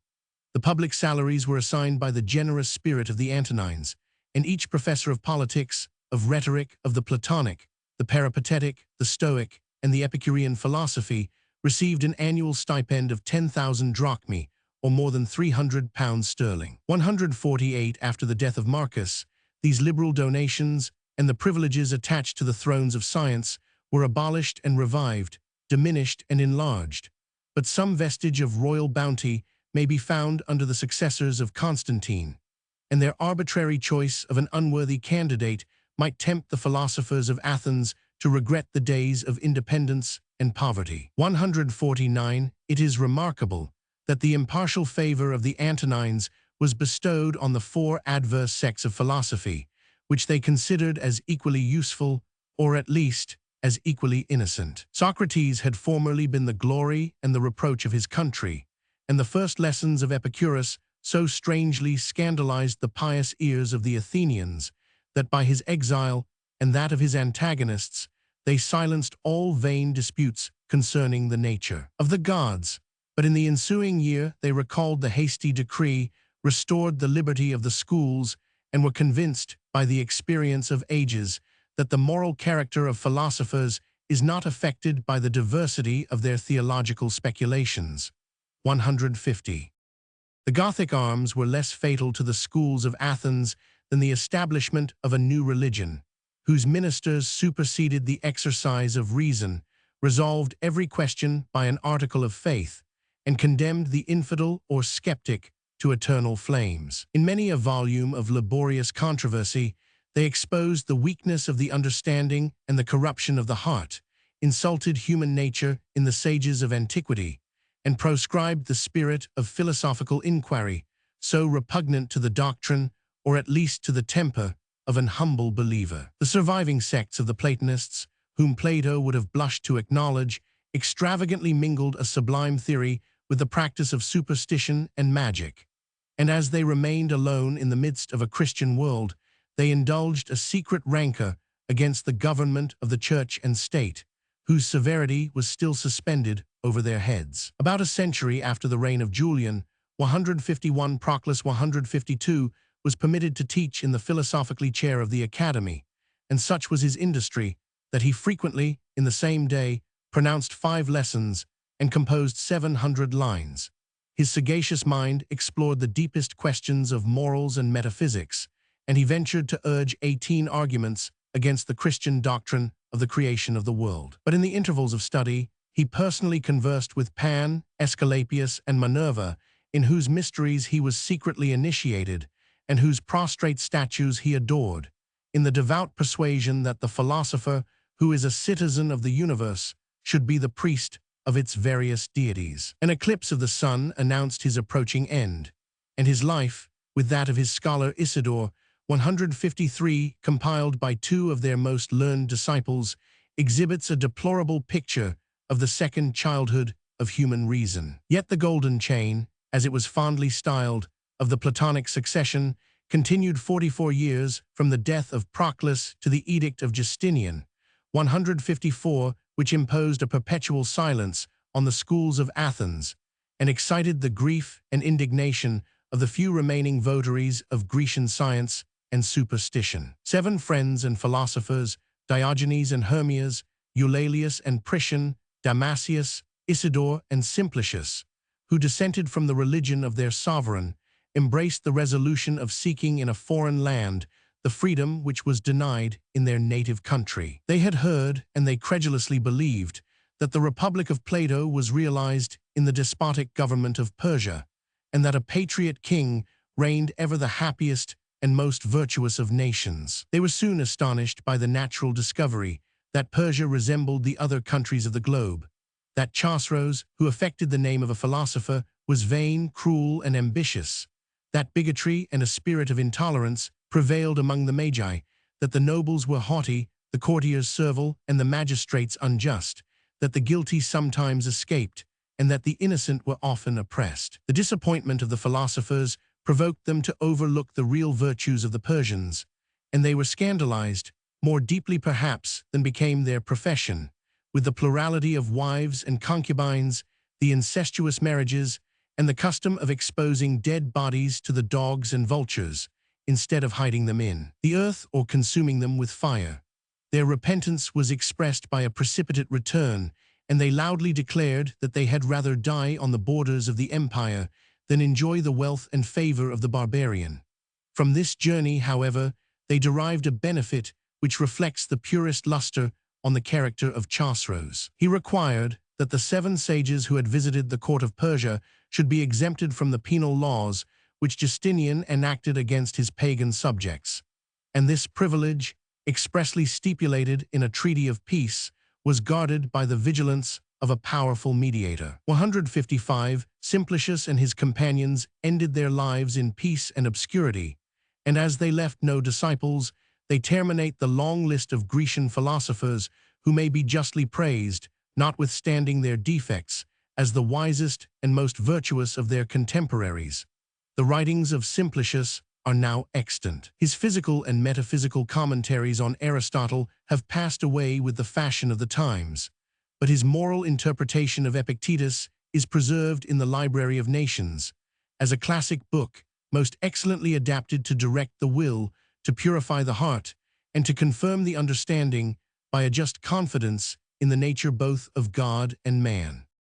About the same time that Pythagoras first invented the appellation of philosopher, liberty and the consulship were founded at Rome by the elder Brutus. The revolutions of the consular office, which may be viewed in the successive lights of a substance, a shadow, and a name, have been occasionally mentioned in the present history. The first magistrates of the Republic had been chosen by the people to exercise in the Senate and in the camp the powers of peace and war, which were afterwards translated to the emperors. But the tradition of ancient dignity was long revered by the Romans and barbarians. A Gothic historian applauds the consulship of Theodoric as the height of all temporal glory and greatness. 156, the King of Italy himself congratulated those annual favorites of fortune who, without the cares, enjoyed the splendor of the throne. And at the end of 1,000 years, 2 consuls were created by the sovereigns of Rome and Constantinople, for the sole purpose of giving a date to the year and a festival to the people. But the expenses of this festival, in which the wealthy and the vain aspired to surpass their predecessors, insensibly arose to the enormous sum of 80,000 pounds. The wisest senators declined a useless honor, which involved the certain ruin of their families, and to this reluctance I should impute the frequent chasms in the last age of the consular fasti. The predecessors of Justinian had assisted from the public treasures the dignity of the less opulent candidates. The avarice of that prince preferred the cheaper and more convenient method of advice and regulation. 157 processions or spectacles were the number to which his edict confined the horse and chariot races, the athletic sports, the music and pantomimes of the theater, and the hunting of wild beasts. And small pieces of silver were discreetly substituted to the gold medals, which had always excited tumult and drunkenness, when they were scattered with a profuse hand among the populace. Notwithstanding these precautions and his own example, the succession of consuls finally ceased in the 13th year of Justinian, whose despotic temper might be gratified by the silent extinction of a title which admonished the Romans of their ancient freedom. 158, yet the annual consulship still lived in the minds of the people. They fondly expected its speedy restoration.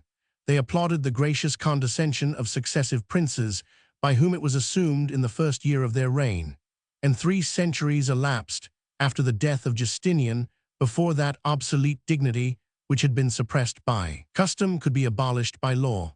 159. The imperfect mode of distinguishing each year by the name of a magistrate was usefully supplied by the date of a permanent era.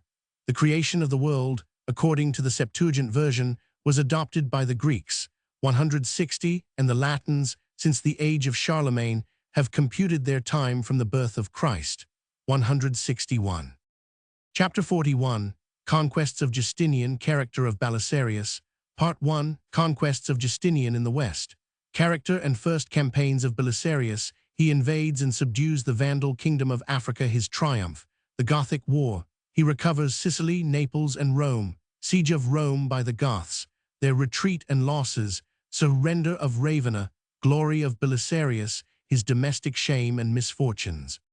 When Justinian ascended the throne, about 50 years after the fall of the Western Empire, the kingdoms of the Goths and Vandals had obtained a solid, and, as it might seem, a legal establishment both in Europe and Africa. The titles, which Roman victory had inscribed, were erased with equal justice by the sword of the barbarians, and their successful rapine derived a more venerable sanction from time, from treaties, and from the oaths of fidelity already repeated by a second or third generation of obedient subjects. Experience and Christianity had refuted the superstitious hope that Rome was founded by the gods to reign forever over the nations of the earth.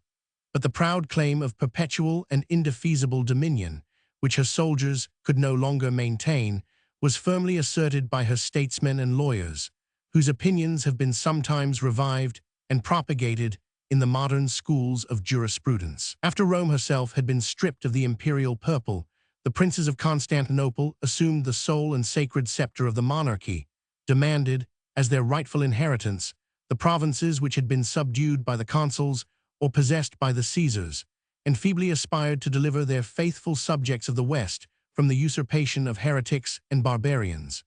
The execution of this splendid design was in some degree reserved for Justinian. During the 5 first years of his reign, he reluctantly waged a costly and unprofitable war against the Persians, till his pride submitted to his ambition, and he purchased at the price of 440,000 pounds sterling the benefit of a precarious truce, which, in the language of both nations, was dignified with the appellation of the Endless Peace. The safety of the East enabled the emperor to employ his forces against the Vandals, and the internal state of Africa afforded an honorable motive and promised a powerful support to the Roman arms. 1. According to the testament of the founder, the African kingdom had lineally descended to Hilderic, the eldest of the Vandal princes.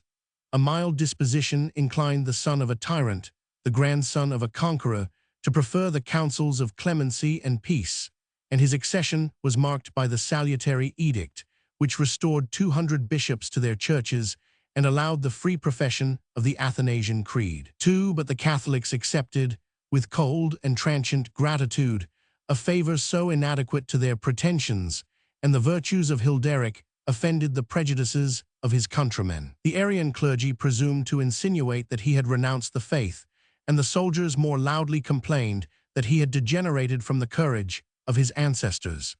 His ambassadors were suspected of a secret and disgraceful negotiation in the Byzantine court, and his general, the Achilles III as he was named, of the Vandals, lost a battle against the naked and disorderly Moors. The public discontent was exasperated by Gelimer, whose age, descent, and military fame gave him an apparent title to the succession.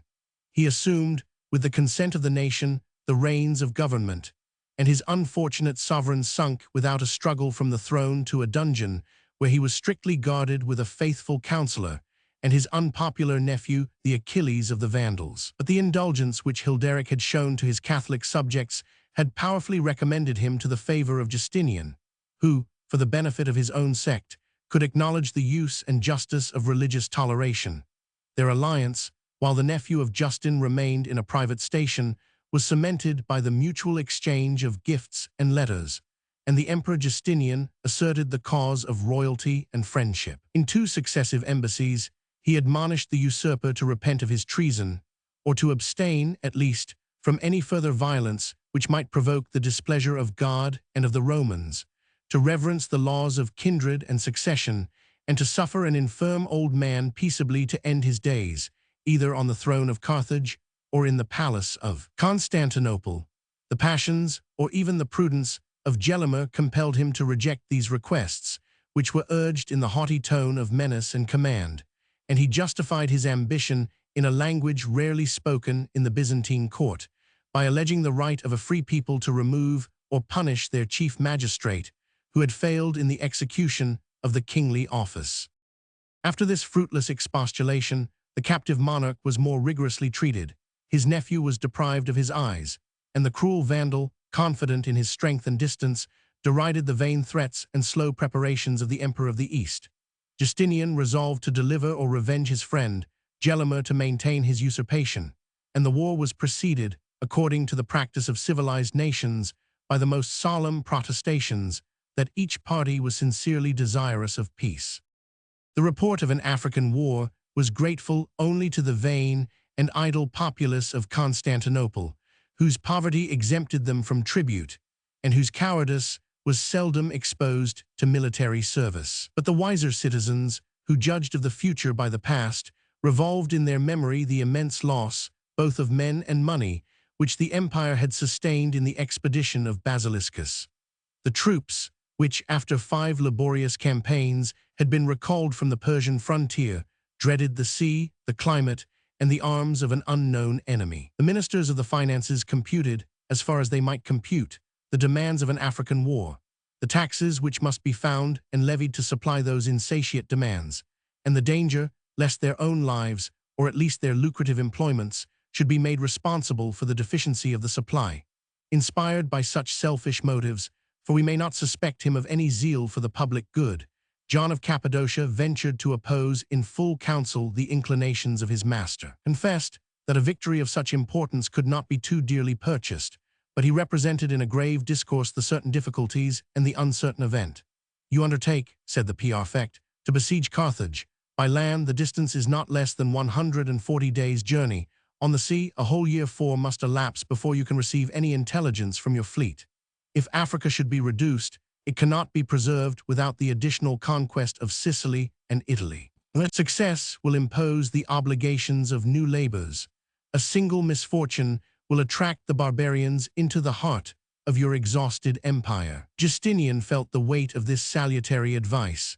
He was confounded by the unwanted freedom of an obsequious servant, and the design of the war would perhaps have been relinquished if his courage had not been revived by a voice which silenced the doubts of profane reason. "I have seen a vision," cried an artful or fanatic bishop of the East.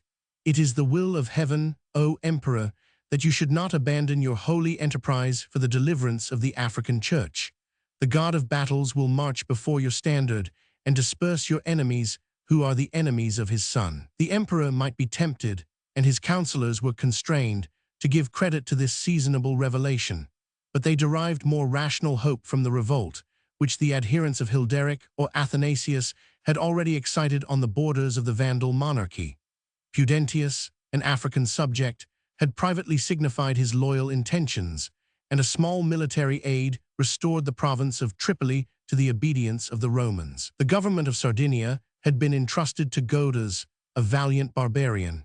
He suspended the payment of tribute, disclaimed his allegiance to the usurper, and gave audience to the emissaries of Justinian, who found him master of that fruitful island at the head of his guards and proudly invested with the ensigns of royalty. The forces of the Vandals were diminished by discord and suspicion. The Roman armies were animated by the spirit of Belisarius, one of those heroic names which are familiar to every age and to every nation. The Africanus of New Rome was born, and perhaps educated, among the Thracian peasants, without any of those advantages which had formed the virtues of the elder and younger Scipio: a noble origin, liberal studies, and the emulation of a free state. The silence of a loquacious secretary may be admitted to prove that the youth of Belisarius could not afford any subject of praise. He served, most assuredly with valor and reputation, among the private guards of Justinian, and when his patron became emperor, the domestic was promoted to military command. After a bold inroad into Persarmenia, in which his glory was shared by a colleague, and his progress was checked by an enemy, Belisarius repaired to the important station of Dara, where he first accepted the service of Procopius, the faithful companion and diligent historian of his exploits. 6. The Murranes of Persia advanced, with 40,000 of her best troops, to raise the fortifications of Dara, and signified the day and the hour on which the citizens should prepare a bath for his refreshment after the toils of victory. He encountered an adversary equal to himself, by the new title of General of the East, his superior in the science of war, but much inferior in the number and quality of his troops, which amounted only to 25,000 Romans and strangers, relaxed in their discipline and humbled by recent disasters. As the level plain of Dara refused all shelter to stratagem and ambush, Belisarius protected his front with a deep trench, which was prolonged at first in perpendicular, and afterwards in parallel lines, to cover the wings of cavalry advantageously posted to command the flanks and rear of the enemy. When the Roman center was shaken, their well-timed and rapid charge decided the conflict. The standard of Persia fell, the immortals fled, the infantry threw away their bucklers, and 8,000 of the vanquished were left on the field of battle. In the next campaign, Syria was invaded on the side of the desert, and Belisarius, with 20,000 men, hastened from Dara to the relief of the province. During the whole summer, the designs of the enemy were baffled by his skillful dispositions. He pressed their retreat, occupied each night their camp of the preceding day, and would have secured a bloodless victory if he could have resisted the impatience of his own troops. Their valiant promise was faintly supported in the hour of battle. The right wing was exposed by the treacherous or cowardly desertion of the Christian Arabs. The Huns, a veteran band of 800 warriors, were oppressed by superior numbers. The flight of the Isaurians was intercepted, but the Roman infantry stood firm on the left, for Belisarius himself, dismounting from his horse, showed them that intrepid despair was their only safety. 611, they turned their backs to the Euphrates and their faces to the enemy. Innumerable arrows glanced without effect from the compact and shelving order of their bucklers. An impenetrable line of pikes was opposed to the repeated assaults of the Persian cavalry, and, after a resistance of many hours, the remaining troops were skillfully embarked under the shadow of the night. The Persian commander retired with disorder and disgrace to answer a strict account of the lives of so many soldiers, which he had consumed in a barren victory. But the fame of Belisarius was not sullied by a defeat. in which he alone had saved his army from the consequences of their own rashness. The approach of peace relieved him from the guard of the eastern frontier, and his conduct in the sedition of Constantinople amply discharged his obligations to the emperor. When the African War became the topic of popular discourse and secret deliberation, each of the Roman generals was apprehensive, rather than ambitious, of the dangerous honor. But as soon as Justinian had declared his preference of superior merit, their envy was rekindled by the unanimous applause which was given to the choice of Belisarius. The temper of the Byzantine court may encourage a suspicion that the hero was darkly assisted by the intrigues of his wife, the fair and subtle Antonina, who alternately enjoyed the confidence and incurred the hatred of the Empress Theodora. The birth of Antonina was ignoble. She descended from a family of charioteers, and her chastity has been stained with the foulest reproach. Yet she reigned with long and absolute power over the mind of her illustrious husband, and if Antonina disdained the merit of conjugal fidelity, she expressed a manly friendship to Belisarius, whom she accompanied with undaunted resolution in all the hardships and dangers of a military life. 7. The preparations for the African War were not unworthy of the last contest between Rome and Carthage. The pride and flower of the army consisted of the guards of Belisarius, who, according to the pernicious indulgence of the times, devoted themselves, by a particular oath of fidelity, to the service of their patrons. Their strength and stature, for which they had been curiously selected, the goodness of their horses and armor, and the assiduous practice of all the exercises of war, enabled them to act whatever their courage might prompt. And their courage was exalted by the social honor of their rank and the personal ambition of favor and fortune. 400 of the bravest of the Heruli marched under the banner of the faithful and active Pharas.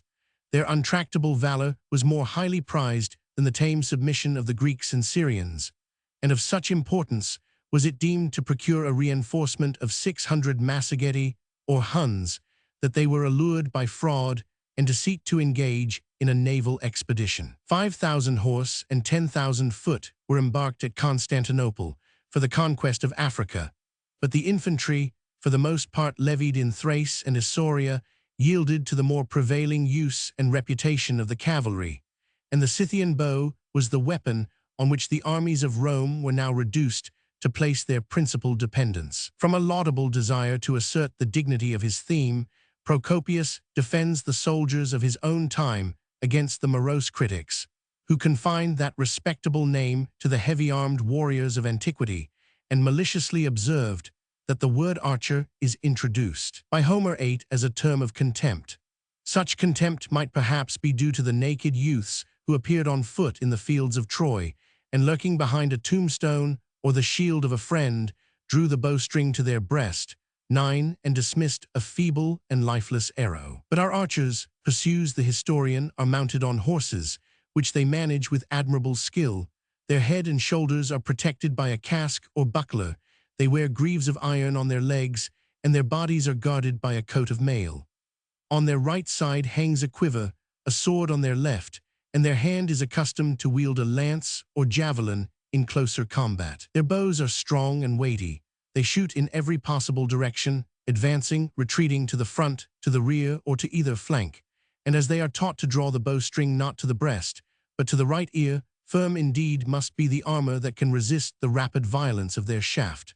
500 transports, navigated by 20,000 mariners of Egypt, Cilicia, and Ionia, were collected in the harbor of Constantinople. The smallest of these vessels may be computed at 30, the largest at 500 tons, and the fair average will supply an allowance, liberal but not profuse, of about 100,000 tons, 10 for the reception of 35,000 soldiers and sailors, of 5,000 horses, of arms, engines, and military stores, and of a sufficient stock of water and provisions for a voyage, perhaps, of 3 months. The proud galleys, which in former ages swept the Mediterranean with so many hundred oars, had long since disappeared, and the fleet of Justinian was escorted only by 92 light brigantines, covered from the missile weapons of the enemy, and rowed by 2,000 of the brave and robust youth of Constantinople. 22 generals are named, most of whom were afterwards distinguished in the wars of Africa and Italy.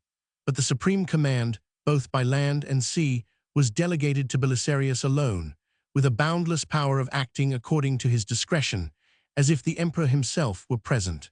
The separation of the naval and military professions is at once the effect and the cause of the modern improvements in the science of navigation and maritime war.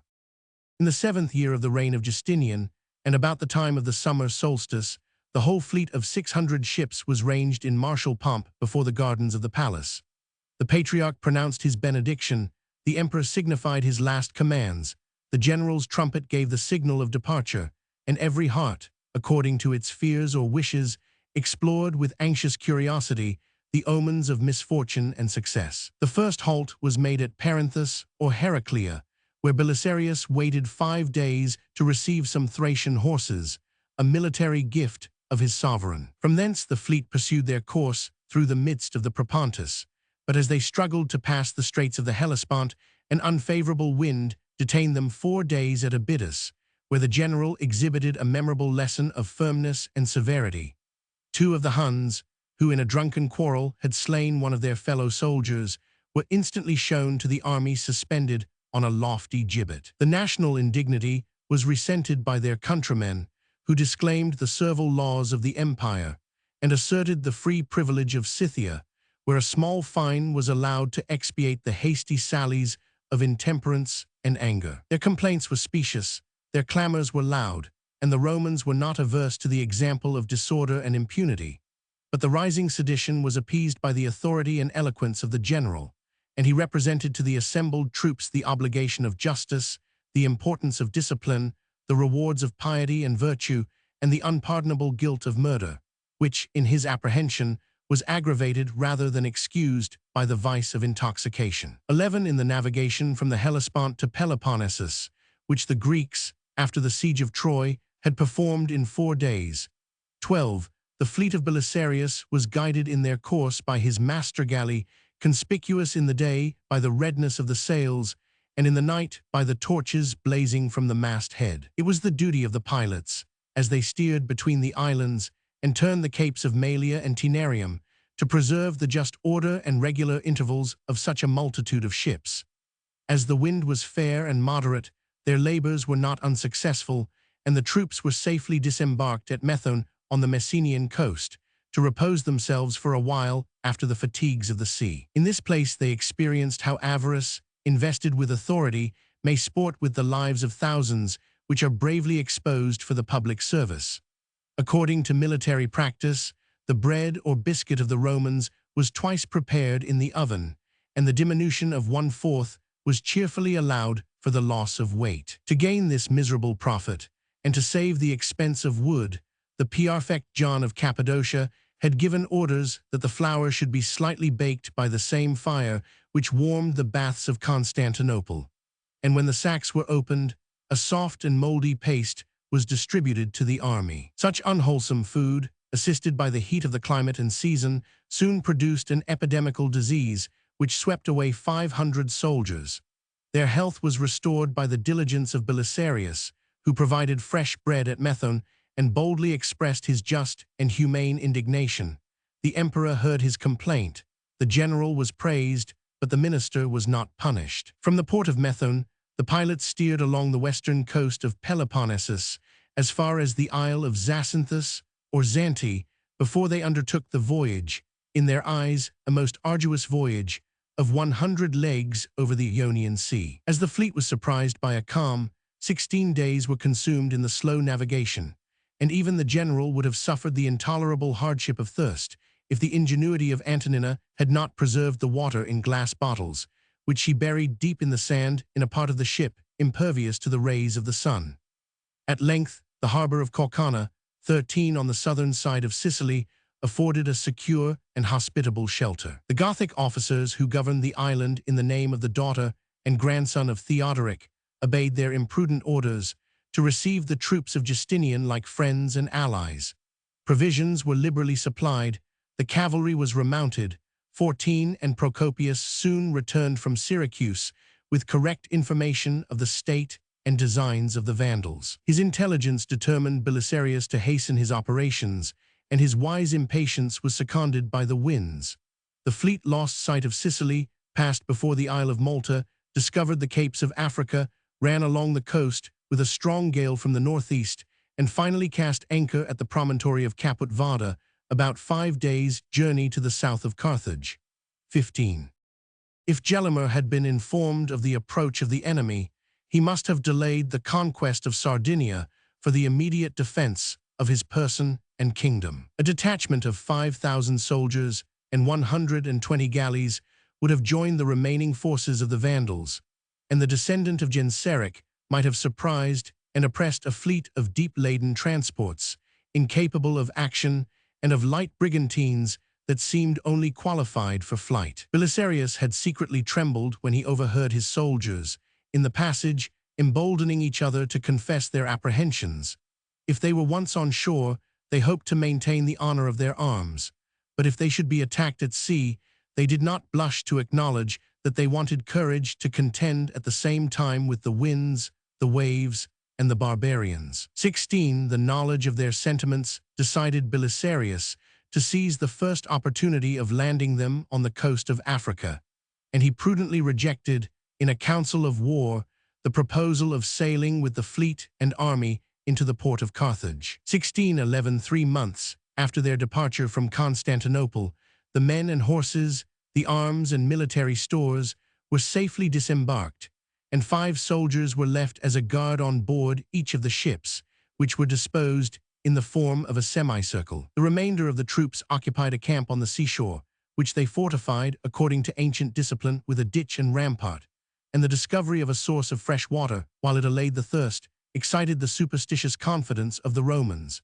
The next morning some of the neighboring gardens were pillaged, and Belisarius, after chastising the offenders, embraced the slight occasion, but the decisive moment of inculcating the maxims of justice, moderation, and genuine policy. When I first accepted the commission of subduing Africa, I depended much less, said the general, on the numbers or even the bravery of my troops than on the friendly disposition of the natives and their immortal hatred to the Vandals. You alone can deprive me of this hope. If you continue to extort by rapine what might be purchased for a little money, such acts of violence will reconcile these implacable enemies and unite them in a just and holy league against the invaders of their country. These exhortations were enforced by a rigid discipline, of which the soldiers themselves soon felt and praised the salutary effects. The inhabitants, instead of deserting their houses or hiding their corn, supplied the Romans with a fair and liberal market. The civil officers of the province continued to exercise their functions in the name of Justinian, and the clergy, from motives of conscience and interest, assiduously labored to promote the cause of a Catholic emperor. The small town of Sulect, 1 days' journey from the camp, had the honor of being foremost to open her gates and to resume her ancient allegiance. The larger cities of Leptis and Adrumetum imitated the example of loyalty as soon as Belisarius appeared, and he advanced without opposition as far as Grasse, a palace of the Vandal kings, at the distance of 50 miles from Carthage. The weary Romans indulged themselves in the refreshment of shady groves, cool fountains, and delicious fruits, and the preference which Procopius allows to these gardens over any that he had seen, either in the east or west, may be ascribed either to the taste or the fatigue of the historian. In 3 generations, prosperity and a warm climate had dissolved the hardy virtue of the Vandals, who insensibly became the most luxurious of mankind. In their villas and gardens, which might deserve the Persian name of paradise, 18 they enjoyed a cool and elegant repose, and after the daily use of the bath, the barbarians were seated at a table profusely spread with the delicacies of the land and sea. Their silken robes, loosely flowing, after the fashion of the Medes, were embroidered with gold. Love and hunting were the labors of their life, and their vacant hours were amused by pantomimes, chariot races, and the music and dances of the theater. In a march of 10 or 12 days, the vigilance of Belisarius was constantly awake and active against his unseen enemies, by whom in every place and at every hour he might be suddenly attacked. An officer of confidence and merit, John the Armenian, led the vanguard of 300 horse. 600 Massagetae covered at a certain distance the left flank, and the whole fleet, steering along the coast, seldom lost sight of the army, which moved each day about 12 miles and lodged in the evening in strong camps or in friendly towns. The near approach of the Romans to Carthage filled the mind of Gelimer with anxiety and terror. He prudently wished to protract the war till his brother, with his veteran troops, should return from the conquest of Sardinia, and he now lamented the rash policy of his ancestors, who, by destroying the fortifications of Africa, had left him only the dangerous resource of risking a battle in the neighborhood of his capital. The Vandal conquerors, from their original number of 50,000, were multiplied, without including their women and children, to 160,000 fighting men. 1811, and such forces, animated with valor and union, might have crushed, at their first landing, the feeble and exhausted bands of the Roman general. But the friends of the captive king were more inclined to accept the invitations than to resist the progress of Belisarius, and many a proud barbarian disguised his aversion to war under the more specious name of his hatred to the usurper. Yet the authority and promises of Gelimer collected a formidable army, and his plans were concerted with some degree of military skill. An order was dispatched to his brother Amatas to collect all the forces of Carthage and to encounter the van of the Roman army at the distance of 10 miles from the city. His nephew Gibbon, with 2,000 horse, was destined to attack their left, when the monarch himself, who silently followed, should charge their rear, in a situation which excluded them from the aid or even the view of their fleet. But the rashness of Amatas was fatal to himself and his country. He anticipated the hour of the attack, outstripped his tardy followers, and was pierced with a mortal wound, after he had slain with his own hand 12 of his boldest antagonists. His Vandals fled to Carthage. The highway, almost 10 miles, was strewed with dead bodies, and it seemed incredible that such multitudes could be slaughtered by the swords of 300 Romans. The nephew of Gelimer was defeated, after a slight combat, by the 600 Massagetae. They did not equal the third part of his numbers, but each Scythian was fired by the example of his chief, who gloriously exercised the privilege of his family by riding foremost and alone to shoot the first arrow against the enemy. In the meanwhile, Gelimer himself, ignorant of the event and misguided by the windings of the hills, inadvertently passed the Roman army and reached the scene of action where Amatas had fallen. He wept the fate of his brother and of Carthage, charged with irresistible fury the advancing squadrons, and might have pursued, and perhaps decided, the victory, if he had not wasted those inestimable moments in the discharge of a vain, though pious, duty to the dead. While his spirit was broken by this mournful office, he heard the trumpet of Belisarius, who, leaving Antonina and his infantry in the camp, pressed forwards with his guards and the remainder of the cavalry to rally his flying troops and to restore the fortune of the day. Much room could not be found in this disorderly battle for the talents of a general, but the king fled before the hero, and the Vandals, accustomed only to a Moorish enemy, were incapable of withstanding the arms and discipline of the Romans. Gelimer retired with hasty steps towards the desert of Numidia, but he had soon the consolation of learning that his private orders for the execution of Hilderic and his captive friends had been faithfully obeyed.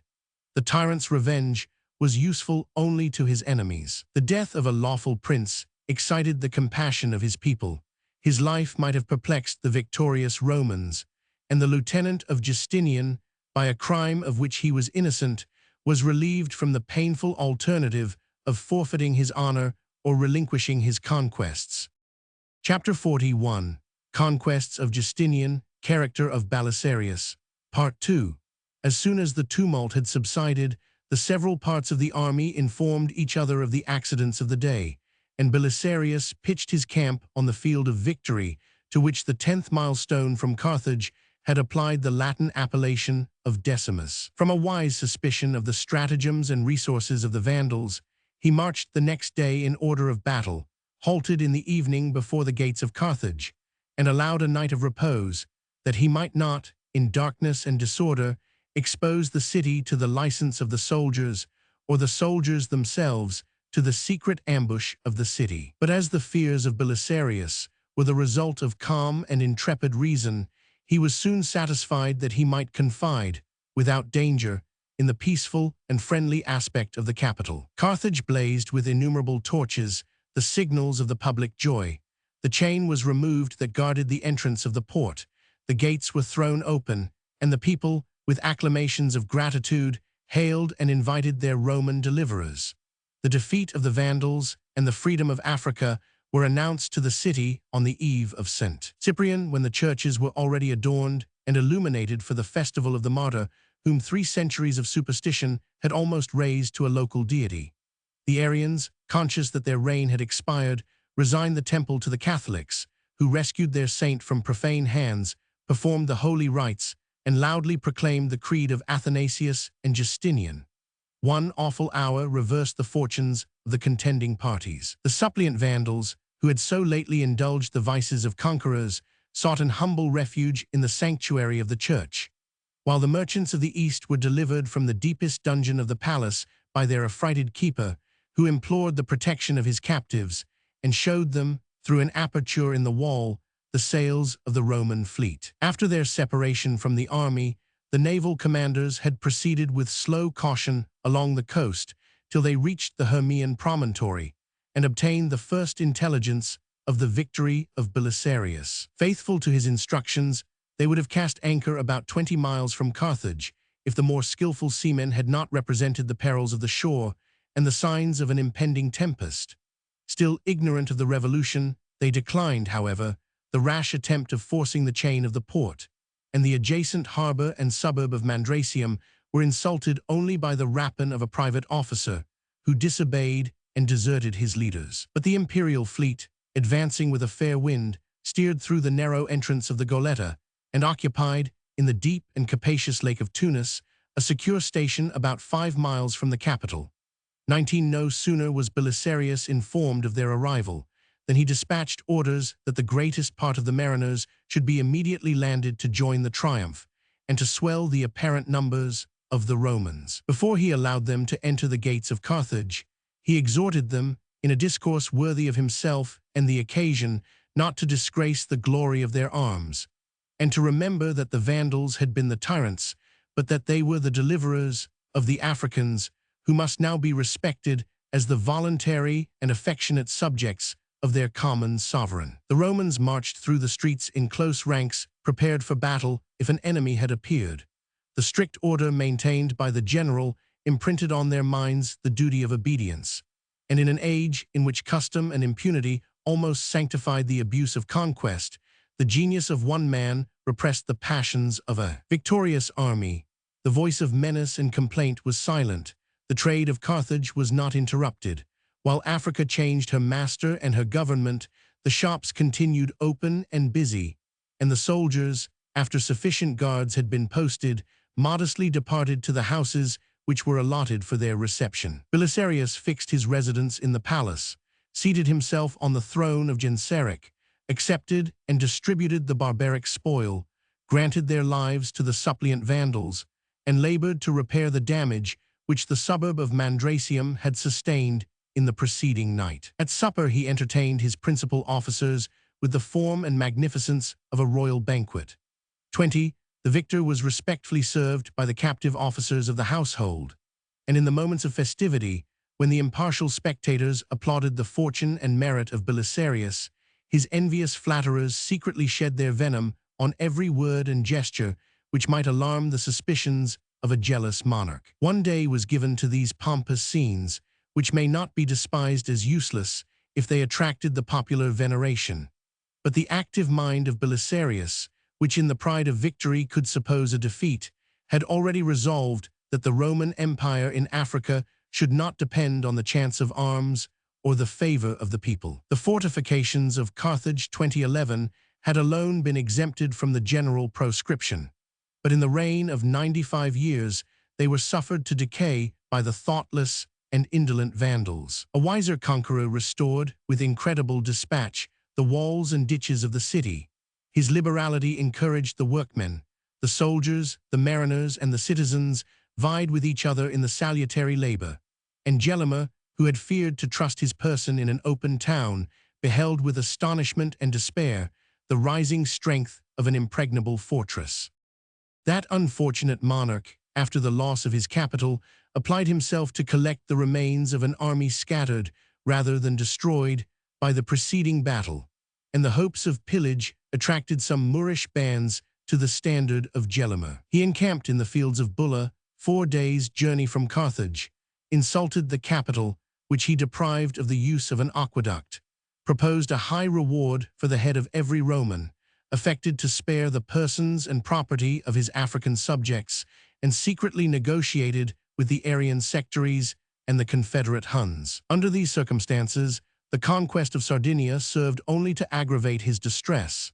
He reflected with the deepest anguish that he had wasted in that useless enterprise 5,000 of his bravest troops, and he read with grief and shame the victorious letters of his brother Zano 2012, who expressed a sanguine confidence that the king, after the example of their ancestors, had already chastised the rashness of the Roman invader. "Alas, my brother," replied Gelimer, "heaven has declared against our unhappy nation. While you have subdued Sardinia, we have lost Africa." No sooner did Belisarius appear with a handful of soldiers than courage and prosperity deserted the cause of the Vandals. "Your nephew Gibbon, your brother Amatas, have been betrayed to death by the cowardice of their followers. Our horses, our ships, Carthage itself, and all Africa are in the power of the enemy, yet the Vandals still prefer an ignominious repose at the expense of their wives and children, their wealth and liberty. Nothing now remains except the fields of Bulla and the hope of your valor. Abandon Sardinia, fly to our relief, restore our empire, or perish by our side." On the receipt of this epistle, Zano imparted his grief to the principal Vandals, but the intelligence was prudently concealed from the natives of the island. The troops embarked in 120 galleys at the port of Caghari, cast anchor the 3rd day on the confines of Mauritania, and hastily pursued their march to join the royal standard in the camp of Bulla. Mournful was the interview. The two brothers embraced. They wept in silence. No questions were asked of the Sardinian victory. No inquiries were made of the African misfortunes. They saw before their eyes the whole extent of their calamities, and the absence of their wives and children afforded a melancholy proof that either death or captivity had been their lot. The languid spirit of the Vandals was at length awakened and united by the entreaties of their king, the example of Zano, and the instant danger which threatened their monarchy and religion. The military strength of the nation advanced to battle, and such was the rapid increase, that before their army reached Tricomaran, about 20 miles from Carthage, they might boast, perhaps with some exaggeration, that they surpassed, in a tenfold proportion, the diminutive powers of the Romans. But these powers were under the command of Belisarius, and, as he was conscious of their superior merit, he permitted the barbarians to surprise him at an unseasonable hour. The Romans were instantly under arms. A rivulet covered their front. The cavalry formed the first line, which Belisarius supported in the center at the head of 500 guards. The infantry, at some distance, was posted in the second line, and the vigilance of the general watched the separate station and ambiguous faith of the Massageti, who secretly reserved their aid for the conquerors. The historian has inserted, and the reader may easily supply, the speeches 21 of the commanders, who, by arguments the most apposite to their situation, inculcated the importance of victory and the contempt of life. Zano, with the troops which had followed him to the conquest of Sardinia, was placed in the center, and the throne of Genseric might have stood, if the multitude of Vandals had imitated their intrepid resolution. Casting away their lances and missile weapons, they drew their swords and expected the charge. The Roman cavalry thrice passed the rivulet, they were thrice repulsed, and the conflict was firmly maintained, till Zano fell, and the standard of Belisarius was displayed. Gelimer retreated to his camp, the Huns joined the pursuit, and the victors despoiled the bodies of the slain. Yet no more than 50 Romans and 800 Vandals were found on the field of battle. So inconsiderable was the carnage of a day which extinguished a nation and transferred the empire of Africa. In the evening, Belisarius led his infantry to the attack of the camp, and the pusillanimous flight of Gelimer exposed the vanity of his recent declarations, that to the vanquished, death was a relief, life a burden, and infamy the only object of terror. His departure was secret, but as soon as the Vandals discovered that their king had deserted them, they hastily dispersed, anxious only for their personal safety and careless of every object that is dear or valuable to mankind. The Romans entered the camp without resistance, and the wildest scenes of disorder were veiled in the darkness and confusion of the night. Every barbarian who met their swords was inhumanly massacred. Their widows and daughters, as rich heirs or beautiful concubines, were embraced by the licentious soldiers, and avarice itself was almost satiated with the treasures of gold and silver, the accumulated fruits of conquest or economy in a long period of prosperity and peace. In this frantic search, the troops, even of Belisarius, forgot their caution and respect. Intoxicated with lust and rapine, they explored in small parties or alone the adjacent fields, the woods, the rocks, and the caverns that might possibly conceal any desirable prize. Laden with booty, they deserted their ranks and wandered without a guide, on the high road to Carthage, and if the flying enemies had dared to return, very few of the conquerors would have escaped. Deeply sensible of the disgrace and danger, Belisarius passed an apprehensive night on the field of victory. At the dawn of day, he planted his standard on a hill, recalled his guardians and veterans, and gradually restored the modesty and obedience of the camp. It was equally the concern of the Roman general to subdue the hostile, and to save the prostrate barbarian, and the suppliant Vandals, who could be found only in churches, were protected by his authority, disarmed, and separately confined, that they might neither disturb the public peace, nor become the victims of popular revenge. After dispatching a light detachment to tread the footsteps of Gelimer, he advanced, with his whole army, about 10 days' march, as far as Hippo Regius, which no longer possessed the relics of St. Augustine. 22. The season, and the certain intelligence that the Vandal had fled to an inaccessible country of the Moors, determined Belisarius to relinquish the vain pursuit, and to fix his winter quarters at Carthage. From thence, he dispatched his principal lieutenant to inform the emperor that in the space of 3 months he had achieved the conquest of Africa. Belisarius spoke the language of truth. The surviving Vandals yielded, without resistance, their arms and their freedom. The neighborhood of Carthage submitted to his presence, and the more distant provinces were successively subdued by the report of his victory. Tripoli was confirmed in her voluntary allegiance. Sardinia and Corsica surrendered to an officer who carried, instead of a sword, the head of the valiant Zano, and the Isles of Majorca, Minorca, and Ivica consented to remain an humble appendage of the African kingdom. Caesarea, a royal city, which in looser geography may be confounded with the modern Algiers, was situate 30 days' march to the westward of Carthage. By land, the road was infested by the Moors, but the sea was open, and the Romans were now masters of the sea. An active and discreet tribune sailed as far as the Straits, where he occupied Septem or Ceuta, 23, which rises opposite to Gibraltar on the African coast. That remote place was afterwards adorned and fortified by Justinian, and he seems to have indulged the vain ambition of extending his empire to the columns of Hercules. He received the messengers of victory at the time when he was preparing to publish the Pandects of the Roman laws, and the devout or jealous emperor celebrated the divine goodness and confessed, in silence, the merit of his successful general. 24. Impatient to abolish the temporal and spiritual tyranny of the Vandals, he proceeded, without delay, to the full establishment of the Catholic Church. Her jurisdiction, wealth, and immunites, perhaps the most essential part of episcopal religion, were restored and amplified with a liberal hand. The Arian worship was suppressed. The Donatist meetings were proscribed.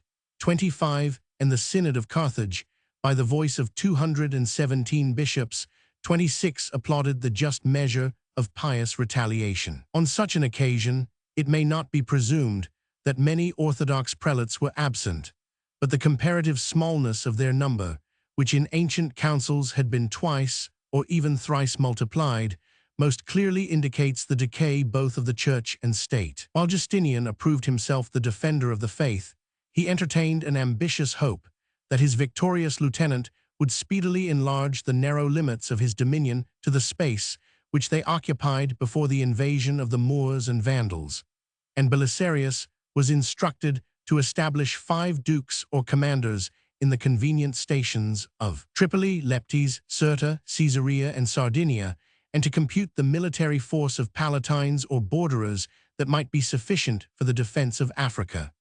The kingdom of the Vandals was not unworthy of the presence of a Praetorian Prefect, and 4 consulars, 3 presidents, were appointed to administer the 7 provinces under his civil jurisdiction. The number of their subordinate officers, clerks, messengers, or assistants was minutely expressed: 396 for the Prefect himself, 50 for each of his vicegerents, and the rigid definition of their fees and salaries was more effectual to confirm the right than to prevent the abuse.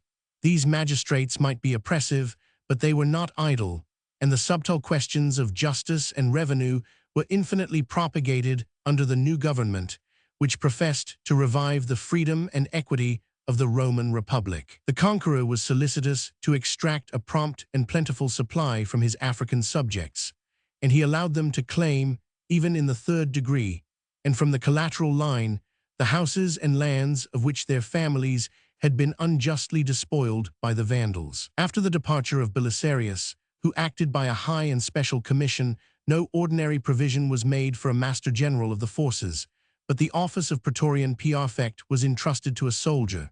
The civil and military powers were united, according to the practice of Justinian, in the chief governor, and the representative of the emperor in Africa as well as in Italy was soon distinguished by the appellation of Exarch. 27. Yet the conquest of Africa was imperfect till her former sovereign was delivered, either alive or dead, into the hands of the Romans.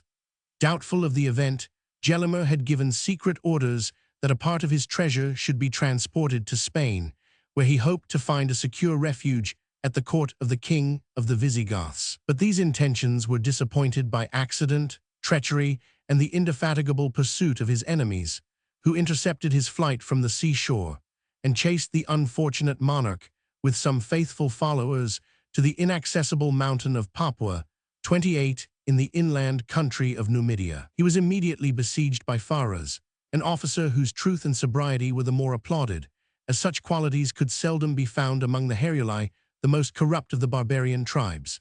To his vigilance, Belisarius had entrusted this important charge, and after a bold attempt to scale the mountain, in which he lost 110 soldiers, Phares expected, during a winter siege, the operation of distress and famine on the mind of the Vandal king. From the softest habits of pleasure, from the unbounded command of industry and wealth, he was reduced to share the poverty of the Moors, 29 supportable only to themselves by their ignorance of a happier condition. In their rude hovels of mud and hurdles, which confined the smoke and excluded the light, they promiscuously slept on the ground, perhaps on a sheepskin, with their wives, their children, and their cattle. Sordid and scanty were their garments, the use of bread and wine was unknown, and their oaten or barley cakes, imperfectly baked in the ashes, were devoured almost in a crude state by the hungry savages. The health of Gelimer must have sunk under these strange and unwanted hardships, from whatsoever cause they had been endured, but his actual misery was embittered by the recollection of past greatness, the daily insolence of his protectors, and the just apprehension that the light and venal Moors might be tempted to betray the rites of hospitality. The knowledge of his situation dictated the humane and friendly epistle of Phares. "Like yourself," said the chief of the Heruli, "I am an illiterate barbarian, but I speak the language of plain sense and an honest heart. Why will you persist in hopeless obstinacy? Why will you ruin yourself, your family and nation, the love of freedom and abhorrence of slavery? Alas! My dearest Gelimer, are you not already the worst of slaves, the slave of the vile nation of the Moors? Would it not be preferable to sustain at Constantinople a life of poverty and servitude, rather than to reign the undoubted monarch of the mountain of Papua? Do you think it a disgrace to be the subject of Justinian? Belisarius is his subject, and we ourselves, whose birth is not inferior to your own, are not ashamed of our obedience to the Roman emperor. That generous prince will grant you a rich inheritance of lands, a place in the Senate, and the dignity of patrician. Such are his gracious intentions, and you may depend with full assurance on the word of Belisarius. So long as heaven has condemned us to suffer, patience is a virtue, but if we reject the proffered deliverance, it degenerates into blind and stupid despair." "I am not insensible," replied the king of the Vandals. "How kind and rational is your advice! but I cannot persuade myself to become the slave of an unjust enemy who has deserved my implacable hatred. Him I had never injured either by word or deed, yet he has sent against me, I know not from whence, a certain Belisarius, who has cast me headlong from the throne into his abyss of misery. Justinian is a man, he is a prince. Does he not dread for himself a similar reverse of fortune? I can write no more, my grief oppresses me. Send me, I beseech you, my dear Faras, send me a lyre, 30 a sponge, and a loaf of bread. From the Vandal messenger, Faras was informed of the motives of this singular request. It was long since the king of Africa had tasted bread. A defluxion had fallen on his eyes, the effect of fatigue or incessant weeping, and he wished to solace the melancholy hours by singing to the lyre the sad story of his own misfortunes. The humanity of Faras was moved. He sent the 3 extraordinary gifts, but even his humanity prompted him to redouble the vigilance of his guard, that he might sooner compel his prisoner to embrace a resolution advantageous to the Romans, but salutary to himself. The obstinacy of Gelimer at length yielded to reason and necessity. The solemn assurances of safety and honorable treatment were ratified in the emperor's name by the ambassador of Belisarius, and the king of the Vandals descended from the mountain. The first public interview was in one of the suburbs of Carthage, and when the royal captive accosted his conqueror, he burst into a fit of laughter. The crowd might naturally believe that extreme grief had deprived Gelimer of his senses, but in this mournful state, unseasonable mirth insinuated to more intelligent observers that the vain and transitory scenes of human greatness are unworthy of a serious thought. 31. Their contempt was soon justified by a new example of a vulgar truth, that flattery adheres to power and envy to superior merit. The chiefs of the Roman army presumed to think themselves the rivals of a hero. Their private dispatches maliciously affirmed that the conqueror of Africa, strong in his reputation and the public love, conspired to seat himself on the throne of the Vandals. Justinian listened with too patient an ear, and his silence was the result of jealousy rather than of confidence. An honorable alternative of remaining in the province or of returning to the capital was indeed submitted to the discretion of Belisarius, but he wisely concluded, from intercepted letters and the knowledge of his sovereign's temper, that he must either resign his head, erect his standard, or confound his enemies by his presence and submission. Innocence and courage decided his choice. His guards, captives, and treasures were diligently embarked, and so prosperous was the navigation that his arrival at Constantinople preceded any certain account of his departure from the port of Carthage. Such unsuspecting loyalty removed the apprehensions of Justinian. Envy was silenced and inflamed by the public gratitude, and the 3rd Africanus obtained the honors of a triumph, a ceremony which the city of Constantine had never seen, and which ancient Rome, since the reign of Tiberius, had reserved for the auspicious arms of the Caesars. From the palace of Belisarius, the procession was conducted through the principal streets to the Hippodrome, and this memorable day seemed to avenge the injuries of Genseric and to expiate the shame of the Romans. The wealth of nations was displayed, the trophies of martial or effeminate luxury, rich armor, golden thrones, and the chariots of state which had been used by the Vandal queen, the massy furniture of the royal banquet, the splendor of precious stones, the elegant forms of statues and vases, the more substantial treasure of gold, and the holy vessels of the Jewish temple, which after their long peregrination were respectfully deposited in the Christian church of Jerusalem. A long train of the noblest Vandals reluctantly exposed their lofty stature and manly countenance. Gelimer slowly advanced. He was clad in a purple robe and still maintained the majesty of a king. Not a tear escaped from his eyes, not a sigh was heard, but his pride or piety derived some secret consolation from the words of Solomon, 33, which he repeatedly pronounced, "Vanity, vanity, all is vanity." Instead of ascending a triumphal car drawn by 4 horses or elephants, the modest conqueror marched on foot at the head of his brave companions. His prudence might decline an honor too conspicuous for a subject, and his magnanimity might justly disdain what had been so often sullied by the vilest of tyrants. The glorious procession entered the gate of the Hippodrome, was saluted by the acclamations of the Senate and people, and halted before the throne where Justinian and Theodora were seated to receive homage of the captive monarch and the victorious hero. They both performed the customary adoration, and falling prostrate on the ground, respectfully touched the footstool of a prince who had not unsheathed his sword, and of a prostitute who had danced on the theatre. Some gentle violence was used to bend the stubborn spirit of the grandson of Genseric, and however trained to servitude, the genius of Belisarius must have secretly rebelled. He was immediately declared consul for the ensuing year, and the day of his inauguration resembled the pomp of a second triumph. His curule chair was borne aloft on the shoulders of captive Vandals, and the spoils of war, gold cups, and rich girdles were profusely scattered among the populace. But the purest reward of Belisarius was in the faithful execution of a treaty for which his honor had been pledged to the king of the Vandals.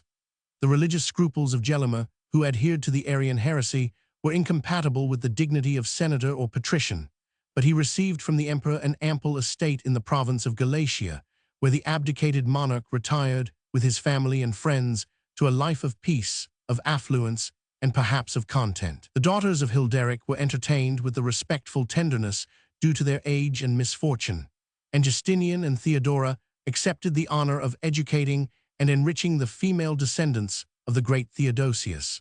The bravest of the Vandal youth were distributed into 5 squadrons of cavalry, which adopted the name of their benefactor and supported in the Persian wars the glory of their ancestors. But these rare exceptions, the reward of birth or valor, are insufficient to explain the fate of a nation, whose numbers before a short and bloodless war amounted to more than 600,000 persons.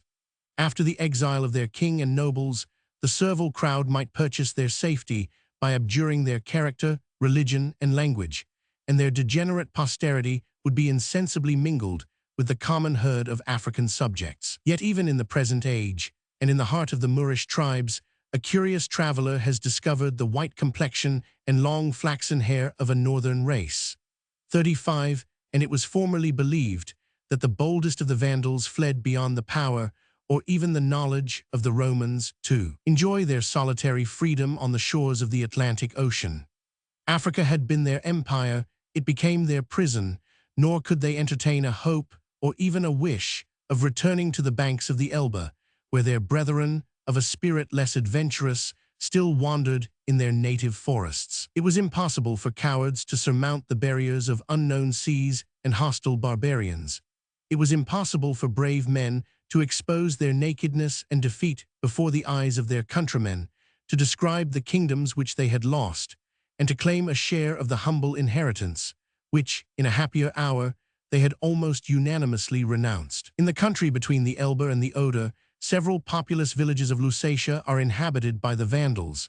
They still preserve their language, their customs, and the purity of their blood, support, with some impatience, the Saxon or Prussian yoke, and serve with secret and voluntary allegiance the descendant of their ancient kings, who in his garb and present fortune is confounded with the meanest of his vassals.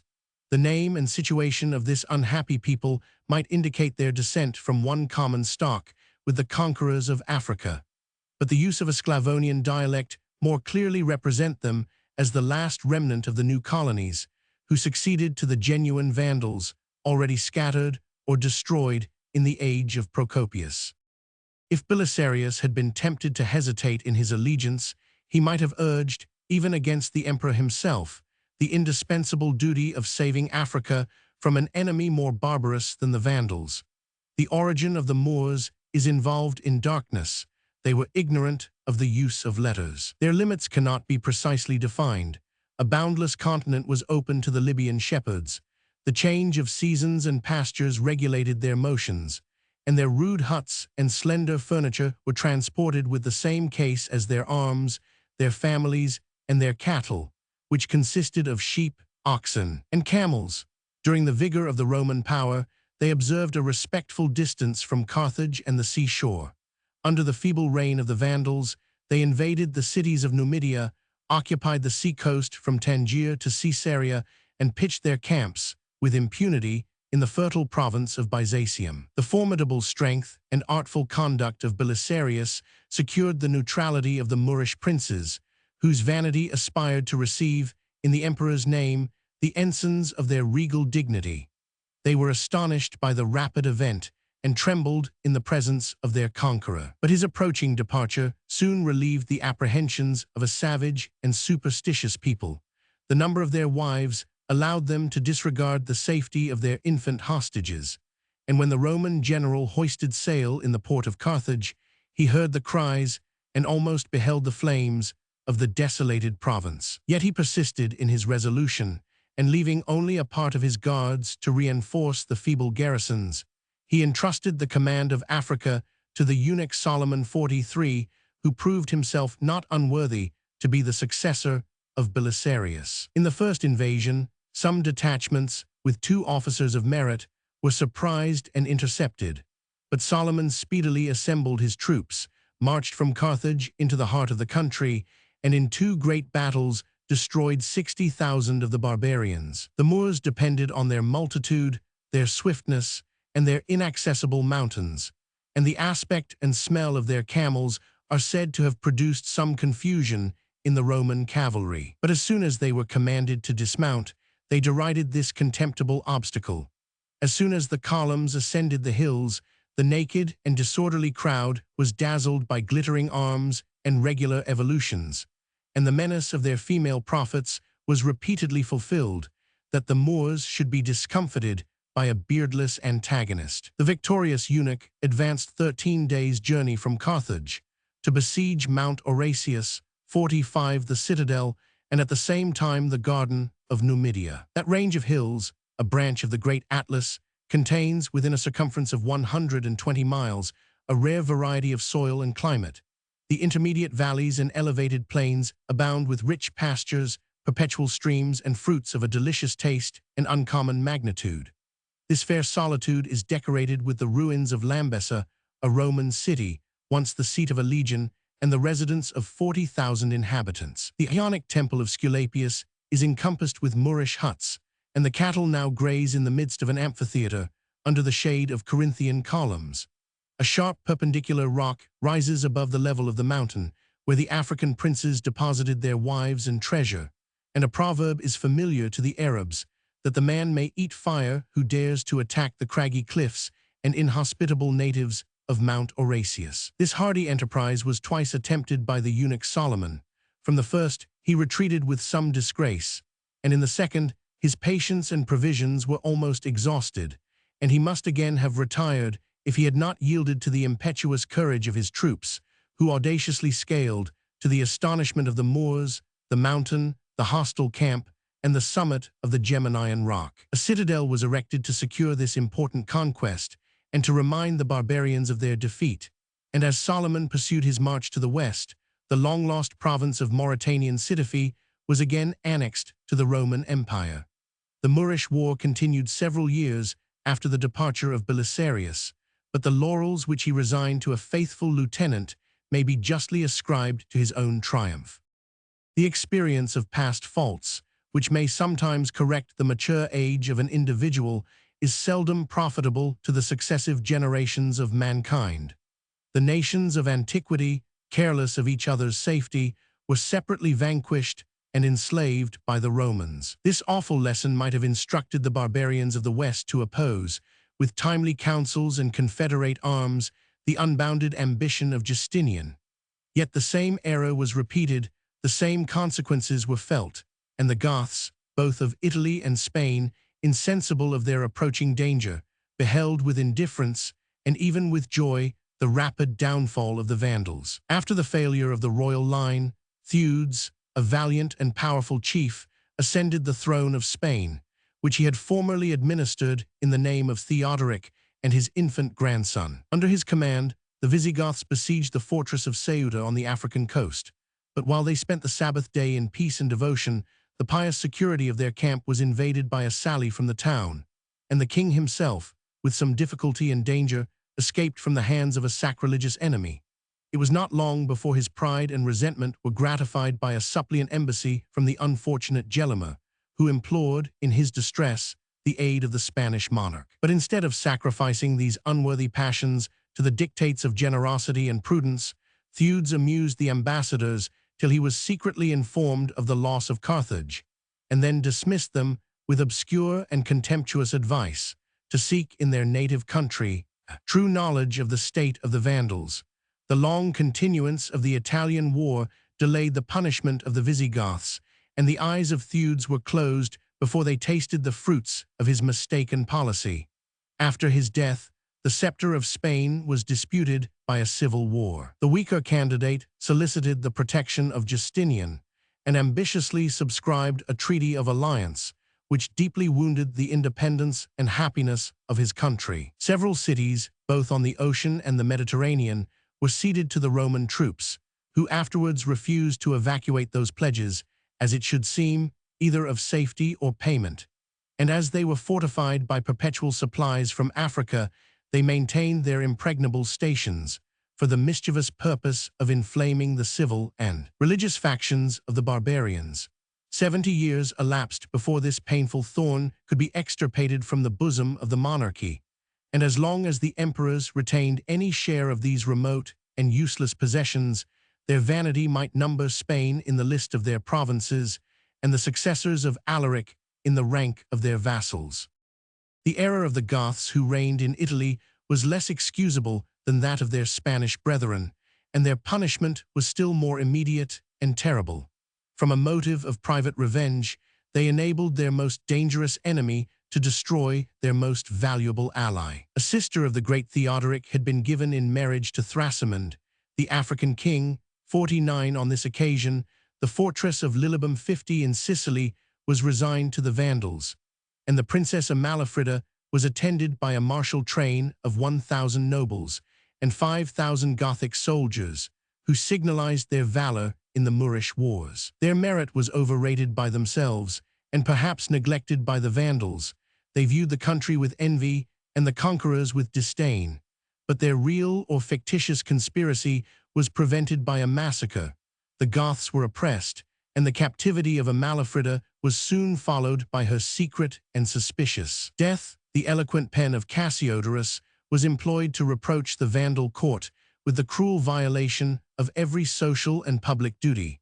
But the vengeance which he threatened in the name of his sovereign might be derided with impunity, as long as Africa was protected by the sea and the Goths were destitute of a navy. In the blind impotence of grief and indignation, they joyfully saluted the approach of the Romans, entertained the fleet of Belisarius in the ports of Sicily, and were speedily delighted or alarmed by the surprising intelligence that their revenge was executed beyond the measure of their hopes, or perhaps of their wishes. To their friendship, the emperor was indebted for the kingdom of Africa, and the Goths might reasonably think that they were entitled to resume the possession of a barren rock, so recently separated as a nuptial gift from the island of Sicily. They were soon undeceived by the haughty mandate of Belisarius, which excited their tardy and unavailing repentance. The city and promontory of Lilybum, said the Roman general, belonged to the Vandals, and I claim them by the right of conquest. Your submission may deserve the favor of the emperor. Your obstinacy will provoke his displeasure and must kindle a war that can terminate only in your utter ruin. If you compel us to take up arms, we shall contend, not to regain the possession of a single city, but to deprive you of all the provinces which you unjustly withhold from their lawful sovereign. A nation of 200,000 soldiers might have smiled at the vain menace of Justinian and his lieutenant, but a spirit of discord and disaffection prevailed in Italy, and the Goths supported, with reluctance, the indignity of a female reign. The birth of Amalasontha, the regent and queen of Italy 52, united the two most illustrious families of the barbarians. Her mother, the sister of Clovis, was descended from the long-haired kings of the Merovingian race. 53, and the regal succession of the Amali was illustrated in the 11th generation by her father, the great Theodoric, whose merit might have ennobled a plebeian origin. The sex of his daughter excluded her from the Gothic throne, but his vigilant tenderness for his family and his people discovered the last heir of the royal line, whose ancestors had taken refuge in Spain, and the fortunate Eutharic was suddenly exalted to the rank of a consul and a prince. He enjoyed only a short time the charms of Amalasontha and the hopes of the succession, and his widow, after the death of her husband and father, was left the guardian of her son Athalaric and the Kingdom of Italy. At the age of about 28 years, the endowments of her mind and person had attained their perfect maturity. Her beauty, which, in the apprehension of Theodora herself, might have disputed the conquest of an emperor, was animated by manly sense, activity, and resolution. Education and experience had cultivated her talents. Her philosophical studies were exempt from vanity, and though she expressed herself with equal elegance and ease in the Greek, the Latin, and the Gothic tongue, the daughter of Theodoric maintained in her counsels a discreet and impenetrable silence. By a faithful imitation of the virtues, she revived the prosperity of his reign, while she strove, with pious care, to expiate the faults and to obliterate the darker memory of his declining age. The children of Boethius and Symmachus were restored to their paternal inheritance.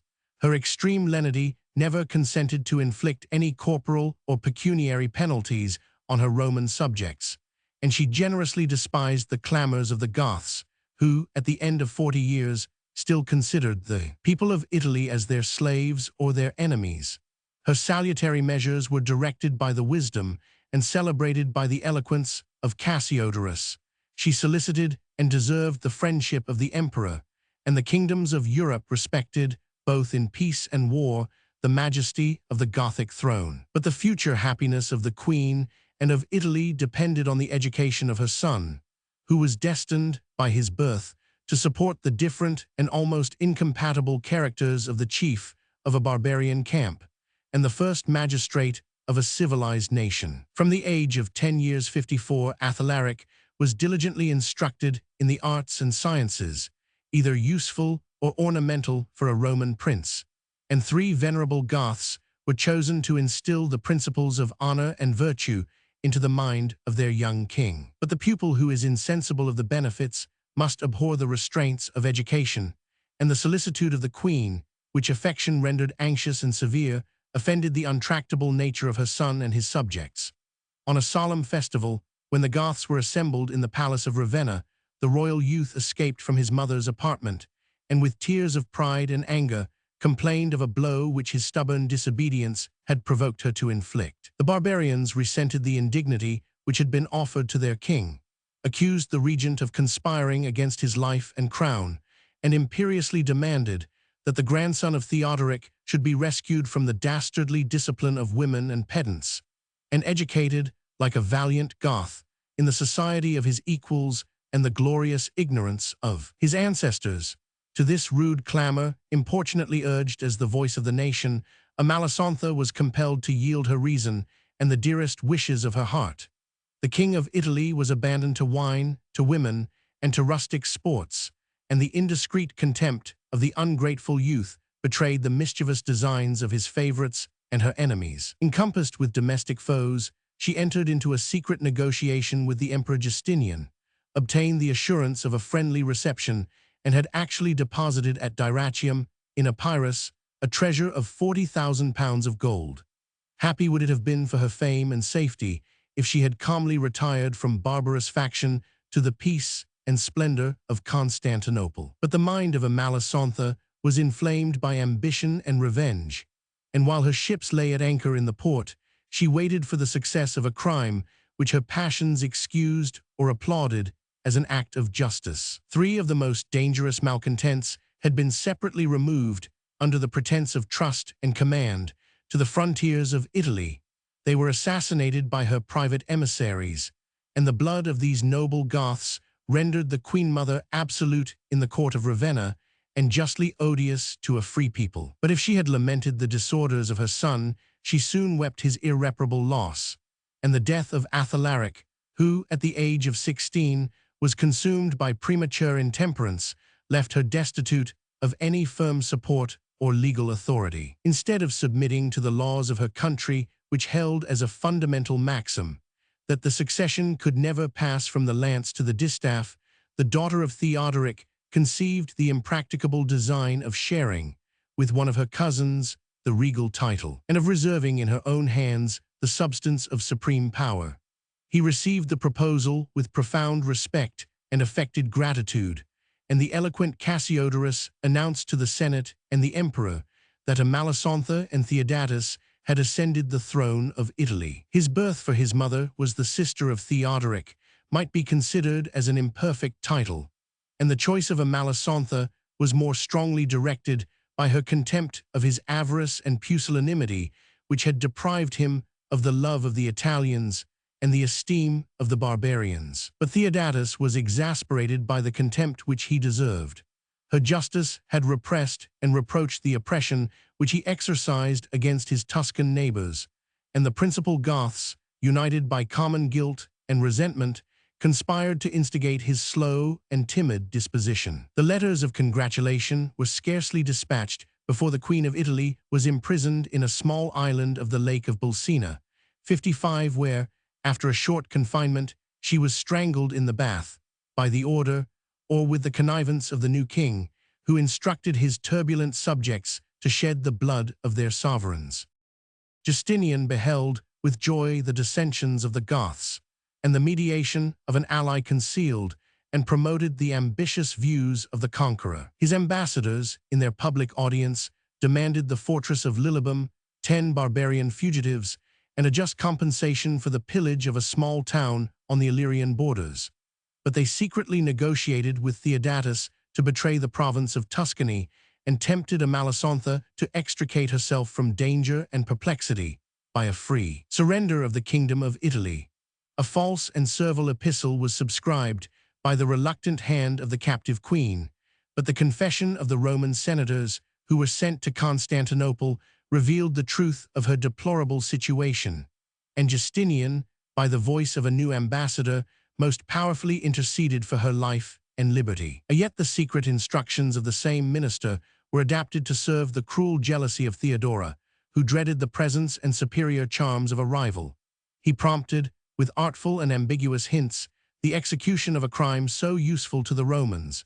56 received the intelligence of her death with grief and indignation, and denounced, in his master's name, immortal war against the perfidious assassin. In Italy as well as in Africa, the guilt of a usurper appeared to justify the arms of Justinian, but the forces which he prepared were insufficient for the subversion of a mighty kingdom, if their feeble numbers had not been multiplied by the name, the spirit, and the conduct of a hero. A chosen troop of guards, who served on horseback and were armed with lances and bucklers, attended the person of Belisarius.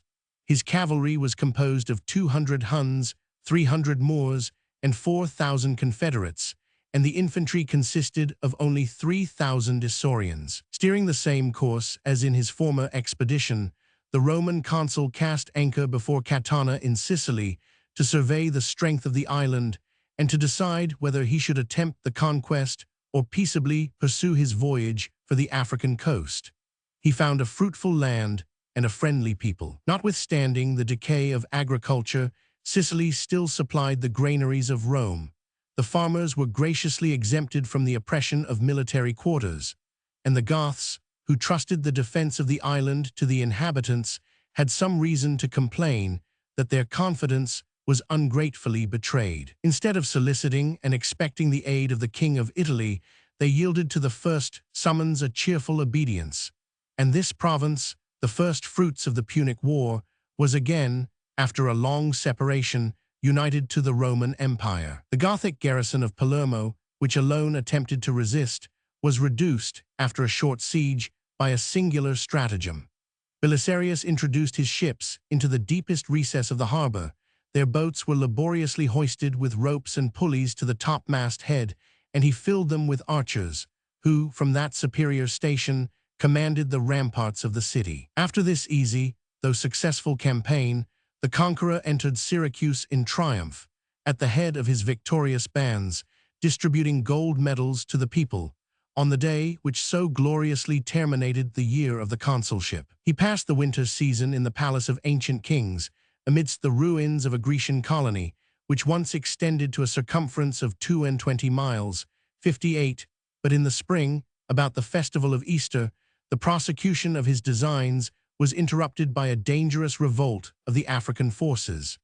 Carthage was saved by the presence of Belisarius, who suddenly landed with 1,000 guards. 2,000 soldiers of doubtful faith returned to the standard of their old commander, and he marched, without hesitation, above 50 miles, to seek an enemy whom he affected to pity and despise. 8,000 rebels trembled at his approach.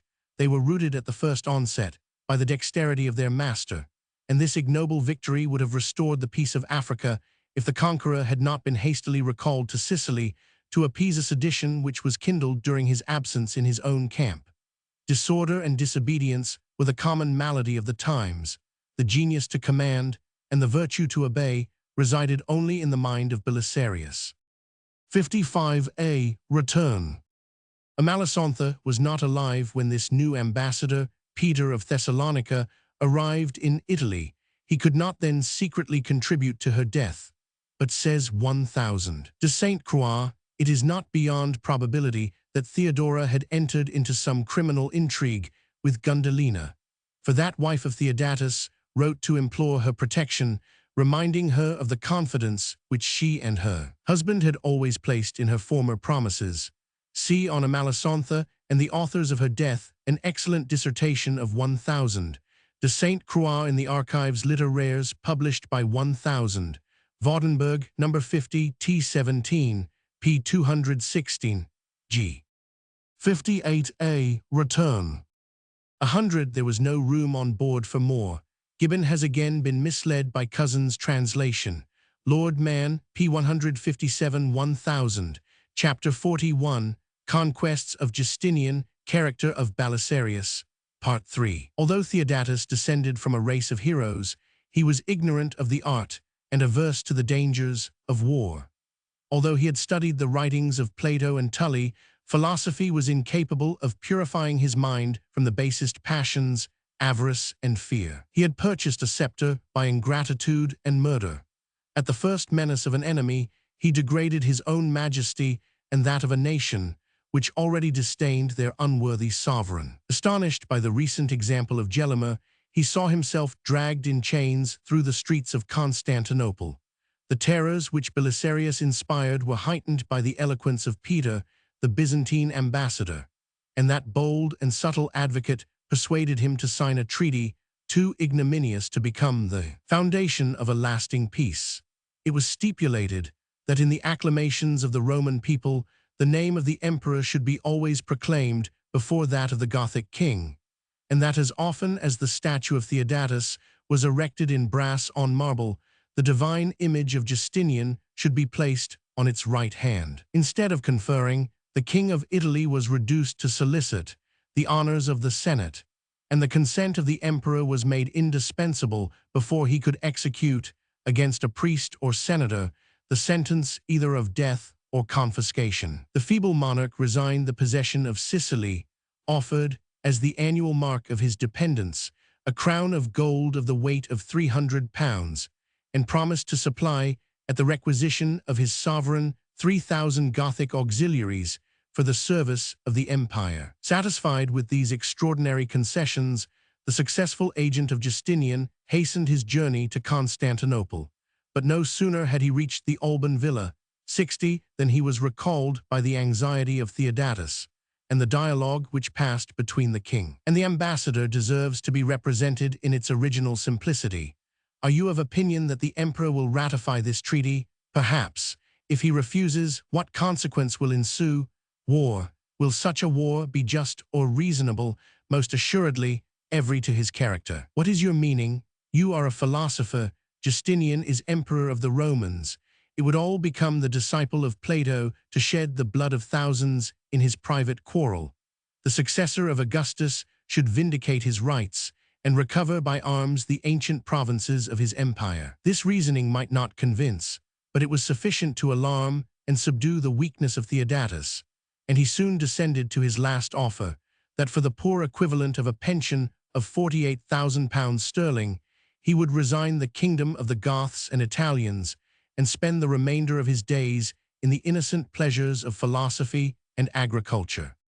Both treaties were entrusted to the hands of the ambassador, on the frail security of an oath not to produce the second till the first had been positively rejected. The event may be easily foreseen. Justinian required and accepted the abdication of the Gothic king. His indefatigable agent returned from Constantinople to Ravenna with ample instructions. and a fair epistle, which praised the wisdom and generosity of the royal philosopher, granted his pension, with the assurance of such honors as a subject and a Catholic might enjoy, and wisely referred the final execution of the treaty to the presence and authority of Belisarius. But in the interval of suspense, 2 Roman generals, who had entered the province of Dalmatia, were defeated and slain by the Gothic troops. From blind and abject despair, Theodatus capriciously rose to groundless and fatal presumption, 61, and dared to receive, with menace and contempt, the ambassador of Justinian, who claimed his promise, solicited the allegiance of his subjects, and boldly asserted the inviolable privilege of his own character. The march of Belisarius dispelled this visionary pride, and as the first campaign 62 was employed in the reduction of Sicily, the invasion of Italy is applied by Procopius to the second year of the Gothic War, 63. After Belisarius had left sufficient garrisons in Palermo and Syracuse, he embarked his troops at Messina and landed them, without resistance, on the opposite shores of Rhegium. A Gothic prince, who had married the daughter of Theodatus, was stationed with an army to guard the entrance of Italy, but he imitated, without scruple, the example of a sovereign faithless to his public and private duties. The perfidious Ebermer deserted with his followers to the Roman camp, and was dismissed to enjoy the servile honors of the Byzantine court. 64. From Rhegium to Naples, the fleet and army of Belisarius, almost always in view of each other, advanced near 300 miles along the sea-coast. The people of Bruttium, Lucania, and Campania, who abhorred the name and religion of the Goths, embraced the specious excuse that their ruined walls were incapable of defense. The soldiers paid a just equivalent for a plentiful market, and curiosity alone interrupted the peaceful occupations of the husbandman or artificer. Naples, which has swelled to a great and populous capital, long cherished the language and manners of a Grecian colony. 65. And the choice of Virgil had ennobled this elegant retreat, which attracted the lovers of repose and study, from the noise, the smoke, and the laborious opulence of Rome. As soon as the place was invested by sea and land, Belisarius gave audience to the deputies of the people, who exhorted him to disregard a conquest unworthy of his arms, to seek the Gothic king in a field of battle, and after his victory, to claim, as the sovereign of Rome, the allegiance of the dependent cities. "When I treat with my enemies," replied the Roman chief, with a haughty smile, "I am more accustomed to give than to receive counsel, but I hold in one hand inevitable ruin, and in the other peace and freedom, such as Sicily now enjoys." The impatience of delay urged him to grant the most liberal terms. His honor secured their performance, but Naples was divided into 2 factions, and the Greek democracy was inflamed by their orators, who, with much spirit and some truth, represented to the multitude that the Goths would punish their defection, and that Belisarius himself must esteem their loyalty and valor. Their deliberations, however, were not perfectly free. The city was commanded by 800 barbarians, whose wives and children were detained at Ravenna as the pledge of their fidelity, and even the Jews, who were rich and numerous, resisted, with desperate enthusiasm, the intolerant laws of Justinian. In a much later period, the circumference of Naples 67 measured only 2,363 paces. 68. The fortifications were defended by precipices or the sea. When the aqueducts were intercepted, a supply of water might be drawn from wells and fountains, and the stock of provisions was sufficient to consume the patience of the besiegers. At the end of 20 days, that of Belisarius was almost exhausted, and he had reconciled himself to the disgrace of abandoning the siege, that he might march, before the winter season, against Rome and the Gothic king. But his anxiety was relieved by the bold curiosity of an Isaurian, who explored the dry channel of an aqueduct, and secretly reported that a passage might be perforated to introduce a file of armed soldiers into the heart of the city.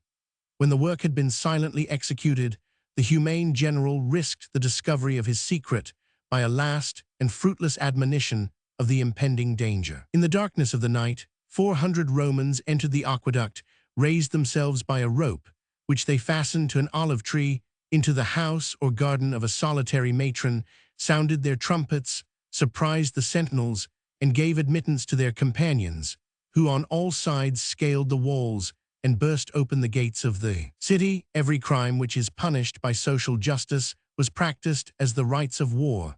The Huns were distinguished by cruelty and sacrilege, and Belisarius alone appeared in the streets and churches of Naples to moderate the calamities which he predicted. "The gold and silver," he repeatedly exclaimed, "are the just rewards of your valor. But spare the inhabitants. They are Christians, they are suppliants, they are now your fellow subjects. Restore the children to their parents, the wives to their husbands, and show them by your generosity of what friends they have obstinately deprived themselves." The city was saved by the virtue and authority of its conqueror. 69. And when the Neapolitans returned to their houses, they found some consolation in the secret enjoyment of their hidden treasures. The barbarian garrison enlisted in the service of the emperor. Apulia and Calabria, delivered from the odious presence of the Goths, acknowledged his dominion, and the tusks of the Caledonian boar, which were still shown at Beneventum, are curiously described by the historian of Belisarius. 70. The faithful soldiers and citizens of Naples had expected their deliverance from a prince who remained the inactive and almost indifferent spectator of their ruin. Theodatus secured his person within the walls of Rome, whilst his cavalry advanced 40 miles on the Appian Way and encamped in the Pomptine marshes, which, by a canal of 19 miles in length, had been recently drained and converted into excellent pastures. 71. But the principal forces of the Goths were dispersed in Dalmatia, Venetia, and Gaul, and the feeble mind of their king was confounded by the unsuccessful event of a divination, which seemed to presage the downfall of his empire. 72. The most abject slaves have arraigned the guilt or weakness of an unfortunate master. The character of Theodatus was rigorously scrutinized by a free and idle camp of barbarians, conscious of their privilege and power. He was declared unworthy of his race, his nation, and his throne, and their general Vitiges, whose valor had been signalized in the Illyrian War, was raised with unanimous applause on the bucklers of his companions.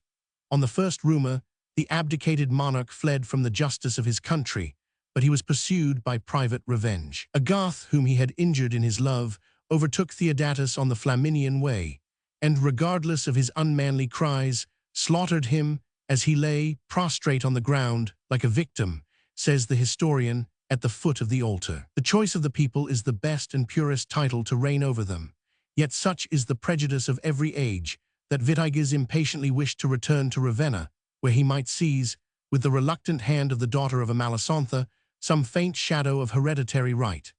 A national council was immediately held, and the new monarch reconciled the impatient spirit of the barbarians to a measure of disgrace, which the misconduct of his predecessor rendered wise and indispensable. The Goths consented to retreat in the presence of a victorious enemy, to delay till the next spring the operations of offensive war, to summon their scattered forces, to relinquish their distant possessions, and to trust even Rome itself to the faith of its inhabitants. Ludoris, an ancient warrior, was left in the capital with 4,000 soldiers, a feeble garrison which might have seconded the zeal, though it was incapable of opposing the wishes of the Romans.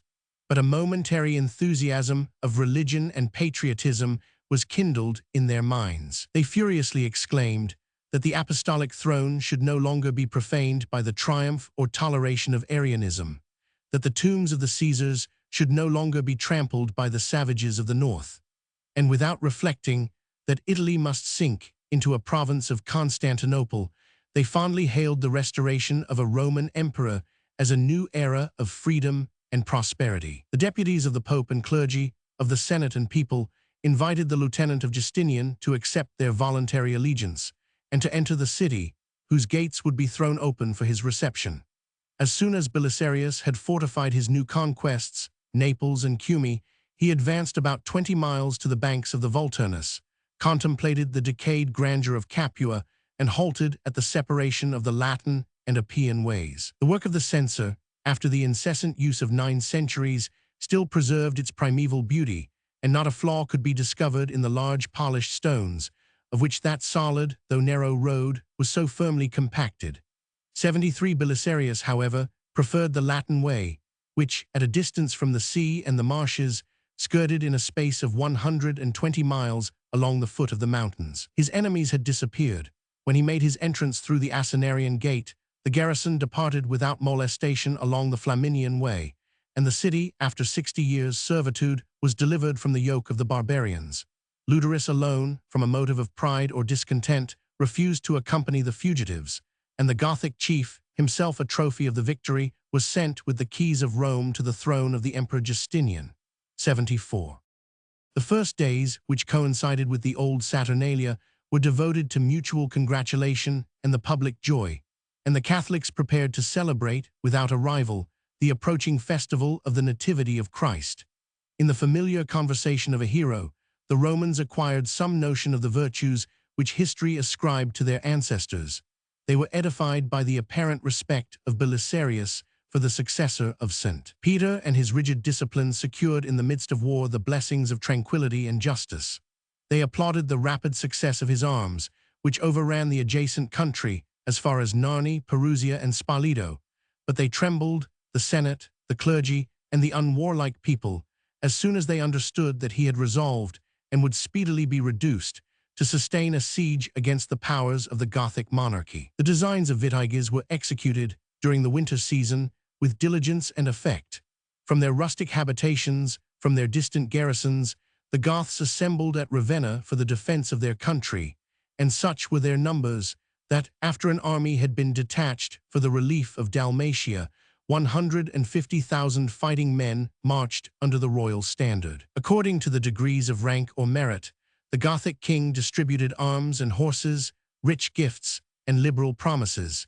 He moved along the Flaminian Way, declined the useless sieges of Perusia and Spoleto, respected the impregnable rock of Narni, and arrived within 2 miles of Rome at the foot of the Milvian Bridge. The narrow passage was fortified with a tower, and Belisarius had computed the value of the 20 days which must be lost in the construction of another bridge. But the consternation of the soldiers of the tower, who either fled or deserted, disappointed his hopes and betrayed his person into the most imminent danger. At the head of 1,000 horse, the Roman general sallied from the Flaminian Gate to mark the ground of an advantageous position and to survey the camp of the barbarians. But while he still believed them on the other side of the Tiber, he was suddenly encompassed and assaulted by their numerous squadrons. The fate of Italy depended on his life, and the deserters pointed to the conspicuous horse, a bay, 75 with a white face, which he rode on that memorable day. "Aim at the bay horse," was the universal cry. Every bow was bent, every javelin was directed against that fatal object, and the command was repeated and obeyed by thousands who were ignorant of its real motive. The bolder barbarians advanced to the more honorable combat of swords and spears, and the praise of an enemy has graced the fall of Vicendus, the standard-bearer, 76, who maintained his foremost station, till he was pierced with 13 wounds, perhaps by the hand of Belisarius himself. The Roman general was strong, active, and dexterous. On every side he discharged his weighty and mortal strokes. His faithful guards imitated his valor and defended his person, and the Goths, after the loss of 1,000 men, fled before the arms of a hero. They were rashly pursued to their camp, and the Romans, oppressed by multitudes, made a gradual and at length a precipitate retreat to the gates of the city. The gates were shut against the fugitives, and the public terror was increased by the report that Belisarius was slain. His countenance was indeed disfigured by sweat, dust, and blood. His voice was hoarse, his strength was almost exhausted, but his unconquerable spirit still remained. He imparted that spirit to his desponding companions, and their last desperate charge was felt by the flying barbarians, as if a new army, vigorous and entire, had been poured from the city. The Flaminian Gate was thrown open to a real triumph, but it was not before Belisarius had visited every post and provided for the public safety that he could be persuaded, by his wife and friends, to taste the needful refreshments of food and sleep. In the more improved state of the art of war, a general is seldom required or even permitted to display the personal prowess of a soldier, and the example of Belisarius may be added to the rare examples of Henry IV, of Pyrrhus, and of Alexander. After this first and unsuccessful trial of their enemies, the whole army of the Goths passed the Tiber, and formed the siege of the city, which continued above a year, till their final departure. Whatever fancy may conceive, the severe compass of the geographer defines the circumference of Rome within a line of 12 miles and 345 paces, and that circumference, except in the Vatican, has invariably been the same from the triumph of Aurelian to the peaceful but obscure reign of the modern popes. 77, but in the day of her greatness, the space within her walls was crowded with habitations and inhabitants, and the populous suburbs that stretched along the public roads were darted like so many rays from one common center. Adversity swept away these extraneous ornaments and left naked and desolate a considerable part even of the 7 hills. Yet Rome, in its present state, could send into the field about 30,000 males of a military age. 78, and notwithstanding the want of discipline and exercise, the far greater part, inured to the hardships of poverty, might be capable of bearing arms for the defense of their country and religion. The prudence of Belisarius did not neglect this important resource. His soldiers were relieved by the zeal and diligence of the people, who watched while they slept and labored while they reposed.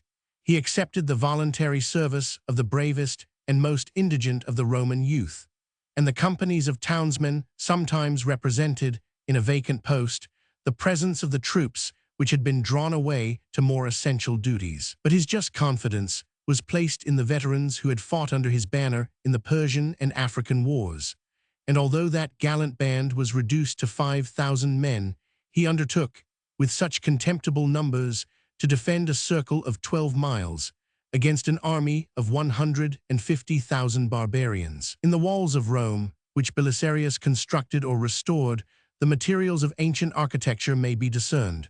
79, and the whole fortification was completed, except in a chasm still extant between the Pincian and Flaminian gates, which the prejudices of the Goths and Romans left under the effectual guard of St. Peter the Apostle. 80. The battlements or bastions were shaped in sharp angles. A ditch, broad and deep, protected the foot of the rampart, and the archers on the rampart were assisted by military engines. The balustri, a powerful crossbow, which darted short but massy arrows, the onegri or wild asses which, on the principle of a sling, threw stones and bullets of an enormous size. 81. A chain was drawn across the Tiber. The arches of the aqueducts were made impervious, and the mole or sepulchre of Hadrian 82 was converted, for the first time, to the uses of a citadel. That venerable structure, which contained the ashes of the Antonines, was a circular turret rising from a quadrangular basis. It was covered with the white marble of Paros and decorated by the statues of gods and heroes, and the lover of the arts must read with a sigh that the works of Praxiteles or Lysippus were torn from their lofty pedestals and hurled into the ditch on the heads of the besiegers.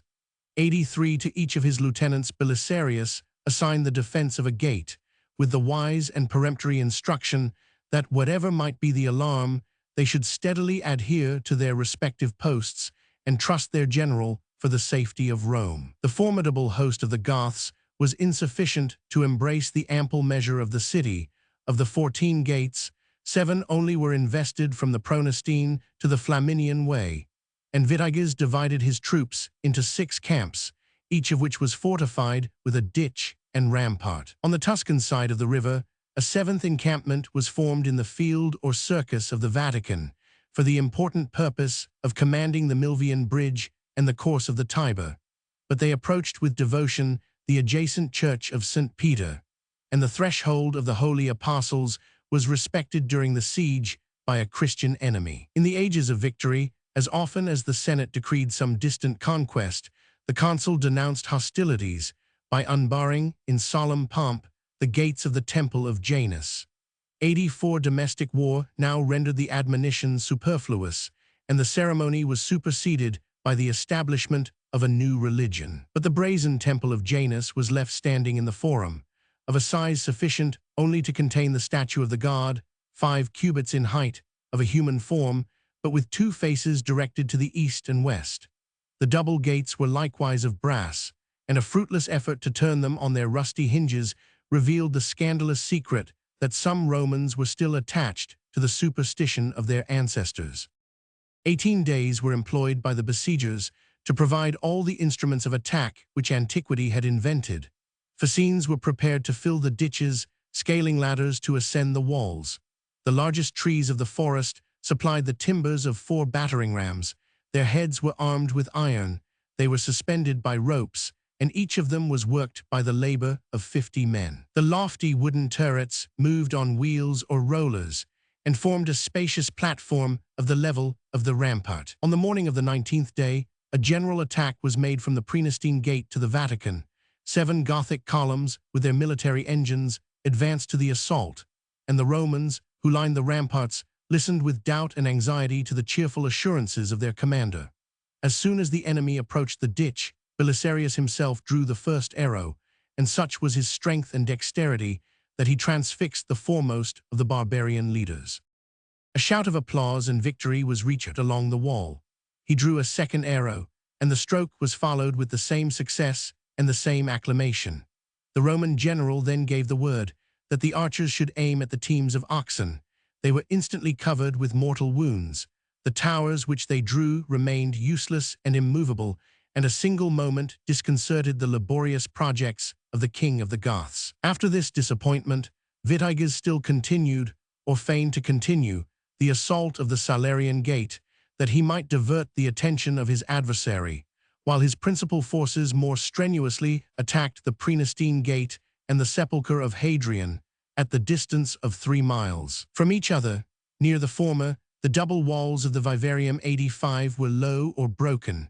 The fortifications of the latter were feebly guarded. The vigor of the Goths was excited by the hope of victory and spoil, and if a single post had given way, the Romans and Rome itself were irrecoverably lost. This perilous day was the most glorious in the life of Belisarius.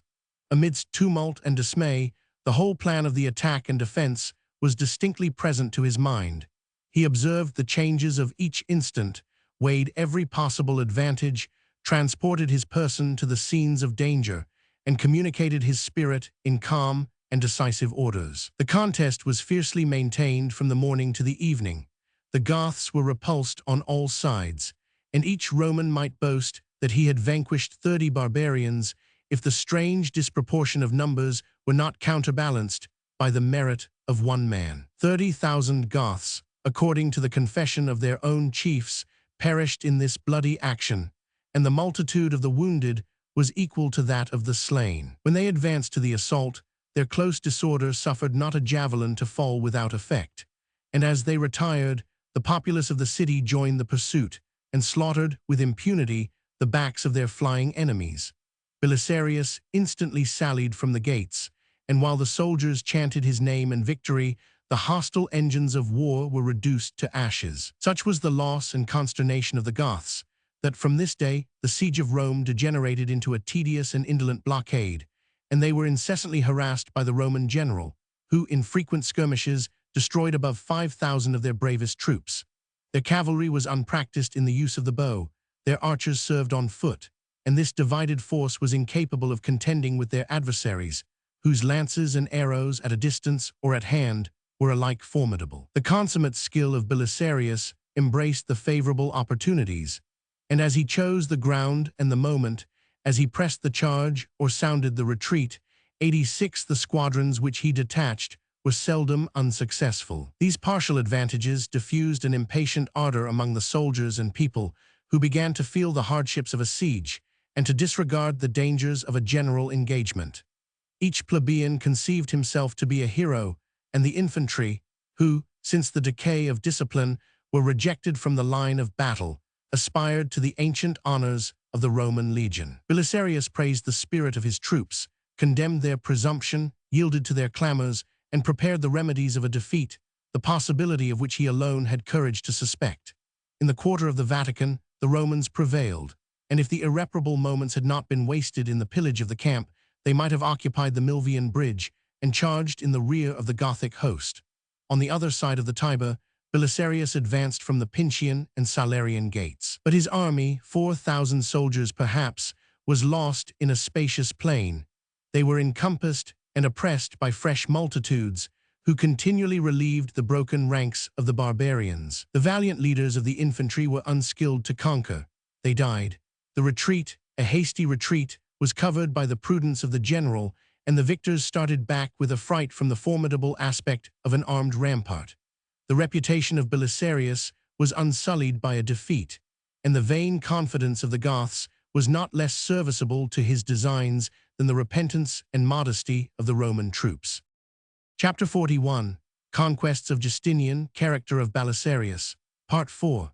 From the moment that Belisarius had determined to sustain a siege, his assiduous care provided Rome against the danger of famine, more dreadful than the Gothic arms. An extraordinary supply of corn was imported from Sicily. The harvests of Campania and Tuscany were forcibly swept for the use of the city, and the rights of private property were infringed by the strong plea of the public safety. It might easily be foreseen that the enemy would intercept the aqueducts, and the cessation of the watermills was the first inconvenience, which was speedily removed by mooring large vessels and fixing millstones in the current of the river. The stream was soon embarrassed by the trunks of trees and polluted with dead bodies, yet so effectual were the precautions of the Roman general that the waters of the Tiber still continued to give motion to the mills and drink to the inhabitants. The more distant quarters were supplied from domestic wells, and a besieged city might support, without impatience, the privation of her public baths. A large portion of Rome, from the Praenestine Gate to the Church of St. Paul, was never invested by the Goths. Their excursions were restrained by the activity of the Moorish troops. The navigation of the Tiber and the Latin, Appian, and Ostian ways were left free and unmolested for the introduction of corn and cattle or the retreat of the inhabitants, who sought refuge in Campania or Sicily. Anxious to relieve himself from a useless and devouring multitude, Belisarius issued his peremptory orders for the instant departure of the women, the children, and slaves, required his soldiers to dismiss their male and female attendants, and regulated their allowance that one moiety should be given in provisions and the other in money. His foresight was justified by the increase of the public distress. As soon as the Goths had occupied two important posts in the neighborhood of Rome, by the loss of the port, or as it is now called, the city of Porto, he was deprived of the country on the right of the Tiber and the best communication with the sea, and he reflected, with grief and anger, that 300 men, could he have spared such a feeble band, might have defended its impregnable works 7 miles from the capital, between the Appian and the Latin ways, two principal aqueducts crossing and again crossing each other, enclosed within their solid and lofty arches a fortified space, 87, where Vitiges established a camp of 7,000 Goths to intercept the convoy of Sicily and Campania. The granaries of Rome were insensibly exhausted. The adjacent country had been wasted with fire and sword. Such scanty supplies as might yet be obtained by hasty excursions were the reward of valor and the purchase of wealth.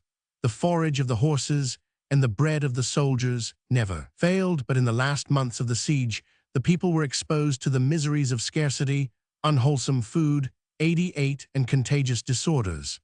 Belisarius saw and pitied their sufferings, but he had foreseen, and he watched the decay of their loyalty and the progress of their discontent. Adversity had awakened the Romans from the dreams of grandeur and freedom, and taught them the humiliating lesson that it was of small moment to their real happiness, whether the name of their master was derived from the Gothic or the Latin language. The lieutenant of Justinian listened to their just complaints, but he rejected with disdain the idea of flight or capitulation, repressed their clamorous impatience for battle, amused them with the prospect of a sure and speedy relief, and secured himself and the city from the effects of their despair or treachery. Twice in each month, he changed the station of the officers to whom the custody of the gates was committed. The various precautions of patrols, watchwords, lights, and music were repeatedly employed to discover whatever passed on the ramparts.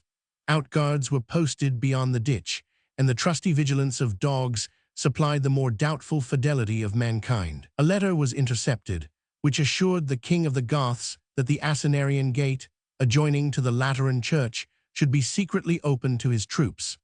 On the proof or suspicion of treason, several senators were banished, and the Pope Silverius was summoned to attend the representative of his sovereign at his headquarters in the Pincian Palace. 89 The ecclesiastics, who followed their bishop, were detained in the first or second apartment. 90 and he alone was admitted to the presence of Belisarius. The conqueror of Rome and Carthage was modestly seated at the feet of Antonina, who reclined on a stately couch.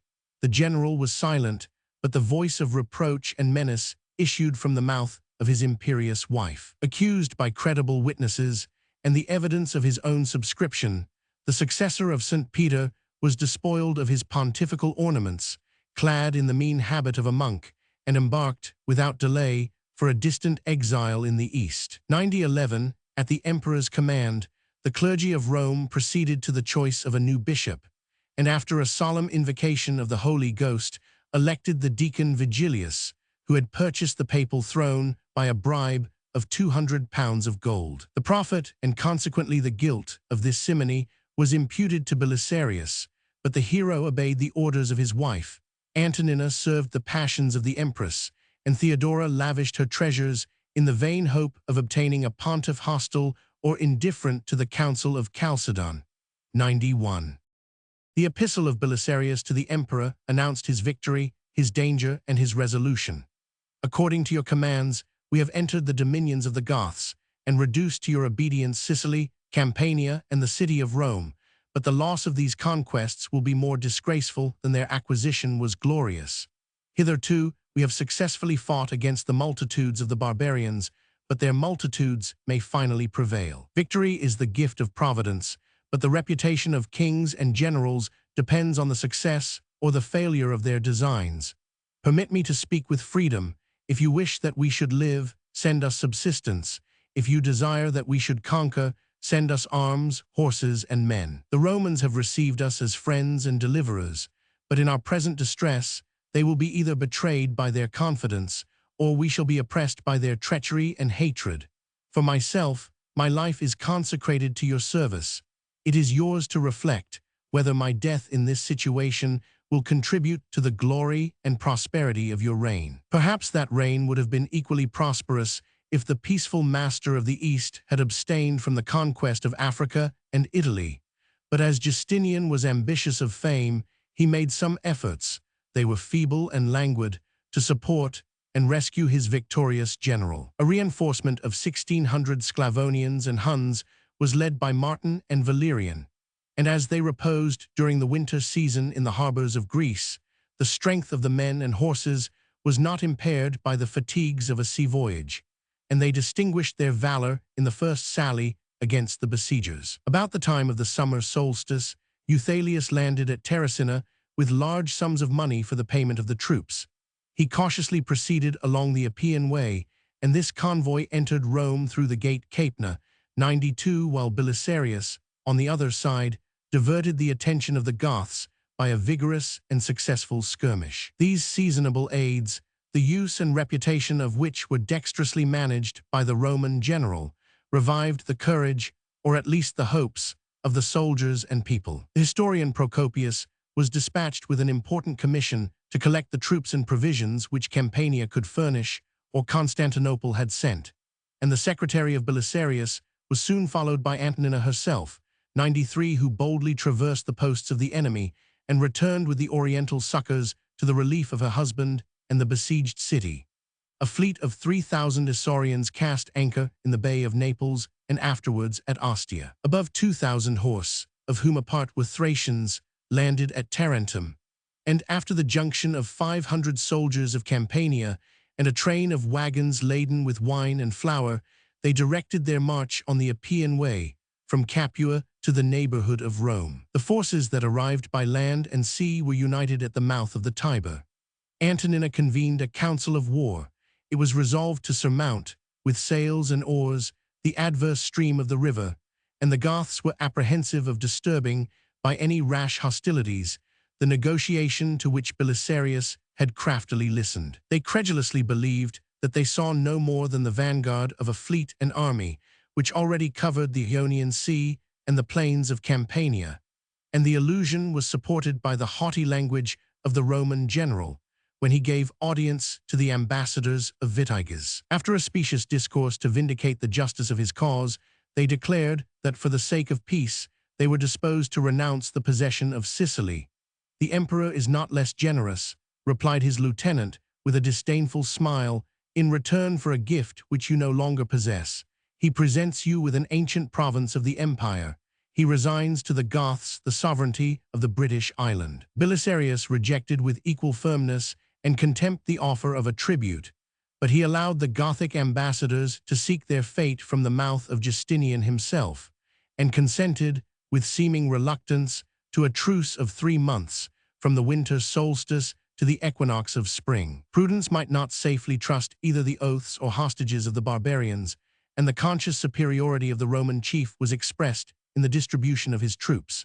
As soon as fear or hunger compelled the Goths to evacuate Alba, Porto, and Centumcelli, their place was instantly supplied. The garrisons of Narni, Spoleto, and Perusia were reinforced, and the 7 camps of the besiegers were gradually encompassed with the calamities of a siege. The prayers and pilgrimage of Datius, Bishop of Milan, were not without effect, and he obtained 1,000 Thracians and Isaurians to assist the revolt of Liguria against her Arian tyrant. At the same time, John the Sanguinary, 94 the nephew of Vitalian, was detached with 2,000 chosen horse, first to Alba on the Fucine Lake, and afterwards to the frontiers of Picenum on the Hadriatic Sea. In the province, said Belisarius, the Goths have deposited their families and treasures without a guard or the suspicion of danger. Doubtless they will violate the truce. Let them feel your presence before they hear of your motions. Spare the Italians. Suffer not any fortified places to remain hostile in your rear, and faithfully reserve the spoil for an equal and common partition. It would not be reasonable, he added with a laugh, that whilst we are toiling to the destruction of the drones, our more fortunate brethren should rifle and enjoy the honey. The whole nation of the Ostrogoths had been assembled for the attack, and was almost entirely consumed in the siege of Rome. If any credit be due to an intelligent spectator, 1/3 at least of their enormous host was destroyed in frequent and bloody combats under the walls of the city. The bad fame and pernicious qualities of the summer air might already be imputed to the decay of agriculture and population, and the evils of famine and pestilence were aggravated by their own licentiousness and the unfriendly disposition of the country. While Vitiges struggled with his fortune, while he hesitated between shame and ruin, his retreat was hastened by domestic alarms. The king of the Goths was informed by trembling messengers that John the Sanguinary spread the devastations of war from the Apennine to the Hadriatic, that the rich spoils and innumerable captives of Picenum were lodged in the fortifications of Rimini, and that this formidable chief had defeated his uncle, insulted his capital, and seduced, by secret correspondence, the fidelity of his wife, the imperious daughter of a Malisantha. Yet, before he retired, Vitiges made a last effort, either to storm or to surprise the city. A secret passage was discovered in one of the aqueducts. 2 citizens of the Vatican were tempted by bribes to intoxicate the guards of the Aurelian Gate. An attack was meditated on the walls beyond the Tiber, in a place which was not fortified with towers, and the barbarians advanced, with torches and scaling ladders, to the assault of the Pincian Gate. But every attempt was defeated by the intrepid vigilance of Belisarius and his band of veterans, who, in the most perilous moments, did not regret the absence of their companions, and the Goths, alike destitute of hope and subsistence, clamorously urged their departure before the truce should expire and the Roman cavalry should again be united. 1 year and 9 days after the commencement of the siege, an army, so lately strong and triumphant, burnt their tents and tumultuously repassed the Milvian Bridge. They repassed not with impunity. Their thronging multitudes, oppressed in a narrow passage, were driven headlong into the Tiber by their own fears and the pursuit of the enemy, and the Roman general, sallying from the Pincian Gate, inflicted a severe and disgraceful wound on their retreat. The slow length of a sickly and desponding host was heavily dragged along the Flaminian Way, from whence the barbarians were sometimes compelled to deviate, lest they should encounter the hostile garrisons that guarded the high road to Rimini and Ravenna. Yet so powerful was this flying army that Vitiges spared 10,000 men for the defense of the cities which he was most solicitous to preserve, and detached his nephew Urias with an adequate force for the chastisement of rebellious Milan.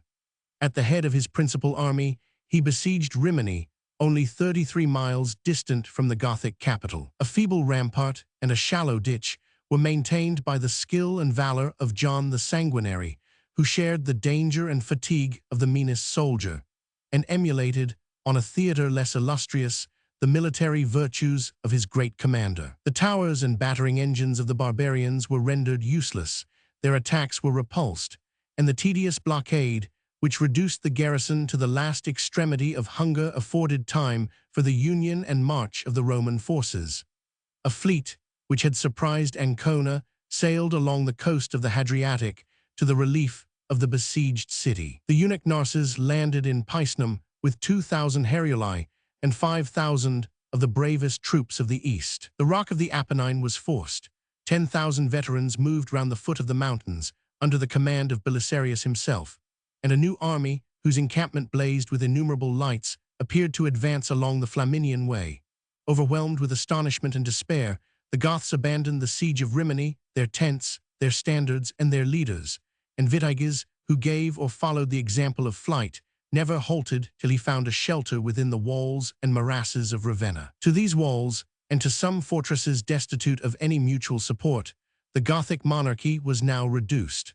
The provinces of Italy had embraced the party of the emperor, and his army, gradually recruited to the number of 20,000 men, must have achieved an easy and rapid conquest if their invincible powers had not been weakened by the discord of the Roman chiefs. Before the end of the siege, an act of blood, ambiguous and indiscreet, sullied the fair fame of Belisarius. Presidius, a loyal Italian, as he fled from Ravenna to Rome, was rudely stopped by Constantine, the military governor of Spoleto, and despoiled, even in a church, of 2 daggers richly inlaid with gold and precious stones.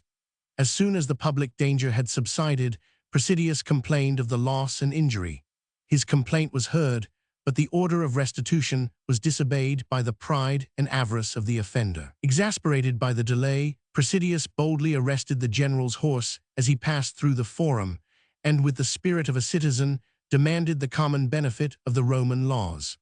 The honor of Belisarius was engaged.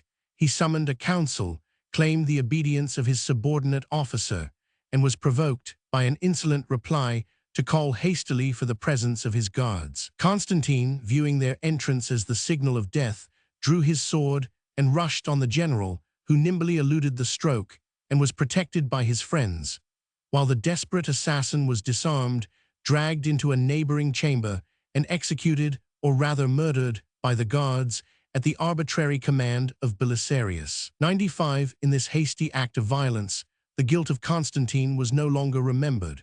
The despair and death of that valiant officer were secretly imputed to the revenge of Antonina, and each of his colleagues, conscious of the same rapine, was apprehensive of the same fate. The fear of a common enemy suspended the effects of their envy and discontent, but in the confidence of approaching victory, they instigated a powerful rival to oppose the conqueror of Rome and Africa. From the domestic service of the palace and the administration of the private revenue, Narses the eunuch was suddenly exalted to the head of an army, and the spirit of a hero, who afterwards equaled the merit and glory of Belisarius, served only to perplex the operations of the Gothic war.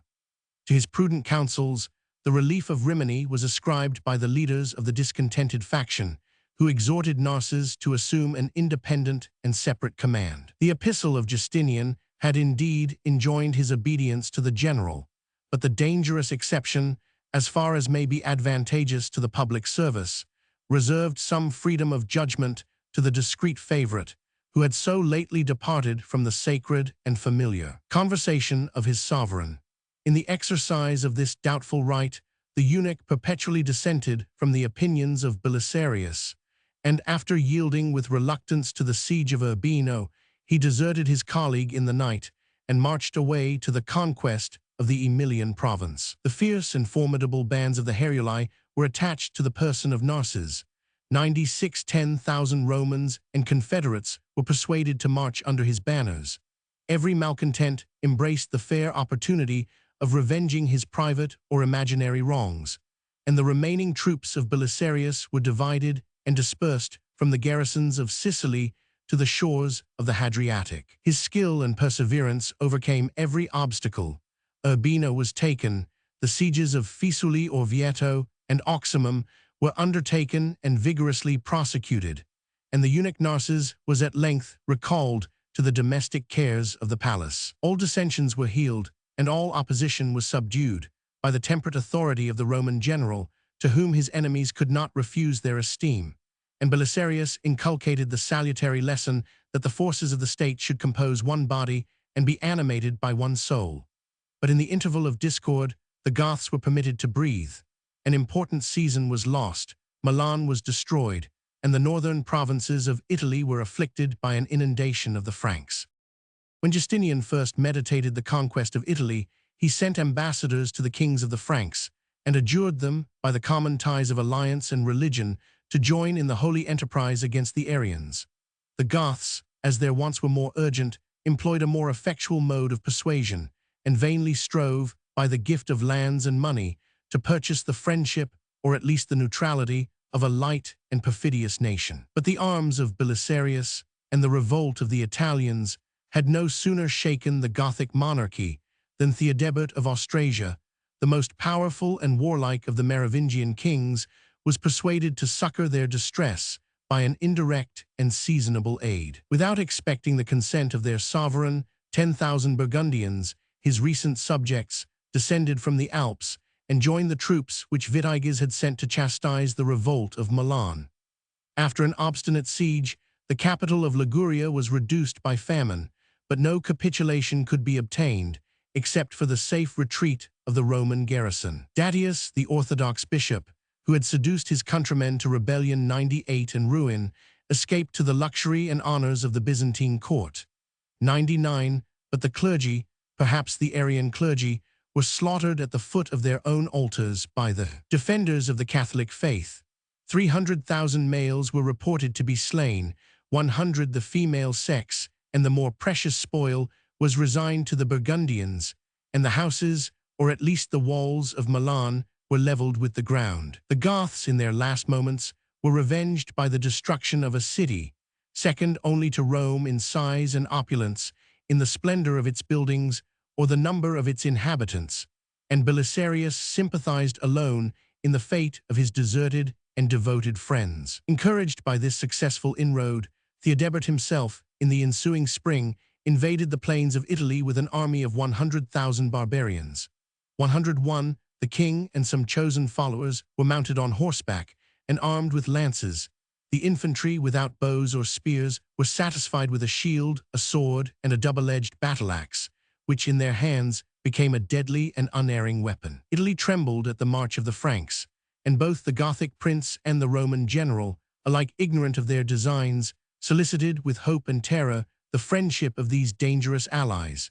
Till he had secured the passage of the Po on the bridge of Pavia, the grandson of Clovis dissembled his intentions, which he at length declared by assaulting, almost at the same instant, the hostile camps of the Romans and Goths. Instead of uniting their arms, they fled with equal precipitation, and the fertile, though desolate provinces of Liguria and Emilia were abandoned to a licentious host of barbarians, whose rage was not mitigated by any thoughts of settlement or conquest. Among the cities which they ruined, Genoa, not yet constructed of marble, is particularly enumerated, and the deaths of thousands, according to the regular practice of war, appear to have excited less horror than some idolatrous sacrifices of women and children, which were performed with impunity in the camp of the most Christian king. If it were not a melancholy truth that the first and most cruel sufferings must be the lot of the innocent and helpless, history might exult in the misery of the conquerors, who, in the midst of riches, were left destitute of bread or wine, reduced to drink the waters of the Po and to feed on the flesh of distempered cattle. The dysentery swept away 1/3 of their army, and the clamors of his subjects, who were impatient to pass the Alps, disposed Theodebert to listen with respect to the mild exhortations of Belisarius. The memory of this inglorious and destructive warfare was perpetuated on the medals of Gaul, and Justinian, without unsheathing his sword, assumed the title of conqueror of the Franks. The Merovingian prince was offended by the vanity of the emperor. He affected to pity the fallen fortunes of the Goths, and his insidious offer of a federal union was fortified by the promise or menace of descending from the Alps at the head of 500,000 men. His plans of conquest were boundless and perhaps chimerical. The king of Austrasia threatened to chastise Justinian and to march to the gates of Constantinople. 102, he was overthrown and slain. 103, by a wild bull. 104, as he hunted in the Belgic or German forests. Chapter 41. Conquests of Justinian, Character of Belisarius. Part 5. As soon as Belisarius was delivered from his foreign and domestic enemies, he seriously applied his forces to the final reduction of Italy. In the siege of Osimo, the general was nearly transpierced with an arrow if the mortal stroke had not been intercepted by one of his guards, who lost, in that pious office, the use of his hand. The Goths of Osimo, 1041, 4,000 warriors, with those of Faesulae and the Cottian Alps, were among the last who maintained their independence, and their gallant resistance, which almost tired the patience, deserved the esteem of the conqueror. His prudence refused to subscribe the safe conduct which they asked to join their brethren of Ravenna, but they saved, by an honorable capitulation, one moiety at least of their wealth, with the free alternative of retiring peaceably to their estates or enlisting to serve the emperor in his Persian wars. The multitudes which yet adhered to the standard of Vitiges far surpassed the number of the Roman troops, but neither prayers nor defiance, nor the extreme danger of his most faithful subjects, could tempt the Gothic king beyond the fortifications of Ravenna. These fortifications were, indeed, impregnable to the assaults of art or violence, and when Belisarius invested the capital, he was soon convinced that famine only could tame the stubborn spirit of the barbarians. The sea, the land, and the channels of the Po were guarded by the vigilance of the Roman general, and his morality extended the rights of war to the practice of poisoning the waters, 105, and secretly firing the granaries, 106, of a besieged city. 107, while he pressed the blockade of Ravenna, he was surprised by the arrival of 2 ambassadors from Constantinople, with a treaty of peace, which Justinian had imprudently signed, without deigning to consult the author of his victory. By this disgraceful and precarious agreement, Italy and the Gothic treasure were divided, and the provinces beyond the Po were left with the regal title to the successor of Theodoric. The ambassadors were eager to accomplish their salutary commission. The captive Vitiges accepted, with transport, the unexpected offer of a crown. Honor was less prevalent among the Goths than the want and appetite of food, and the Roman chiefs, who murmured at the continuance of the war, professed implicit submission to the commands of the emperor. If Belisarius had possessed only the courage of a soldier, the laurel would have been snatched from his hand by timid and envious counsels. But in this decisive moment, he resolved, with the magnanimity of a statesman, to sustain alone the danger and merit of generous disobedience. Each of his officers gave a written opinion that the siege of Ravenna was impracticable and hopeless. The general then rejected the treaty of partition and declared his own resolution of leading Vitiges in chains to the feet of Justinian. The Goths retired with doubt and dismay. This peremptory refusal deprived them of the only signature which they could trust, and filled their minds with a just apprehension that a sagacious enemy had discovered the full extent of their deplorable state. They compared the fame and fortune of Belisarius with the weakness of their ill-fated king, and the comparison suggested an extraordinary project, to which Vitiges, with apparent resignation, was compelled to acquiesce. Partition would ruin the strength, exile would disgrace the honor of the nation, but they offered their arms, their treasures, and the fortifications of Ravenna if Belisarius would disclaim the authority of a master, accept the choice of the Goths, and assume, as he had deserved, the kingdom of Italy. If the false luster of a diadem could have tempted the loyalty of a faithful subject, his prudence must have foreseen the inconstancy of the barbarians, and his rational ambition would prefer the safe and honorable station of a Roman general. Even the patience and seeming satisfaction with which he entertained a proposal of treason might be susceptible of a malignant interpretation. But the lieutenant of Justinian was conscious of his own rectitude. He entered into a dark and crooked path, as it might lead to the voluntary submission of the Goths, and his dexterous policy persuaded them that he was disposed to comply with their wishes, without engaging an oath or a promise for the performance of a treaty which he secretly abhorred. The day of the surrender of Ravenna was stipulated by the Gothic ambassadors. A fleet, laden with provisions, sailed as a welcome guest into the deepest recess of the harbor. The gates were opened to the fancied king of Italy, and Belisarius, without meeting an enemy, triumphantly marched through the streets of an impregnable city. 108. The Romans were astonished by their success. The multitudes of tall and robust barbarians were confounded by the image of their own patience, and the masculine females, spitting in the faces of their sons and husbands, most bitterly reproached them for betraying their dominion. And freedom to these pygmies of the south, contemptible in their numbers, diminutive in their stature. Before the Goths could recover from the first surprise and claim the accomplishment of their doubtful hopes, the victor established his power in Ravenna, beyond the danger of repentance and revolt. After the second victory of Belisarius, envy again whispered, Justinian listened, and the hero was recalled. The remnant of the Gothic war was no longer worthy of his presence.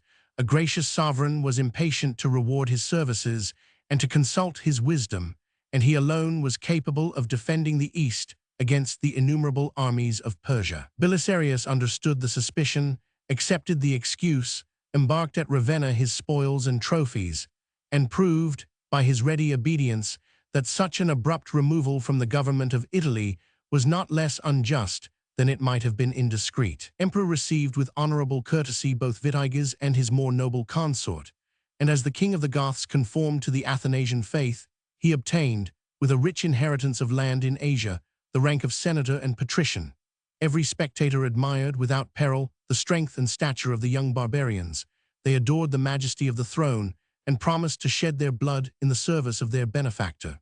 Justinian deposited in the Byzantine palace the treasures of the Gothic monarchy. A flattering senate was sometime admitted to gaze on the magnificent spectacle, but it was enviously secluded from the public view, and the conqueror of Italy renounced, without a murmur, perhaps without a sigh, the well-earned honors of a second triumph. His glory was indeed exalted above all external pomp, and the faint and hollow praises of the court were supplied, even in a servile age, by the respect and admiration of his country. Whenever he appeared in the streets and public places of Constantinople, Belisarius attracted and satisfied the eyes of the people. His lofty stature and majestic countenance fulfilled their expectations of a hero. The meanest of his fellow citizens were emboldened by his gentle and gracious demeanor, and the martial train which attended his footsteps left his person more accessible than in a day of battle. 7,000 horsemen, matchless for beauty and valor, were maintained in the service, and at the private expense of the general. 111 their prowess was always conspicuous in single combats or in the foremost ranks, and both parties confessed that in the siege of Rome, the guards of Belisarius had alone vanquished the barbarian host. Their numbers were continually augmented by the bravest and most faithful of the enemy, and his fortunate captives, the Vandals, the Moors, and the Goths, emulated the attachment of his domestic followers. By the union of liberality and justice, he acquired the love of the soldiers, without alienating the affections of the people. The sick and wounded were relieved with medicines and money, and still more efficaciously by the healing visits and smiles of their commander. The loss of a weapon or a horse was instantly repaired, and each deed of valor was rewarded by the rich and honorable gifts of a bracelet or a collar, which were rendered more precious by the judgment of Belisarius. He was endeared to the husbandmen by the peace and plenty which they enjoyed under the shadow of his standard. Instead of being injured, the country was enriched by the march of the Roman armies, and such was the rigid discipline of their camp, that not an apple was gathered from the tree, not a path could be traced in the fields of corn. Belisarius was chaste and sober. In the license of a military life, none could boast that they had seen him intoxicated with wine.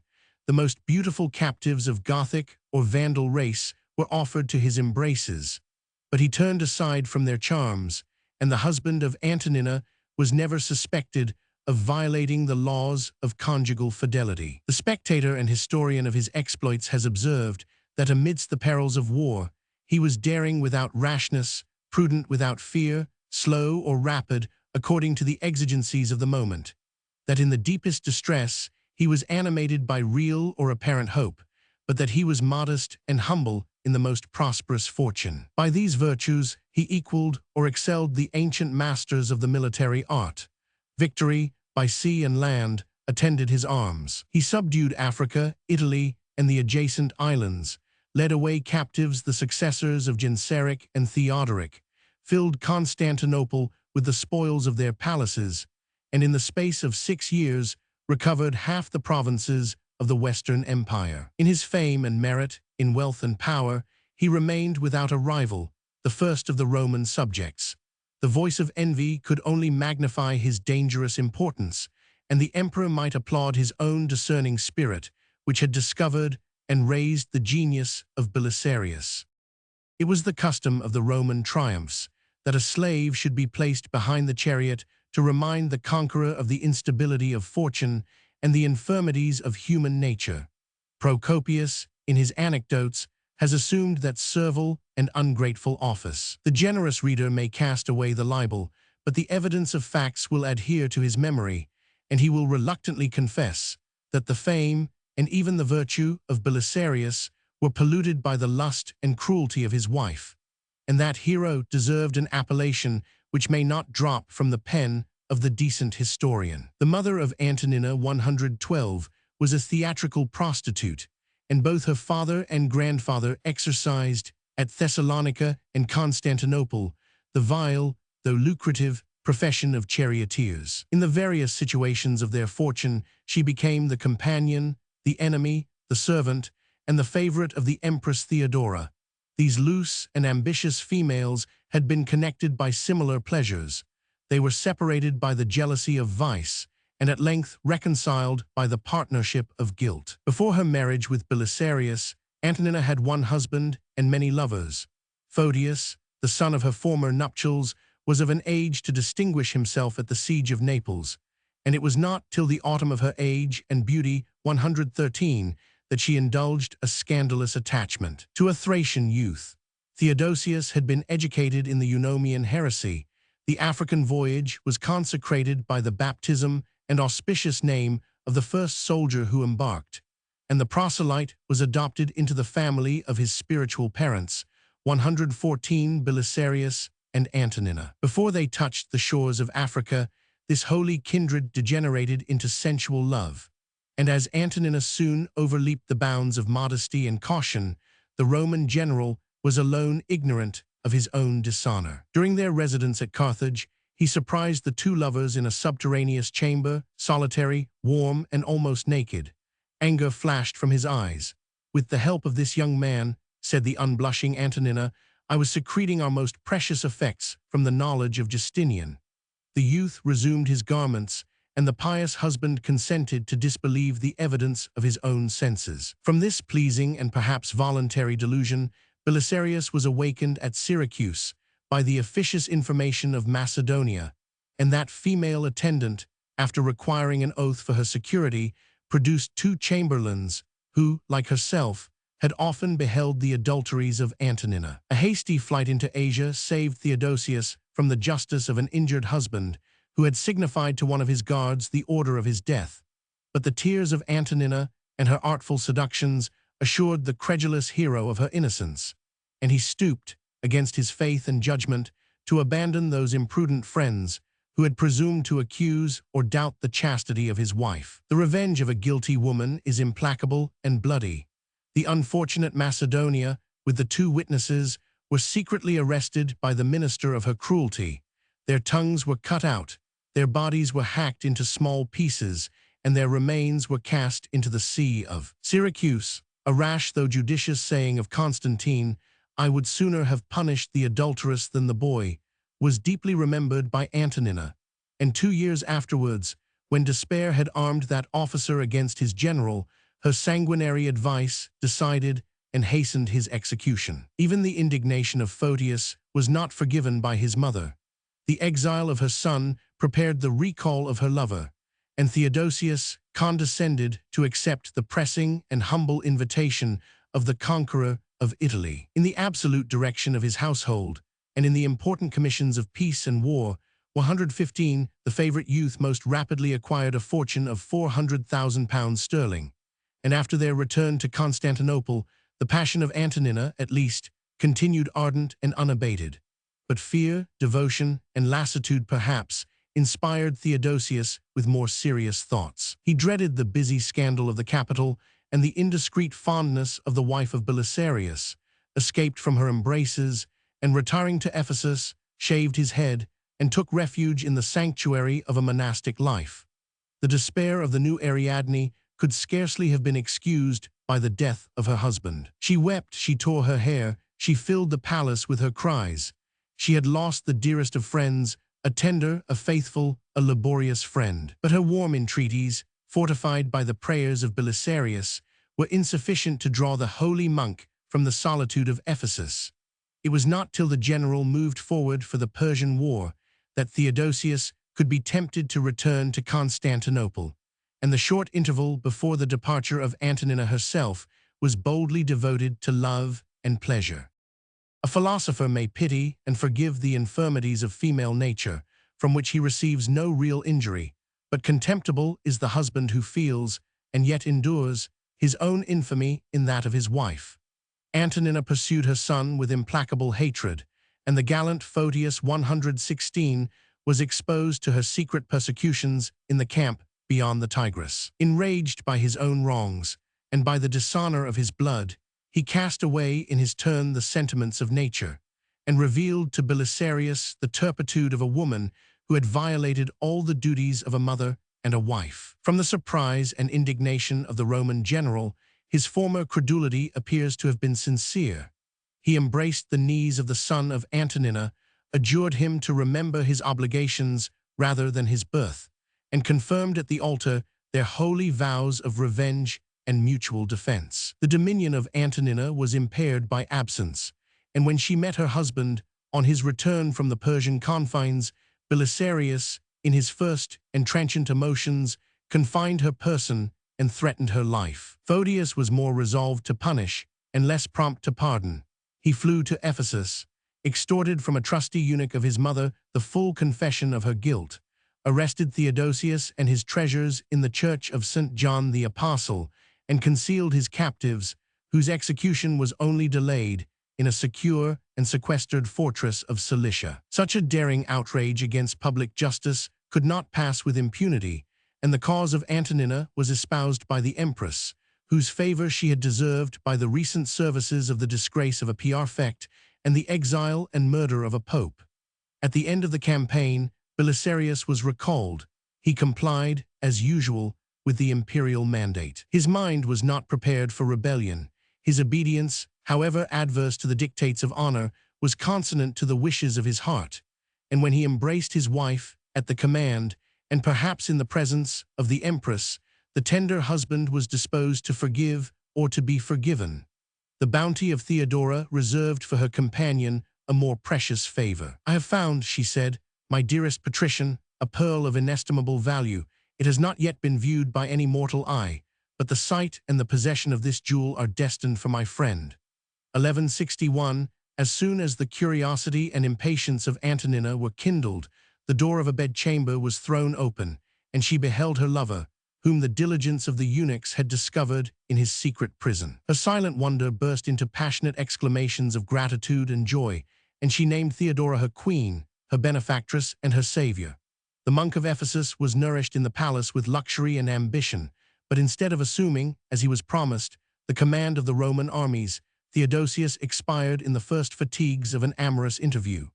1162, the grief of Antonina could only be assuaged by the sufferings of her son. A youth of consular rank and a sickly constitution was punished without a trial like a malefactor and a slave.